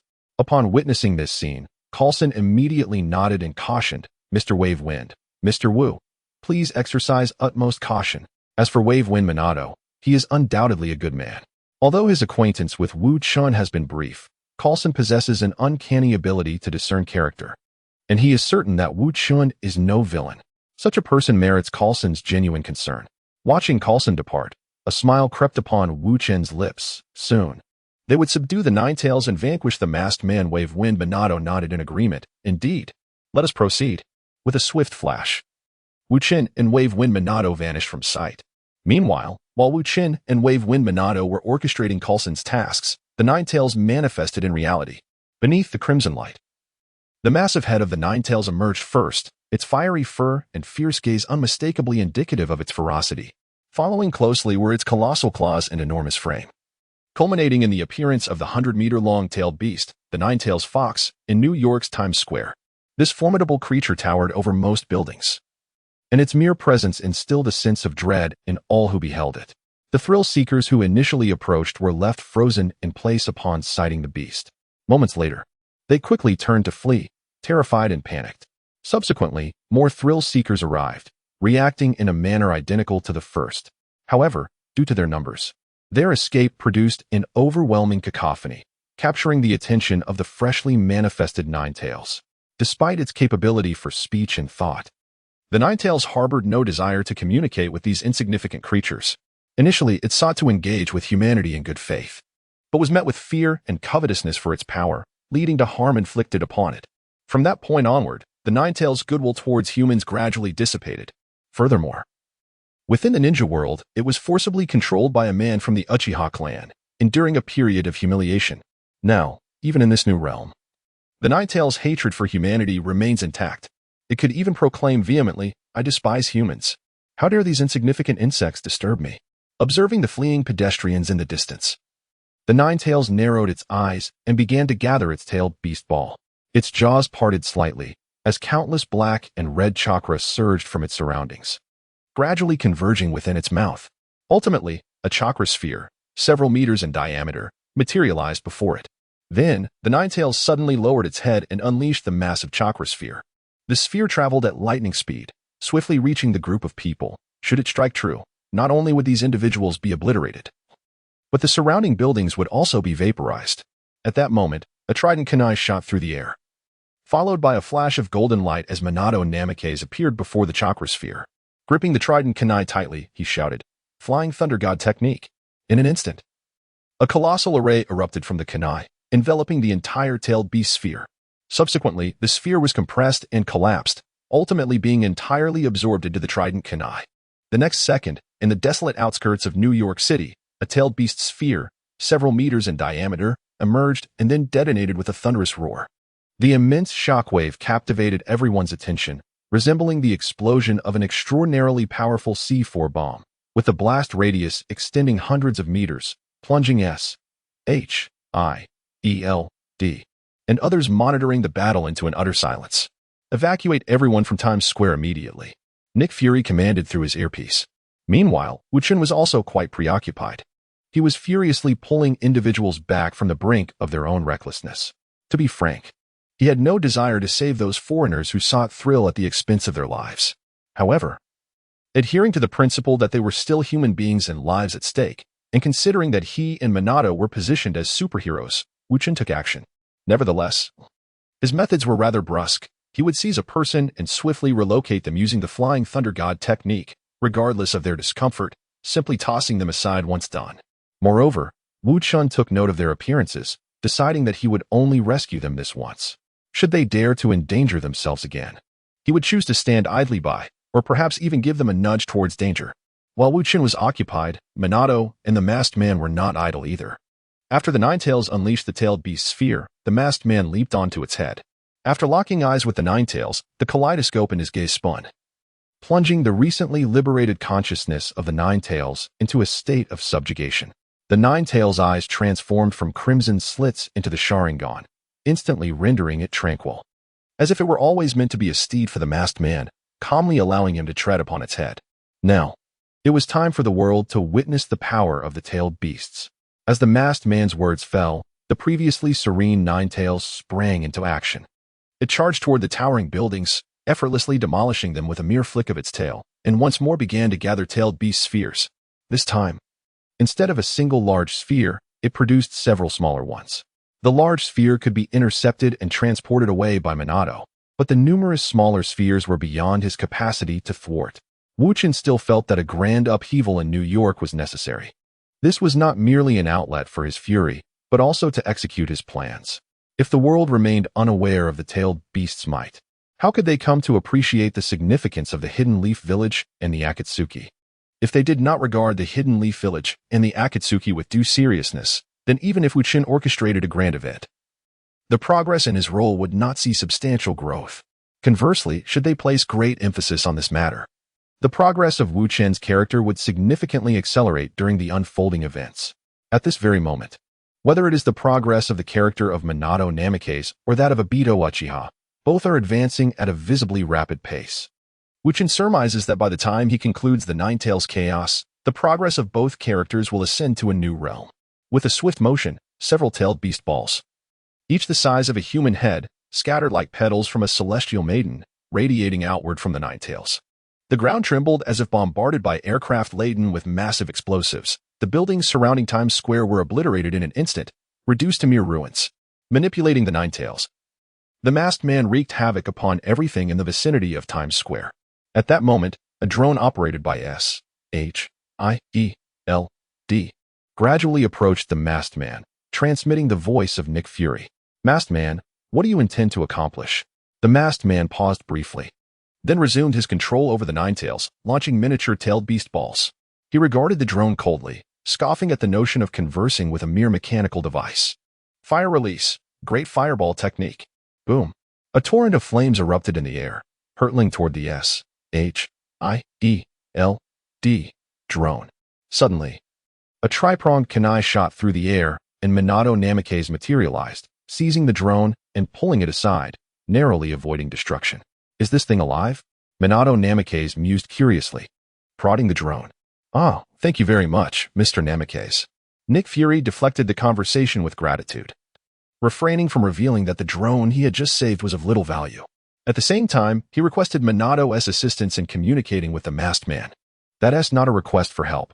I intended to question this individual anyway." Disregarding the drone, Minato fixed his gaze on the masked man and inquired earnestly, "First, let us know who you are." "I am the fourth Hokage of Konohagakure, Minato Namikaze." "And you are?" The masked man regarded Minato with a complex expression before finally responding, "Akatsuki." "Toby, Akatsuki?" Minato expressed mild surprise. "I believe I have heard of this organization. But Toby, why are you doing this? Why instigate war?" Upon hearing Minato's inquiry, the masked man suddenly erupted into laughter. "Ha ha ha, what are you laughing at?" Minato played along. "I am laughing at this nation." The masked man ceased his laughter, though amusement lingered in his tone. "Does a nation that instigates war for trivial reasons have the right to question our Akatsuki's motives for waging war for lofty ideals?" "Lofty ideals? What ideals?" Minato did not dismiss the masked man's words, but instead sought to understand the goals of the Akatsuki organization. After all, he could not deny the truth in the masked man's assertion. Indeed, the United States had acted similarly. The members of S.H.I.E.L.D., upon hearing the masked man's words, could not help but lower their heads in contemplation. Although S.H.I.E.L.D. is a global organization, its headquarters are situated in New York, United States, resulting in a predominance of American members. The actions of the United States are evident to any reasonable observer, revealing who is in the right. Noticing that Minato Namikaze did not defend the United States, the masked man appeared to be in a better mood. The Akatsuki's singular goal is world peace. World peace? Minato was taken aback. He gestured towards the destruction surrounding them and, filled with indignation, exclaimed, "Is this the peace you have brought?" The members of S.H.I.E.L.D. were equally outraged. World peace? It seemed more akin to global annihilation. This organization undoubtedly resembled a terrorist group. Furthermore, it appeared to be a congregation of supercriminals. The figure known as S.H.I.E.L.D. did not even claim to be the leader, indicating that the true head of the Akatsuki was someone else entirely. Observing Minato's fury, the masked man shook his head, asserting that this was the necessary path to peace. For humanity is inherently incapable of mutual understanding. That is nonsense. If humanity is incapable of understanding one another, then how do families and nations exist? Before Minato could elaborate further, the drones began to unleash their firepower. This time, the masked man refrained from retaliating. He glanced at Minato, aware that even if he acted, he would be restrained. He countered, if humanity could truly understand each other, then why do wars still erupt between nations? The members of S.H.I.E.L.D. were rendered speechless. Seeing this unfold, the masked man began to expound on the philosophies of the Akatsuki. In conclusion, he remarked, since humanity cannot comprehend one another, utilizing suffering to foster understanding and ultimately achieve peace is indeed a viable method. Although this path may not be embraced by the world, it is certainly more effective than the inaction of those who do nothing. To be fair, the masked man exuded a remarkable coolness. His appearance was striking, and his actions were equally impressive. In a country like the United States, which idolizes coolness, he calmly articulated his organization's ideals during a nationwide broadcast. And he was genuinely acting upon them. To American youth, he epitomized coolness. In an instant, numerous teenagers resolved to find ways to join the Akatsuki, with some even boldly calling the government to inquire about membership. At this moment, even the most oblivious government officials began to sense something amiss. Upon investigation, they discovered that it was the New York television station, which received substantial annual funding from the government, that was undermining them. Thus, the government swiftly decided to cut off the power at Times Square, plunging the live broadcast and cameras into darkness. However, this action incited public outrage, and the complaint lines of the New York government were inundated with calls. Nevertheless, the New York government ultimately withstood the pressure and did not restore the broadcast. The flurry of complaints could not possibly outweigh the impact of the Ninetales incident. Now aware of the live broadcast, they would not simply overlook it. The deluge of complaints directed at the New York government did not affect the few individuals present in Times Square. Wolfgang Watergate, finding it impossible to persuade the masked man, decided to remain silent, drawing forth several trident shurikens in preparation for battle. Observing this, the masked man commanded the Ninetales to continue its rampage while he himself advanced to confront Wolfgang Watergate. Unimpeded, the Ninetales relentlessly toppled buildings with its massive body and continued to gather tailed beast bombs, launching them incessantly. Witnessing this scene, a flicker of struggle crossed Wolfgang Watergate's face, and he shouted to Wu Chen, "Wu Chen, go to Konoha and bring your mentor back." Wu Chen, having just completed his previous task, looked at Wolfgang Watergate in astonishment. "Master Watergate, are you certain? Hurry." Wu Chen promptly nodded and activated the Flying Thunder God technique to depart the scene. He naturally intended to find a place to utilize Kushina's card to summon Uzumaki Kushina. The exchange between Wolfgang Watergate and Wu Chen did not escape the ears of S.H.I.E.L.D.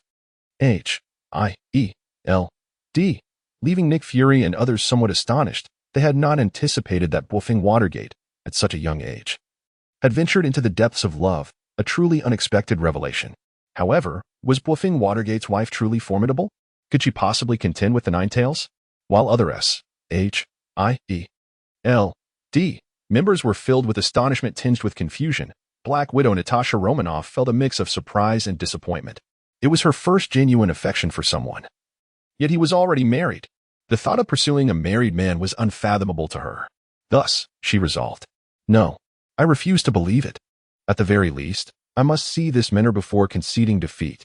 Subsequently, Natasha watched on the screen as Wu Chen returned to Times Square with a red-haired woman, utilizing the Flying Thunder God technique. The woman's appearance was on par with her own, and her demeanor exuded charm, albeit in a different style. Yet, her strength. Natasha recalled that Wolfgang Watergate specifically requested Wu Chen to bring this red-haired woman, and her mood immediately soured. As expected, under the watchful eyes of S.H.I.E.L.D., the red-haired woman unleashed her chakra, summoning several slender golden chains from her back that ensnared the once mighty Ninetales, pinning it to the ground. This entire process lasted mere seconds, as the red-haired woman effortlessly subdued the Ninetales. Unfinished, Natasha had considered the red-haired woman to be strong, but she never anticipated such overwhelming power. The Ninetales, which even Wolfgang Watergate struggled against, was subdued in an instant by her. S.H.I.E.L.D. was equally taken aback, promptly establishing a top-secret dossier for Uzumaki Kushina, categorizing her power level on par with Wolfgang Watergate. Witnessing the swift subjugation of the Ninetales, the masked man's demeanor faltered, clearly contemplating retreat. Truly, the sealing techniques of the Uzumaki clan are formidable. Wolfgang Watergate, consider this a victory for you this time. But our Akatsuki will not relent. We shall return for the tailed beasts, so for now, we shall temporarily leave them in your care. Obito. The masked man attempted to withdraw, but Wolfgang Watergate was unwilling to let him escape. However, the act of phasing out was nearly insurmountable. Unless Kakashi possessed another Kimui Sharingan, all control lay firmly in the masked man's hands. A swirling vortex emerged, and the masked man vanished. Witnessing this scene, the agents of S.H.I.E.L.D. finally exhaled in relief, and Nick Fury too felt a sense of relaxation. Although the masked man had fled and the Ninetales had broken free from its seal, it was effortlessly subdued by the wife of Minato Namikaze. Despite the destruction that had befallen Times Square, the loss of life was minimal, rendering the outcome relatively favorable. As if struck by a thought, Nick Fury communicated with Minato Namikaze through a drone, inquiring, "Mr. Namikaze, shall we reseal the Nine Tails now?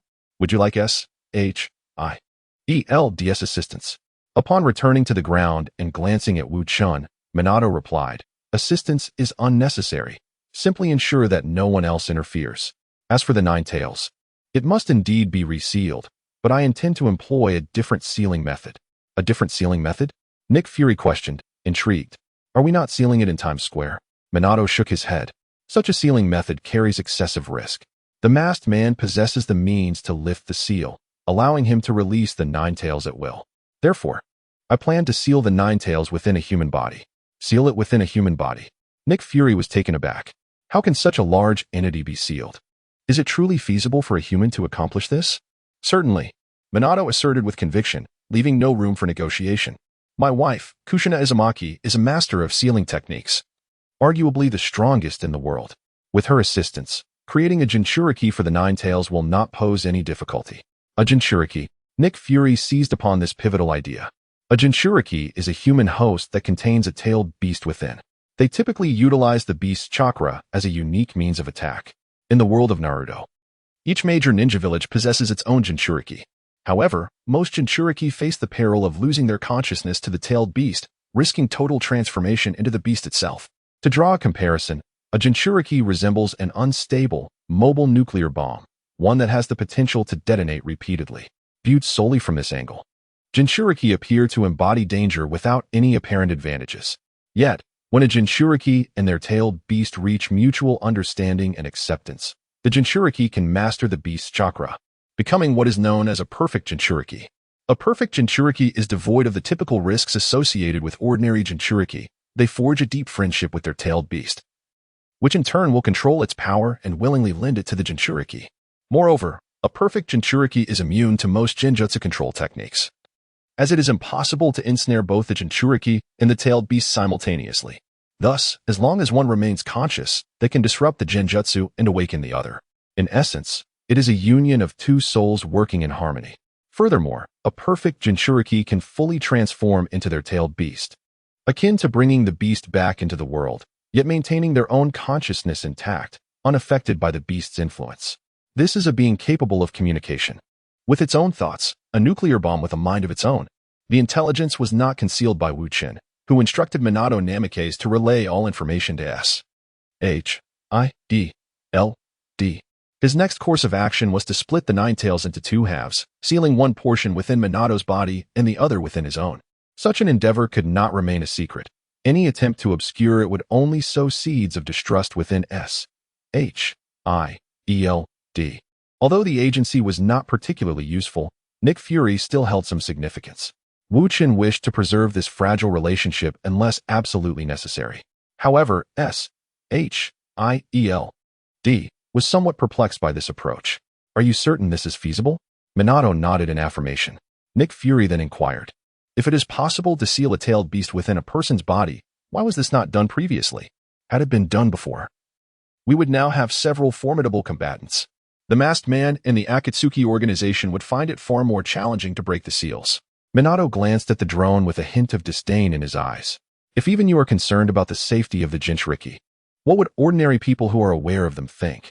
Do you believe that becoming a perfect Jinchuriki is something anyone can achieve? For an ordinary individual, even if they were to seal a tailed beast within another, it would be incredibly difficult for that person to become a perfect Jinchuriki. Imagine having a bomb that could explode at any moment beside you.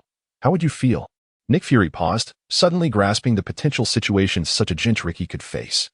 Such a person would undoubtedly face discrimination, as the general populace perceives Jinchuriki as monsters, fearing that if their emotions spiral out of control, they would transform into a tailed beast, plunging everything around them into chaos. "I see," Nick Fury acknowledged, yet he still had questions. "If it were you, Minato, I would trust that you could become a perfect Jinchuriki, but why split the Nine Tails and seal one part within your disciple? If, hypothetically, Wu Chen does not become a perfect Jinchuriki, would that not endanger him?" Upon hearing this, Minato shook his head, turning his gaze toward Wu Chen, his eyes brimming with trust. If we are to discuss this, Wu Chen possesses a greater potential to become a perfect Jinchuriki than I do. I vouch for this with my title as the 4th Hokage. With such a declaration from Minato, S.H.I.E.L.D. had no choice but to place their trust in him. As for the reason behind splitting the Nine Tails for separate sealing, it was quite simple. The chakra of the Nine Tails was overwhelmingly potent.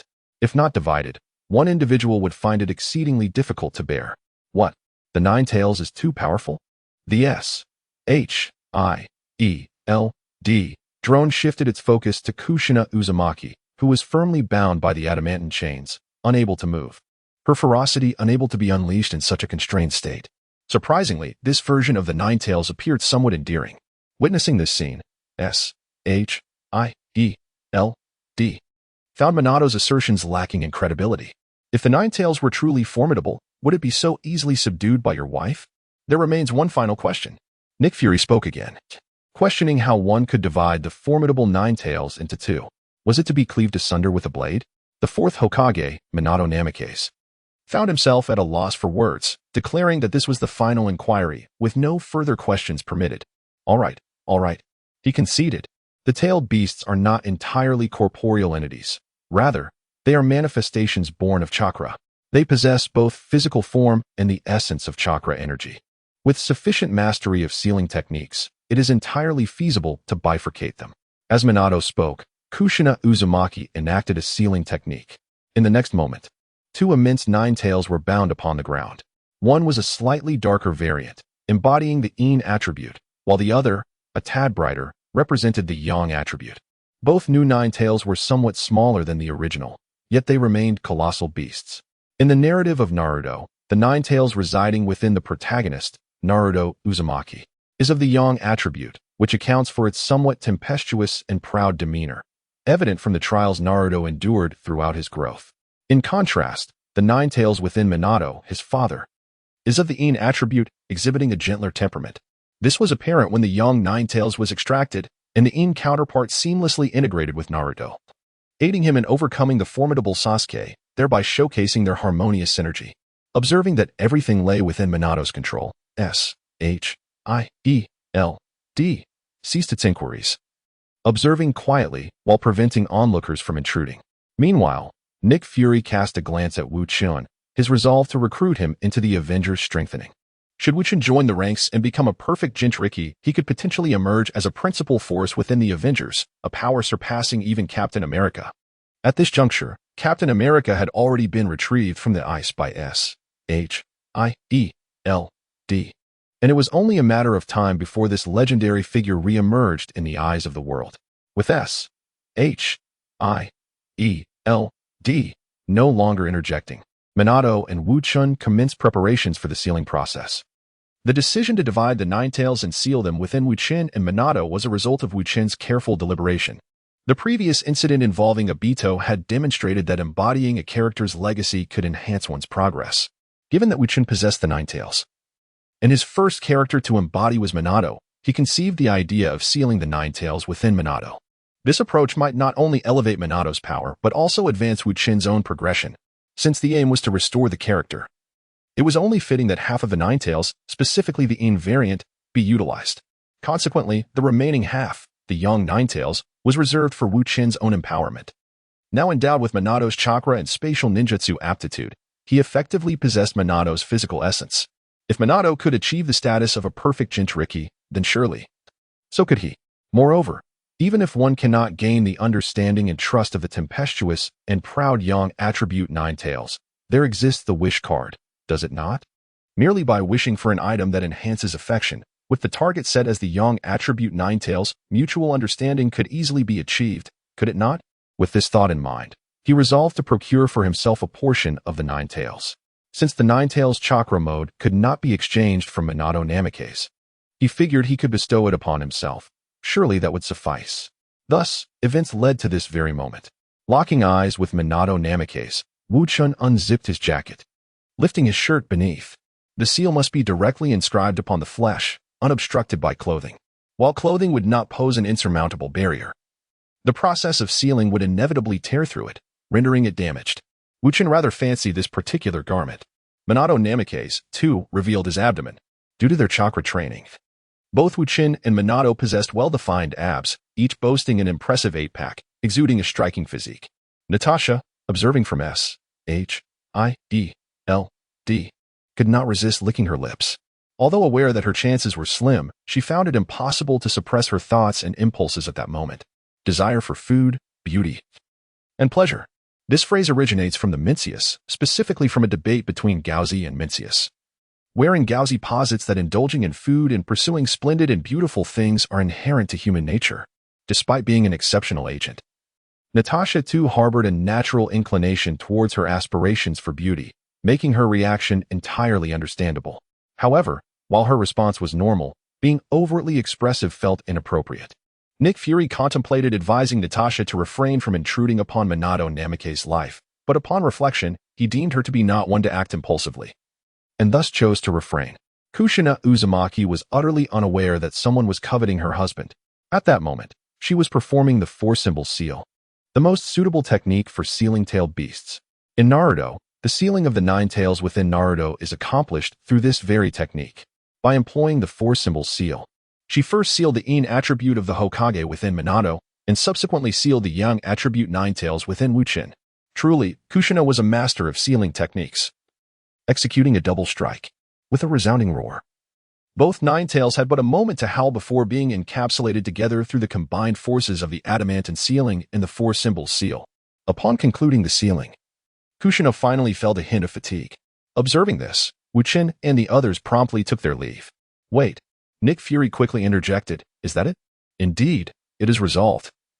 Minato replied, glancing at the drone, confirming that the sealing was complete. What more could there be? Had the chaos of the 9 tails truly come to an end? Nick Fury found it hard to believe at that moment. Clearly, this war, for individuals such as those in the S.H.I.E.L.D, represents an almost insurmountable catastrophe. Yet, in the hands of the esteemed Minato Namikaze and his family, it was resolved with astonishing ease. Is it a reflection of our inadequacy, or their overwhelming strength? Perhaps it is a blend of both. What course of action do Mr. Namikaze and Mr. Wu intend to pursue next? Such formidable allies, even if they cannot formally join S.H.I.E.L.D, would undoubtedly be a resource Nick Fury would not hesitate to harness. Moreover, Minato Namikaze has already established a commendable rapport with S.H.I.E.L.D that can be maintained and even enhanced in the future. As for Wu Chen, he is a primary target for recruitment. To effectively court him, it is essential to first comprehend his thoughts, as this approach would yield greater results. Otherwise, should Wu Chen feel slighted and develop an aversion to S.H.I.E.L.D, the repercussions could be dire. Nick Fury's esteem must be preserved in Minato Namikaze's eyes. After a moment's pause, he remarked, my stance remains unchanged. However, the frequency of missions must diminish. I seek to enhance my abilities and become the perfect Jinchuriki as soon as possible. After all, the masked man, Obito, has escaped, and behind him lies the entire Akatsuki organization. Although Obito has not explicitly stated it, it is evident that the Akatsuki's objective concerns the tailed beasts. Their intentions for these creatures remain unclear for now. Nonetheless, enhancing one's strength is inherently beneficial. Nick Fury nodded in understanding, encouraging Mr. Namikaze to diligently pursue his growth. Oh, by the way, regarding the outstanding balance, will you be collecting it tomorrow or shortly? Shortly, please. I must first escort Kushina home. With that, Minato Namikaze nodded at Wu Chen, embraced Kushina, and activated the Flying Thunder God technique to depart. Observing this, Nick Fury promptly prepared the cash and notified Coulson to come collect it. Subsequently, a drone landed before Wu Chen, inquiring, Mr. Wu, what are your plans moving forward? Why do you ask? Wu Chen responded, puzzled. For someone of your formidable capabilities, the government requires a record for assurance. Otherwise, many will be uneasy, Nick Fury elucidated. Wu Chen, fully aware of this necessity, held no objections and stated his intentions. I shall continue selling hamburgers. Additionally, I will diligently train to become the perfect Jinchuriki and live up to Master Minato's expectations. Have you ever considered becoming a superhero and joining a superhero organization? We at S.H.I.E.L.D have established a superhero team known as the Avengers, and Iron Man is among its members. Nick Fury, knowing of Wu Chen's amicable rapport with Tony Stark, invoked his name. As anticipated, Wu Chen's expression wavered with uncertainty. Iron Man is part of that Avengers team? However, I'm not particularly interested in being a superhero. I prefer selling hamburgers. We offer a substantial salary. Nick Fury remarked, recalling Wu Chen's previous financial struggles. Wu Chen, however, merely smirked. I earn a decent amount selling hamburgers. It suffices for my needs. Nick Fury was about to say something, but Wu Chen waved his hand and remarked, I am merely a humble hamburger vendor and a superhero out of sheer interest. If you have matters that are beyond your handling, you may entrust them to me, and I shall assist. As for joining S.H.I.E.L.D. or the Avengers, I hold little interest. Nick Fury's eyes lit up, and he quickly responded, Mr. Wu, I believe you may have misunderstood. The Avengers are not an organization that mandates collective action. Generally, each Avenger attends to their own responsibilities, and we only gather for significant events such as today to unite against malevolent forces. If that is the case, I shall consider it, Wu Chen replied, refraining from an immediate refusal. For now, I shall return to selling hamburgers, and later, I will visit S.H.I.E.L.D. for further discussion. You are welcome to come. Nick Fury was elated, sensing a high probability of acceptance. Next, he aimed to leave a favorable impression and persuade Wu Chen to join. Thus, with a commanding shout, Nick Fury prompted everyone at S.H.I.E.L.D. to tidy themselves, even the cleaning staff, who had just finished cleaning the building that morning, re-emerged to tidy up once more.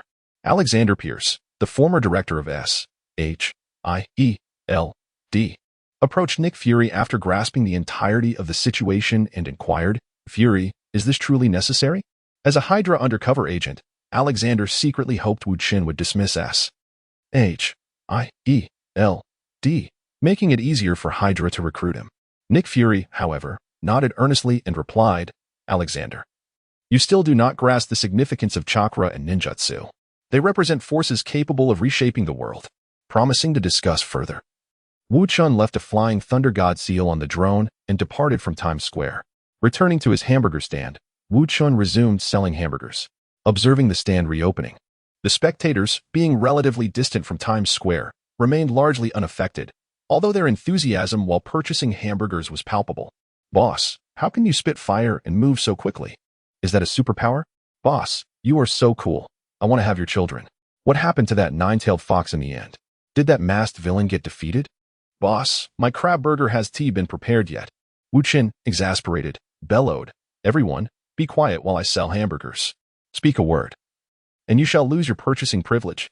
Instantly, a hush fell around the hamburger stand, as the crowd's fervor was merely for entertainment. However, the thought of missing out on the delicious crab burger due to their chatter was a grave loss. As for any bold attempts at strong-arming, these patrons had just witnessed the live broadcast from New York TV. Consequently, a line formed orderly behind the hamburger stand. As Wu Chen sold one hamburger after another, his mood gradually improving. At that moment, a customer who had finished their crab burger turned and asked, Boss, could you perform that fire-spitting trick again? Your share for tomorrow is gone. Wu Chen shouted vehemently. No, please. I was wrong. Forgive me. Despite having become a superhero who saved New York, Wu Chen's patrons continued to treat him with the same indifference. He remained the beloved father who daily bestowed upon them the delectable crab yellow burgers, with a limited sale of only 100 per day and a cap of 2 per person. The price was steep, and once sold out, he would close up shop. This selling approach exuded an air of buy if you wish, or don't bother. But isn't he still their father? Following Wu Chen's lead, Minato Namikaze's experiences after departing Times Square became rather mundane. He first sought a place to converse with Kushina, waiting for 20 minutes before collecting the card that would revert her back. Subsequently, he activated the Flying Thunder God technique, reappearing beside Coulson. At that moment, Coulson was at S.H.I.E.L.D. headquarters to collect funds, and Minato's sudden appearance startled the surrounding agents, many of whom drew their firearms, aiming at him. Don't shoot, don't shoot. This is Mr. Namikaze Minato, the Hokage of Konoha, who just saved New York. Coulson hurriedly interjected, halting the agents. While their bullets likely could not harm Minato, he could easily defeat them in an instant. In such a scenario, provoking him could lead to a calamity for the entire S.H.I.E.L.D. With Coulson's testimony, the agents recognized Minato and awkwardly apologized, retracting their weapons. At this moment, Nick Fury approached, shattering the awkward silence. What are you all doing standing around? Shouldn't you be working? The agents stole glances at Minato, reassured by his calm demeanor, and hastily returned to their tasks. Minato suddenly observed that this S.H.I.E.L.D. headquarters appeared more orderly and aesthetically pleasing than depicted in films. Moreover, several individuals were diligently cleaning. Is today a spring cleaning day for S.H.I.E.L.D.? He pondered internally, maintaining a composed exterior. Accepting the box of money from Coulson, Minato nodded, preparing to depart without counting the cash. S.H.I.E.L.D. was strict in these matters. If they stated a sum, it was guaranteed to be accurate, neither more nor less. Furthermore, they dared not shortchange themselves. At that moment, Nick Fury interjected, "Mr. Namikaze, are you not continuing your mission today? There's still plenty of time." Minato shook his head, stating that he had more pressing matters to attend to, suggesting they could discuss missions another day. "Very well, I shall not impede you further." Nick Fury gestured for Minato to proceed on his way. "By the way, my disciple Wu Chen, while not officially part of Konoha, is nonetheless a quasi-member. I hope no ill befalls him, do you understand?" Minato remarked just before activating the Flying Thunder God technique. Nick Fury nodded promptly and seized the opportunity to inquire. Then, "Mr. Namikaze, you would not oppose Mr. Wu joining another organization, would you?" "Certainly not, as long as it is not a criminal organization and he is willing." Upon uttering these words, Minato Namikaze departed. He returned home directly, deposited the money into the safe, and then exited his guise, dispelling the shadow clone technique. Nick Fury, overjoyed, believed that with Minato not obstructing him, his chances of recruiting Wu Chen had significantly increased. At noon, after selling all the hamburgers, Wu Chen drove the food cart back, then activated the Flying Thunder God technique to arrive at S.H.I.E.L.D. Upon witnessing the establishment before him, he was momentarily taken aback. It was immaculate, orderly, and sanitary, resembling a model workplace. It was several times cleaner than the S.H.I.E.L.D. he had perceived through Minato's eyes.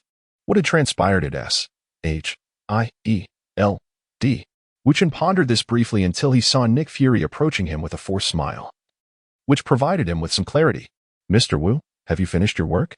After Wu Chen emphasized that his earnings from selling hamburgers were sufficient, Nick Fury took the time to inquire about Wu Chen's employment. After gathering this information, he resolved to pass by Stark Tower tomorrow and purchase 2 hamburgers to sample. Wu Chen nodded, and Nick Fury, with a hint of eagerness, inquired, "So, Mr. Wu, have you contemplated the matter? I mean, joining the Avengers?" "Let us go ahead and join." Wu Chen did not let Nick Fury's efforts go in vain, uttering words that sent Fury into a state of ecstatic delight. This decision was reached after careful consideration during Wu Chen's hamburger selling endeavors. Although he had the support of the hidden Leaf Village, it felt somewhat illusory.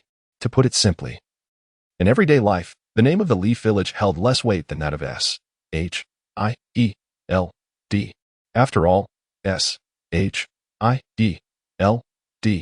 is the indigenous official superhuman organization of the Marvel Universe, having operated for many years and thus possesses considerable influence.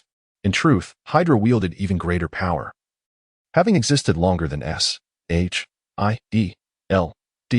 However, due to its notorious reputation and its incessant desire for world domination, it had naturally become a villainous organization. The advantages of joining S.H.I.E.L.D.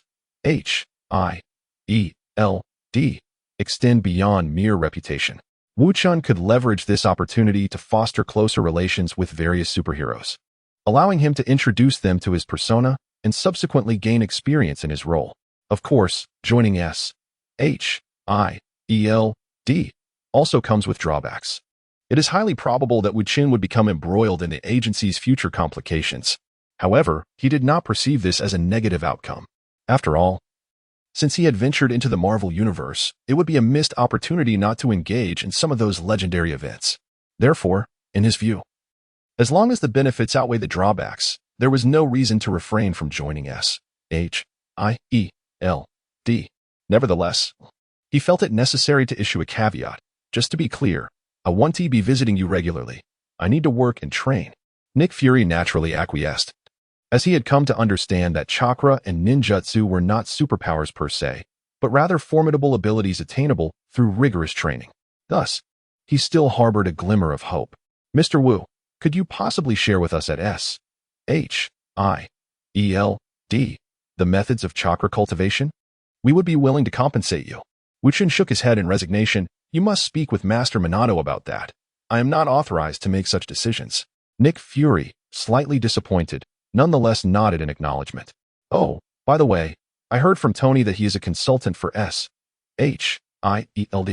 Could I perhaps assume a similar role? Wu Chen continued to express his requests, adding, and if I assist you, you will provide me with remuneration, correct? These two demands were inconsequential, and Nick Fury naturally acquiesced. Thus, all parties were satisfied. After receiving S.H.I.E.L.D. issued mobile phone and some documents, Wu Chen glanced at the time, preparing to take his leave. It's getting late. I must return home for dinner. Contact me if you need anything. How about I treat you to a meal? Nick Fury offered politely. Absolutely. I have yet to dine at a high-end restaurant in New York. Wu Chen readily accepted, seemingly oblivious to Nick Fury's mere formality. Reluctantly, Nick Fury grimly escorted Wu Chen to New York's largest Western restaurant, where they enjoyed a meal together. Once Wu Chen departed, Nick Fury returned to normalcy. He established Wu Chen's profile within S.H.I.E.L.D., noting in the final assessment that Wu Chen possessed a rather placid demeanor, resistant to external influences, yet distinctly aware of right and wrong, with minimal likelihood of malevolence. He confirmed Wu Chen's inclusion in the Avengers, placing him on the trusted list. Evaluator, Nick Fury. It turned out that the earlier encounter had been a performance orchestrated by Nick Fury, intended to gauge Wu Chen's true character. Nick Fury understood that merely conjecturing a person's nature through data was impossible. One must personally observe and comprehend to reach a definitive conclusion. Now, having assessed Wu Chen, Nick Fury deemed him trustworthy. Wu Chen remained oblivious to this. At that moment, he had returned home and was preparing for a midday slumber. However, even if he were aware, it would not matter, for his true allegiance lay not with S.H.I.E.L.D., but with the system he was portraying. His affiliation with S.H.I.E.L.D. was merely a means of leveraging connections. After securing the doors and windows, Wu Chen lay on his bed, ready for a nap. He ought to have organized the outcomes from the recent Nine Tails incident, yet fatigue overwhelmed him. The exhaustion from Minato's battle had returned, compounded by his own fatigue from fighting and the rigors of work. Just then, a swirling distortion appeared in the room, and Wu Chen sat up to see the masked man had returned. Without uttering a word, the masked man deactivated his disguise, subsequently dispelling the shadow clone technique. Instantly, Wu Chen sensed the masked man's memories and fatigue, swiftly rising to retrieve an anti-fatigue potion and gulping it down. Almost immediately, he succumbed to sleep. As for organizing the post-battle achievements and spoils, that could wait until after his slumber. He slept soundly until his stomach grumbled, and when Wu Chen awoke once more, the sky had already darkened. Carrying the secret recipes of those dishes with him, Wu Chen prepared a sumptuous feast for himself. After indulging in this delightful dinner, he settled in his room, squinting as he sipped tea. Ostensibly, he was merely enjoying tea after his meal, yet in reality, his consciousness had already delved into the system space. Observing the fluctuations on his personal panel, Wu Chen profoundly realized that engaging in significant endeavors truly enhances one's strength. Host, Wu Chen, current role, none, current progress, none, available characters, 4th Hokage Minato Namikaze, 70, Mysterious Masked Man Obito Uchiha, 49, character role attempts, 0, selected character ability, 4th Hokage Minato Namikaze, 1, during the tumult of the Nine Tails incident earlier that day. The actual confrontation between Minato Namikaze and Obito Uchiha lasted merely a brief moment, perhaps not even 10 minutes. Yet, the progress in their roles saw a 10% increase for Minato and a 14% surge for Obito. Minato's increase was modest, capped at 10% since he had already surpassed 50%, while Obito experienced a dramatic rise, now just 1% shy of reaching 50%.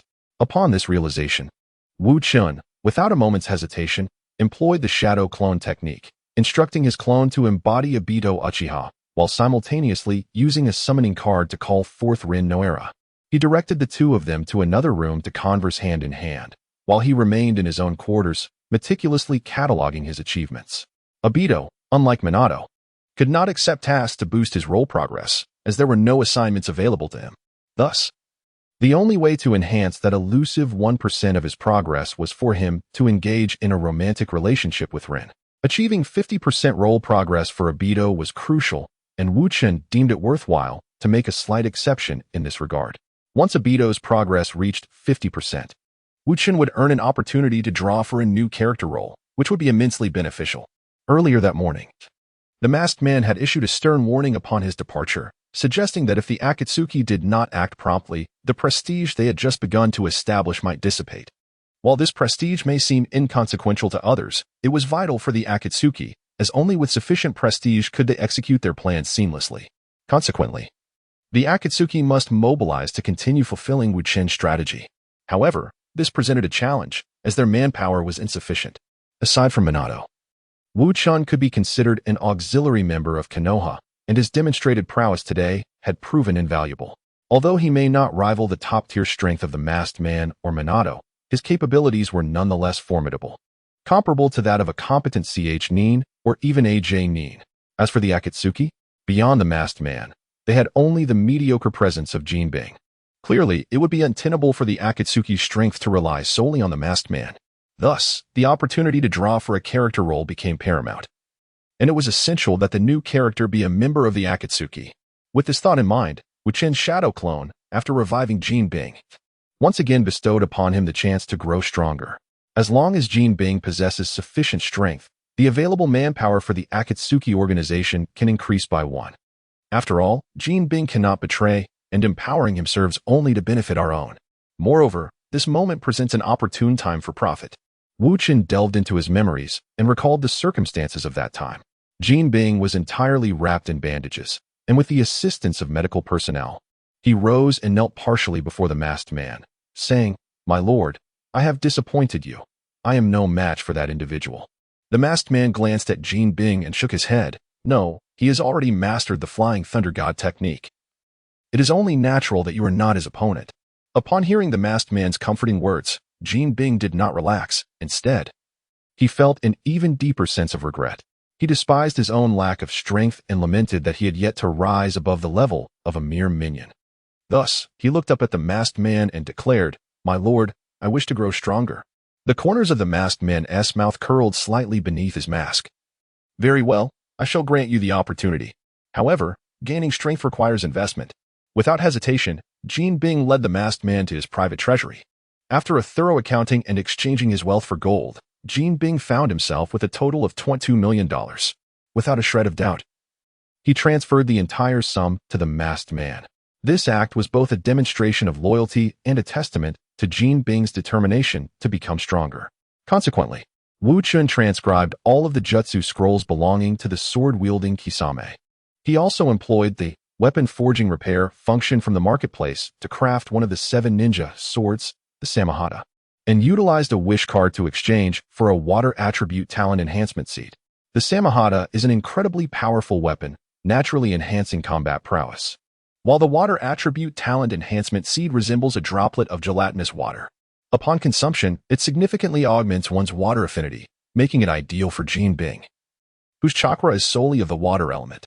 The total expenditure for these enhancements amounted to $10 million, with the water attribute talent enhancement seed costing $5 million and the Samahata also $5 million.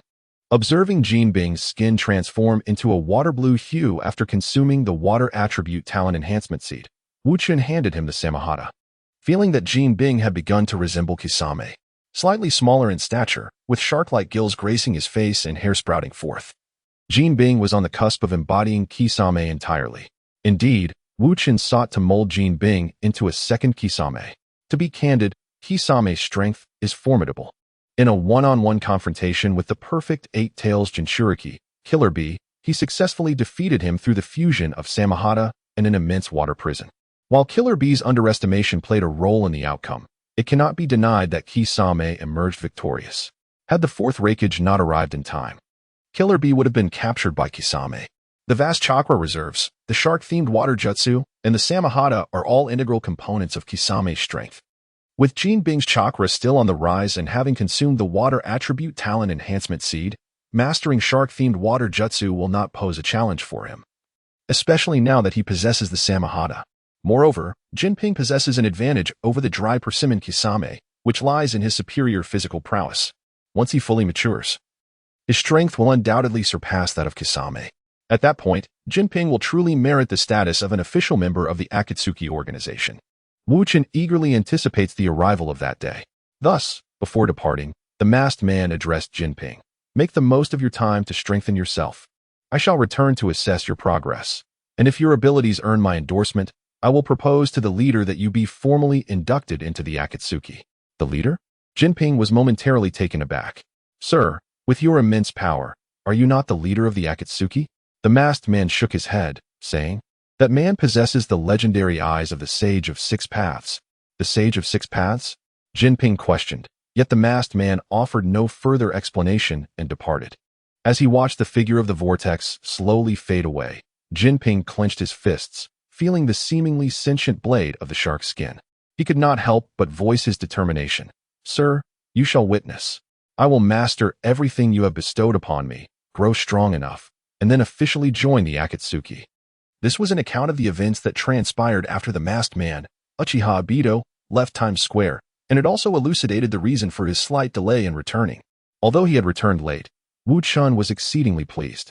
With 210 million in funds, he could accomplish numerous endeavors. For instance, he could acquire another tailed beast. Of course, it was not solely about the tailed beast. He also aimed to master the Nine Tails chakra mode and acquire an additional chakra nature. After his daytime confrontation with Jinping, Wu Chen recognized that while his combat techniques were adequate, he lacked a decisive killing move. A killing move, in this context, refers to a ninjutsu akin to the wind release, Raisin Shuriken. First and foremost, fire release ninjutsu was ruled out. The fire release lacks a killing technique. Its only true lethal ability lies within the Manjiki Sharingan's ocular technique, Amaterasu. Beyond that, nothing else could be considered. As for lightning release, it indeed possesses lethal techniques, such as the Hellstab series of ninjutsu used by past Raikage, Sasuke's lightning release, Kirin, Kakashi's Raikiri, and the Sage Art, Ian release lightning technique of Madara. All these techniques are incredibly powerful, yet Wu Chen could not acquire any of them. Or rather, they were not worth pursuing.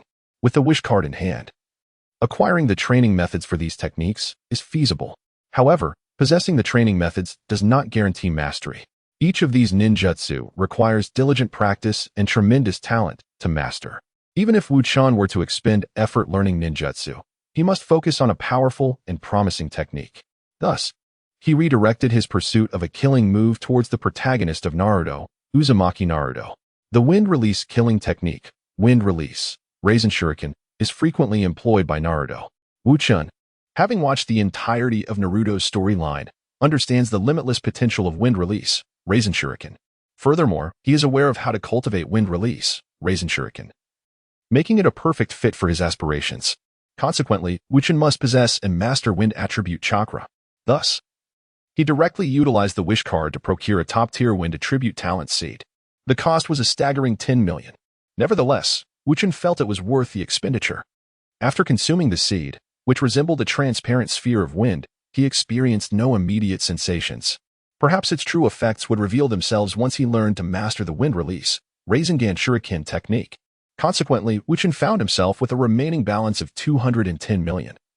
200 million from the masked man and 10 million as a subsequent reward from S.H.I.E.L.D. At that moment, Wu Chen suddenly noticed an anomaly on the system panel that he had previously overlooked. There was following the progress of the character he was portraying, namely, the fourth Hokage, Minato Namikaze.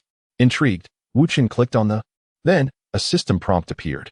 The portrayal of the character fourth Hokage, Minato Namikaze, meets the advancement criteria. Portrayal progress exceeds 50%, and the character possesses items that enhance strength. Do you wish to advance? Special reminder, during character advancement, portrayal is not possible, but upon completion, an additional opportunity to draw a character will be rewarded. What? Advancing the portrayed character grants a reward of drawing opportunities? Wu Chen was astounded. If there were anything of utmost value within the system, it would undoubtedly be the chances to draw characters. His system was the mightiest portrayal system across the realms, and naturally, the more characters he could embody, the greater his operational scope and overall strength. Now, with the prospect of advancing the character and receiving additional drawing chances, Wu Chen did not hesitate and promptly clicked yes. As for the temporary inability to portray Minato Namikaze, that was a trivial matter. Wu Chen simply picked up his phone and dialed Nick Fury's number. Hello? Director Fury? This is Wu Chen. I have some news for you. Master Minato will not be coming to New York for a while as he has mastered the secrets of the Jinchuriki training and intends to focus on his cultivation. How long? At least a month. Oh, how will you maintain contact with Konoha? Master Minato instructed you to communicate directly with me, and I will relay the information to Konoha. With that, he hung up the phone, having resolved matters concerning Minato Namake's. Then, as Wu Chen gazed at the system's prompt, a smile spread across his face. Fourth Hokage, Minato Namake's fourth great ninja war Minato Namake's, Nine Tails Chakra Mode, is advancing. Time remaining for advancement is 29 days, 23 hours, 59 minutes, and 59 seconds. A month's time in exchange for a Minato who could utilize the Nine Tails Chakra Mode, along with an additional chance to draw a character, was an incredible bargain. Moreover, if his assumptions were correct, should Wu Chen choose to wait a month for Minato's advancement to complete, he would then have the opportunity to redeem the ability and directly obtain the Nine Tails Chakra Mode. However, upon reflection, Wu Chen decided against it. He already had a plan for this opportunity to redeem Minato's abilities, and that was to acquire the perfect Sage Mode. To be frank, the power of Sage techniques was immensely significant, and Wu Chen knew he must master it. Moreover, the perfect Sage Mode significantly amplifies one's power, complementing Wu Chen's desire to learn the Wind Release, Rasengan Shuriken. After all, the ordinary Wind Release, Rasengan cannot be thrown, whereas the Sage Art, Wind Release Rasengan can be hurled like a shuriken. Seizing this opportunity, he directly exchanged for the perfect Sage Mode. Upon completion of the exchange, Wu Chen felt no immediate change. It was likely that he would only perceive the transformation during his training in Sage Mode. Thus, all the rewards from the Nine Tails Chaos lay before Wu Chen, marking a bountiful harvest. Subsequently, Wu Chen utilized a wish card to spend $100 million to acquire the One-Tail Shikaku. This decision had just been made. The Akatsuki organization could not act recklessly. Their pursuits were centered around the tailed beasts, necessitating their presence during any operation. Furthermore, with the impending descent of Thor, the god of thunder, anticipated to occur in just over a month, Wu Chen sought to intertwine the capture of tailed beasts with the arrival of Thor. After all, gaining progress through a superhero was significantly more efficient than undertaking ordinary missions. Wu Chen recalled that Thor had landed in a desolate desert, where the One-Tail Shikaku would be the most suitable tailed beast. However, he remembered that when he exchanged for the Nine Tails, it cost him $10 million, albeit with a 90% discount. Without the discount, it would have been $100 million. Yet now, the One-Tail Shikaku, which was weaker than the Nine Tails, also required $100 million. This led Wu Chen to speculate whether all the other nine-tailed beasts, apart from the Ten Tails, could be exchanged for $100 million each. Indeed, this turned out to be the case. By inputting the names of the other tailed beasts into the wish card, he confirmed that each could indeed be acquired for $100 million. In the past, when he lacked funds, $100 million seemed an astronomical sum. Now, with casually possessing $200 million, Wu Chen suddenly found that sum to be rather negligible. After securing the One-Tail Shikaku card, he gazed out the window. Lost in thought, his goal for the coming month would be to diligently train, mastering Sage Mode and the Wind Release, Rasengan Shuriken. Naturally, during this process, he would also sell his delicious crab yellow buns. At that moment, Obito, holding Lin Nohara's hand, approached Wu Chen. The two then reverted to their card forms, while one disengaged from the roleplay mode and the shadow clone technique. Wu Chen glanced at the system panel, noting that Obito's roleplay progress had surpassed 50%. Mysterious Masked Man Uchiha Obito, 51. However, this 20-minute session only yielded 2 points of progress. Had Lin Nohara reached her limit? Contemplating the 51% roleplay progress, an audacious thought suddenly struck Wu Chen. If Minato Namake's could attain half of the Nine Tails and advance to master the Nine Tails Chakra Mode from the Fourth Great Ninja War, could Uchiha Obito also evolve? After careful consideration, Wu Chen concluded that it was indeed plausible. If Minato could achieve it, there was no reason Uchiha Obito could not. To advance in playing a character, 2 conditions must be met. One is that the progress in the role must reach 50% or more, and the other is that the character must acquire a means to enhance their strength. The first condition has already been fulfilled for Obito. But what could be the means to enhance his power? Reflecting briefly on the plot of Naruto, Wu Chen thought of 3 entities: Kakashi's Manjiki Sharingan, the Rinnegan, and the Ten Tails. All 3 are indeed present in the storyline. After some contemplation, Wu Chen swiftly eliminated the Ten Tails from consideration. The reason was straightforward. Wu Chen could not summon the Ten Tails. Previously, while testing the prices of other tailed beasts. He attempted to use a wish card to manifest the 10 tails. After all, if he could become the Jinchuriki of the 10 tails, wouldn't that lead to immediate ascension? However, the wish card indicated that the 10 tails could not be exchanged. Clearly, the 10 tails could only be brought into existence by Wu Chen summoning the 9-tailed beasts and subsequently forming the Outer Path Golem, which would allow the 10 tails to materialize. Yet, summoning the Outer Path Golem would only be possible once Wu Chen could embody the 6 paths pain, making the notion of obtaining the 10 tails for Obito impractical. As for the Rinnegan, that too posed a significant challenge. The Sharingan in Naruto is undeniably impressive, and during his leisure, Wu Chen had previously used a wish card to inquire about the cost of obtaining a pair of eternal Meijiki Sharingan. If the Meijiki were not eternal, it could lead to troublesome complications and the risk of blindness, which Wu Chen naturally wished to avoid. Thus, only the eternal Meijiki Sharingan would be considered worthwhile. The wish card revealed that it would require $50 million. This immediately extinguished Wu Chen's aspirations, as he did not possess such funds at the time.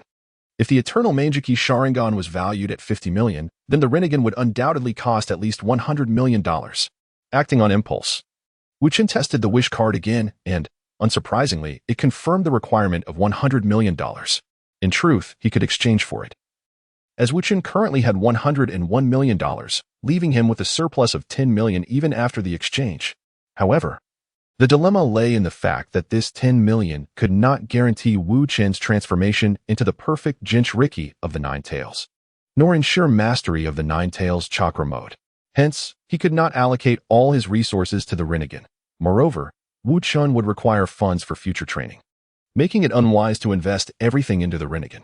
Consequently, the only viable option remaining was Kakashi Hitaki's Kamui Meijiki Sharingan. This pair of Meijiki Sharingan, when fully assembled, possesses formidable strength, albeit it was Kakashi who wielded it rather than Obito. Setting aside the potential enhancements from completing it, the Kamui Meijiki Sharingan already has offensive capabilities. And most importantly, when both Meijiki are present, the Susanoo technique is unlocked. The immense blue Susanoo alone provides sufficient justification for choosing the Kamui Meijiki Sharingan. After all, who could resist the allure of piloting a Gundam with the Meijiki Sharingan? Resolving to complete Obito's dual Kamui Meijiki Sharingan, Wu Chen proceeded to use the wish card to input the exchange for a single Kamui Meijiki Sharingan. The single Kamui Meijiki Sharingan, bestowed upon Kakashi Hitaki by Obito Uchiha, has evolved into its current form. The exchange requires a sum of $10 million. An eternal pair of eyes demands $50 million, while a standard pair of Meijiki Sharingan costs $20 million. Consequently, acquiring a single eye is a mere $10 million, an unassuming price. Without hesitation, Wu Chen proceeded with the exchange, resulting in the emergence of a test tube containing a singular, peculiar triangular-shaped Meijiki Sharingan. After carefully securing it, Wu Chen promptly utilized a wish card, declaring, "Exchange for a pair of Meijiki Sharingan that share their origin with Obito Uchiha." The transaction, requiring a further $20 million, was executed without delay. Once more, a test tube materialized in Wu Chen's hand, this time containing 2 identical, enigmatic triangular Meijiki Sharingan. Upon closer inspection, subtle differences indicated that this pair was not identical to Obito's. The rationale behind acquiring another pair of Meijiki Sharingan of the same lineage was straightforward. Wu Chen aimed not only to complete Obito's dual Kamui Meijiki Sharingan, but also to elevate it to the status of eternal Meijiki Sharingan. Obito's audacity in wielding his Meijiki's abilities stemmed from the fact that half of his cellular composition consisted of Hashirama's cells. This extraordinary amalgamation afforded Obito the freedom to employ Meijiki abilities akin to that of the Eternal Eyes. However, this was not the true essence of an Eternal Eye. Thus, Wu Chen contemplated the potential of upgrading Obito's Meijiki to eternal status, leveraging the peculiar capabilities of his wish card. After all, regardless of how formidable Obito became, he remained a character under Wu Chen's control, devoid of any possibility of betrayal. Strengthening Obito would inherently augment Wu Chen's own prowess, making this endeavor wholly agreeable. Moreover, should Obito attain the eternal Meijiki Sharingan, coupled with his inherent Hashirama cells, he would likely awaken his own Rinnegan, an opportunity to save an astounding $100 million. As a result, Wu Chen found himself in possession of 3 Meijiki Sharingan, leaving his balance at $80 million. He placed the 3 eyes into a drawer, refraining from immediately assuming Obito's identity for the upgrade. The reasoning was simple: he lacked the capability to do so. While the Sharingan in the Naruto universe is as easily wielded as a USB drive, the Marvel realm has yet to witness anyone exchanging eyes for power. Thus, with prudence, Wu Chen resolved to first utilize his character selection opportunity to summon a formidable medical ninja, intending to embody this ninja to facilitate Obito's advancement. The acquisition of a powerful medical ninja was not a frivolous endeavor. After all, Tony Stark also required a capable healer, making this a dual benefit. Immediately, a formidable character sprang to Wu Chen's mind, the fifth Hokage of Konoha, Tsunade, the granddaughter of the first Hokage. This individual is not only unparalleled in medical ninjutsu but also possesses extraordinary combat prowess, standing at the pinnacle of the shadow-level figures. However, a conundrum arises. Tsunade is female, while Wu Chen is male. If he were to impersonate Tsunade, it would effectively mean cross-dressing, which is absolutely out of the question. Wu Chen immediately shook his head, dismissing that notion, and turned his thoughts to other formidable medical ninjas. According to Wu Chen's criteria, the candidate must possess not only medical ninjutsu skills but also considerable strength. After much contemplation and dismissing Tsunade, the only remaining option was Kabuto Yakushi. As an assistant to Orochimaru, Kabuto's proficiency in medical ninjutsu is undoubtedly exceptional. Furthermore, in terms of strength, Kabuto stands out remarkably. After mastering the Sage Mode, he improved the Impure World reincarnation technique and collaborated with Obito, leading to the onset of the Fourth Great Ninja War. This clearly demonstrates Kabuto's prowess. If he were weak, how could Obito ever consider working with him? Nonetheless, Kabuto's appearance in Sage Mode, which is somewhat grotesque, left Wu Chen feeling slightly uneasy. With the two options now at hand, Tsunade requiring cross-dressing and Kabuto being rather unattractive, Wu Chen found himself in a quandary. However, even if he were to make a choice, it would be inconsequential. When selecting a character to embody, Wu Chen could only narrow down the options, and it was uncertain who he would ultimately draw, perhaps Tsunade, possibly Sage Mode Kabuto, or someone entirely different. Overthinking was futile. Wu Chen decided to utilize the character selection opportunity granted by the system upon reaching 50% progress towards impersonating Obito, all the while fervently repeating in his mind, "A powerful medical ninja. Ding, character selection in progress." As the system's voice faded, a rapid succession of images flashed through Wu Chen's mind. Eventually, the mental tableau settled upon a man with silver hair and crimson eyes, adorned with a metal forehead protector resembling a mask, 3 red markings on his cheeks. Clad in a tight-fitting black combat suit, complemented by layered blue armor, and a white fur collar connected to his back. This is... Wu Chen stared in astonishment. "Ding. Congratulations, host. You have drawn the character, second Hokage of Konohagakure, Senju Tobirama." A wave of exhilaration and confusion surged within Wu Chen. He was thrilled by Tobirama's formidable strength, having developed numerous forbidden techniques and being renowned for his mastery of water-release ninjutsu, often referred to as the Water God. However, he was perplexed as to why such a powerful medical ninja would be Tobirama. Wasn't he a master of forbidden techniques and the strongest in water release? Reflecting on the narrative of Naruto, Wu Chen suddenly realized that when he was contemplating a powerful medical ninja, he had overlooked the founder of medical ninjutsu, the first Hokage of Konoha, the god of shinobi, Senju Hashirama. Many may not understand why Konoha's medical ninjutsu is so formidable. The answer is simple. It is because the medical ninjutsu was developed by Hashirama based on his own physique. After his death, Tsunade inherited and further advanced the medical ninjutsu, which is why Konoha's medical ninjutsu is so potent. In the realm of formidable medical ninjas, one cannot overlook the presence of Hashirama Senju and Tobirama Senju. Tobirama, endowed with extraordinary talent in ninjutsu, could not have possibly developed such a plethora of techniques and forbidden arts without it. Naturally, he would have sought to master the highly practical medical ninjutsu pioneered by his elder brother, Hashirama. This assertion is not mere conjecture. One can readily find corroborating information by searching for medical ninjutsu. Therefore, it is evident that Tobirama is indeed a master of medical ninjutsu. Reflecting on this, Wu Chen suddenly felt a pang of regret, realizing that had he known this earlier, he would have surely praised Hashirama instead. When Wu Chen selects a character to embody, he does not merely consider their strength. This is merely a secondary criterion. The primary criterion is whether the character aligns with his current needs. Thus, he refrains from relentlessly pursuing figures like Kaguya Akatsuki or the Sage of Six Paths. However, he now requires medical ninjutsu, and Hashirama Senju is the founder of this art.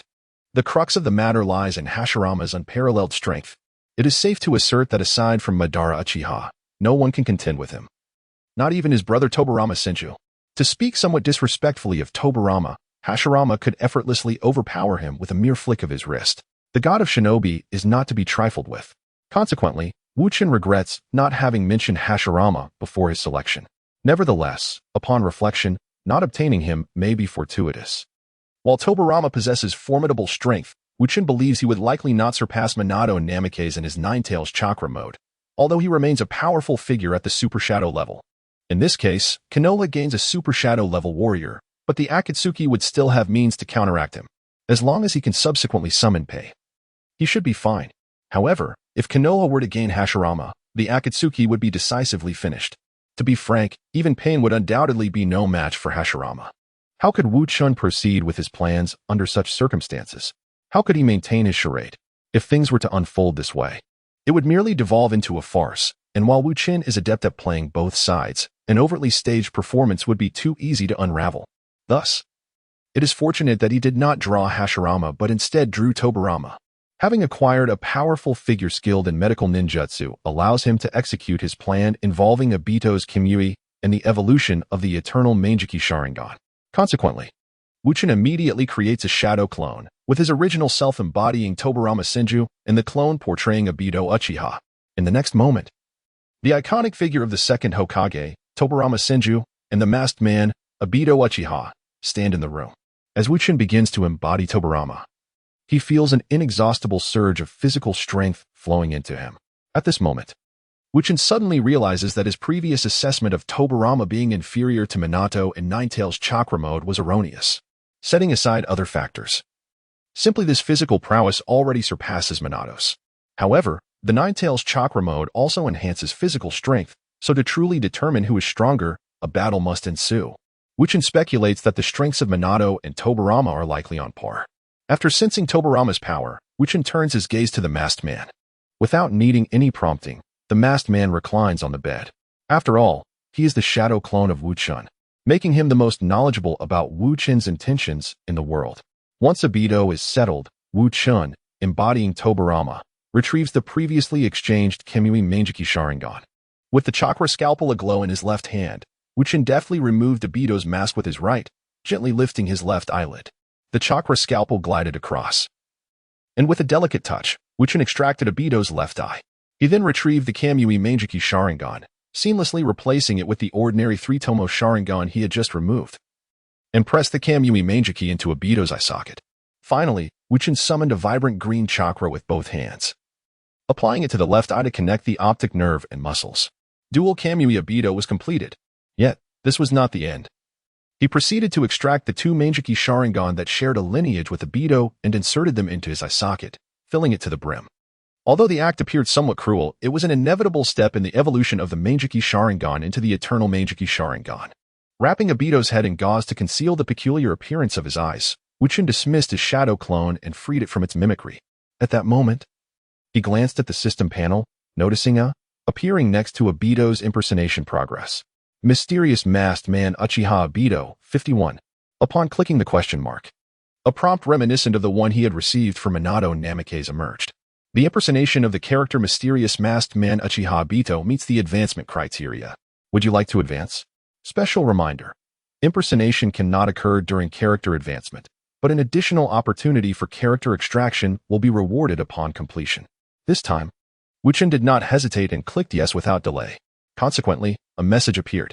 Mysterious Masked Man Uchiha Obito Dual Kamui Mangeki Sharingan Uchiha Obito, Eternal Eye, is advancing.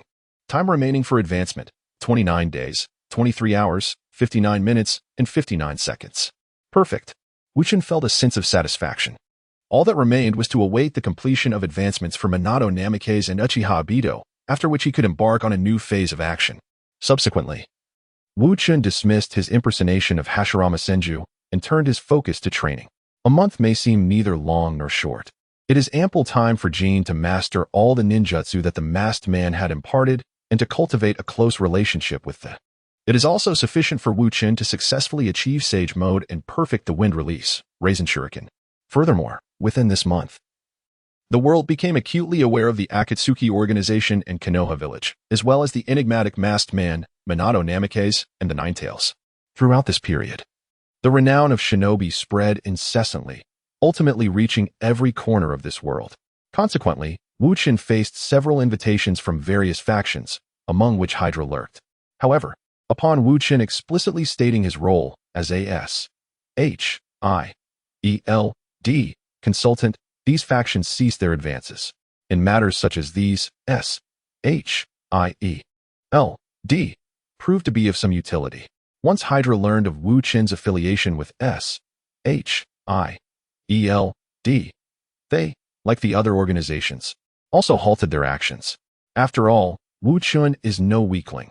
Backed by the formidable Konoha village, any forceful attempts to recruit him may yield counterproductive results, inadvertently provoking powerful adversaries for the Hydra. Furthermore, Hydra perceives that since S.H.I.E.L.D. belongs to them, Wu Chen, by virtue of his affiliation with S.H.I.E.L.D., could be considered one of their own. However, what Hydra fails to realize is that Wu Chen's role as a consultant for S.H.I.E.L.D. operates on a model of listening without obligation to act, akin to Tony Stark. Moreover, he had previously established an agreement with S.H.I.E.L.D., stipulating that he would not engage in matters of significance unless he chose to do so voluntarily. Wu Chen and his companions felt that the past month had been long and fulfilling, while Tony Stark, on the other hand, found the month somewhat lacking. Upon returning from a business trip to Europe, he was taken aback to discover Times Square reduced to ruins. Viewing New York as his territory, Tony immediately commenced an investigation. His inquiries led him to S.H.I.E.L.D., and leveraging his position as a consultant, he hacked into their database to uncover the truth. Indeed, there were those with nefarious intentions who possessed chakra. With a sigh of resignation, Tony abandoned S.H.I.E.L.D. and began to seek out the Akatsuki organization on his own. However, for an organization that is nearly non-existent, no amount of high technology could aid Tony in locating them, which instigated a profound sense of frustration within him. Had it not been for his conversations with Wu Chen, who provided comfort and perspective, Tony might have succumbed to despair. Of course, the roots of Tony's inclination towards self-destruction lay not solely in his inability to find the Akatsuki and Konoha, but also in the prolonged use of his miniature arc reactor, which had resulted in a toxic buildup of palladium within his body. In simple terms, Tony was suffering from palladium poisoning. If he continued to rely on his Iron Man suit, he would inevitably perish from this affliction. Yet, how could Tony possibly relinquish his Iron Man suit? It was his most remarkable invention and the very foundation of his identity as a superhero. Without a viable solution, Tony faced the grim prospect of death due to palladium poisoning. While there were potential remedies, such as developing a new element to replace palladium as the energy source for his arc reactor, the creation of a new element is exceedingly challenging. Alternatively, a surgical procedure could remove all the shrapnel from his body, thereby eliminating his intimate contact with the palladium. However, the risks associated with such surgery were alarmingly high. With the possibility of death on the operating table, Tony could not entrust his fate to others, hence he declined the surgical proposal. Without the creation of a new element and unwilling to undergo surgery, Tony's palladium poisoning worsened day by day, and his mortality became increasingly imminent. This was the true reason behind Tony's sentiment that the month had been insufficient. Furthermore, Stark Industries was set to hold an exhibition, and a month's preparation time was indeed inadequate. Fortunately, Tony had delegated these ancillary tasks to his girlfriend, Pepper Potts, the acting president of Stark Industries, allowing him the opportunity to engage in conversation with Wu Chen amidst his busy schedule. At this moment, under the cloak of night, Tony donned his Iron Man suit and soared directly to Wu Chen's doorstep. A firm knock echoed as Wu Chen opened the door, only to be met with the flamboyant side of Iron Man's armor. Furrowing his brow, he prepared to close the door and dismiss his guest. However, Tony swiftly intervened, exclaiming, "Hey, Wu, don't be so heartless." With that, Iron Man forced his way inside, and as the suit disassembled, a casually dressed Tony emerged. "Wu, is dinner in the making?" he inquired. "Yes, but you interrupted me," Wu Chen replied. "All right, my apologies. Hurry back to the kitchen before the dishes burn," Tony urged, prompting Wu Chen to return to his culinary endeavors.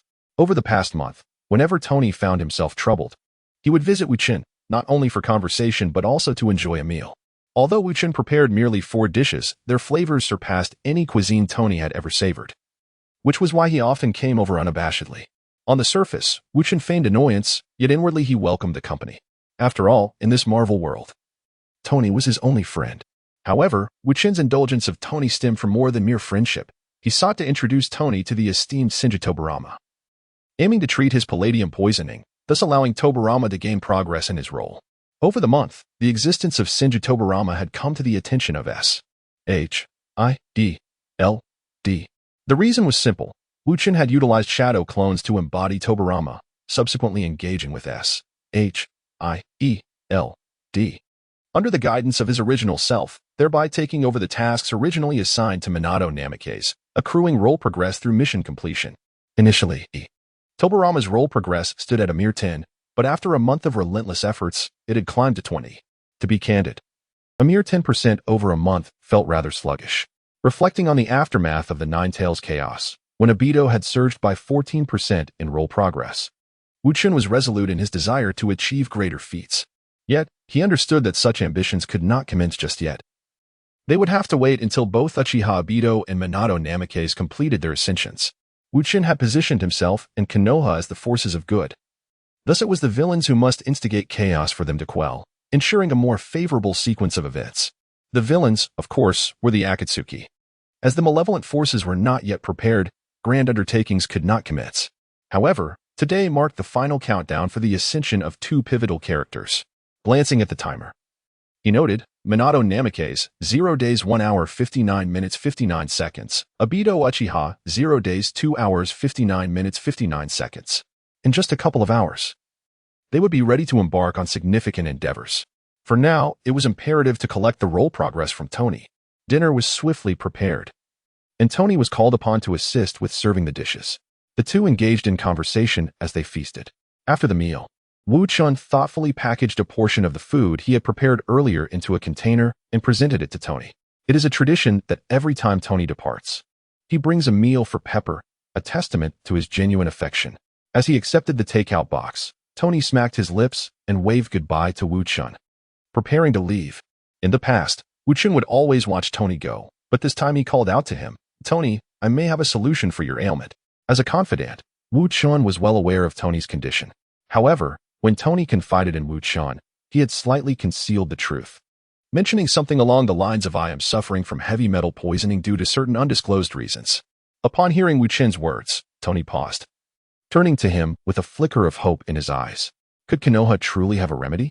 Tony was already aware of Wu Chen's apprenticeship under Minato Namikaze and his connection to the enigmatic organization of Konoha. Wu Chen nodded affirmatively, stating, "There are numerous systems of jutsu that utilize chakra, one of which is known as medical ninjutsu." Medical ninjutsu? Tony hesitated. "You know I am averse to surgery." Wu Chen shook his head reassuringly. "Fear not. Medical ninjutsu is unlike modern medicine. Let me assure you, those skilled in this art can cure your affliction with ease." Hearing this, Tony was overjoyed. He knew Wu Chen would not lie about such matters. He eagerly inquired, "Who possesses this medical ninjutsu you speak of? Is it you?" As he spoke, Tony joyfully approached Wu Chen, playfully patting him on the shoulder. "I didn't realize you were so multi-talented. Not only do you cook deliciously, but you also practice medical ninjutsu. Impressive." Wu Chen immediately pulled Tony's hand from his shoulder with a look of disdain. No. I am too busy training to have the time to learn medical ninjutsu. It is someone you should know, and he has been quite active lately." "Someone I know?" Tony pondered. "Someone related to Konoha, a ninja." He quickly concluded, "Is it Tobarama Senju, the second Hokage?" "Correct." Wu Chen clapped his hands. "The founder of medical ninjutsu is the first Hokage, Hashirama Senju, and Tobarama is his younger brother.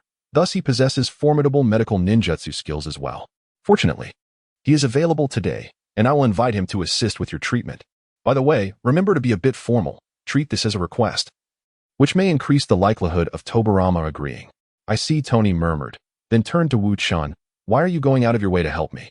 Wu Chen waved his hand dismissively. "Aren't we friends? Although you're a sharp-tongued glutton, I cannot simply stand by and let you perish. If I have the ability to assist, I shall do so."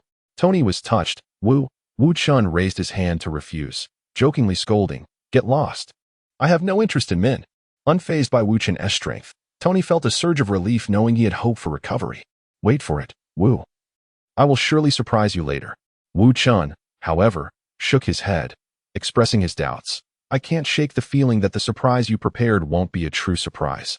Before speaking with Tony, while washing the dishes in the kitchen, Wu Chen had already arranged for his shadow clone to impersonate Tobirama Senju.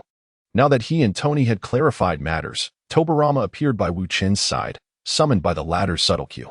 Upon seeing Tobirama, Wu Chen immediately bowed, exclaiming, Lord Tobirama, I am immensely grateful for your presence. There's no need for such formalities. Tobirama waved his hand grandly. Though his demeanor was stern, he possessed a surprisingly generous spirit. Such was Tobirama Senju. You are the disciple of the fourth Hokage, and in that regard, you are my junior. This minor matter is of little consequence. After uttering these words, he turned his gaze toward Tony, scrutinizing him with his crimson eyes. Tony was momentarily taken aback, clearly not expecting Tobirama to arrive so swiftly. Mr. Senju, can you treat my palladium poisoning? Upon hearing this, Tobirama maintained his stoic expression and nodded. If all goes as expected, curing you should not pose a challenge. That is splendid news. With his life at stake, Tony's previous embarrassment vanished. Would you like to examine me first? I mean, you could assess the specific situation. This request was quite reasonable, and Tobirama naturally obliged. Thus, Tony reclined on the sofa while Tobirama knelt beside him, a soft green glow emanating from his palm as he gently pressed it against Tony's chest. After a brief moment, he withdrew his hand. Wu Chen anxiously inquired, Lord Tobirama, will he be cured? Tony, too, looked at Tobirama with bated breath. Under their watchful gazes, Tobirama nodded affirmatively, indicating that healing was indeed possible. Tony was instantly elated, but before he could voice his joy, Tobirama spoke again. There are remnants of shrapnel within your body. This device on your chest should be capable of trapping those fragments, preventing them from reaching your heart. However, the direct contact between your body and this device has inevitably allowed certain substances to enter your system, resulting in your metal poisoning. Tony's eyes widened in astonishment. He never anticipated that Tobirama could discern his condition so thoroughly with just a touch. Do not panic. I have come to treat you, and I will resolve your issue. Tobirama stated with an impassive expression. Wu Chen nodded in agreement, assuring Tony, Lord Tobirama has a commendable character. Trust him. After glancing between Wu Chen and Tobirama, Tony ultimately acquiesced, saying, Wu, I believe in you. Therefore, Mr. Senju, I entrust you with the treatment of all my ailments, and for this, I am willing to offer $5 million as compensation. Tony had not forgotten Wu Chen's earlier remark regarding the likelihood of Tobirama accepting such a commission. As for the $5 million, it was a trifling sum for Tony. He would gladly pay any amount to regain his health. $5 million. Kushina Senju was momentarily startled, yet did not engage in bargaining. After all, his relationship with Tony was non-existent. It was only natural to accept a task for compensation. He nodded in agreement, stating, Very well, I accept the commission. However, I require cash. Not a problem. Tony promptly affirmed. When shall we commence the treatment? Where? Now, right here, Kushina replied, raising his hand to extract the miniature arc reactor from Tony's chest. Oh, my friend, allow me to remove it myself. Tony interjected hastily, stopping Kushina's rough approach. Mr. Senju, surely we should do this in a sterile environment? My laboratory has a sterile room. Kushina glanced at Tony and gently shook his head. No need. Medical ninjutsu does not require such conditions. With that, a vibrant green light emanated from his hand as he pressed it directly against the gaping wound in Tony's chest. A warm current surged into Tony's chest, causing the location of the shrapnel to subtly heat up. Instinctively, he looked down to see Kushina lifting his hand, revealing a piece of shrapnel enveloped in a luminous green chakra. Is that it? You've removed it so easily? Tony thought in astonishment. The fragment that had troubled him for so long was extracted with such effortless finesse by Kushina. Medical ninjutsu was indeed remarkable. Even someone as proud as Tony had to concede this point. The process continued smoothly. A total of 14 fragments were extracted. After removing the shrapnel, Kushina did not cease the treatment but activated his healing technique once more. A series of black substances were drawn from Tony's chest, coalescing into a mass approximately the size of a fist. These comprised the palladium elements within Tony's body. Once the palladium was entirely removed, Kushina forcefully detached the iron casing that had housed the reactor and then once again employed his healing technique.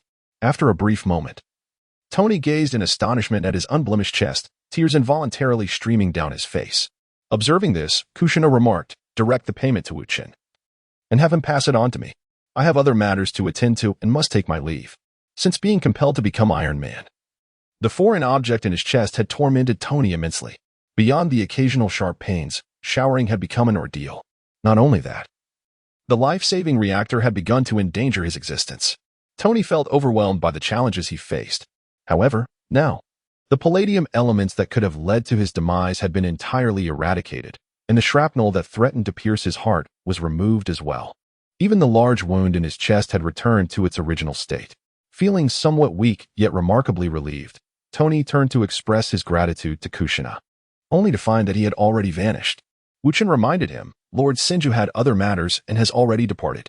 Recalling Kushina's words, Tony nodded, then stepped forward to embrace Wu Chen. Wu, thank you immensely. I will have the payment sent over shortly, and also, do look forward to the surprise I have prepared for you. Indeed, I have taken these fragments, intending to craft a necklace for little Pepper, as they once lay so close to my heart, akin to her presence.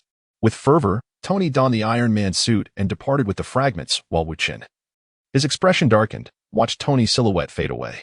You leave, yet why must you shove this dog food in my face? Having a girlfriend is such a grand achievement.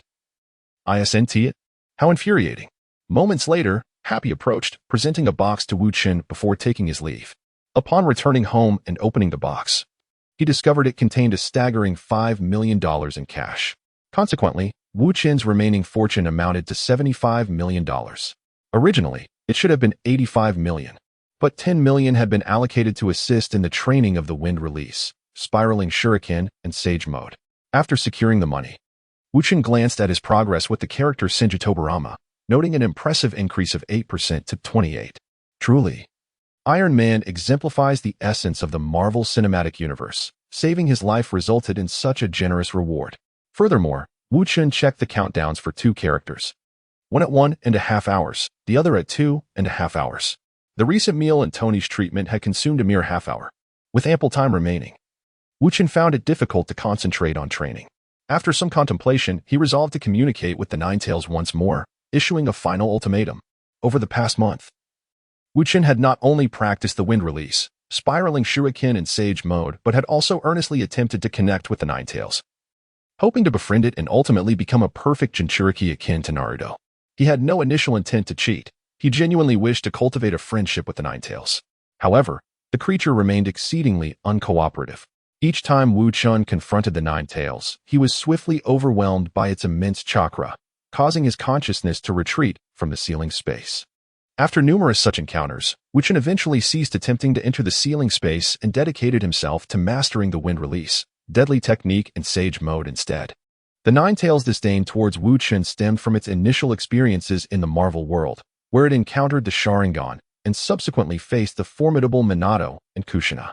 Wu Chen, a mere bystander, had watched this unfold, even harboring desires toward its power. Most critically, possessing the ability to sense the goodness and evil of hearts. The Ninetales discerned that Minato, Masked Man, and Wu Chen were, in fact, one and the same. This is not mere conjecture.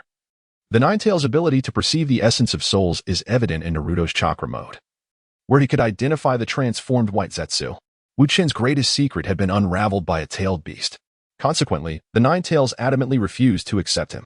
Given more time, Wu Chen could patiently wait, allowing the Ninetales to ultimately realize that he too is a good person.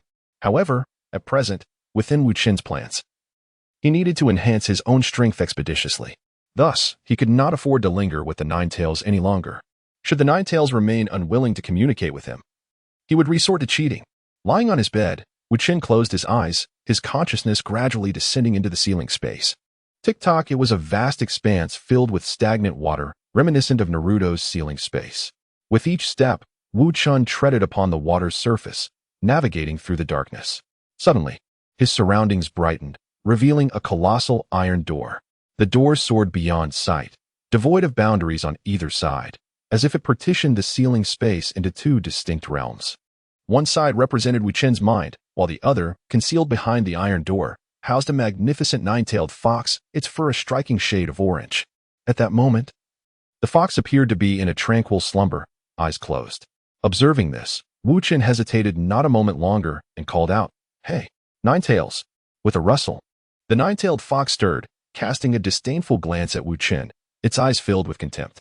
It then rose slightly, unleashing a torrent of crimson chakra that surged forth from the massive iron door, crashing violently into Wu Chen. In that instant, the Ninetales finally spoke. Get lost. Bang. Wu Chen jolted awake, finding himself staring at the ceiling of his room. Rising from his bed, his eyes narrowed as determination washed over him. Affection pill. Usage. Ingest. Effect. The ingest's affection towards the giver gradually increases, ultimately reaching max, with no side effects, can be incorporated into the consciousness space, duration, permanent. Cost. 50 million yuan. This was what Wu Chen had meticulously selected to exchange for with his wish card. Other items that could enhance affection either had a time limit with mediocre effects, or boasted remarkable effects but were prohibitively expensive. This particular item fell well within Wu Chen's acceptable range. Having confirmed his choice, he promptly initiated the exchange. 50 million yuan. Now, Wu Chen had 25 million yuan remaining. Upon completion of the exchange, a small blue pill materialized in Wu Chen's hand, resembling an ordinary mitt. Its exterior held no remarkable features. Yet its effect, no side effects impacting the mental faculties of sentient beings, was nothing short of extraordinary. This effect surpassed even the most overpowered ocular technique in the Naruto universe. The Kodo Amatsukami. After all, Kodo Amatsukami distorts the opponent's perception, whereas this pill does not alter anyone's cognition at all. According to the terminology of fantasy novels, the affection pill is classified as a rule-level item. Once consumed, one becomes bound to the giver. Thus, its exorbitant price aligns it with the eternal Mangeki Sharingan. Holding the pill, Wu Chen recalled the Ninetales' attitude towards him and refrained from entering the ceiling space directly. After all, even with the pill in hand, he would be unable to administer it to the Ninetales alone. Therefore, it was imperative to have a powerful ally accompany him. Someone capable of restraining the Ninetales and forcefully administering the pill. Consequently, Wu Chen utilized the shadow clone technique, instructing his clone to assume the guise of Hashirama Senju. In truth, Obito would have been more suitable for the current predicament. Even without his unique genjutsu, the Mangeki Sharingan could employ illusions to forcibly control the Ninetales. This way, the Ninetales would obediently open its mouth to ingest the pill. However, there was no alternative. Obito was still in the midst of his evolution, and so was Minato Namikaze. Thus, they could only trouble the second Hokage once more. Without the need for Wu Chen to speak, Hashirama Senju understood intuitively, placing a hand on Wu Chen's shoulder. In the next moment, Wu Chen's consciousness descended into the ceiling space, arriving at the iron bars before the Ninetales gate. Upon turning to glance, he found Hashirama Senju indeed by his side. Their arrival startled the Ninetales, which looked up to see the two, its sense of goodwill activated. The Ninetales quickly recognized that this Hashirama Senju was also Wu Chen, which only fueled its anger further. Get lost. With the Ninetales roar, a surge of crimson chakra erupted once more, crashing towards Wu Chen and Hashirama. Yet this time, the two stood their ground unwaveringly, not swayed in the slightest. The reason was simple. Hashirama's mental fortitude was immensely powerful. Although Wu Chen's combat prowess was commendable, reaching at least the level of a quasi-Kage, the brevity of time during which he had acquired his strength rendered his mental resolve insufficient, resulting in the Ninetales repeatedly overwhelming him and expelling him from the ceiling space. In stark contrast, Hashirama was a formidable survivor from the Warring States era, as well resolute and unyielding.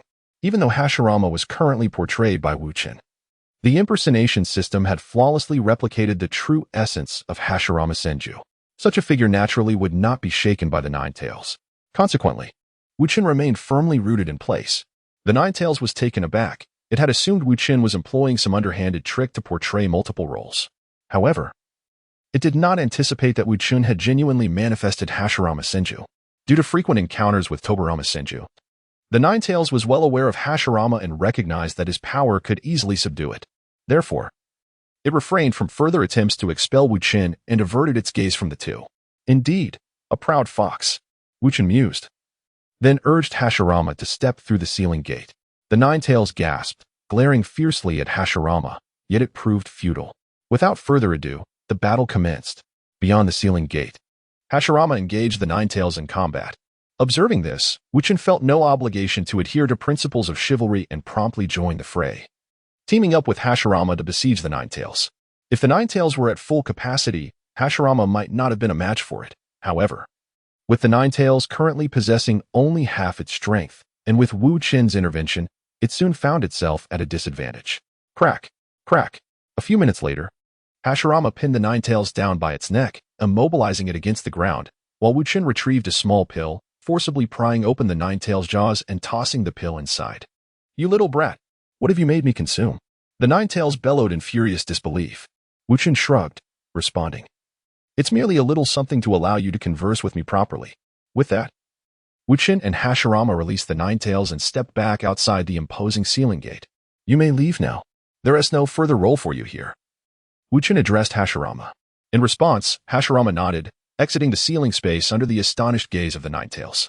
In regard to Wu Chen's ability to embody multiple roles, the psychological state of the Ninetales is in a constant state of flux. Initially, the Ninetales perceived Wu Chen as employing despicable tactics to achieve his feats.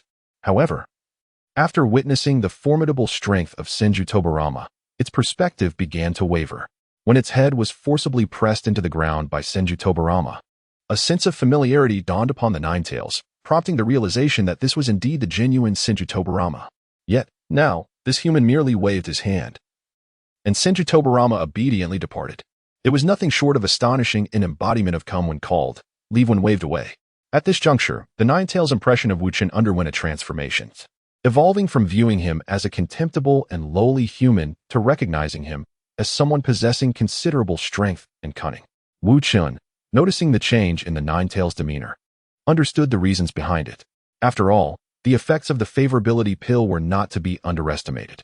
As the time before Obito and Minato's character progression was still at hand, Wu Chen settled cross-legged, intending to engage in a conversation with the Ninetales to expedite the absorption of the favorability pill. Observing Wu Chen sit down, the Ninetales hesitated momentarily before following suit. "Greetings, Ninetales, Kai-Bai. It is a pleasure to meet you. Allow me to introduce myself. I am Wu Chen." Wu Chen greeted sincerely and calmly. For reasons unknown, the Ninetales found Wu Chen surprisingly agreeable. After all, since its inception, aside from the Sage of Six Paths, Wu Chen was the first to treat it in such a manner. The Ninetales began to reflect, questioning whether it had been too hasty in its judgments. Perhaps Wu Chen's actions, even the violence directed at it, were driven by deeper motivations. No, the fact remained that he had struck it. What possible justification could there be?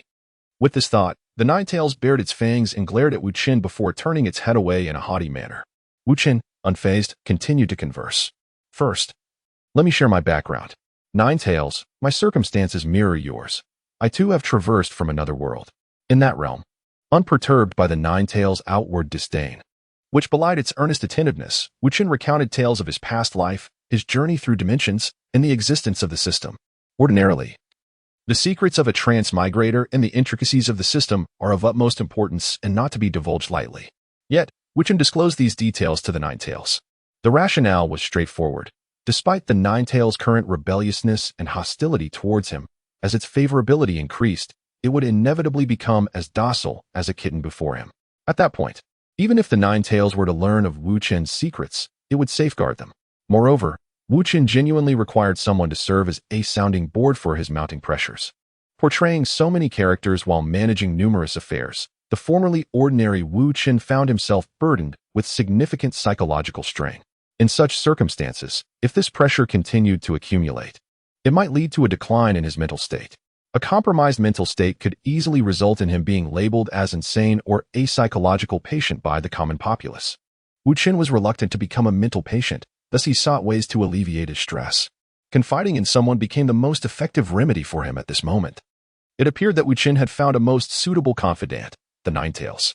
After all, the Ninetales could only reside within Wu Chen's body and could not converse with anyone else. Furthermore, once the Ninetales' affinity for Wu Chen reached its zenith, it would regard him as its closest companion. In such a scenario, the Ninetales would undoubtedly pose no threat to Wu Chen, becoming a being he could wholly trust. At that time, he would no longer be alone. Listening to Wu Chen ramble on, the Ninetales shifted from its haughty demeanor to gazing intently at him. A human so candid was a rarity for the Ninetales. At that moment, it felt an unexpected sense of being trusted.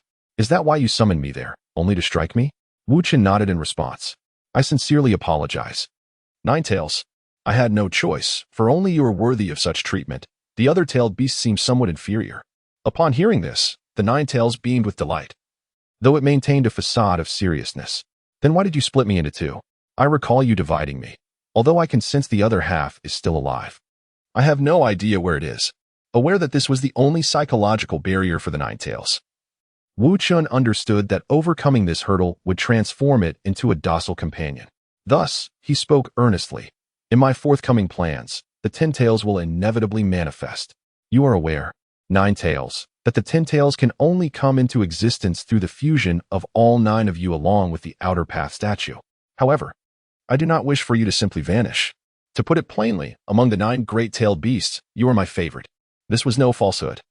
Wu Chen's fondness for the 9 tails chakra mode was akin to an affection for the 9 tails themselves. That is why I chose to divide you.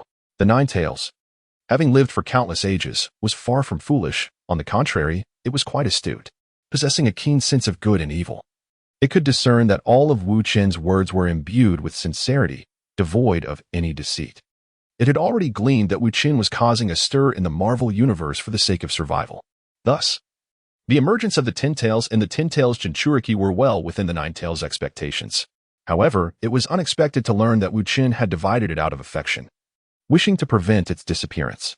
Instantly, the 9 tails felt an indescribable emotion arise within, a sentiment akin to a feline's affection for its caretaker, residing in a sealed space, which was Wu Chen's conscious realm. Their relationship bore a striking resemblance to that of a cat and its owner. Therefore, this young man's genuine feelings toward it suggested that nurturing a good rapport with him might not be a bad endeavor after all.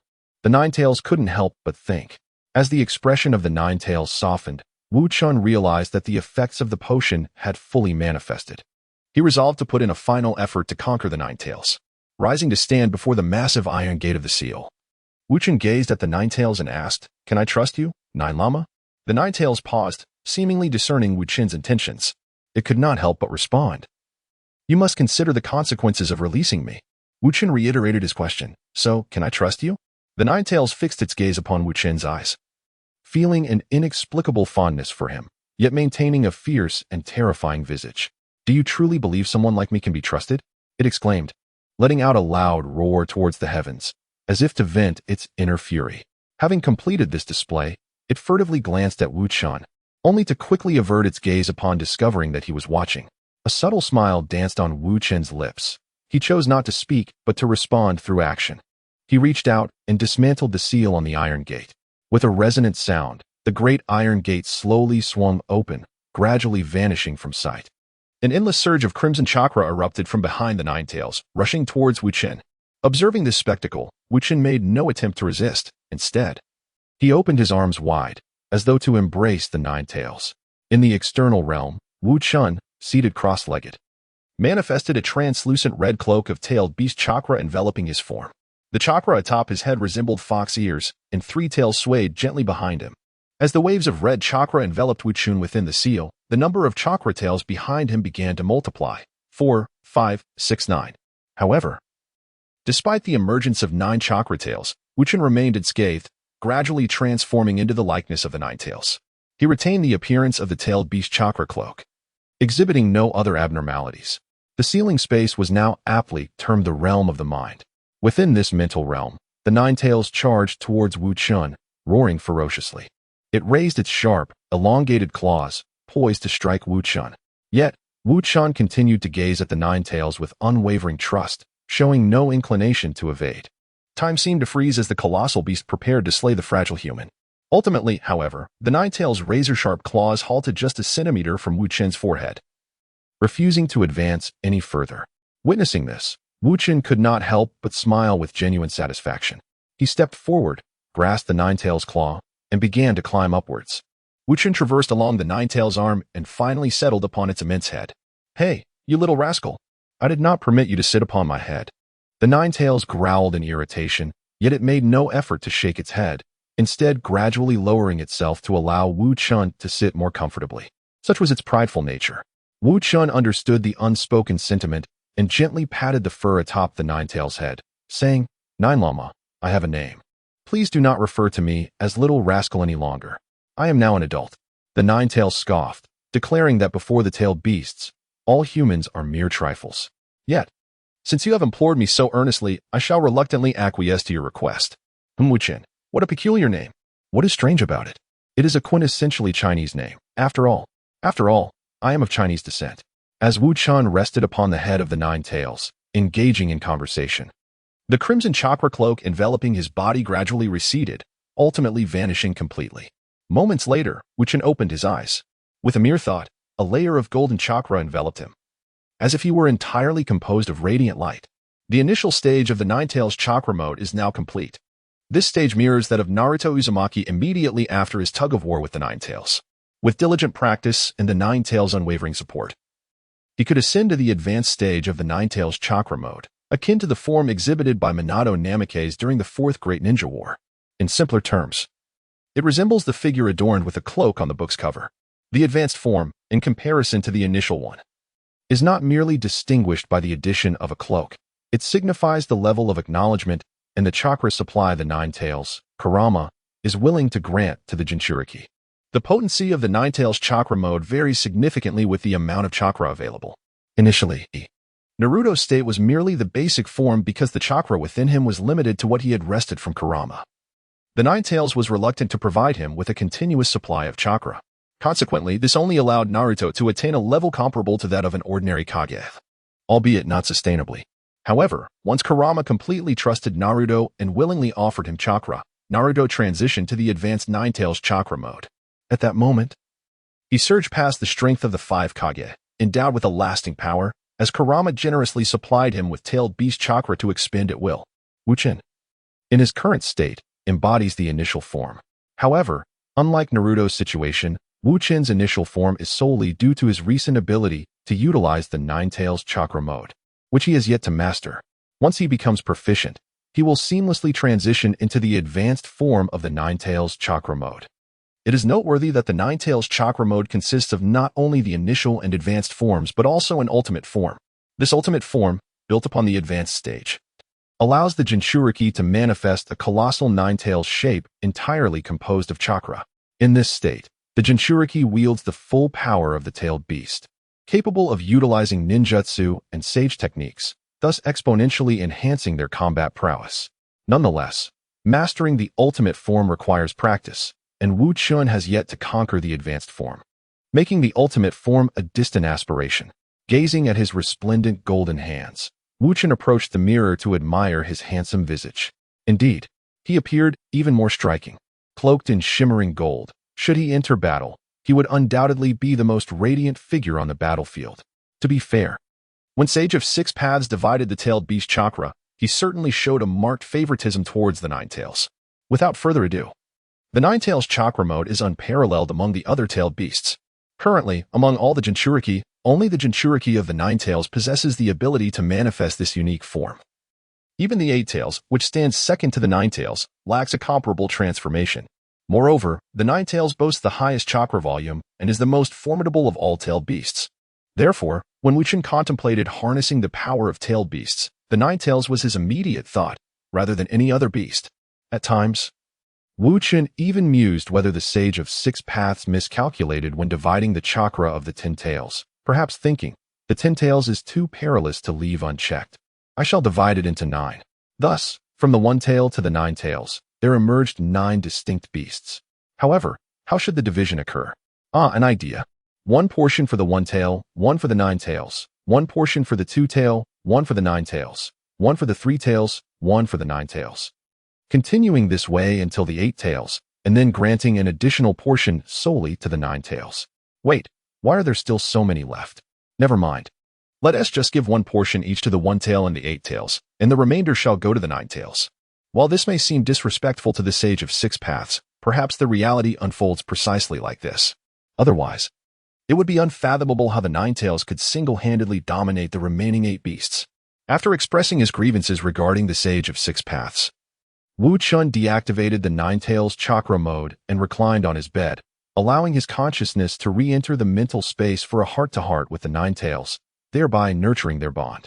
Presently, lacking an appropriate venue, he could not even contemplate testing the might of the Nine Tails chakra mode. Furthermore, the paramount task at hand was to await the advancements of Minato Namikaze and Obito Uchiha. Other matters could be addressed in passing, but should not distract Wu Chen's focus.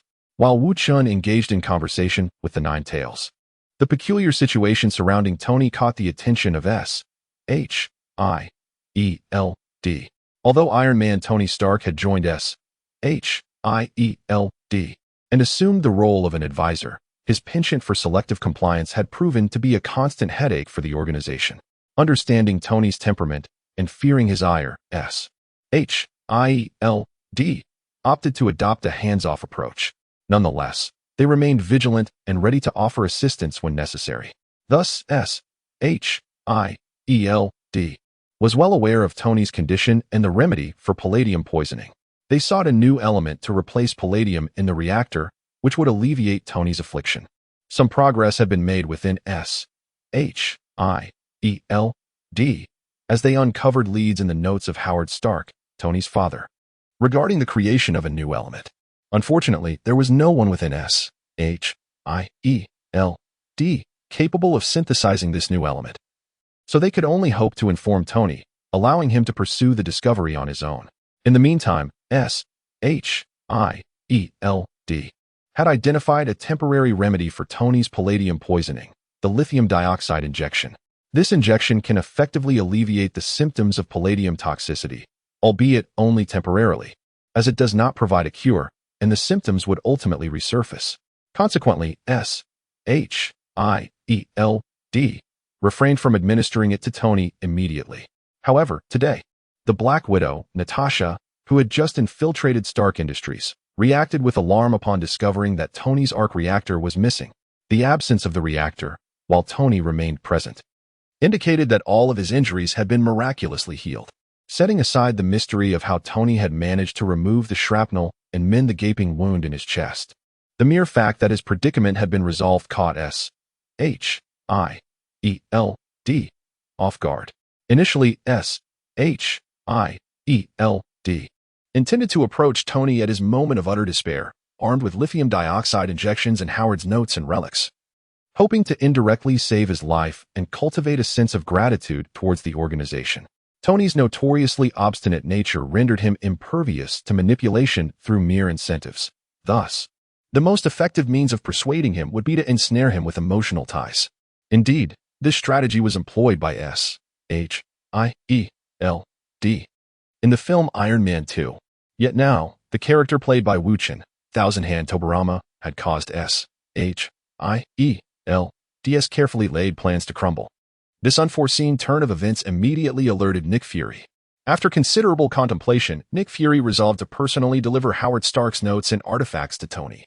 While it was impossible to offer assistance during his hour of need, failing to even provide a mere enhancement would warrant disbanding S.H.I.E.L.D.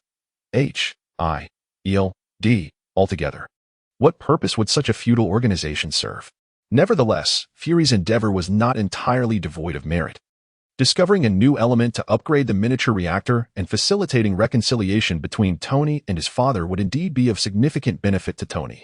In truth, Tony harbored deep feelings for his father, Howard. It was the lack of paternal affection during his upbringing that had transformed him into the notorious playboy he once was. Therefore, Fury's actions could be classified not as mere charity but rather as benevolent assistance, leaving S.H.I.E.L.D. with a favorable impression in Tony's eyes. Thus, Nick Fury, with the notes and a suitcase containing the artifacts, rushed to find Tony. Stark, while organizing my belongings, I stumbled upon your father's notes and relics. They may prove invaluable in upgrading your reactor. As he uttered this lengthy declaration, Nick Fury noticed that Tony and his assistant, Pepper Potts, were locked in an embrace, seemingly on the verge of a kiss. Accidentally intruding upon their intimate moment, Fury nearly found himself unceremoniously ejected from Tony's residence. Fortunately, he brandished the notes in his hand, securing his right to enjoy a cup of tea in Tony's home. Your father's notes? Tony inquired with curiosity as he took the notes and artifacts, momentarily lowering his guard against Fury. After perusing them for a while, Tony furrowed his brow and began rummaging through the suitcase containing the relics. After a lengthy search, he glanced up only to find Nick Fury observing him with keen interest, prompting him to retort, "I've had my tea. Aren't you leaving yet?" "Oh, I was just wondering why your arc reactor is missing," Nick Fury replied candidly, genuinely intrigued by the situation. "You mean this?" Tony pondered for a moment, recalling a remarkable individual introduced to him by a friend who had effectively aided in his recovery. "Your friend, this remarkable individual? Who are they?" Nick Fury inquired, eager for details. However, Tony dismissed him with a wave, asserting, "Contemplate it yourself. I shall not casually divulge my friends. After bidding farewell to Nick Fury, Tony retrieved a videotape from the relic-laden briefcase and initiated playback.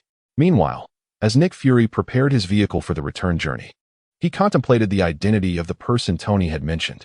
A friend of Tony's, acquainted with someone formidable, certainly not Colonel Rhodes. Who could it be? Whom could Tony possibly befriend? Suddenly, a spark ignited in Nick Fury's mind as he recalled Tony's recent frequent visits to Wu Chen. A cascade of connections flooded Fury's thoughts. Wu Chen lacked healing abilities, and it seemed that Shinji Tobarama did as well. Could it be that Konoha had dispatched another extraordinary figure? It appeared that an audience with Wu Chen, this S.H.I.E.L.D. consultant, was in order. While Nick Fury contemplated Wu Chen, the latter was experiencing an exhilarating moment.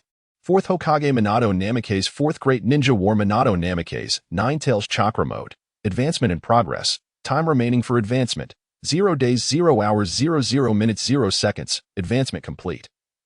Congratulations to the host for successfully evolving into Fourth Great Ninja War Minato Namikaze, Nine Tails Chakra Mode, Character Advancement completed. Progression inherited in full. Host has gained one opportunity for character extraction. The advancement has finally come to fruition. The system did not deceive. It truly granted an extraction opportunity. A new member of the Akatsuki, here I come. Wu Chen did not immediately experience the Nine Tails Chakra Mode of Minato Namikaze. Instead, he prepared to engage in a character selection process. His plans for advancing the roleplay have been meticulously crafted over the past month. It can be said that he has mapped out an extensive strategy for the foreseeable future, with only the positioning of various factions' characters remaining. Foremost among these are the Thor incident and the Iron Man 2 event. According to Wu Chen's design, he requires members of the Akatsuki organization to participate in these two events. The American government has classified the Akatsuki as a supernatural terrorist organization. If that is the case, then the Akatsuki must indeed create some turmoil to live up to this designation. Minato Namikaze has completed his advancement and is now beyond reach. Wu Chen can experience it at any time. For now, however, he must first select the Akatsuki characters before considering anything else. Since the Thor incident and Iron Man 2 occur almost simultaneously, yet in vastly different locations, even with a Beto running between the two, it would be exceedingly difficult to manage both. Therefore, a single member of the Akatsuki is insufficient. At least 3 or 4 are needed, 1 for Obito, and 2 more drawn from the character selection opportunities awarded to Minato and Obito. This would provide 3 characters, barely enough to divide the tasks. In Wu Chen's plan, Obito would handle the Thor incident while the other 2 Akatsuki members would tackle the Iron Man 2 storyline. After all, with Obito having evolved into the dual Rinnegan, his power has significantly increased, allowing him to manage one location entirely on his own. This strategy does not merely involve participation in the events, but entails deploying tailed beasts into these incidents, forcefully intervening to capture them. This approach would undoubtedly enhance the roleplay progress of the Akatsuki members, as their mission is to capture tailed beasts. At that moment, Minato would be the one confronting Obito. Given Obito's capabilities, it is evident that the average person would struggle against him. Although Hashirama Senju is immensely powerful, he is unaware of Obito's intelligence and risks defeat. Conversely, Minato has previously bested Obito, and with his current enhancements, he is decidedly better suited for this confrontation. Thus, the situation unfolds with Thor, while in New York. Wu Chen has devised the following. Akatsuki members, through their information channels, learn that Wu Chen, the Jinchuriki of the Nine Tails, is rather brazenly lingering in a certain area of the city, showing no intention of hiding. Consequently, they perceive this as a provocation and plan to launch an assault with 2 members to capture the Nine Tails directly. Coincidentally, their strike coincides with the unfolding of the Iron Man 2 event. This is broadly the outline of Wu Chen's thoughts now. He merely awaits the positioning of 2 Akatsuki members. Akatsuki members, Wu Chen murmured, initiating the selection process. Ding, character selection in progress. As the system's words echoed, a series of silhouettes rapidly flashed through Wu Chen's mind. Ultimately, the image in his mind lingered on a handsome youth clad in a black robe adorned with red clouds, sporting a golden single ponytail. With a peculiar device over his left eye, each of his hands bore a mouth, which was even sticking out its tongue. To his astonishment, it was him. Wu Chen felt a twinge of surprise. Ding. Congratulations, host, you have drawn the character Deidara from the Akatsuki organization in the Naruto world. To think you would draw Deidara, the explosive artist. Wu Chen's mind began to recall Deidara's abilities. Deidara could utilize clay to create explosive puppets. which possessed variable power and remarkable functionality, coupled with astonishing destructive capacity. Particularly notable was his C4, Garuda technique, capable of generating countless invisible microbombs that infiltrate the enemy's body, exploding to reduce them to mere dust, an extraordinarily terrifying prospect. However, despite Deidara's formidable prowess, he was vulnerable to lightning techniques and genjutsu. Throughout his life, Deidara faced defeat twice, once at the hands of Itachi Uchiha's genjutsu and once against Sasuke's genjutsu and lightning techniques, rendering him quite susceptible. Fortunately, in the Marvel Universe, only Obito possessed the ability to wield genjutsu. Others, even Loki's illusions, would be ineffective against Deidara. In certain scenarios, Deidara's contributions could even surpass those of Pain. Nonetheless, Wu Chen mused that if he could draw Pain, he would prefer that outcome. Having successfully drawn a member of the Akatsuki, Wu Chen felt a slight sense of relief. Now, all he had to do was wait for another hour until Obito completed his advancement, allowing him to continue drawing characters from the Akatsuki. Since he had some time to spare, he thought it best to engage in conversation with the Nine-Tails to strengthen their bond. Thus, Wu Chen subdued his excitement and immersed his consciousness into his inner space, finding a comfortable spot beside the Nine-Tails to converse with it. An hour swiftly passed. The mysterious masked man, Obito Uchiha Double Mangeki Sharingan Obito Uchiha, Eternal Eye, is currently undergoing advancement. Time remaining for advancement: 0 days, 0 hours, 00 minutes, 0 seconds. Advancement completed. Congratulations, host. You have successfully advanced the character Obito Uchiha to Double Mangeki Sharingan Obito Uchiha, Eternal Eye. Character advancement progress is fully inherited. The host has gained one opportunity to draw a character. Upon receiving the chance to draw a character, Wu Chen wasted no time, mentally chanting Akatsuki as he commenced his second character draw of the day. Ding! Character drawing in progress. As the system's voice echoed, a myriad of figures flashed rapidly through Wu Chen's mind. Ultimately, the image settled on 6 individuals clad in black robes with red clouds. Their orange hair accentuated by black nails embedded in various parts of their bodies, their eyes resembling target circles of grayish-purple, standing together. Behind them sat another figure on a peculiar apparatus, his back bristling with black iron rods, sharing the same grayish-purple target circle eyes, with long, wine-red hair and a gaunt build. Ding! Congratulations, host, on your selection of a character to portray the esteemed Pain of the Akatsuki. Also known as Nagato of the Six Paths, Wu Chen leapt into the air, overwhelmed with excitement. He felt an insatiable urge to rush out and purchase a lottery ticket, perhaps destined to win a staggering 10 billion. How extraordinary was his fortune, effortlessly acquiring what he desired. Could it be that I am the chosen one of the system? The system is incapable of reproduction. Please maintain your composure, host. Wu Chen halted his whimsical thoughts, yet the smile upon his face remained uncontainable. Hey, have you encountered some fortuitous event? You are now my Jinchuriki, yet you seem so restless. The voice of the Nine-Tails echoed in Wu Chen's mind. It could share his vision but remained oblivious to the workings of the system. QB, do you recall the portrayal system I mentioned? I have drawn a character endowed with the Rinnegan. Wu Chen recalled the adage, share your joy, and it shall multiply, and eagerly relayed his lottery win to the Nine-Tails. What? The Rinnegan? Isn't that the eye of the Sage of the Six Paths? The astonished exclamation from the Nine-Tails only intensified Wu Chen's happiness. What are your plans moving forward? Inquired the Nine-Tails, lounging within Wu Chen's mental space. Next, upon hearing the Nine-Tails question, Wu Chen's excitement slightly waned as he suddenly realized that his plans required some adjustments. After all, Nagato as Pain of the Six Paths comprised 7 distinct entities. While only 6 could engage in battle, their significance was not to be underestimated. Thus, Wu Chen addressed the Nine-Tails. QB, aren't you bored in this mental space? Allow me to present you with a grand spectacle. What spectacle? You shall find out in due time. With that, Wu Chen turned his focus inward, contemplating his prior plans. The overarching direction need not change, but the finer details required modification. However, before making alterations, he needed to ascertain how the 6 paths of pain were summoned from Nagato. Would embodying Nagato directly yield the 6 paths, or must Wu Chen gather 6 individuals to create them? Understanding this was simple. He merely needed to embody Nagato. Thus, Wu Chen immediately took on the form of Nagato. In the next moment, a peculiar apparatus materialized in the room, with the gaunt figure of Nagato secured within it. Hiss! Wu Chen could not suppress a cry of pain. Upon embodying Nagato, he felt a wave of agony coursing through his body. Some of it stemmed from the iron rods embedded in his back, while other discomforts were inherent to Nagato's own suffering, though the pain was intense. Wu Chen grasped the method for embodying the 6 paths of pain. He then relinquished the form of Nagato, reverting to his original appearance, and performed the shadow clone technique, creating 6 shadow clones. Subsequently, he instructed one of the clones to embody Nagato while his main self, along with the remaining 5, touched the clone that had transformed into Nagato. In an instant, the 6 paths of pain emerged. The portrayal of Nagato, the 6 paths of pain, diverges from conventional methods, as it is categorized into primary and secondary roles.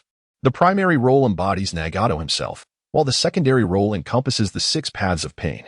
Wu Chen, in the primary role, can engage directly, whereas the secondary portrayal necessitates first embodying the primary character before proceeding with the secondary role. Thus, it is indeed a process of extracting one character and granting 6 others. Wu Chen, in the guise of the Deva path, observed his own form and then the pain figures standing beside him. He promptly resolved that in New York, Nagato alone could manage the situation, allowing Deidara and Obito to venture towards Raijin. This arrangement coincidentally aligned with the Akatsuki's tradition of duo operations, as Kakuzu and Deidara are a perfect pair. In Konoha, it was still Minato Namikaze confronting Obito alone, while Hashirama Senju remained with Wu Chen in New York. Consequently, the outcome of the conflict between good and evil was already becoming evident. When the time comes for another character extraction, it would be prudent to select formidable figures from the Hidden Leaf Village. Otherwise, the balance between good and evil would be disrupted. Speaking of powerful beings, Wu Chen recalled that he had yet to experiment with Minato, Obito, Deidara, and the 6 paths of pain. Thus, as the Deva path, he dispelled his current transformation and divided into 3 shadow clones, each embodying the Nine-Tails Minato, the Eternal Mangeki Sharingan Obito, and Deidara. Understanding the intention of the original body, Minato immediately activated the Nine-Tails chakra mode upon his emergence. In a flash, his form was enveloped in a radiant golden hue, the shimmering chakra transforming his cloak into a translucent gold. Simultaneously, a formidable aura emanated from Minato, radiating outward. Noticing this, Minato furrowed his brow, momentarily suppressing the chakra mode, which caused the overwhelming presence to dissipate. Obito also presented a new appearance, clad in a black robe adorned with red clouds. His mask was no longer the previous beige with black stripes or the single-eyed whirlpool mask worn by Kakuzu. Instead, it was the white mask from the 4th Shinobi War, featuring the 3 Tomo Sharingan. This mask, which fully enveloped his head except for the back, was essential, as the Sharingan differs from the Byakugan in that it could obstruct vision and hinder the exertion of strength. At this moment, the kaleidoscope within Obito's eyes began to rotate slowly, revealing not only the original hook but also 3 additional smaller ones, indicative of the Eternal Mangeki Sharingan formed from the fusion of 2 pairs of the same origin. Wu Chen, gazing into the depths of these eyes, felt an immense pressure, akin to a tidal wave. Furthermore, the allure of those eyes was almost enchanting, compelling one to gaze into them. Should Obito employ Genjutsu now, the success rate would be absolute. Deidara's appearance mirrored that of the extraction image flawlessly, with his golden hair in a ponytail and striking features, albeit with unsettling mouths on his hands. With the 3 shadow clones successfully embodying their respective characters, Wu Chen resumed his portrayal as the Deva Path Pain. In an instant, the room became a gathering place for 10 formidable figures: Namikaze Minato, Uchiha Obito, Deidara, and the 6 paths of pain alongside Nagato. The once modest bedroom felt increasingly cramped and suffocating. Fortunately, Obito promptly activated his abilities, summoning a vortex that enveloped them all. To assess the enhanced prowess of Minato, Obito, and the newly summoned Deidara and the 6 paths of pain, a suitable training ground was imperative. Naturally, the ideal locale was Obito's Kamui space. This realm had previously been utilized by Wu Chen in a similar fashion and remained unchanged. However, upon entering the Kamui space, Wu Chen, who embodied the Deva path, quickly discerned that something was amiss. Previously, this realm comprised floating islands suspended in the void, but now, those islands had interconnected to form a singular entity. Was this transformation a result of the convergence of the Sharingan into the Eternal Mangeki? Wu Chen glanced at Obito, who nodded in affirmation. With that in mind, they decided to disperse slightly to avoid interfering with one another. Thus, aside from Nagato, the remaining 9 individuals spread out and commenced their ninjutsu bombardment experiment. Namikaze Minato activated his Nine-Tails chakra mode and unleashed his ultimate technique, the Spiral Flash Super Wheel Dance. He scattered the 3-pronged kunai like petals in the wind, then employed the shadow clone technique, creating clones that darted between the kunai, launching attacks. The main body of Minato concentrated a Rasengan, ultimately coordinating with his clones to unleash a combined assault on the airborne adversaries.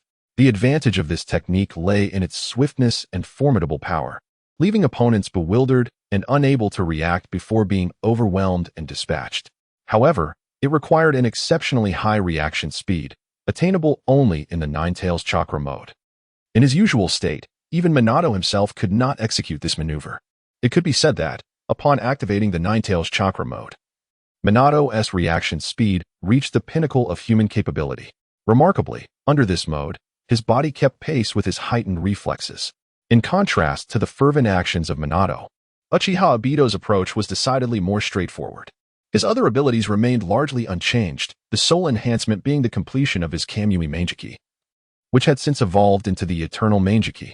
Hence, Obito commenced with a simple test of his long-range Kamui attack, a distortion of space itself. Just how potent is space? In Avengers: Infinity War, one of Thanos' formidable subordinates was severed by a portal opened by the Sorcerer Supreme, illustrating its might. Suddenly, a vortex appeared in the distance, ripping through the boundaries of the Kamui space. After testing the Kamui, Obito's gaze sharpened, and he then initiated the Susanoo. A resplendent azure half-skeleton materialized, enveloping Obito within its embrace, as the skeletal figure gradually transformed into a stern warrior clad in armor. At this juncture, there were no subsequent developments. Obito had just commenced the activation of his dual Mangeki Sharingan Susanoo, still lacking proficiency. One could anticipate that he would eventually unlock the towering complete form of Susanoo, standing 100 meters tall. If we were to compare, Minato Namake's Ninetales chakra mode represented the brilliance of light, while Obito Uchiha's Kamui and Susanoo epitomized special effects. In contrast, Deidara's contributions could be reduced to mere explosions. Among the assembly, Deidara's commotion was the most pronounced. The clay puppet resembling a small spider, boom. The clay puppet akin to a bird, boom. The peculiar four-winged avian, boom. The colossal flying creature, boom. A dragon, comparable in size to a small passenger aircraft, unleashed a multitude of tiny birds and spiders, followed by a series of thundering booms. For Deidara, every ninjutsu he wielded must culminate in an explosion. If it did not, then it was deemed worthless. After all, art is an explosion. Disregarding the clamor from Deidara, the 6 members of Pain's 6 paths had little to experiment with. The Hell Path summoned and controlled the King of Hell, possessing the ability to resurrect the other 5 paths, thus serving as one of the core elements of Pain's 6 paths. The human path, endowed with soul-searching capabilities, could forcibly extract memories from an enemy by grasping their head, subsequently claiming their soul. The beast path was capable of summoning numerous formidable and colossal creatures, in addition to bringing forth the other 5 paths. The hungry ghost path employed seals to form shields that absorbed enemy ninjutsu and energy attacks, fulfilling the defensive role among the 6 paths. The Azura path boasted tremendous strength and could utilize a unique summoning technique of the 6 paths to conjure weaponry, assuming the primary offensive role. Furthermore, there was the Deva path, portrayed by Wu Chen's original form, which bore the likeness of Yahiko, a dear friend of Nagato. The rationale was straightforward. The Deva path was crafted from Yahiko's remains. It was precisely due to Yahiko's demise that Nagato comprehended that peace could not be attained through mere idealism. It necessitated that all individuals experience suffering to foster mutual understanding and achieve true harmony. The Deva path stood as the absolute core of Pain's 6 paths, wielding a deceptively simple ability to generate attraction and repulsion. Yet, this seemingly straightforward power had led countless heroes to their demise, even resulting in the obliteration of the entire Hidden Leaf village. The technique employed to annihilate this small city was simple. The Deva paths frequently utilized technique, Shinra Tensei. This art generated repulsion, repelling all forms of attack. Whether energy-based or physical, all would be mercilessly deflected. When the chakra was sufficient, the Deva path would soar through the air, gathering chakra throughout its form to unleash the super Shinra Tensei, creating a massive spherical repulsive force that centered around the Deva path, compressing everything in proximity and leveling it to the ground, ultimately forming an enormous spherical crater. As Wu Chen observed the various demonstrations of their abilities, he suddenly contemplated whether he should also emulate the original Pain. What was the purpose of his own endeavors? Is it not merely to acquire progress in the roleplay? If one were to embody the concept of the divine path, and in an effort to capture the Ninetales, unleash an enormous Shinra Tensei upon the city harboring the Nine-Tails Jinchuriki, intending to force their emergence. Would it not result in a significant advancement in roleplay progress? After some contemplation, Wu Chen felt it was highly probable. However, New York City is vast. Even a super Shinra Tensei might only encompass a single district, failing to affect the entirety of New York. Suddenly struck by inspiration, Wu Chen recalled the unused tenfold amplification card. Combining the super Shinra Tensei with this amplification card could potentially allow him to devastate a quarter of New York, despite not covering the entire city. The mere thought of unleashing a jutsu to obliterate a significant portion of New York filled Wu Chen with an exhilarating sense of control. Yet, amidst his excitement, he confronted a moral dilemma. What of the innocent citizens of New York? One must adhere to ethical boundaries. Extinguishing hundreds of thousands of lives was beyond Wu Chen's capacity. Should he then abandon the idea? He shook his head resolutely. After serious reflection, he reached a decision. He must execute an enormous Shinra Tensei, but what of the aftermath? With his resolution firm, Wu Chen returned to his bedroom, instructing all his shadow clones to disengage from their roles and dissolve. As he absorbed the memories and fatigue of 9 clones, he consumed a fatigue-reducing potion. Lying on his bed, he delved into the memories of Minato Namikaze and learned how to advance into the high tier of the Nine-Tails Chakra mode. The following morning, after an early breakfast, Wu Chen divided himself into 5 shadow clones. He directed these clones to embody Minato Namikaze, Obito Uchiha, Nagato Uzumaki, the Divine Path, and Tobirama Senju. Meanwhile, Wu Chen's main body operated a food cart, selling hamburgers. Minato and Tobirama proceeded to S.H.I.E.L.D, while Obito absorbed Nagato into the Kamui space and, accompanied by the Divine Path, sought out their targets. With Wu Chen's main body now capable of utilizing the high tier of the Nine-Tails Chakra mode, he was prepared to initiate his operations. At the entrance of S.H.I.E.L.D's Triskelion building, a flash of gold and a stream of water appeared simultaneously as Minato and Tobirama made their dazzling entrance. They both had left flying thunder god marks at the entrance of S.H.I.E.L.D, allowing for direct spatial movement. In fact, there were also their marks within the S.H.I.E.L.D premises, yet, as an official organization, a modicum of respect was warranted. Hence, Minato and Tobirama refrained from instantaneously teleporting inside. At that moment, Coulson emerged from the building, having just finalized the task list and prepared to meet Tobirama. He was greeted by the sight of the two. Instantly, Coulson's eyes brightened as he jogged towards them. "Mr. Namikaze, have you completed your training?" "Mr. Thousand Hands, would you care to review today's task list?" As he spoke, he prepared to activate his earpiece, intending to report the return of Naruto Uzumaki to Nick Fury. Observing this, Naruto gently grasped Coulson's hand and whispered, "Let us refrain from discussing matters here. We shall proceed directly to Director Fury's office." With that, he exchanged a glance with Thousand Hands Tobirama and, accompanied by Coulson, they activated the Flying Thunder God technique, vanishing at the doorway. While uninvited entry was prohibited, the presence of S.H.I.E.L.D personnel altered the circumstances entirely. At that moment, Nick Fury was engrossed in reviewing Wu Chen's files within his office. Having learned just yesterday of the arrival of formidable ninjas from Konoha in New York City, Fury pondered what pretext he might employ to approach Wu Chen. For Tony, Fury could conveniently use the excuse of returning his father's relics and notes, but for Wu Chen, after considerable thought, he found himself at a loss for any justification. Thus, he resolved to examine Wu Chen's dossier in hopes of garnering some inspiration. However, before he could delve deeply into the files, a noise at his desk drew his attention. And upon looking up, he was startled to find Naruto and the 2 others before him. Fury's heart raced as he thought, when did these 2 leave their mark in my office?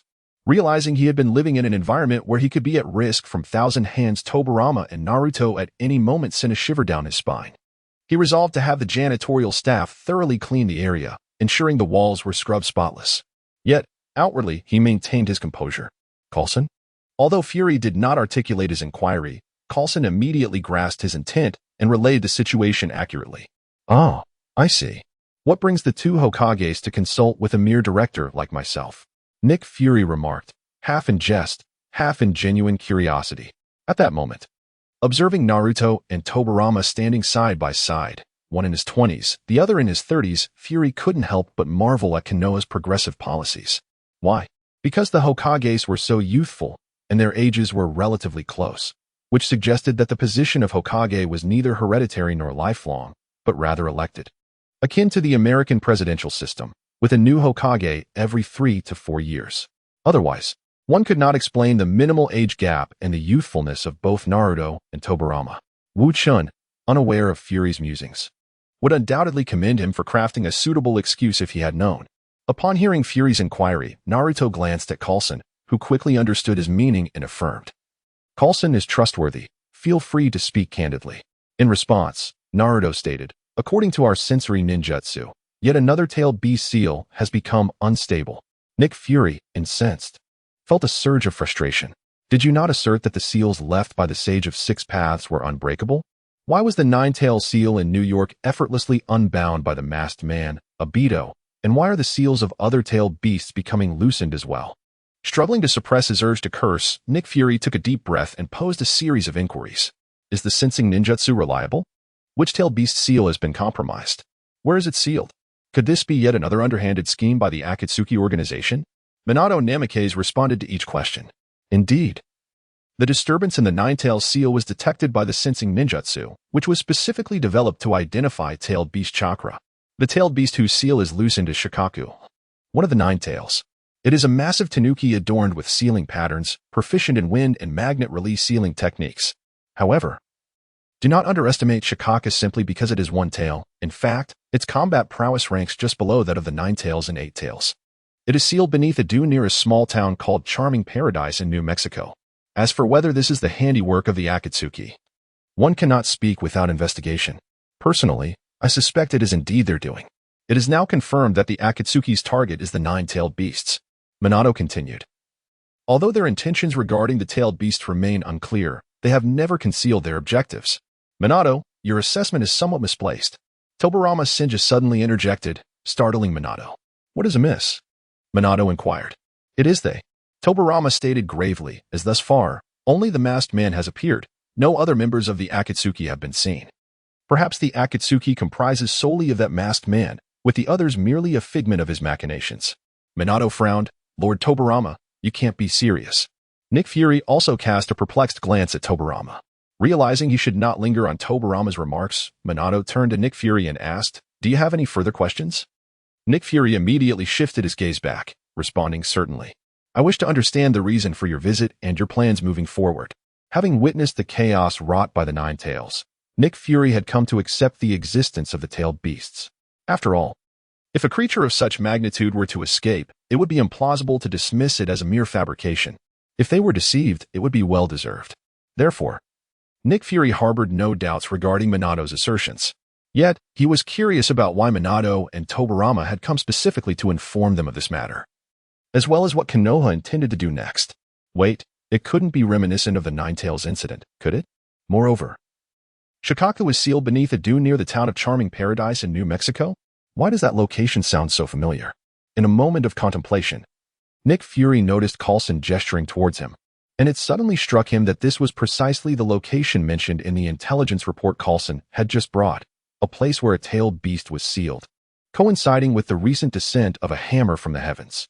Was there a connection between these two occurrences? Lost in thought, Nick Fury was directly answered by Minato Namikaze. The reason for informing you?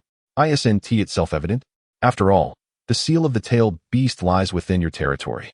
While we certainly possess the authority to subdue, seal, and extract the tailed beast, we should at least notify you. Minato cast a curious glance at Nick Fury before continuing. As for our intended course of action, to be precise, it is my plan. Lord Tobirama has other duties and will not be accompanying me. I propose that your S.H.I.E.L.D. entrust me with a mission similar to the previous incident involving the Nine Tails. This would not only generate funding for Konoha, but also assist you in your endeavors. Upon hearing this, Nick Fury gritted his teeth internally, thinking, damn it, it truly aligns with my suspicions. Noticing Nick Fury's peculiar expression, Minato inquired, what's wrong? Is S.H.I.E.L.D. unwilling to commission me to attempt to prevent the tailed beast from breaking free or, after its escape, to reseal it? Of course not. Nick Fury quickly made a decision after a brief moment of contemplation. We at S.H.I.E.L.D. Wish to commission you, Minato Namikaze, to prevent the tailed beast from escaping its seal, or to reseal it after its release. The remuneration will be 10 million. So, Minato, are you willing to accept the commission? I am certainly willing, Minato exclaimed. In comparison to a modest sum of money, maintaining a good relationship with Konoha is far more valuable. In fact, if it were any other organization, they would be eager to financially support Konoha. After all, organizations like Konoha, which uphold justice, would ensure that having received their funds, they would not turn against them, and might even assist with a series of complex issues, much like they do with S.H.I.E.L.D. However, Nick Fury couldn't help but think that this would make the financial situation a bit tight. It seemed he would have to seek additional funding soon. S.H.I.E.L.D.'s finances were jointly funded by the United Nations, and thus, any budgetary matters were subject to their approval. Glancing at Minato, and then at Tobirama Senju, Nick Fury suddenly asked, Mr. Senju, could you possibly disclose a bit about your mission? Please don't misunderstand. It is not my intention to pry into Konoha's secrets. I merely find myself curious, having witnessed the formidable power of the Nine Tails, as to why Mr. Namikaze cannot be accompanied by you. After understanding Minato's objectives and intended actions, Nick Fury was eager to learn more about Tobirama Senju. Although Tobirama had assisted S.H.I.E.L.D. in completing numerous challenging tasks over the past month, while they were aware of his exceptional water release abilities, they remained uncertain about the full extent of his true power. Due to Senju Tobirama's reluctance to reveal his full strength, he was able to resolve those tasks with just a slight exertion of effort. However, despite never having witnessed the true prowess of Senju Tobirama, it was reasonable to assume that anyone capable of becoming Hokage would not be weaker than the Minato Namikaze of a month prior. Nick Fury contemplated this notion. Wait. The Minato Namikaze from a month ago.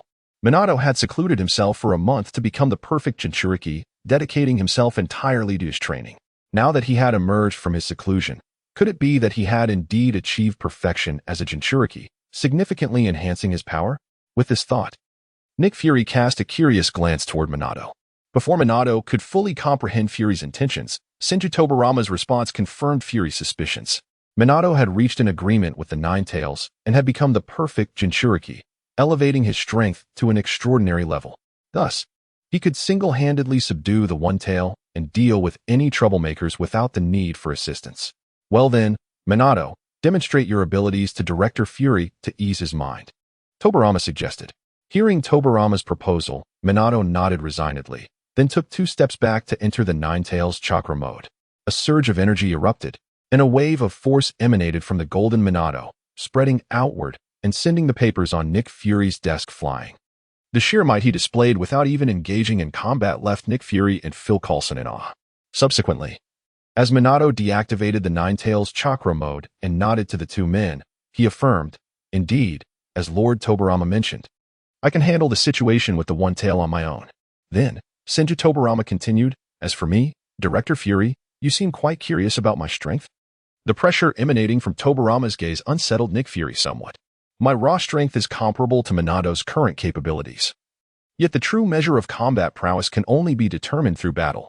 Retracting his gaze, Tobirama fixed his eyes on Minato. Minato, shall we engage in a spar? Faced with the eager challenge from Tobirama, Minato felt a twinge of exasperation. No. Lord Tobirama, you are far superior to me. Hence, there is no need for a battle. I concede. TCH, how dull. Tobirama shot Minato an annoyed glance before turning back to Nick Fury, continuing to address his inquiries. As for my mission, it is not classified information. I can share it with you. I am here in New York to protect someone. Tobirama's revelation prompted Nick Fury to silently resolve to elevate Tobirama's security clearance. Minato felt similarly. A month ago, Minato was already formidable. Now, having witnessed Minato's new abilities, Nick Fury pondered how powerful he had truly become. Furthermore, what was the extent of Senju Tobirama's true strength? The term extraordinary, was it the lexicon used by ninjas to gauge power, akin to that of a grand sorcerer? Once, the 4th Hokage, Minato Namikaze, had proclaimed himself to be an extraordinary powerhouse. However, for the sake of protecting a certain individual, Nick Fury's mind immediately conjured the image of Wu Chen. Was the one he sought to safeguard none other than Mr. Namikaze's disciple, Wu Chen? Tobirama Senju nodded slightly, elaborating. The masked man of the Akatsuki possesses considerable strength. Since they have set their sights on the tailed beasts, they would undoubtedly seek to capture the Nine-Tails Jinchuriki, Wu Chen. Although the lad is exceptionally gifted and has achieved the status of a perfect Jinchuriki alongside Minato, his experience as a ninja is still relatively scant. In a confrontation with the masked man, the odds are overwhelmingly against him. Hence, during Minato's seclusion, I have come to New York, not only to maintain our connection but also to ensure that the boy is protected. Yet, he is remarkably obstinate. If he were to accompany me back to Konoha, all would be well, but he insists on remaining here, claiming, New York is my home, and I shall not leave. It is worth noting that my elder brother, Hashirama Senju, the first Hokage and the god of shinobi, resides in Konoha, and the Akatsuki would not dare to invade its sanctum. Fortunately, the lad has gained some strength, which will serve him well in facing potential adversities, allowing him to cultivate his resolve and gain experience. Otherwise, had he been any weaker, I would have forcibly taken him back to Konoha. Upon hearing Tobarama's explanation, Nick Fury's eyes widened in astonishment. Wu Chen had also become a perfect Jinchuriki. Did that mean he was on par with Minato, a figure of extraordinary might? However, considering his relative lack of experience, it was plausible that Wu Chen's power might still be slightly below that of the super elite, perhaps at the level of an elite ninja. This was comparable to Minato's strength just a month prior, which was indeed formidable. Nick Fury resolved to treat Wu Chen with greater respect moving forward. Then, he realized he had seemingly overlooked a crucial piece of information. Pausing for a moment, Nick Fury recalled what Tobarama had just mentioned, his elder brother, Hashirama Senju, the first Hokage and the god of shinobi. Mr. Senju, Nick Fury interjected, you just mentioned that Konoha is under the protection of your elder brother, the first Hokage, the god of shinobi, Hashirama Senju? What does it mean to be the god of shinobi? Is your brother a deity? Hearing Nick Fury's inquiry, Tobarama rolled his eyes. In this world, there are no truly omnipotent deities. What is referred to as a god is merely a being of exceptional strength. My brother could be considered the most powerful ninja, hence the title god of shinobi. The most powerful ninja? Nick Fury found it hard to fathom, as he struggled to comprehend the overwhelming might of both the Nine-Tails and the fourth Hokage. Sensing Nick Fury's limited imagination, Tobarama clarified, to put it simply, someone like me would be easily overpowered by a single hand of my brother. Yes, Minato is similarly formidable. This straightforward explanation provided Nick Fury with a clearer understanding of Hashirama Senju's extraordinary prowess, though he still found it difficult to fully believe. Had he not witnessed the formidable prowess of both Minato Namikaze and Hashirama Senju with his own eyes, Nick Fury would have found it utterly inconceivable that humanity could attain such power. Thus, prior to witnessing Hashirama Senju's might, Nick Fury remained skeptical of his capabilities. Nonetheless, this did not deter Nick Fury from engaging in conversation with Tobarama Senju and Minato Namikaze. Mr. Namikaze, when do you plan to depart for New Mexico? He inquired. Let us set off shortly. While the situation isn't dire, I need to assess the sealing status of the One-Tail, Minato Namikaze pondered before responding. Could you bring Coulson along? He asked nearby, investigating a hammer that fell from the sky, close to the One-Tail's seal. Nick Fury suggested. After a moment's consideration, he candidly added, it would also allow Coulson to document your combat prowess, which would provide reassurance to many. Understanding that there was no benefit in concealing the strength of such a formidable individual, Nick Fury was forthright about his intentions. Document? With a camera? Minato Namikaze inquired, intrigued. Yes, Coulson will be equipped with a miniature camera to record the entire mission, Nick Fury replied truthfully. Very well, let the recording commence. I have no objections to appearing on camera, Minato Namikaze remarked with a shrug.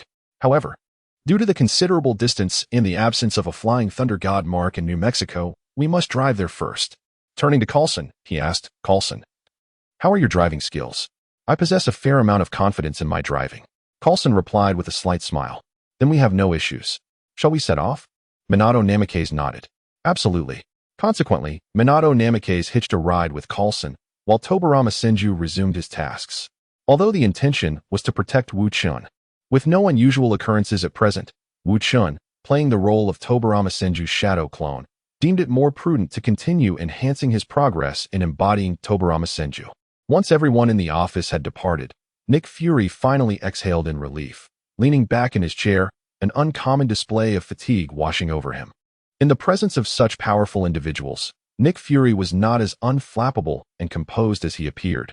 He remained tense and wholly focused at all times. This was immensely draining, and at that moment, he felt utterly exhausted. Fortunately, This state did not persist for long, as Nick Fury soon returned to his usual self. He dared not allow anyone to witness his prior demeanor. He had not forgotten what Minato Namikaze had mentioned about the precarious state within S.H.I.E.L.D. Following his discreet investigations, he had indeed uncovered certain clues. However, lacking conclusive evidence, it would be imprudent to act hastily. Little did Nick Fury realize that. Aside from a select few, the remaining members of S.H.I.E.L.D.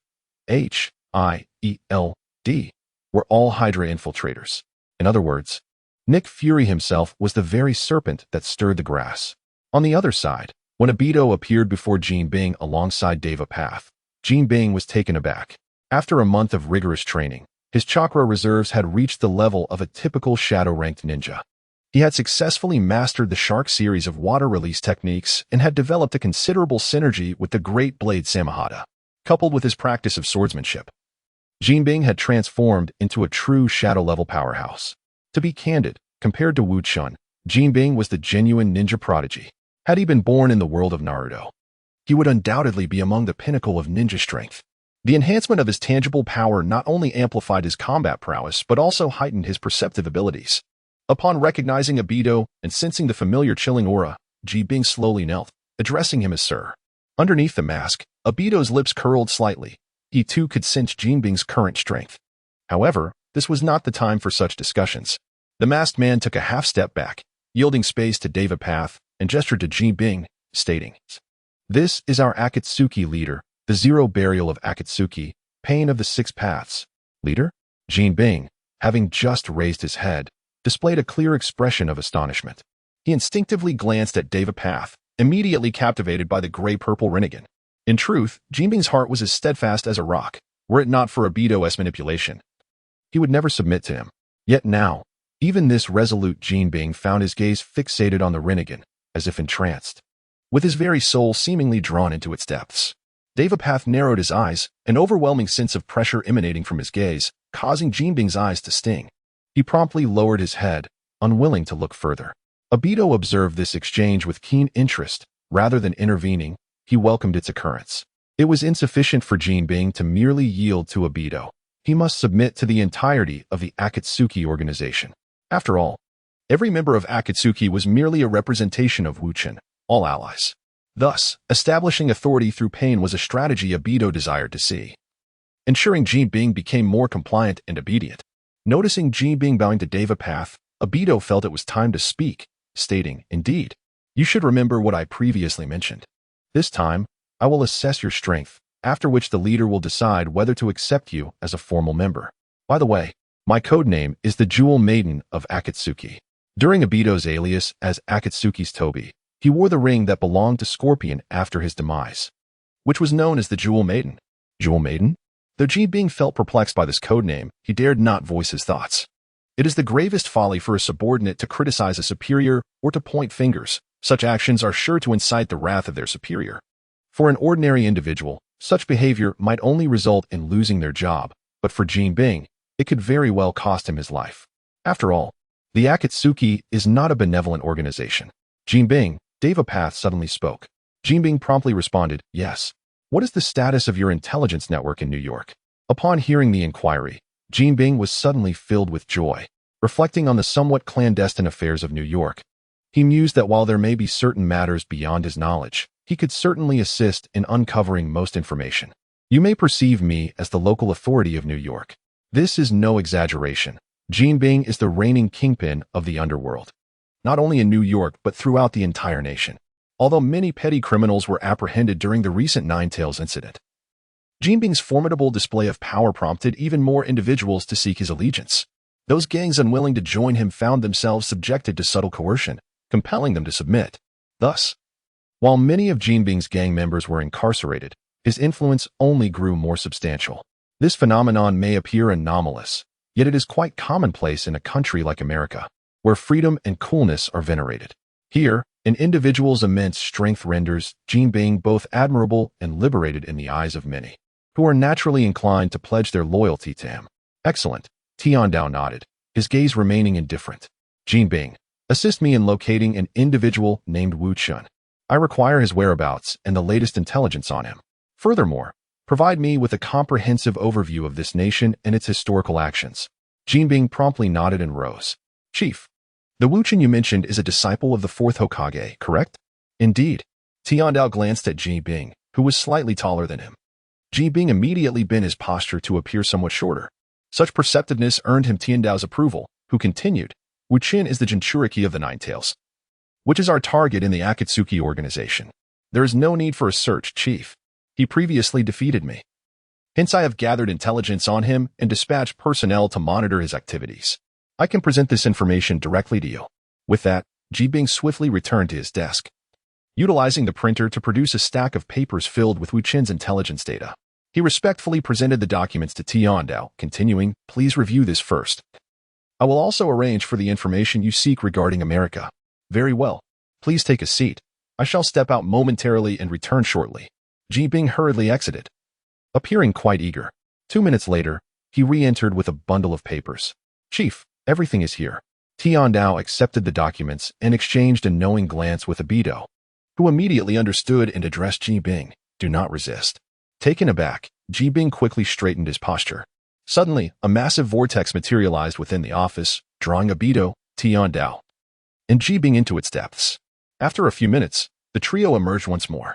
Obito was unscathed, while Jinbing was drenched and covered in wounds. Yet his gaze towards Obito was now laced with profound reverence. At that moment, Tiandao, holding the documents, regarded Jinbing and declared, Jinbing, your strength has earned my recognition. I bestow upon you the codename Nandu of the Akatsuki. Here are your ring and uniform. Additionally, you must master this ninjutsu. Taking out the long-prepared ring and the oversized black robe adorned with red clouds, Tendo handed them along with a ninjutsu scroll to Jinbin. Jinbin received the ring, the uniform, and the scroll with utmost respect and joy, promptly adorning his pinky finger with the ring inscribed with the character dot. It was the only finger it could fit, as the others were too stout. Subsequently, Jinbin donned the oversized black robe with red clouds and wrapped the samahata with layers of bandages, securing it on his back. In an instant, a fortified version of the bald Kisame Hashigaki materialized within the office. Jin Kisame Bin. Thus, Jinbin officially joined the Akatsuki organization, taking the place of Kisame Hashigaki. He indeed possessed the qualifications for this role. Just moments ago in the Kamui space, after testing, both Obito and Tendo acknowledged Kisame's formidable strength. To assess Jinbin's true capabilities, Obito eschewed conventional combat methods, opting instead for a direct clash of ninjutsu in close combat with Jinbin. During their exchange of ninjutsu, Obito did not employ the Uchiha fan, leading to his fire release being extinguished by Jinbin's water release, great exploding water collapsing wave. Perhaps aware of Obito's might, Jinbin exerted himself fully from the outset. He immediately employed the great exploding water collapsing wave to alter the terrain, creating a massive elliptical water prison over 100 meters in length and width, reaching heights of 50 to 60 meters, swiftly engulfing Obito. But that was not the end. Jinbin then merged with Samahata, assuming a half-sharkman form. In this mode, he developed gills akin to those of a shark, allowing him to navigate freely underwater. Meanwhile, Obito, forcibly confined within the colossal water prison, found himself on the brink of drowning. Yet, despite such advantageous terrain, Jinbin refrained from recklessly engaging in close combat, opting instead to utilize shark-themed ninjutsu. Water release, water shark bullet technique. Water release, great shark bullet technique. Water release, rain of 4 sharks. Water release, 5-meal shark. Water release, 1,000-meal shark. These techniques were unleashed, significantly depleting Jinbin's chakra. The result was a swarm of sharks entirely composed of water, instantly filling the enormous water prison. Leading the charge were 2 massive sharks, followed by 4 swift smaller sharks, and countless medium-sized sharks surged forth under Jinbin's command, converging on Obito's position. Had it been anyone else, they might have already perished. After all, the combination of drowning and shark attacks is a certain death sentence for all but the extraordinary. However, this was the very challenge Obito had requested before the battle commenced, fighting with the resolve to kill him, or else be prepared to meet his demise. Even during this mere test of strength, Obito exerted immense pressure on Jinbin. Yet, within the vast water prison, Obito exhibited no signs of drowning. On the contrary, he remained vibrant and vigorous.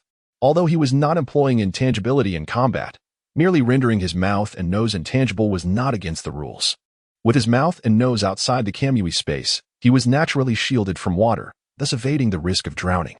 Confronted with the relentless barrage of jutsu unleashed by Jinbin, the corners of his mouth subtly curled beneath his mask.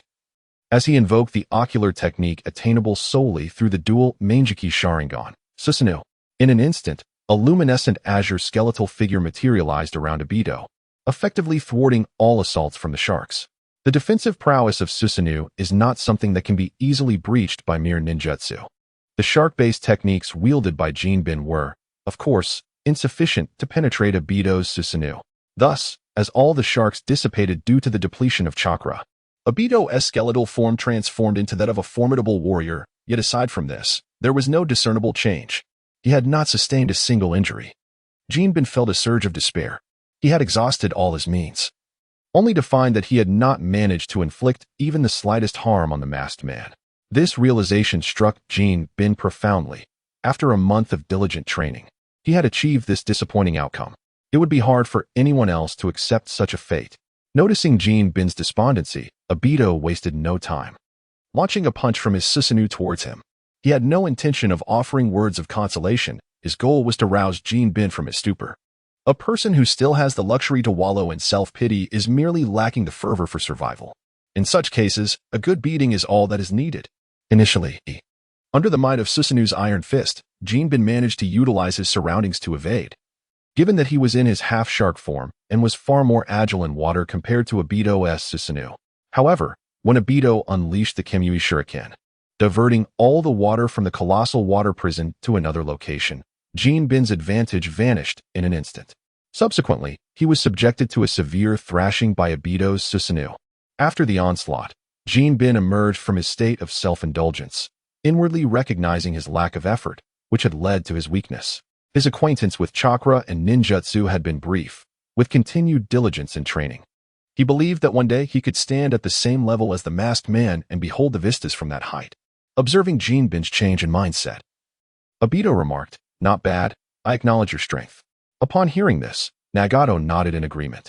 Jinbin was instantly overwhelmed with joy, initially fearing that he had disappointed Obito in pain and squandered his chance to join the Akatsuki. Yet, unexpectedly, he had gained the recognition of both Obito and Pain.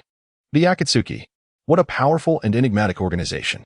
The prospect of joining such a group seemed almost surreal to him.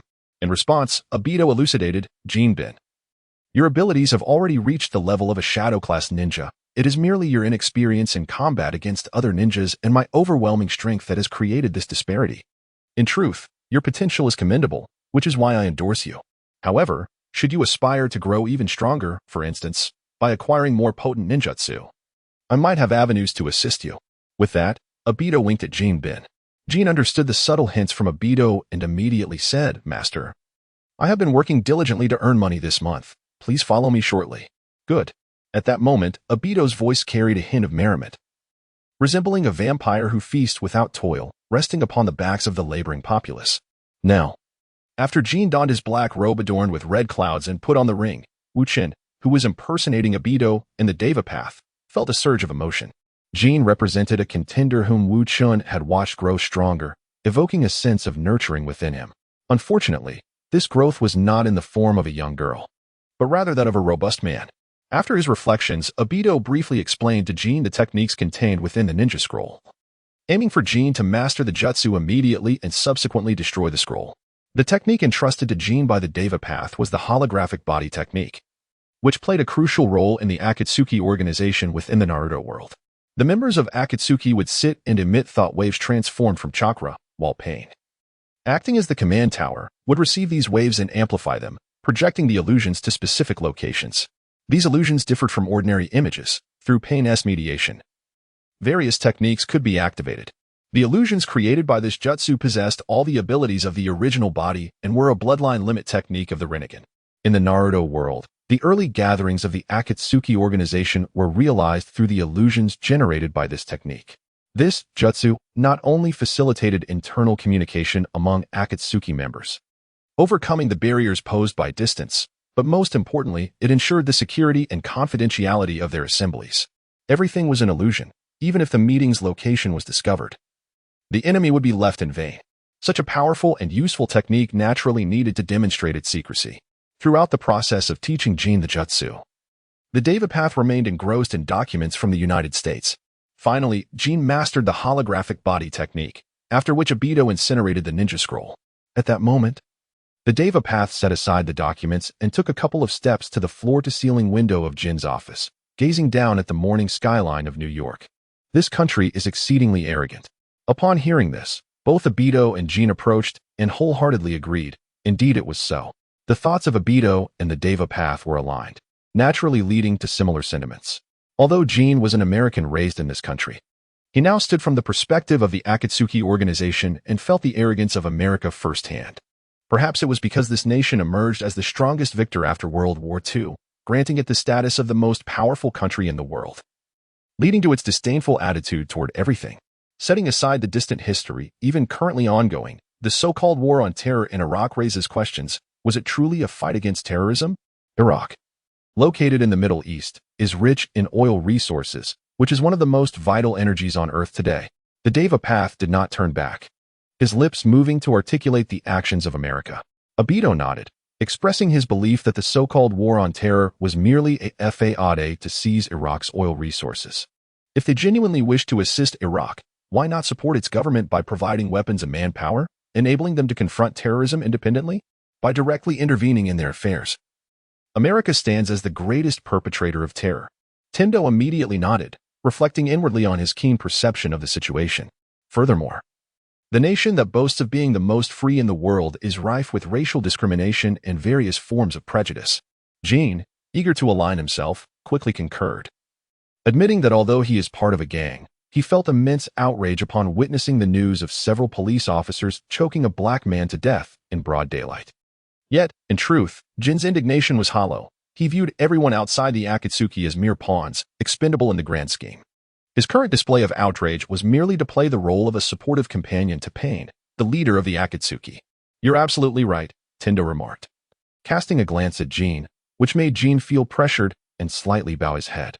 However, this time, his subtle gestures went unnoticed by either Obito or Tendo. At that moment, Obito was focused on Tendo, who continued to gaze out the window, sensing the need to assert himself. Jin thought that since the leader had just endorsed his previous statement, he should continue speaking. Thus, he followed the lead of Tendo and Obito, stating, "It is well known that the U.S. is one of the countries with the most severe racial discrimination in the world. Although it is a multi-ethnic nation, the vast majority of white Americans harbor prejudice against black individuals and others of different skin tones. The U.S. is frequently implicated in incidents of racial discrimination, while countless others go unreported. The recent case of a black man being choked to death in the street cannot be seen as an isolated incident. Surely, there are other occurrences we remain unaware of. In a society that claims to be civilized, it is troubling to see such primitive tribal issues persist. At times, I ponder what has become of this country, and indeed, this world. Why is it so?" In this moment, Jin appeared as a valiant warrior, enveloped in a radiant white light. Yet, only he knew the true thoughts that lay beneath his facade. Nevertheless, this conveniently provided Tendo an opportunity to convey his message. "Jin, I have already discerned the answer to your query." Huh? Jin was momentarily taken aback. He had merely been engaging in casual banter, yet it seemed that Pain, the leader of the Akatsuki, had taken his words to heart. Because they cannot comprehend each other. Tendo's voice rose slightly. Upon hearing this, Jin exhaled in relief, having feared that his words might incite the leader to contemplate world destruction. Then, the embodiment of the heavenly way continued. "History serves to awaken us to the reality that humanity is, in its essence, a foolish species incapable of mutual understanding. Do you comprehend the essence of history? It is the growth beneath the truth, the understanding of the past, the premonition of the future. This is what constitutes history. Events often unfold unexpectedly, and the rationale is merely a construct added later. So, how can humanity evolve to ultimately achieve mutual understanding? There exists but one answer: through suffering." Upon hearing these words, Jin felt an ominous sense of foreboding, yet he found himself unable to voice his concerns, for the heavenly way continued to articulate increasingly grave matters in a monotone. Even the ignorant and naive must endure suffering before they can mature into adulthood. Racial discrimination stems from an inability to understand one another, and wars between nations arise from the same lack of comprehension. Those who remain oblivious to suffering will never grasp the essence of peace. I have transcended the ordinary through endless suffering, evolving from a mere mortal into a god. Upon hearing this, Jin stood frozen in place. Pondering, is the leader of the Akatsuki afflicted with delusions of grandeur? How else could one utter such words and even dare to call oneself a god? It was entirely reasonable for Jin to question, for he had merely speculated about the leader's formidable strength, yet he had never witnessed it firsthand. At that moment, had he not feared for his own life? Jin might have been inclined to confront the heavenly way about his apparent delusions. I shall inscribe a ceasefire upon this tumultuous world. This is the divine mission. Seemingly oblivious to Jin's expression, the heavenly way continued to expound upon his ideology.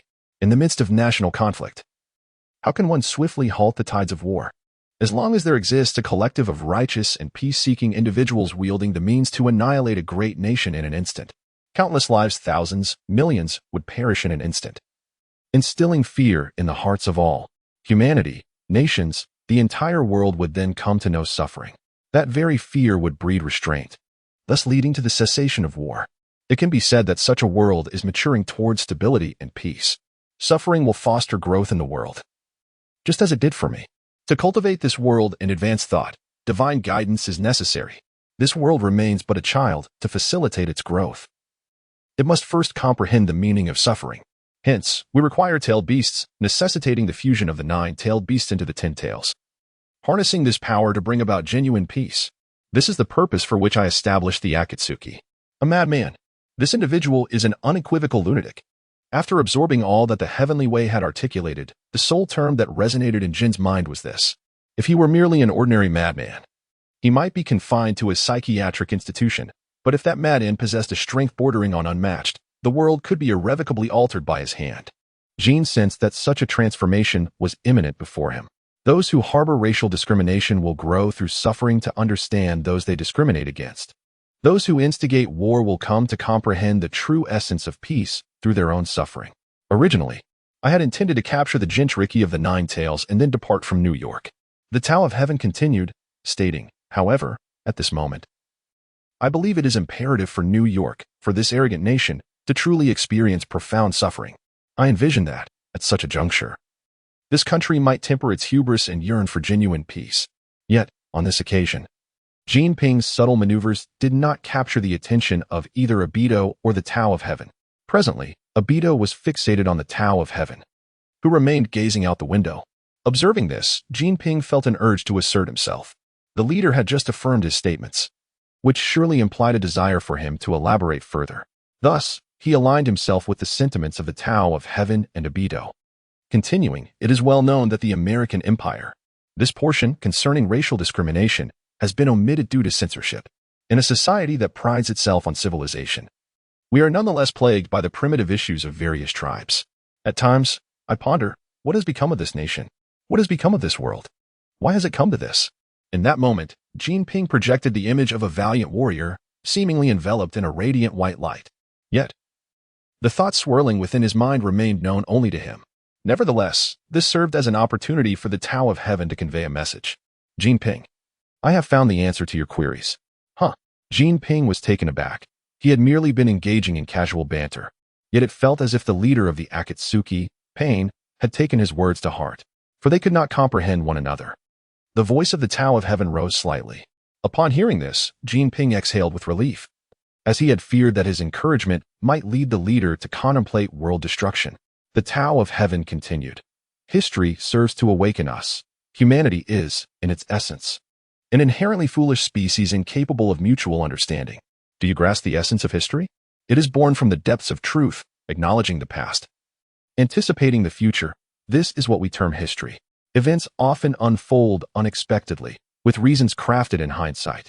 So, how can humanity evolve to ultimately achieve mutual understanding? The answer is singular, through suffering. Upon hearing this, Jin Ping suddenly sensed an ominous shift, yet he found himself unable to voice his thoughts, as the Tao of Heaven persisted in delivering increasingly grave reflections in a calm demeanor. Even the ignorant and naive must endure suffering to mature into adulthood. Racial discrimination arises from a lack of understanding, and wars between nations stem from the same deficiency. Those who remain unaware of suffering will never comprehend the essence of peace. I have transcended mortal limitations through the infinite existence of suffering, evolving from a mere human into a deity. At this declaration, Jinping stood frozen, contemplating. Could it be that the leader of the Akatsuki is afflicted with delusions of grandeur? How else could he utter such words, even proclaiming himself a god? Jinping's skepticism was entirely reasonable. After all, he had merely speculated on the leader's formidable strength, yet he had never witnessed it firsthand. In that moment, were it not for the fear of his own demise, Jinping might have begun to question the Tao of heaven's sanity. In this tumultuous world ravaged by conflict, I seek to inscribe a ceasefire, a divine mission. It seems as if the expression of Jinping remains unseen, while the will of heaven continues to expound its philosophy. Amidst the clash of nations, how might one swiftly halt the tide of war? It suffices to possess a cadre of righteous and peace-loving souls, armed with the capacity to obliterate a great nation in the blink of an eye.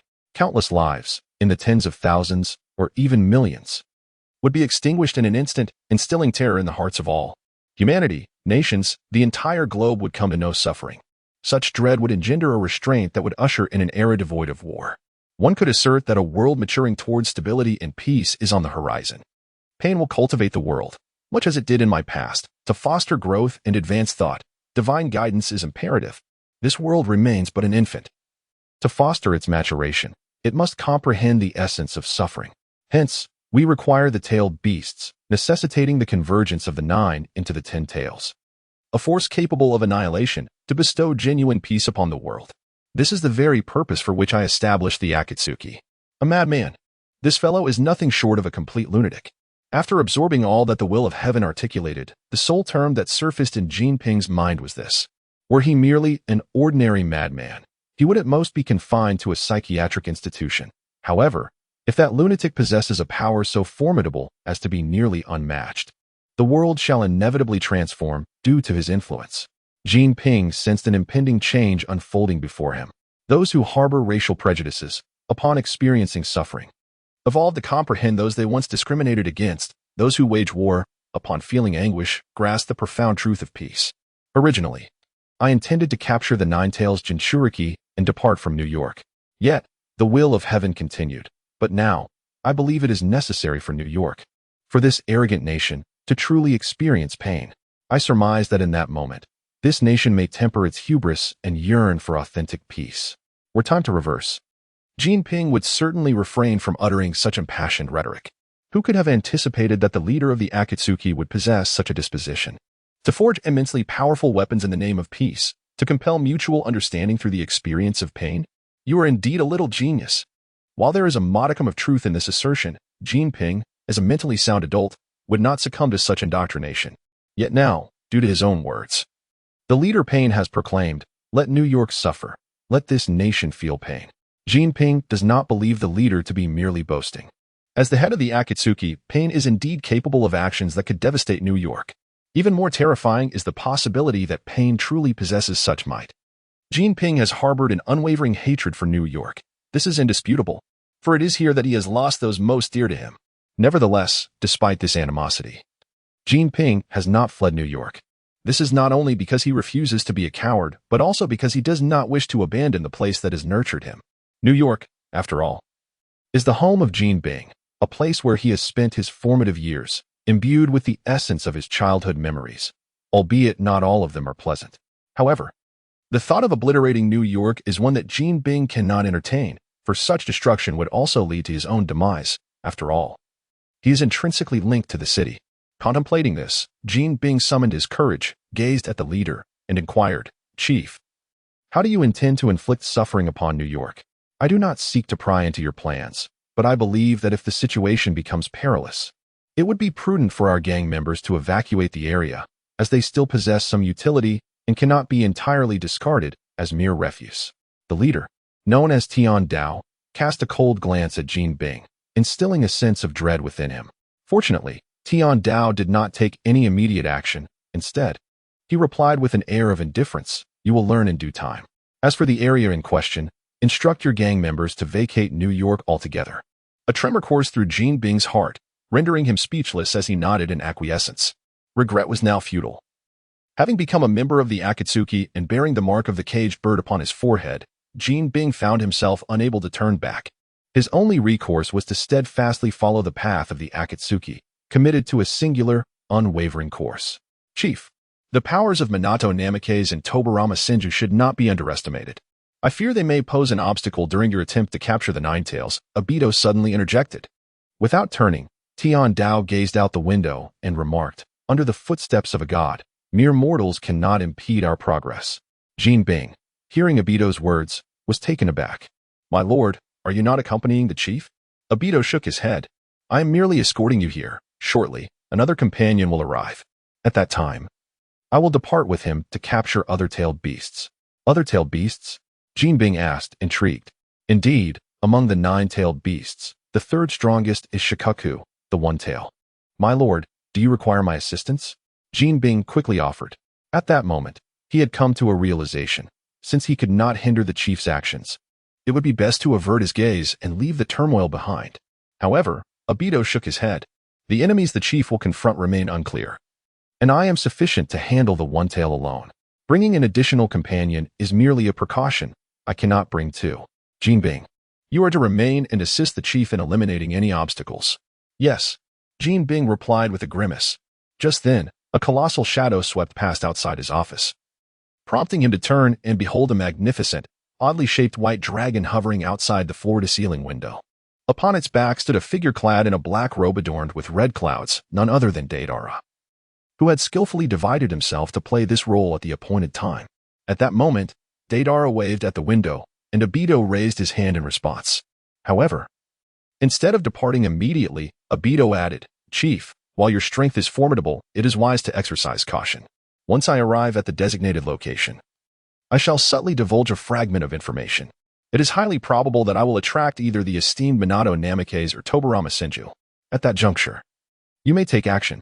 The Deva Path offered no response, merely gesturing for Obito to depart. Observing this, Obito ceased his entreaties and summoned a vortex, traversing through it to ascend upon the back of the dragon.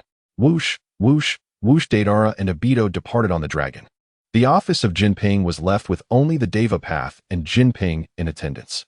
Jinping felt a measure of discomfort. The oppressive atmosphere weighed heavily upon him. Thus, he spoke. Leader, what shall we do? At that moment, Jinping was beset by worry. What if the leader disregarded counsel and insisted on acting immediately? Having no means to disembark, he could only hope to navigate the vessel further afield. He silently prayed that the captain would not be of the obstinate kind. Jinping hoped fervently that the leader would heed the wise counsel of Lord Fei. Upon hearing his words, the Deva Path cast another glance at Jinping. Jinping shuddered, retreating a step while bowing his head. This was the third time. That gaze imparted a sense of pressure upon Jinping. It was indeed the third instance. Although the adage suggests that 3 times is a charm, this principle held no validity in the presence of the Deva Path. The identical, indifferent gaze, when projected by those Rinnegan eyes, seemed to possess an extraordinary allure. For ordinary individuals, the Rinnegan represented a transcendence of life itself, evoking a tremor within their very souls under the weight of such superior existence. Thus, no matter how many times he beheld it, Jinping would always feel a shiver run down his spine, instinctively lowering his head. Jinping's reaction pleased the Deva Path. The shadow clone impersonating him, Wu Chen, silently acknowledged. It appears I have successfully established the image of the Akatsuki leader in Jinping's mind. Externally, the Deva Path gradually withdrew his gaze and remarked, I comprehend your sentiments. I am not a person of obstinacy. I shall naturally consider valuable counsel.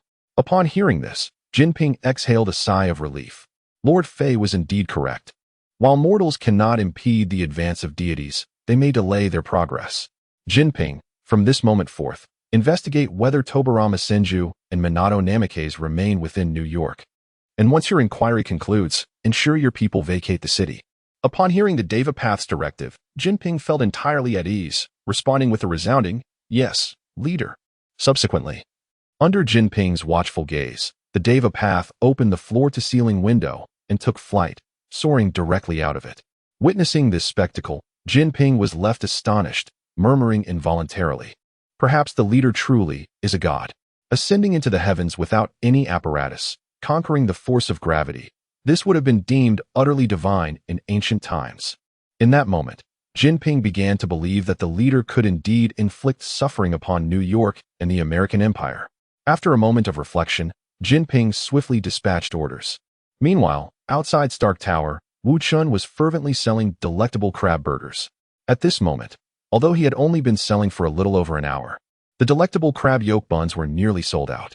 Despite their steep price, they were simply exquisite, especially since they were being sold by a superhero in person. Countless admirers flocked to purchase the crab yolk buns. Had Wu Chen chosen to abandon his daily limited supply in favor of opening a shop, he would have undoubtedly amassed a fortune by now. However, Wu Chen was disinclined to pursue such endeavors. He had to focus on his training and contemplate how to embody the various characters he portrayed, leaving him little time to establish a shop for profit. As for money, wasn't he the support from Jinbin and S.H.I.E.L.D. sufficient? As he handed the last 4 delectable crab yolk buns to the hurriedly approaching Happy, Wu Chen began to pack up his food cart, preparing to return home. At that moment, 4 distinct memories surged into Wu Chen's mind, those of Obito, Madara, Pain, and Nagato. Shortly after leaving Jinbin, the 4 members of Akatsuki had dispelled their transformation and shadow clones. This method of retreat meant that even if someone sought to surround them, they would have no means to do so, let alone locate the Akatsuki stronghold. Question: how can one prevent enemies from discovering their stronghold? Answer: if there is no stronghold, then the enemies cannot find it, can they? Such a perspective is indeed ingenious and thought-provoking. Obito and Madara would certainly not be foolish enough to ride a dragon directly to New Mexico. Since Minato and Coulson were already en route, it would simply be better to have Minato transport the 2 of them there. To outsiders, Minato and the Akatsuki were sworn enemies, but they understood that they were all on the same side, a unified family, indeed. In their eyes, what difference was there between you and me? Thus, there was no sense of estrangement among them.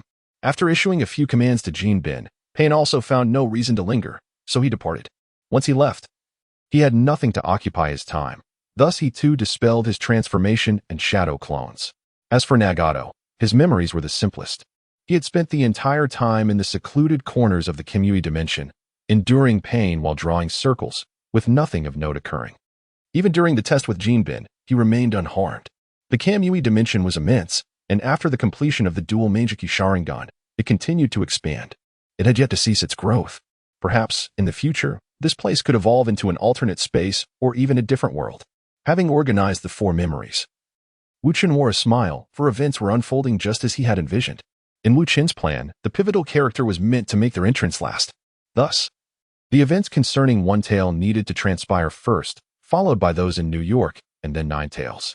Wu Chen excelled in his shadow clone technique, deserving of commendation. Therefore, he praised himself inwardly. I am truly remarkable. Just as expected of me. I am indeed exceptional. Long live Wu Chen. Banzai.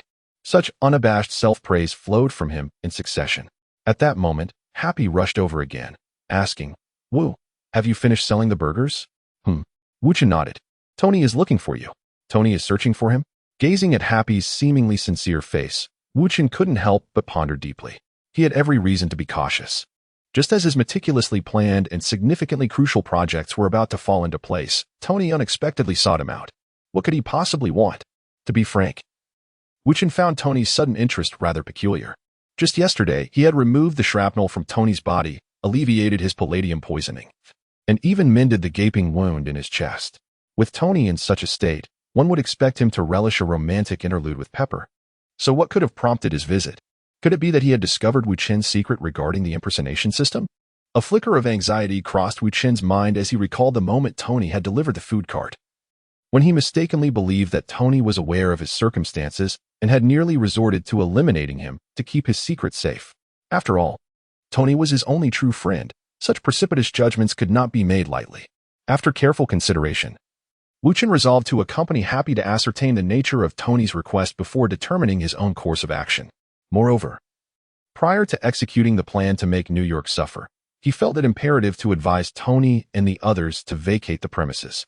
With this in mind, Wu Chen turned to Happy and said, All right, let me park the food cart. Once he had secured the cart in its designated spot, he and Happy proceeded to stride into Stark Tower. After a brief elevator ride, the two arrived at the office door on the top floor of Stark Tower. Happy took the initiative to push open the frosted glass door, announcing, Boss, Wu is here.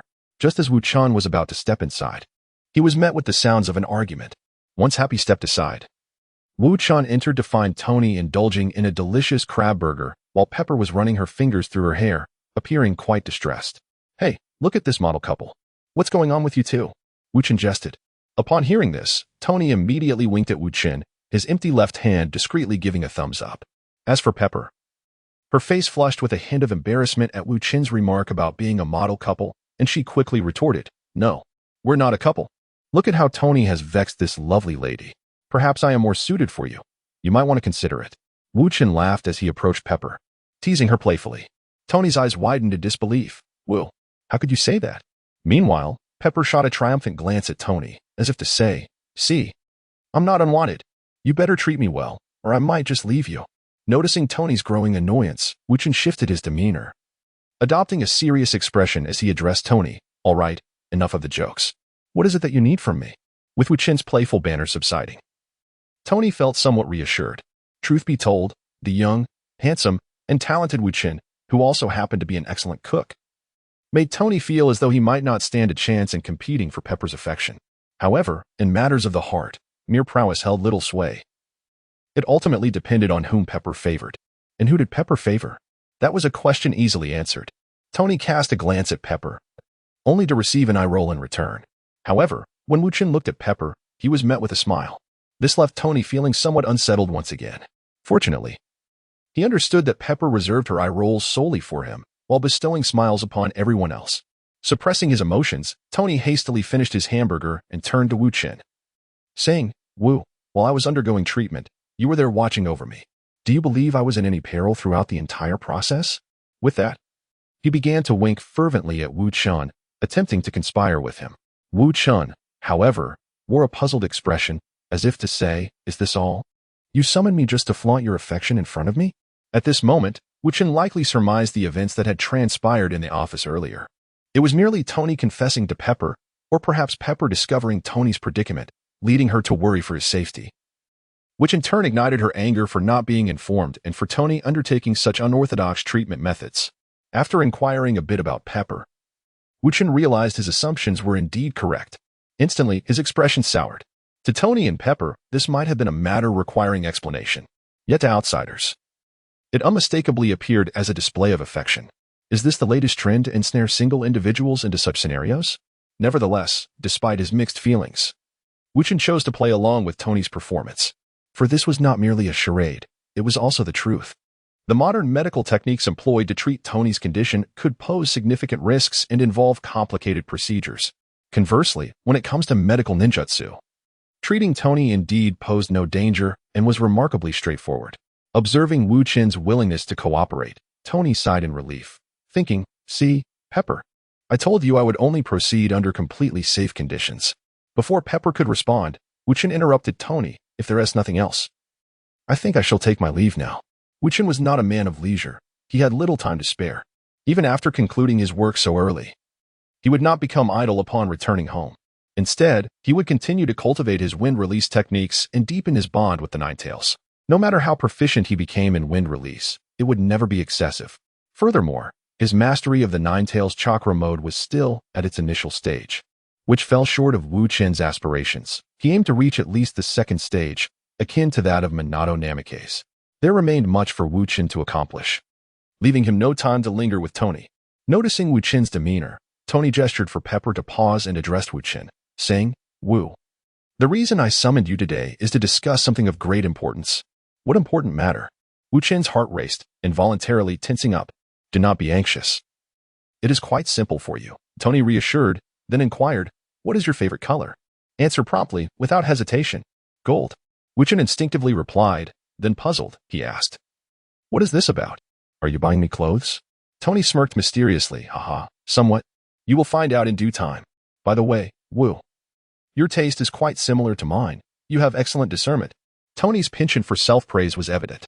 Wu Chen, not wishing to delve further into Tony's enigmatic behavior, acquiesced, "All right.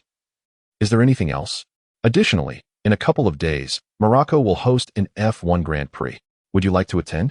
It would serve as a celebration for my renewed life, Tony invited, showcasing the lavishness typical of the affluent. Wu Chen, intrigued, queried, "Renewed life?" He understood one of the renewals pertained to Tony's health, but what was the other? "The first renewal pertains to my physical ailments," Tony confirmed, as expected. He paused before revealing. "The second renewal is that I have discovered a new element, which has revitalized the energy source of my Iron Man suit. My suit and I are one. If it is rejuvenated, then it is akin to my own rebirth, is it not? Is that so? Wu Chen blinked in surprise. Indeed. Will you join me? I cannot. I have obligations. I must not disappoint my customers. Selling hamburgers daily is my commitment. Wu Chen firmly declined, feeling a sense of relief. Thankfully, he had not acted rashly, as Tony was indeed not in the situation he had speculated. This friendship was preserved. Are you truly not going? Tony pressed for an invitation, but Wu Chen resolutely refused, asserting that such a celebration should be shared with one's most significant companion, perhaps accompanied by a bodyguard. Involving others would only lead to discomfort. All right then, Tony conceded, recognizing Wu Chen's steadfastness. But you must attend the Stark Industries Expo tomorrow. Here, this is your VIP ticket. Wait, it starts tomorrow? Wu Chen was astonished. Did you not say yesterday that time was insufficient? Moreover, with the expo tomorrow, when do you plan to go to Morocco? Tony waved his hand dismissively and replied, it was only yesterday that I realized sometimes imperfection is the best approach. As for the expo, my presence is only necessary at the opening and closing. There is no need for me to linger there at all times. I see. In that case, I will attend. Wu Chen nodded in agreement. Not wishing to decline, he accepted the situation. As he took the tickets, Tony once again invited him. Are you truly not coming with us to Morocco? Perhaps I could take you along for an F1 race. Wu Chen shrugged. I want to be going. My Flying Thunder God technique is faster than anything. After reveling in his boast, which left Tony gritting his teeth, Wu Chen left Stark Tower with satisfaction. Upon returning home in his food truck, Wu Chen commenced his methodical training. Meanwhile, after nearly a morning of driving, Coulson and Minato Namikaze finally arrived in New Mexico, reaching the quaint little town dubbed Paradise on Earth. To speak candidly, after witnessing the town firsthand, Minato felt that the name Paradise on Earth was utterly misplaced. The town resembled a remote settlement on a desolate plain, with only a handful of residents, merely dozens of households, and a single street of shops. However, the foot traffic was surprisingly substantial, which was to be expected. Wherever one goes, there are always those drawn to spectacle. The incident of the hammer falling from the sky attracted residents from within a radius of several dozen kilometers, all eager to see if the hammer truly could not be lifted. After parking the vehicle, Coulson procured lunch for both himself and Minato. And in the midst of their meal, he reached out to the S.H.I.E.L.D. agents stationed there.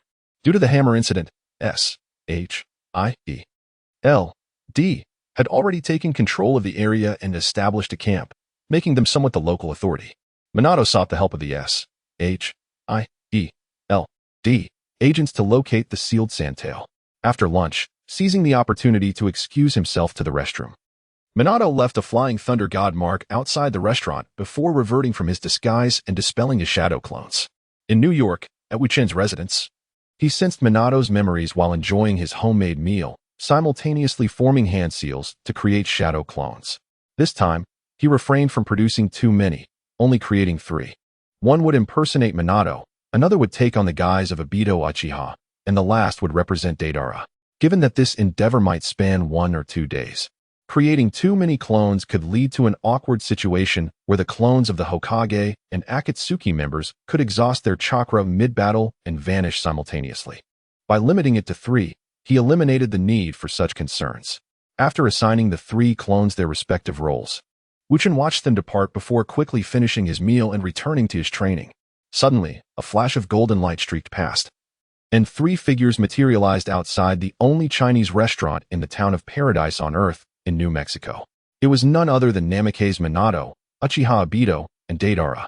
As soon as they appeared, Uchiha Obito activated his powers, drawing himself and Madara into a swirling vortex, vanishing from sight to prevent anyone from witnessing the harmonious coexistence of the 2 factions. Meanwhile, Namikaze Minato utilized the body flicker technique to slip into the restroom. After feigning a lengthy stay, he nonchalantly exited the restroom. Agent Coulson was waiting at the door.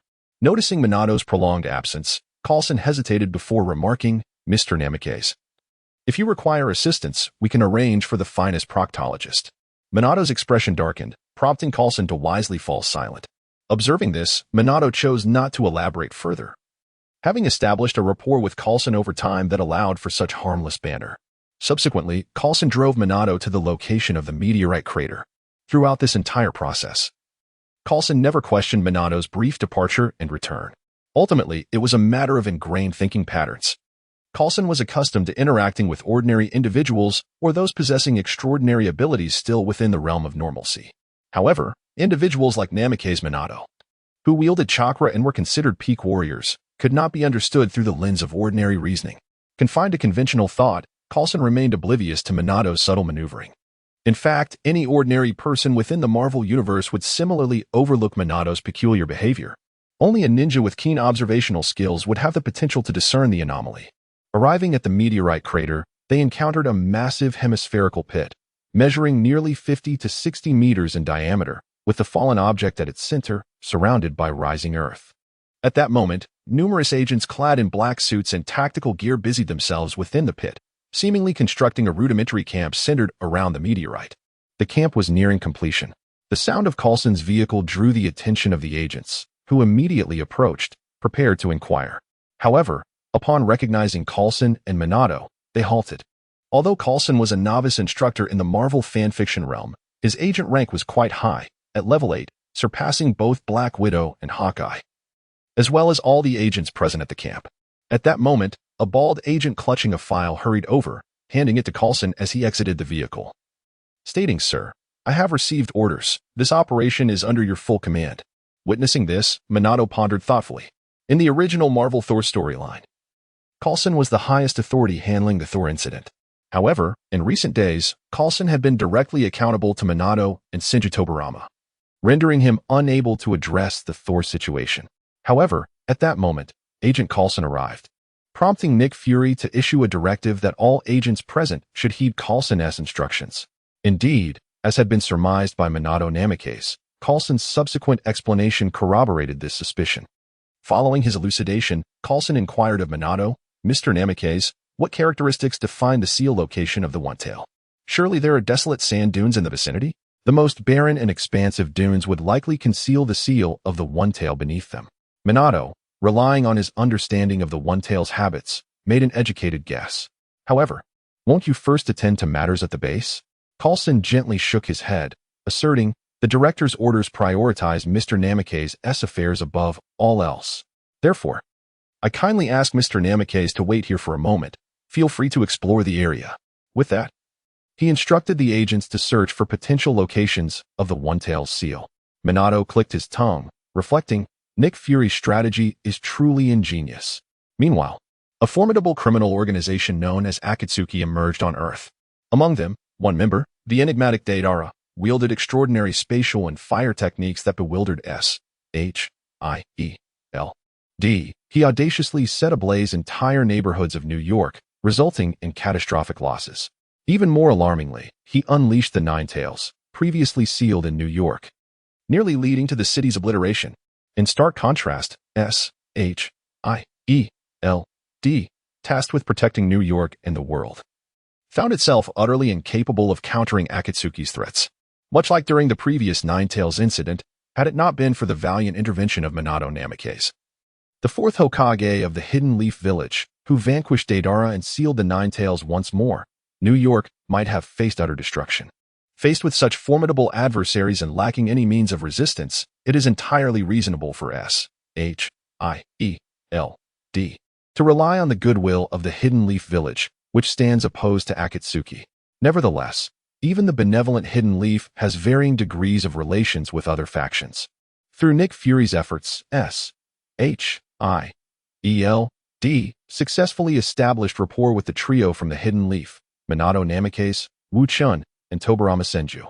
Wu Chen, of course, became a consultant for S.H.I.E.L.D., ensuring the strongest ties. The remaining two are Minato and Tobarama. Tobarama is not particularly difficult to manage. He possesses a seemingly aloof demeanor, yet harbors a warm heart, making him easy to engage with if approached sincerely. Nick Fury has even shared drinks with Tobarama. In contrast, the seemingly gentle Minato poses a challenge for S.H.I.E.L.D. to deepen their connection. Due to his amiable nature, Minato is easy to approach, fostering a stable relationship. However, this same disposition makes it challenging to further enhance their rapport. Unless a significant event occurs, the mutual regard between S.H.I.E.L.D. and Minato is likely to remain static, neither increasing nor decreasing. However, a significant event has indeed transpired, one that has strengthened the relationship between S.H.I.E.L.D and Minato Namikaze, albeit at considerable cost. According to Nick Fury's vision, it is best if no major incidents occur, allowing everyone to remain safe and sound. Yet, the Akatsuki organization remains a lurking threat, and one wonders if the reckless S.H.I.E.L.D still has companions. Does the organization still desire to capture the Nine-Tails Jinchuriki, Wu Chen, who is currently in New York? These are the concerns that plague Nick Fury's mind. Therefore, it is imperative that the relationship between Minato Namikaze and S.H.I.E.L.D deepens, providing a semblance of reassurance to the agents of S.H.I.E.L.D. How can this bond with Minato be strengthened? The method adopted by S.H.I.E.L.D. is to be responsive to all his needs, placing him as the utmost priority. It must be said, this strategy is quite ingenious. As the saying goes, one is softened by the hand that feeds them, having enjoyed numerous benefits and conveniences from S.H.I.E.L.D.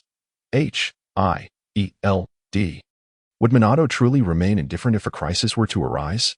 If he were to turn a blind eye, it would undoubtedly tarnish his reputation. Wu Chen would not allow such a scenario to unfold, thus validating the effectiveness of S.H.I.E.L.D.'s approach. After marveling at Nick Fury's astuteness, Minato strolled leisurely within the base. The S.H.I.E.L.D. agents had already witnessed his earlier arrival alongside Coulson, so no one hindered or questioned him at that moment. However, there was a welcoming presence. Agent Clint Barton, known as Hawkeye, approached with his composite bow slung over his shoulder. Mr. Namikaze, Director Coulson has sent me to accompany you on a tour. Having arrived early, I am quite familiar with this camp and can serve as your guide. Minato, having no objections, nodded in agreement. Thus, under Hawkeye's accompaniment, he gained insight into the camp's layout. The entire facility was constructed around the fallen hammer, with most of the surrounding instruments designed to measure the radiation emitted by it. Upon mentioning the unliftable hammer, a distinct expression of intrigue crossed Minato's face. Observing this, Hawkeye suggested, "Shall we take a closer look at that hammer?" Minato readily agreed. Though he inquired, "Would you like to attempt a method of travel other than walking?" Would that be too much trouble?" Hawkeye's face revealed a hint of embarrassment for the first time. "Do not hide it. You have been eyeing my ninja tool pouch since we began, and your expression has clearly shown your fascination with my space ninjutsu. Given that, I must certainly let you experience it." Minato smiled warmly. Seeing this, Hawkeye returned the smile. "I must apologize, Mr. Namikaze. I am indeed quite interested in your space ninjutsu, and if I could experience it without causing you any inconvenience, I would be immensely grateful." "Then prepare yourself." In truth, among the agents of S.H.I.E.L.D., Hawkeye Barton was the most receptive to ninjutsu. In his early years of studying archery, Hawkeye Barton spent some time in Japan, which made him aware of the existence of ninjutsu.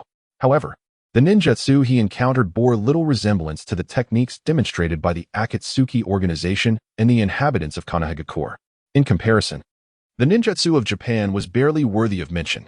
It was only after further exploration that Hawkeye learned that the ninjutsu wielded by the Akatsuki and the villagers of Konoha relied on a unique energy, chakra, as its driving force. Chakra, when juxtaposed with ninjutsu, is akin to the relationship between magical power and magic itself. Both are interdependent and indispensable. From that moment on, Hawkeye harbored a desire to ascertain whether he possessed the aptitude to cultivate chakra. Compared to physical training, the prospect of mastering this novel energy appeared far more promising. Yet, he had not had the opportunity to engage with figures like Minato Namikaze, which meant his aspirations remained concealed within him. Today, however, he finally had the chance to interact with the formidable chakra user, Minato Namikaze, and he could no longer suppress his curiosity, which prompted his impulsive action. To his surprise, Minato not only remained unperturbed, but also expressed a willingness to share the wondrous art of space-time ninjutsu with him. This ignited a flicker of yearning within Hawkeye. Could it be possible for him to master chakra and learn ninjutsu as well? Perhaps, in the future. Regaining his composure, Hawkeye observed Minato's hand resting on his shoulder, tempering the urge to shake it off. Sensing the changes within Hawkeye's body, Minato raised an eyebrow and then retrieved a trident kunai from his ninja tool pouch, launching it towards the hammer's direction. With a sharp sound, the plastic was ruthlessly pierced by the kunai, yet it continued its trajectory unabated, soaring above Thor's hammer. Seizing the moment, Minato activated the Flying Thunder God technique, transporting both himself and Hawkeye through space. In an instant, a hand grasped the handle of the kunai mid-flight, and Minato, with Hawkeye in tow, appeared above the mighty Mjolnir. With a resounding thud, they descended together, and although Hawkeye found himself somewhat flustered, Minato's assistance allowed him to regain his footing on the ground. At that moment, all remnants of Hawkeye's previous underestimation of Minato vanished completely. Initially, Hawkeye regarded Minato merely as a young man whose sole advantage lay in his early training in chakra, believing that had he also trained from a young age, he would undoubtedly surpass Minato in strength. Yet, the reality was that the reflexes Minato demonstrated, which Hawkeye could not even begin to match, were the very reason he found himself flailing in midair, relying on Minato as support to stabilize himself. Setting aside all else, Minato's exceptional reflexes had already far surpassed those of Hawkeye. It was then that Barton suddenly grasped a crucial requisite for practicing space-time ninjutsu, the necessity of reflexes. Should one's reactions be insufficient, even if they managed to master space ninjutsu through sheer effort, they would be unable to wield it effectively and may inadvertently harm themselves. Taking a deep breath, Hawkeye Barton regained his composure and observed as Minato Namikaze approached the hammer of Thor, reaching out to grasp its handle. In light of this, Barton did not intervene. Countless individuals had attempted this feat before, and none had succeeded in lifting the hammer. Moreover, mere physical contact would not impact the hammer. If Minato wished to touch it, so be it. This was the directive relayed through the earpiece to Barton by Coulson, who had been keeping a vigilant eye on the situation. However, to everyone's astonishment, as Minato gripped the handle and gradually exerted force, the mighty Mjolnir actually shifted.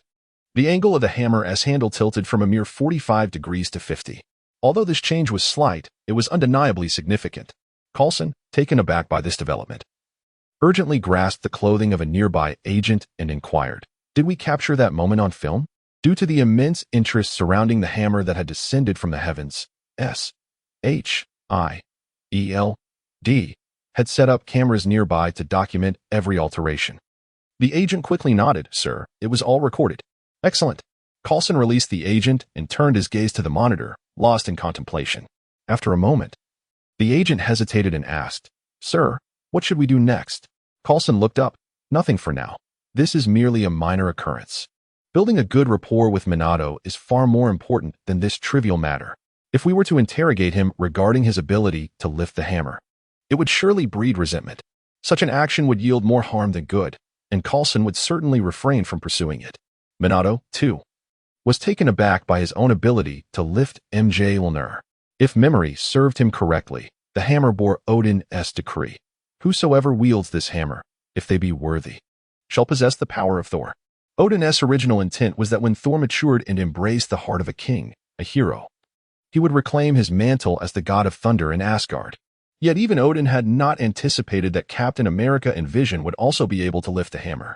Now, even Minato, played by Wu Chen's shadow clone, could wield Mjolnir. Did this not imply that Minato shared the noble virtues of Captain America and Vision? Since I, Wu Chen, portray Minato as a person of high moral character, could it not be inferred that I, too, am of such caliber? Could I also lift Mjolnir and perhaps even become a god of thunder? The shadow clone of Wu Chen, embodying Minato, mused, "I must seize the opportunity to allow my true self to attempt lifting the hammer of Thor." After exerting considerable effort and realizing that even a slight shift in angle was the limit, Minato withdrew his hand. He then beheld the astonished gaze of Hawkeye Barton. Originally, Barton felt inferior to Minato Namikaze. Now, he was utterly astounded that the immovable hammer, which he thought he could never wield, was effortlessly handled by Minato. Thankfully, Hawkeye Barton possessed a remarkable capacity for mental adjustment. He continually reassured himself not to compare himself to Minato. As Minato approached him, he raised his hand and inquired, "Hey, are you all right?" I'm fine. Barton replied, shaking his head. Summoning all his courage, he asked, "Mr. Namikaze, could you possibly assess whether I possess the talent for chakra cultivation?" At that moment, Barton had mustered every ounce of bravery he had. It was not that he was timid or afraid to speak. Rather, he feared receiving a negative response. He yearned to grow stronger and to seize control of his destiny in a world increasingly populated by formidable individuals. Moreover, he aspired to marry his girlfriend and dreamt of having adorable, well-behaved children. He did not wish for his life to be dictated by others. As the ancient Chinese saying goes, Barton was akin to a rebellious spirit, possessing the potential to become a traitor. Minato perceived this and his thoughts began to shift. The reason Wu Chen became an advisor to S.H.I.E.L.D. was not solely for the organization's welfare and protection, but rather because he desired to join the Avengers. Having entered the Marvel Universe, who, unless inherently villainous, would not wish to stand alongside their favorite superheroes? Wu Chen harbored the same desire, which was the true motivation behind his role as an advisor to S.H.I.E.L.D. However, even if Wu Chen joined the Avengers, he would only have Tony Stark as an ally. Given Tony's character, he was prone to causing trouble. If Wu Chen steadfastly aligned himself with Tony, he risked incurring the animosity of others. Thus, acquiring new allies was imperative. But where could such new allies be found? After eliminating various candidates, only Dr. Bruce Banner, the Hulk, remained. Given that Minato had previously assisted him, Bruce would likely help Wu Chen out of respect for Minato. The issue, however, was that Bruce, like Tony, was unpredictable. If he were to lose his temper and transform into the Hulk, he might even turn against Wu Chen. So, Bruce was not a viable option. Now, two new potential allies had emerged, the Hawkeye before him and Thor, who was currently recuperating in an unknown hospital. As long as Hawkeye felt indebted to Minato, he would undoubtedly assist Wu Chen in the future. As for Thor, he was also intertwined in Wu Chen's plans, which meant that Minato would subsequently aid Thor. This way, when Wu Chen joined the Avengers, he would not feel isolated or vulnerable. He would have a circle of friends. In fact, it was not beyond the realm of possibility to envision transforming the entire Avengers team into his own harem. However, at this moment, regarding Hawkeye, Minato needed to alter his approach. After all, he had initially intended to say something along the lines of, "You lack talent, so give up." In the present moment, the esteemed Hokage, Minato Namikaze, spoke to Hawkeye with an expectant gaze. "During the recent spatial transfer, I conducted a thorough examination. May I address you as Barton?" Upon receiving Hawkeye's affirmation, Minato continued, "Barton, you possess a talent for chakra cultivation. However, your potential is rather limited, merely surpassing that of an ordinary individual by a fraction. Even with diligent practice, your achievements in chakra mastery will not be significant." Upon hearing this, Barton initially felt a surge of excitement, only to be swiftly engulfed by disappointment. Why is there merely a modicum of talent?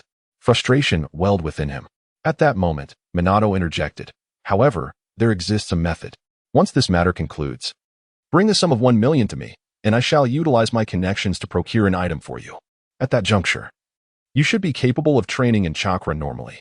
Minato contemplated acquiring a chakra seed for Barton, presenting it as a means to unlock his chakra cultivation potential. As for the million, Minato intended to charge merely the cost price. After all, a chakra seed commands a price of 1 million. And rather than demanding exorbitant fees from Barton, he considered it a favor to assist him financially. Others might desire to invest in their strength, yet they lack avenues to do so. Barton was indeed fortunate. Upon hearing that a monetary investment could facilitate his chakra training, a look of ecstatic joy illuminated Barton's face. And without hesitation, he nodded in agreement. A mere million was within reach for a high-ranking agent of S.H.I.E.L.D. More importantly, Barton believed that altering one's fate necessitates a price. He felt that the sum was almost insufficient. Thus, with a mixture of delight and curiosity in his eyes, Minato proposed an additional condition. He must accept Minato as his master and undertake the mission of protecting Wu Chen. Without a moment's hesitation, Barton agreed to the first condition, immediately kneeling before Minato and bowing thrice, exclaiming, "Master." After a moment's contemplation, he also consented to the second condition. Aware of Wu Chen's status as the Nine-Tails Jinchuriki, Barton understood the significance of Minato's request. Although records indicated that Wu Chen surpassed him in strength, having a protector was better than none. Minato had not anticipated Barton's decisiveness in accepting him as a master so promptly. Nonetheless, this development did not affect Minato adversely. Rather, Barton's swift acceptance left Phil Coulson in a state of disbelief. With a look of astonishment, Coulson rushed over to inquire, "Agent Barton, what are you doing?" With Minato's assistance, Barton rose, and under Minato's approval, he proclaimed, "I have just pledged myself to my master. From this day forth, I shall follow Master Minato to learn the ways of chakra cultivation." This declaration left Coulson utterly astounded, prompting him to cast a questioning glance at Minato, who confirmed with a nod. Instantly, Coulson found himself at a loss for words. The desire for strength is a universal aspiration. Everyone possesses something they wish to protect. And Coulson is no exception. Although he has not explicitly introduced her to others, Coulson has a girlfriend, a cellist with an exceptionally gentle and graceful disposition, perfectly complementing him. Consequently, Coulson feels compelled to safeguard her in this increasingly perilous world, which necessitates the acquisition of power. However, Minato Namikaze cannot be the catalyst for this. Should he, out of compassion, grant Coulson a chakra seed, it would reveal to others that even those lacking the innate talent for chakra cultivation can still practice it, leading to an abundance of future complications. Therefore, in order to avert such troubles, Minato, perceiving Coulson's intentions, preemptively declines while offering him a modicum of comfort. Coulson, you lack the talent for chakra cultivation. In truth, most individuals do not possess this gift. Only a select few have any aptitude, and an even smaller number are truly suited for its practice. Agent Barton belongs to that select group, while Wu Chen is among the exceedingly rare few. Coulson felt a pang of disappointment. This revelation came as no surprise to him. Minato nodded in affirmation, acknowledging that Wu Chen is indeed well suited for chakra cultivation, which is why he took him on as a disciple. Barton possesses some talent, coupled with an unyielding will, which prompted Minato to consider him as well. Though I am the Hokage, I am also a ninja, and ninjas require training. Accepting 2 disciples is already my limit. Taking on more would hinder my own cultivation. So, Coulson, please convey to Nick Fury that I will not be accepting any more disciples. This decision was Minato's strategy to permanently eliminate potential complications. Coulson anticipated this outcome. After all, Minato is only in his 20s and still in the prime of his strength-building phase, not yet at the age of imparting knowledge and guidance. Frankly, the fact that he has taken on 2 disciples was somewhat unexpected for Coulson. The formidable Akatsuki organization has yet to be dealt with. Enhancing strength is of utmost importance, and the matter of disciples can be addressed once the crisis posed by the Akatsuki is resolved. In contrast to Coulson's mixture of disappointment and indifference, Barton felt a surge of surprise and relief. Fortunately, he had mustered the courage to seek Minato as a mentor today, for he might not have another chance. Speaking of opportunities, Barton thought of his friend, the Black Widow, Natasha, and inquired of Minato, Master Minato. Was the red-haired beauty who appeared with you that day my mentor's wife? Since Kushina Uzumaki had only made that singular appearance, and S.H.I.E.L.D.'s records contained but a single line, Barton sought confirmation. Upon hearing Barton's question, Minato unconsciously smiled and nodded. Indeed, Kushina is my wife. I hope to introduce you to her someday. Seeing Minato's smile, Barton realized that Natasha's chances were utterly dashed. He silently resolved to encourage Natasha upon his return. The time S.H.I.E.L.D. spent locating the seal for the One Tail was remarkably brief, lasting only about half an hour. Yet, in that fleeting half hour, one of S.H.I.E.L.D.'s elite agents, Hawkeye, unexpectedly became the apprentice of the famed Minato Namikaze. When this astonishing development was reported to Nick Fury by Coulson, Fury nearly dropped his cup. Engaged in a leisurely lunch and sipping coffee, the news rendered his once delightful meal utterly tasteless. When Coulson inquired how he should proceed, Fury momentarily composed himself and replied, "Let them be.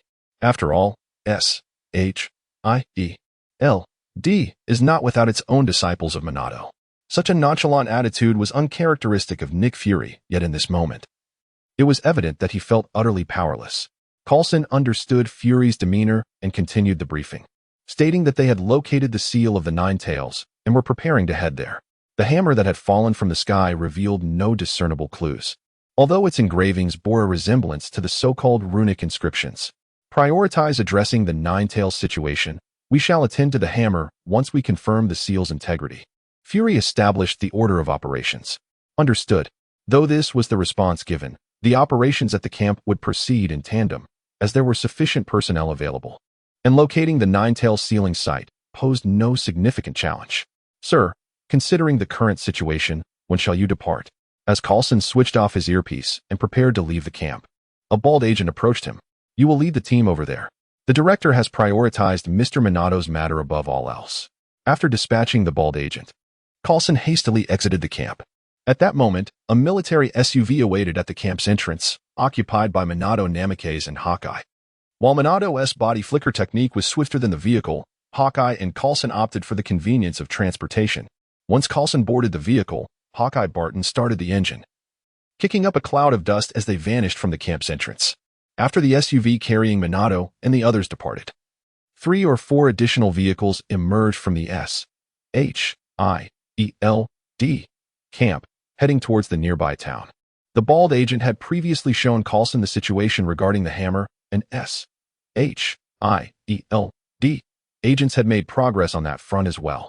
Thus, with Coulson's consent, the agent took his team to retrieve the scientist's research findings. Such actions rendered the ordinary populace powerless to resist, exemplifying S.H.I.E.L.D.'s overbearing nature.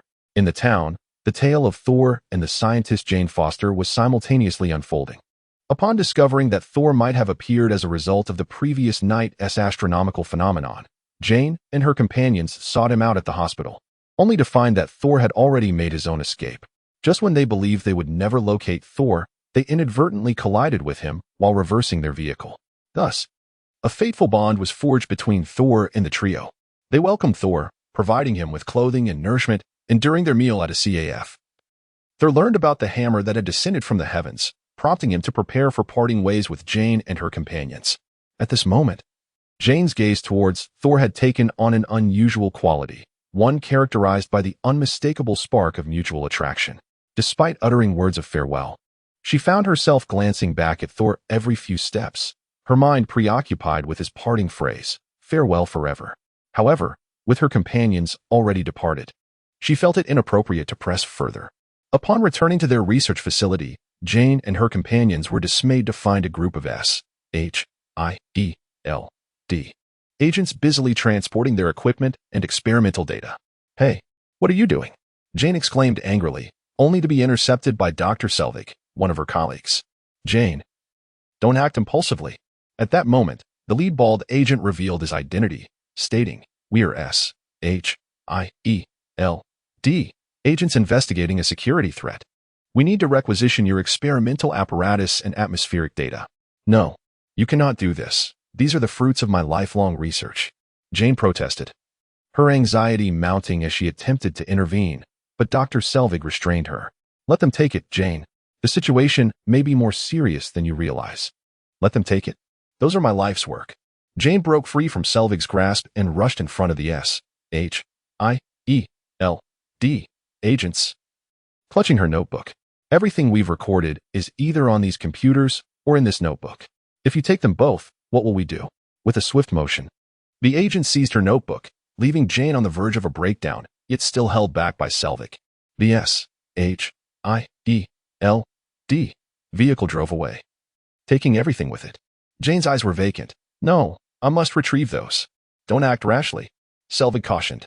Just then, Jane spotted Thor walking down the street, and an idea sparked in her mind. "Excuse me for a moment." "Jane, don't do anything foolish." "I won't. I'm just going for a walk." Although she claimed to be merely taking a stroll, Jane swiftly located Thor in a pet shop, asking the clerk about a horse. "Hey, I need a horse." "I'm sorry.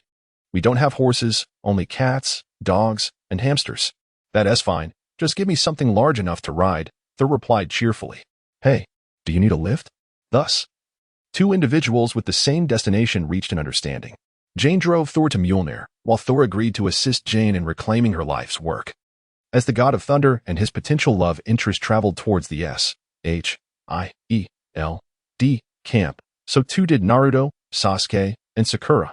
Riding in the car, the trio arrived at a desolate area, a barren landscape, characterized by a small hill made of gravel. Observing the arid surroundings, they began to comprehend the jest of the American public regarding New Mexico, a paradise on Earth.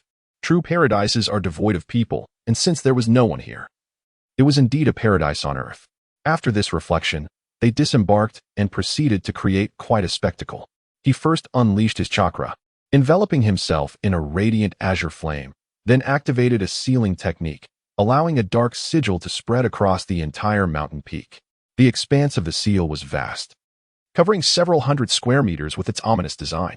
Standing upon the seal, Hawkeye and Coulson instinctively huddled together. Despite the reassurances from Minato that the sealing technique posed no threat to outsiders as long as they remained still, the appearance of the seal inevitably stirred a sense of unease within Barton and Coulson. In truth, there was no cause for alarm. The question arose, what purpose did the ceiling array serve? The answer, none. It was merely a fade, utterly devoid of any practical function. With a seal of such an effectiveness, there was no reason for fear or concern. So what was Minato's intent in conjuring this seal? The answer was simple, to convince Coulson and Barton that this was indeed the lair of the One Tail. Clearly, judging by the expressions of the two, Minato had succeeded in his objective. Consequently, he retracted the sealing array and withdrew his chakra. Turning to the still nervous duo, Minato reassured them, there's no need to worry. The seal is harmless, and the One Tail remains safely contained within. However, as a precaution, he added that he would need to stay for a few days to guard against any unforeseen events. Very well, Mr. Minato. Feel free to stay as long as you wish, Coulson promptly replied. Minato then left a flying thunder god mark on a nearby stone before departing with Coulson, Hawkeye, and Barton back to the S.H.I.E.L.D. base. By the time they returned to the S.H.I.E.L.D. camp, twilight had descended, and dinner was approaching. In a generous gesture, Coulson treated Minato to S.H.I.E.L.D.'s self-heating meals, which were of mediocre flavor. After their meal, while contemplating a potential return to check on his original form, an alarm suddenly blared throughout the camp. There had been an intrusion. The agents reacted swiftly, quickly identifying the target. Watching the surveillance footage of a tall, blond man, Minato couldn't help but smile. Thor had finally arrived. Under Minato's watchful gaze, Thor enacted the very scenes etched in Minato's memory, battling through agents and arriving at the enchanted hammer Mjolnir. At that moment, Hawkeye was in position, his arrow poised on the string, ready to pierce Thor's heart at Coulson's command. Theoretically, Thor, currently stripped of his divine powers, was at his weakest and most vulnerable. However, unbeknownst to them, Odin, appearing to slumber within the halls of Asgard, was clandestinely observing the actions of his two sons.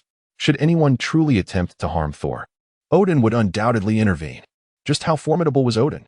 It was precisely because both he and the Sorcerer Supreme, Ancient One, remained alive that even with the Infinity Stones in his possession, Thanos dared not approach Earth.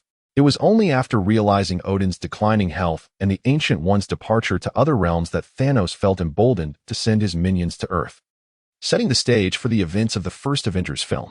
Of course, Thanos' choice of henchman was far from wise. He took Loki under his wing, believing that Loki would serve him wholeheartedly. Yet, unbeknownst to him, Loki had no genuine desire to pledge allegiance. Consequently, after the Avengers encounter, Thanos neither acquired the Space Stone nor retained the Mind Stone embedded in his scepter, resulting in a significant loss. Setting Thanos aside for the moment, we find Thor, the god of thunder, beaming with an authentic smile as the mighty Mjolnir lay within arm's reach. Observing this scene, Coulson grew wary and commanded Hawkeye to stand down, eager to discern Thor's intentions. However, as Thor reached for Mjolnir, he discovered that he could not lift it, causing his smile to gradually fade. He crouched down, exerting all his strength to pull Mjolnir, which resonated in response, filling the sky with dark storm clouds and unleashing torrential rain.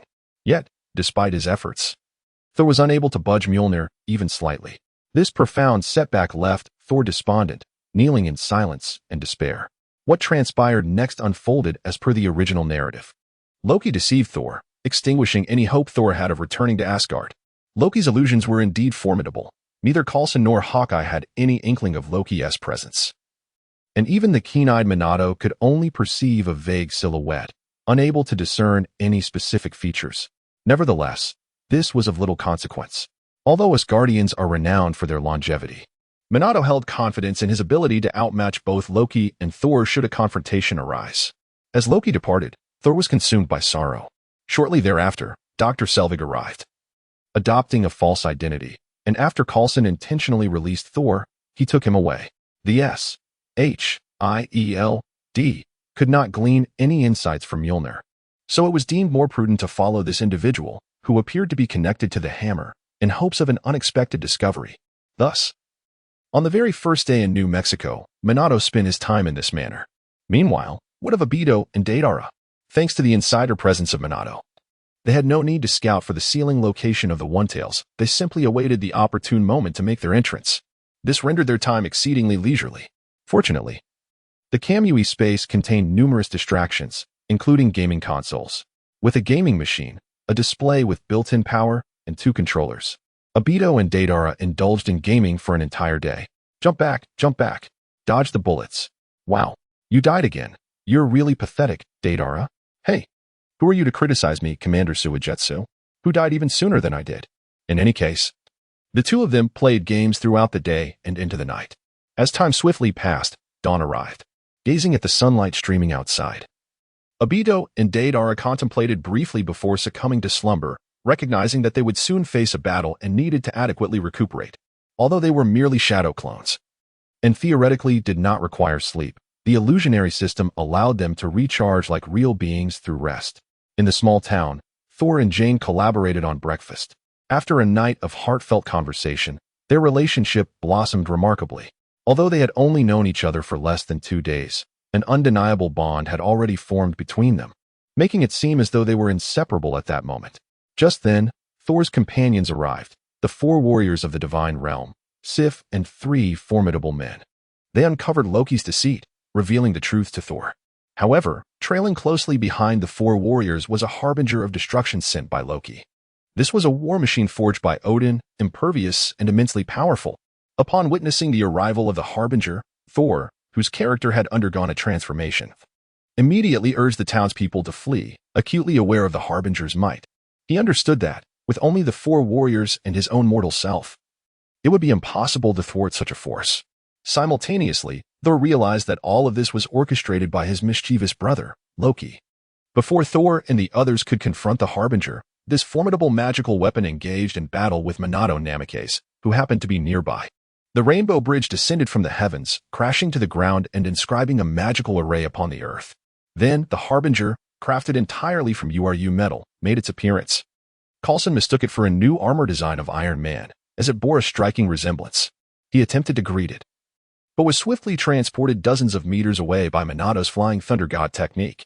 Before Coulson could even pose a question, a searing beam, as thick as a bowl, struck the very spot where he had just stood, resulting in a tremendous explosion. Boom. The accompanying vehicles were obliterated, reduced to mere fragments.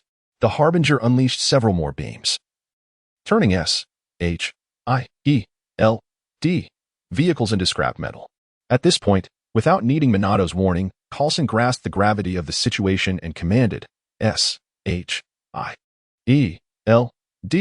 agents, retreat. This war machine, impervious to blades and flames, posed no threat to ordinary individuals, only complicating matters for the already prepared Minato. Observing the withdrawal of the S.H.I.E.L.D. agents, Minato furrowed his brow and activated his Nine Tails chakra mode. With a flourish, he transformed into a figure composed of golden light, exuding an intense aura of power. This drew the attention of the harbinger. Loki, who controlled it, was perplexed by this newfound strength. Unable to comprehend it, yet sensing an intent to thwart him, Loki commanded, eliminate him, then proceed to destroy everything Thor holds dear. Boom. The harbinger followed orders and unleashed a powerful magical beam towards Minato. However, Coulson remained calm, knowing the harbinger's movements were not swift. With Minato's speed, evasion would be effortless. Yet, the unfolding events left Coulson astounded. Minato did not evade. Grasping his kunai, he faced the incoming searing beam head-on. As a calamity seemed imminent, none believed Minato could withstand the assault. Yet, unfazed, he uttered a few words. Flying Thunder God, guide the lightning. The technique known as Flying Thunder God induction is a novel art that emerges from the synthesis of the Flying Thunder God technique and sealing arts, functioning similarly to a lightning rod by diverting enemy attacks to alternate locations. Upon witnessing the arrival of the destroyer, Minato Namikaze's mind began to ponder the possibilities. Conventional firearms were incapable of inflicting harm upon the destroyer. Could his ninjutsu prove effective? To be prudent, Minato resolved to conduct a preliminary test. Yet, the scorching rays of the destroyer were launched with such velocity and appeared to possess no cooldown period, leaving Minato with insufficient time to employ his offensive ninjutsu for experimentation. In a moment of inspiration, Minato recalled the derivative techniques of the Flying Thunder God. The original technique would undoubtedly be effective, as it pertained solely to him and bore no connection to the destroyer, thus could be executed without hindrance. Consequently, he considered both the Flying Thunder God induction and the Spiral Flash Dance, Roar of the Fourth style, alongside the Spiral Flash Dance, Roar of the Third style, and the Spiral Flash Dance itself. While these 3 techniques shared minor distinctions, The most potent was undoubtedly the fourth style. Therefore, Minato resolved to utilize the most formidable technique for his assessment. However, he felt it prudent to evaluate additional elements as well.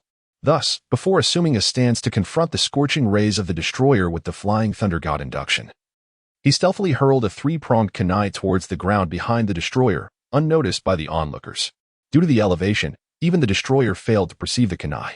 Of course, even if it had been seen, Loki, who controlled the destroyer, would have dismissed it, regarding it as a trivial weapon, no longer than his own arm, incapable of causing any significant disturbance.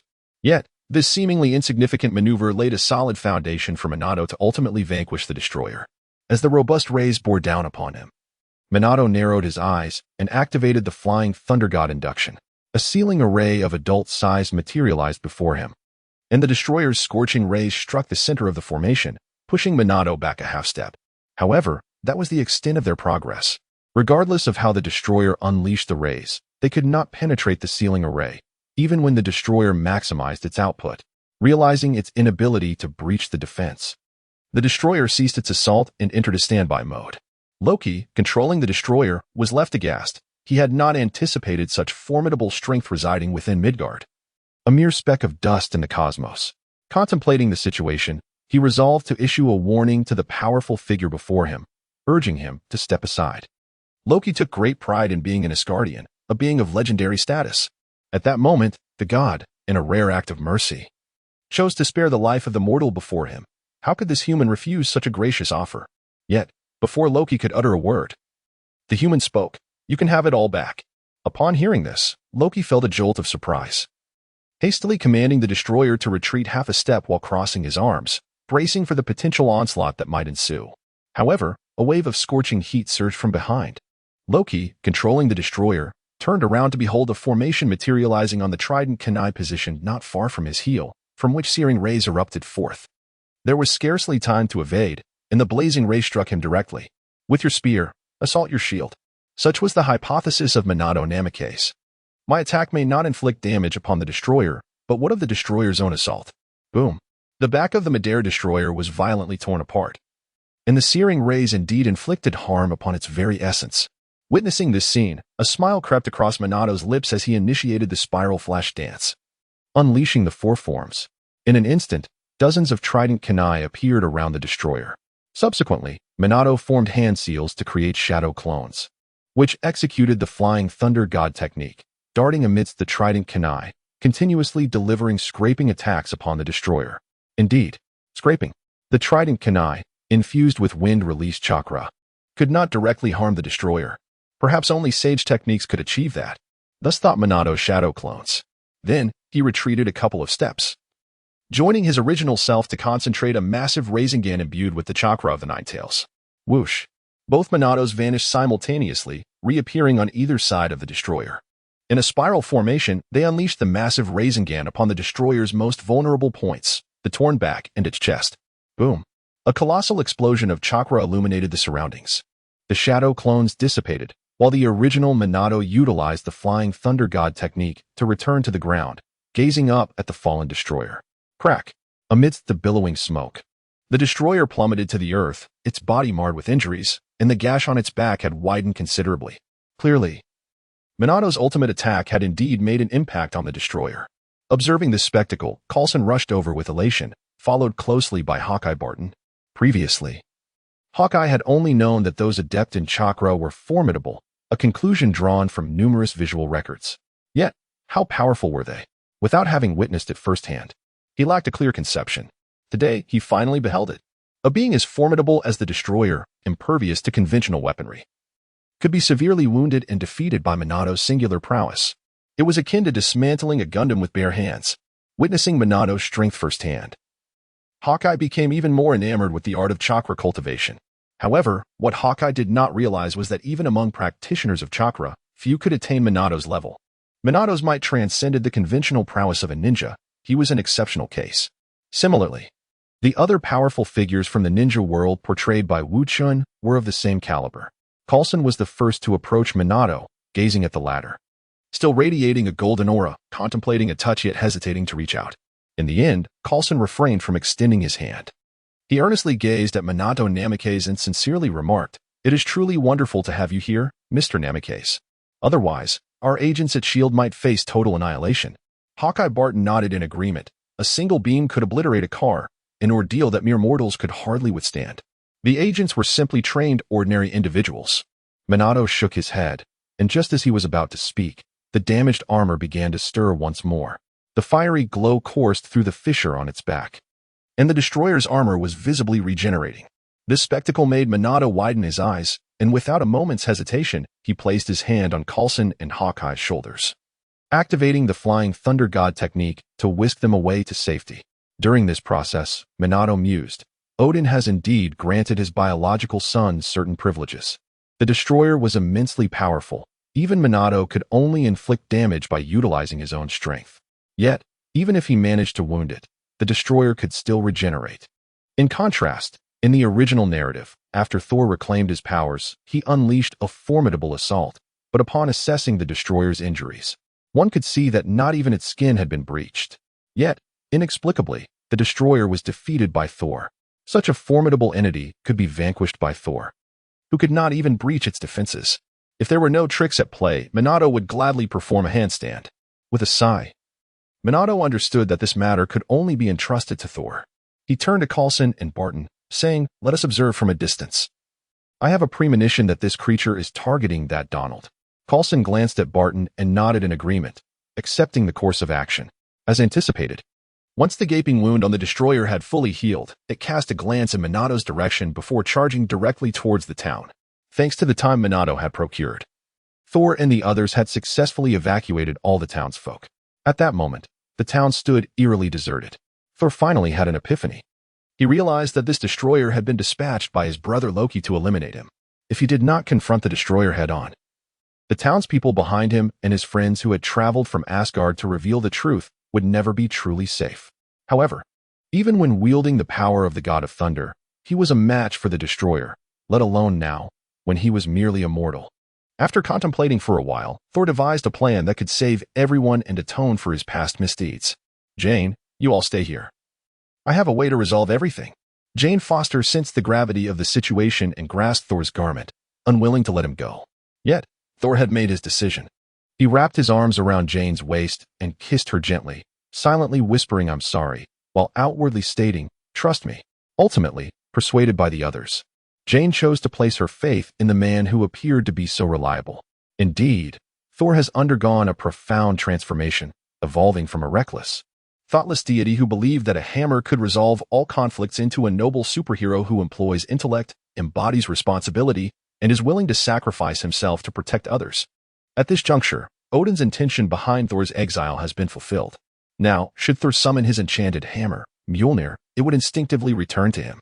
However, Thor remains unaware of this fact, and thus he foolishly strides towards the destroyer, which has already entered the town and commenced its rampage. Consequently, it is only when Thor finds himself in mortal peril that Mjolnir will automatically shield him and restore his godly powers. A brief note on the affectionate moniker Meow Meow Hammer for Mjolnir. This nickname originated from the film Thor, where Darcy, Jane Foster's companion, misheard the name Mjolnir and exclaimed, "What is this Meow Meow Hammer?" This whimsical title subsequently spread among Marvel fans. As the destroyer drew nearer, emanating an aura of annihilation, Thor glanced into the distance, where a valiant hero had momentarily halted the destroyer, buying precious time for the townsfolk to escape. Yet here he was, seemingly courting death and thus undermining the hero's noble efforts. Nevertheless, Thor remained resolute. In his eyes, this was his mission. He had lured the destroyer here, and it was his duty to confront this menace. Such is the burden of a superhero, the noble Thor. Subsequently, the dialogue unfolded just as in the original storyline, with Naruto Uzumaki, Agent Coulson, and Hawkeye Barton arriving to witness the entire situation. Following Thor's confession, the destroyer indeed ceased its rampage, approaching Thor as its searing gaze slowly retracted, seemingly retreating from its combat mode. Thor felt a surge of hope. Had his brother forgiven him? Yet unexpectedly, the destroyer bent low and, with a swift motion, struck Thor's head. Logically, a blow of that magnitude would have obliterated an ordinary person's skull. However, Thor merely appeared bruised and barely conscious. This scene did not escape the notice of Coulson and the others, who exchanged glances with Naruto Uzumaki. Had he chosen to intervene, he could have easily saved Thor. Yet, Coulson and the others remained silent. It was not their place to dictate Naruto's actions. Naturally, Naruto would not intervene. If he did, who would confront the destroyer? As anticipated, once Thor, cradled in Jane's arms, fell into a life-threatening crisis, Mjolnir began to tremble from afar. A tremendous surge of energy erupted, shattering the instruments within the S.H.I.E.L.D. camp. With a swift motion, Mjolnir soared into the sky, racing toward Thor, imbued with boundless lightning. Witnessing this, Dr. Selvig urgently shouted, "Jane, get out of the way." Yet Jane hesitated, prompting Dr. Selvig to seize her and pull her aside just in time. Boom. As the mighty Mjolnir descended, Thor, having reclaimed the power of the Thunder God, seized it with a firm grasp. Following this, the classic transformation ensued. The God of Thunder had arrived. Subsequently, there was little more to say. With a display of immense prowess, Thor shattered the destroyer. The fourth Hokage, Minato Namikaze, observed this spectacle with clarity. Indeed, the destroyer had been obliterated. This revelation left Minato uncertain of his ability to vanquish Thor. Judging by the fragments of the destroyer, it appeared that Thor's power was formidable. Contemplating this, Minato dispatched a message via sealing technique to Uchiha Obito and Deidara, urging them to mobilize. However, there was no response for a considerable time. Just as he began to ponder the whereabouts of those two, Minato noticed Thor approaching him. "Warrior, thank you for delaying the destroyer. I saw that you seemed to have triumphed over it. You are truly formidable." Minato offered a slight smile, replying it was merely a stroke of luck. "You are the one who possesses true strength, having completely destroyed that destroyer." Thor chuckled, slightly embarrassed. He had just realized that the destroyer was one of his father's long-accumulated treasures, a legacy he was meant to inherit. However, it was now in ruins. Feeling a tad awkward, Thor turned to Coulson and proclaimed, "Son of Cal, we are not adversaries. We are all guardians of this planet and can forge an alliance. But first, you must return everything to Jane." Coulson nodded immediately. Having witnessed Thor's might, he knew precisely how to proceed. "What is your name?" Coulson inquired. "I mean your true name, not some placeholder like Donald." "Thor Odinson." Thor replied, "That is my name, but forgive me, I cannot linger in conversation. There are matters in Asgard that require my attention." At that moment, Minato received a reply to his sealing technique. "Apologies, I just woke up from a nap." "Understood. I will mobilize immediately." Minato exclaimed, "Hey, don't assume you two are on a leisurely outing just because it seems quiet. When you return, let your true selves be known." After concluding his exchange with Coulson, Thor turned to Minato and asked, "Warrior, what is your name?" "Minato Namikaze." "A rather peculiar name, Minato the Warrior. Perhaps we shall have the opportunity to spar in the future. I must attend to urgent matters today, so I take my leave." Thor bid a hasty farewell, as he needed to return to deal with his mischievous brother. At that moment, a sudden rustling sound echoed through the sky, resembling the flapping of enormous wings. A shadow loomed over a corner of the town, prompting the onlookers to gaze upwards, where they beheld a colossal and somewhat peculiar white dragon soaring above. On the dragon's back stood two figures, one with blonde hair tied in a ponytail, and the other adorned with a white mask. Well, what has transpired here?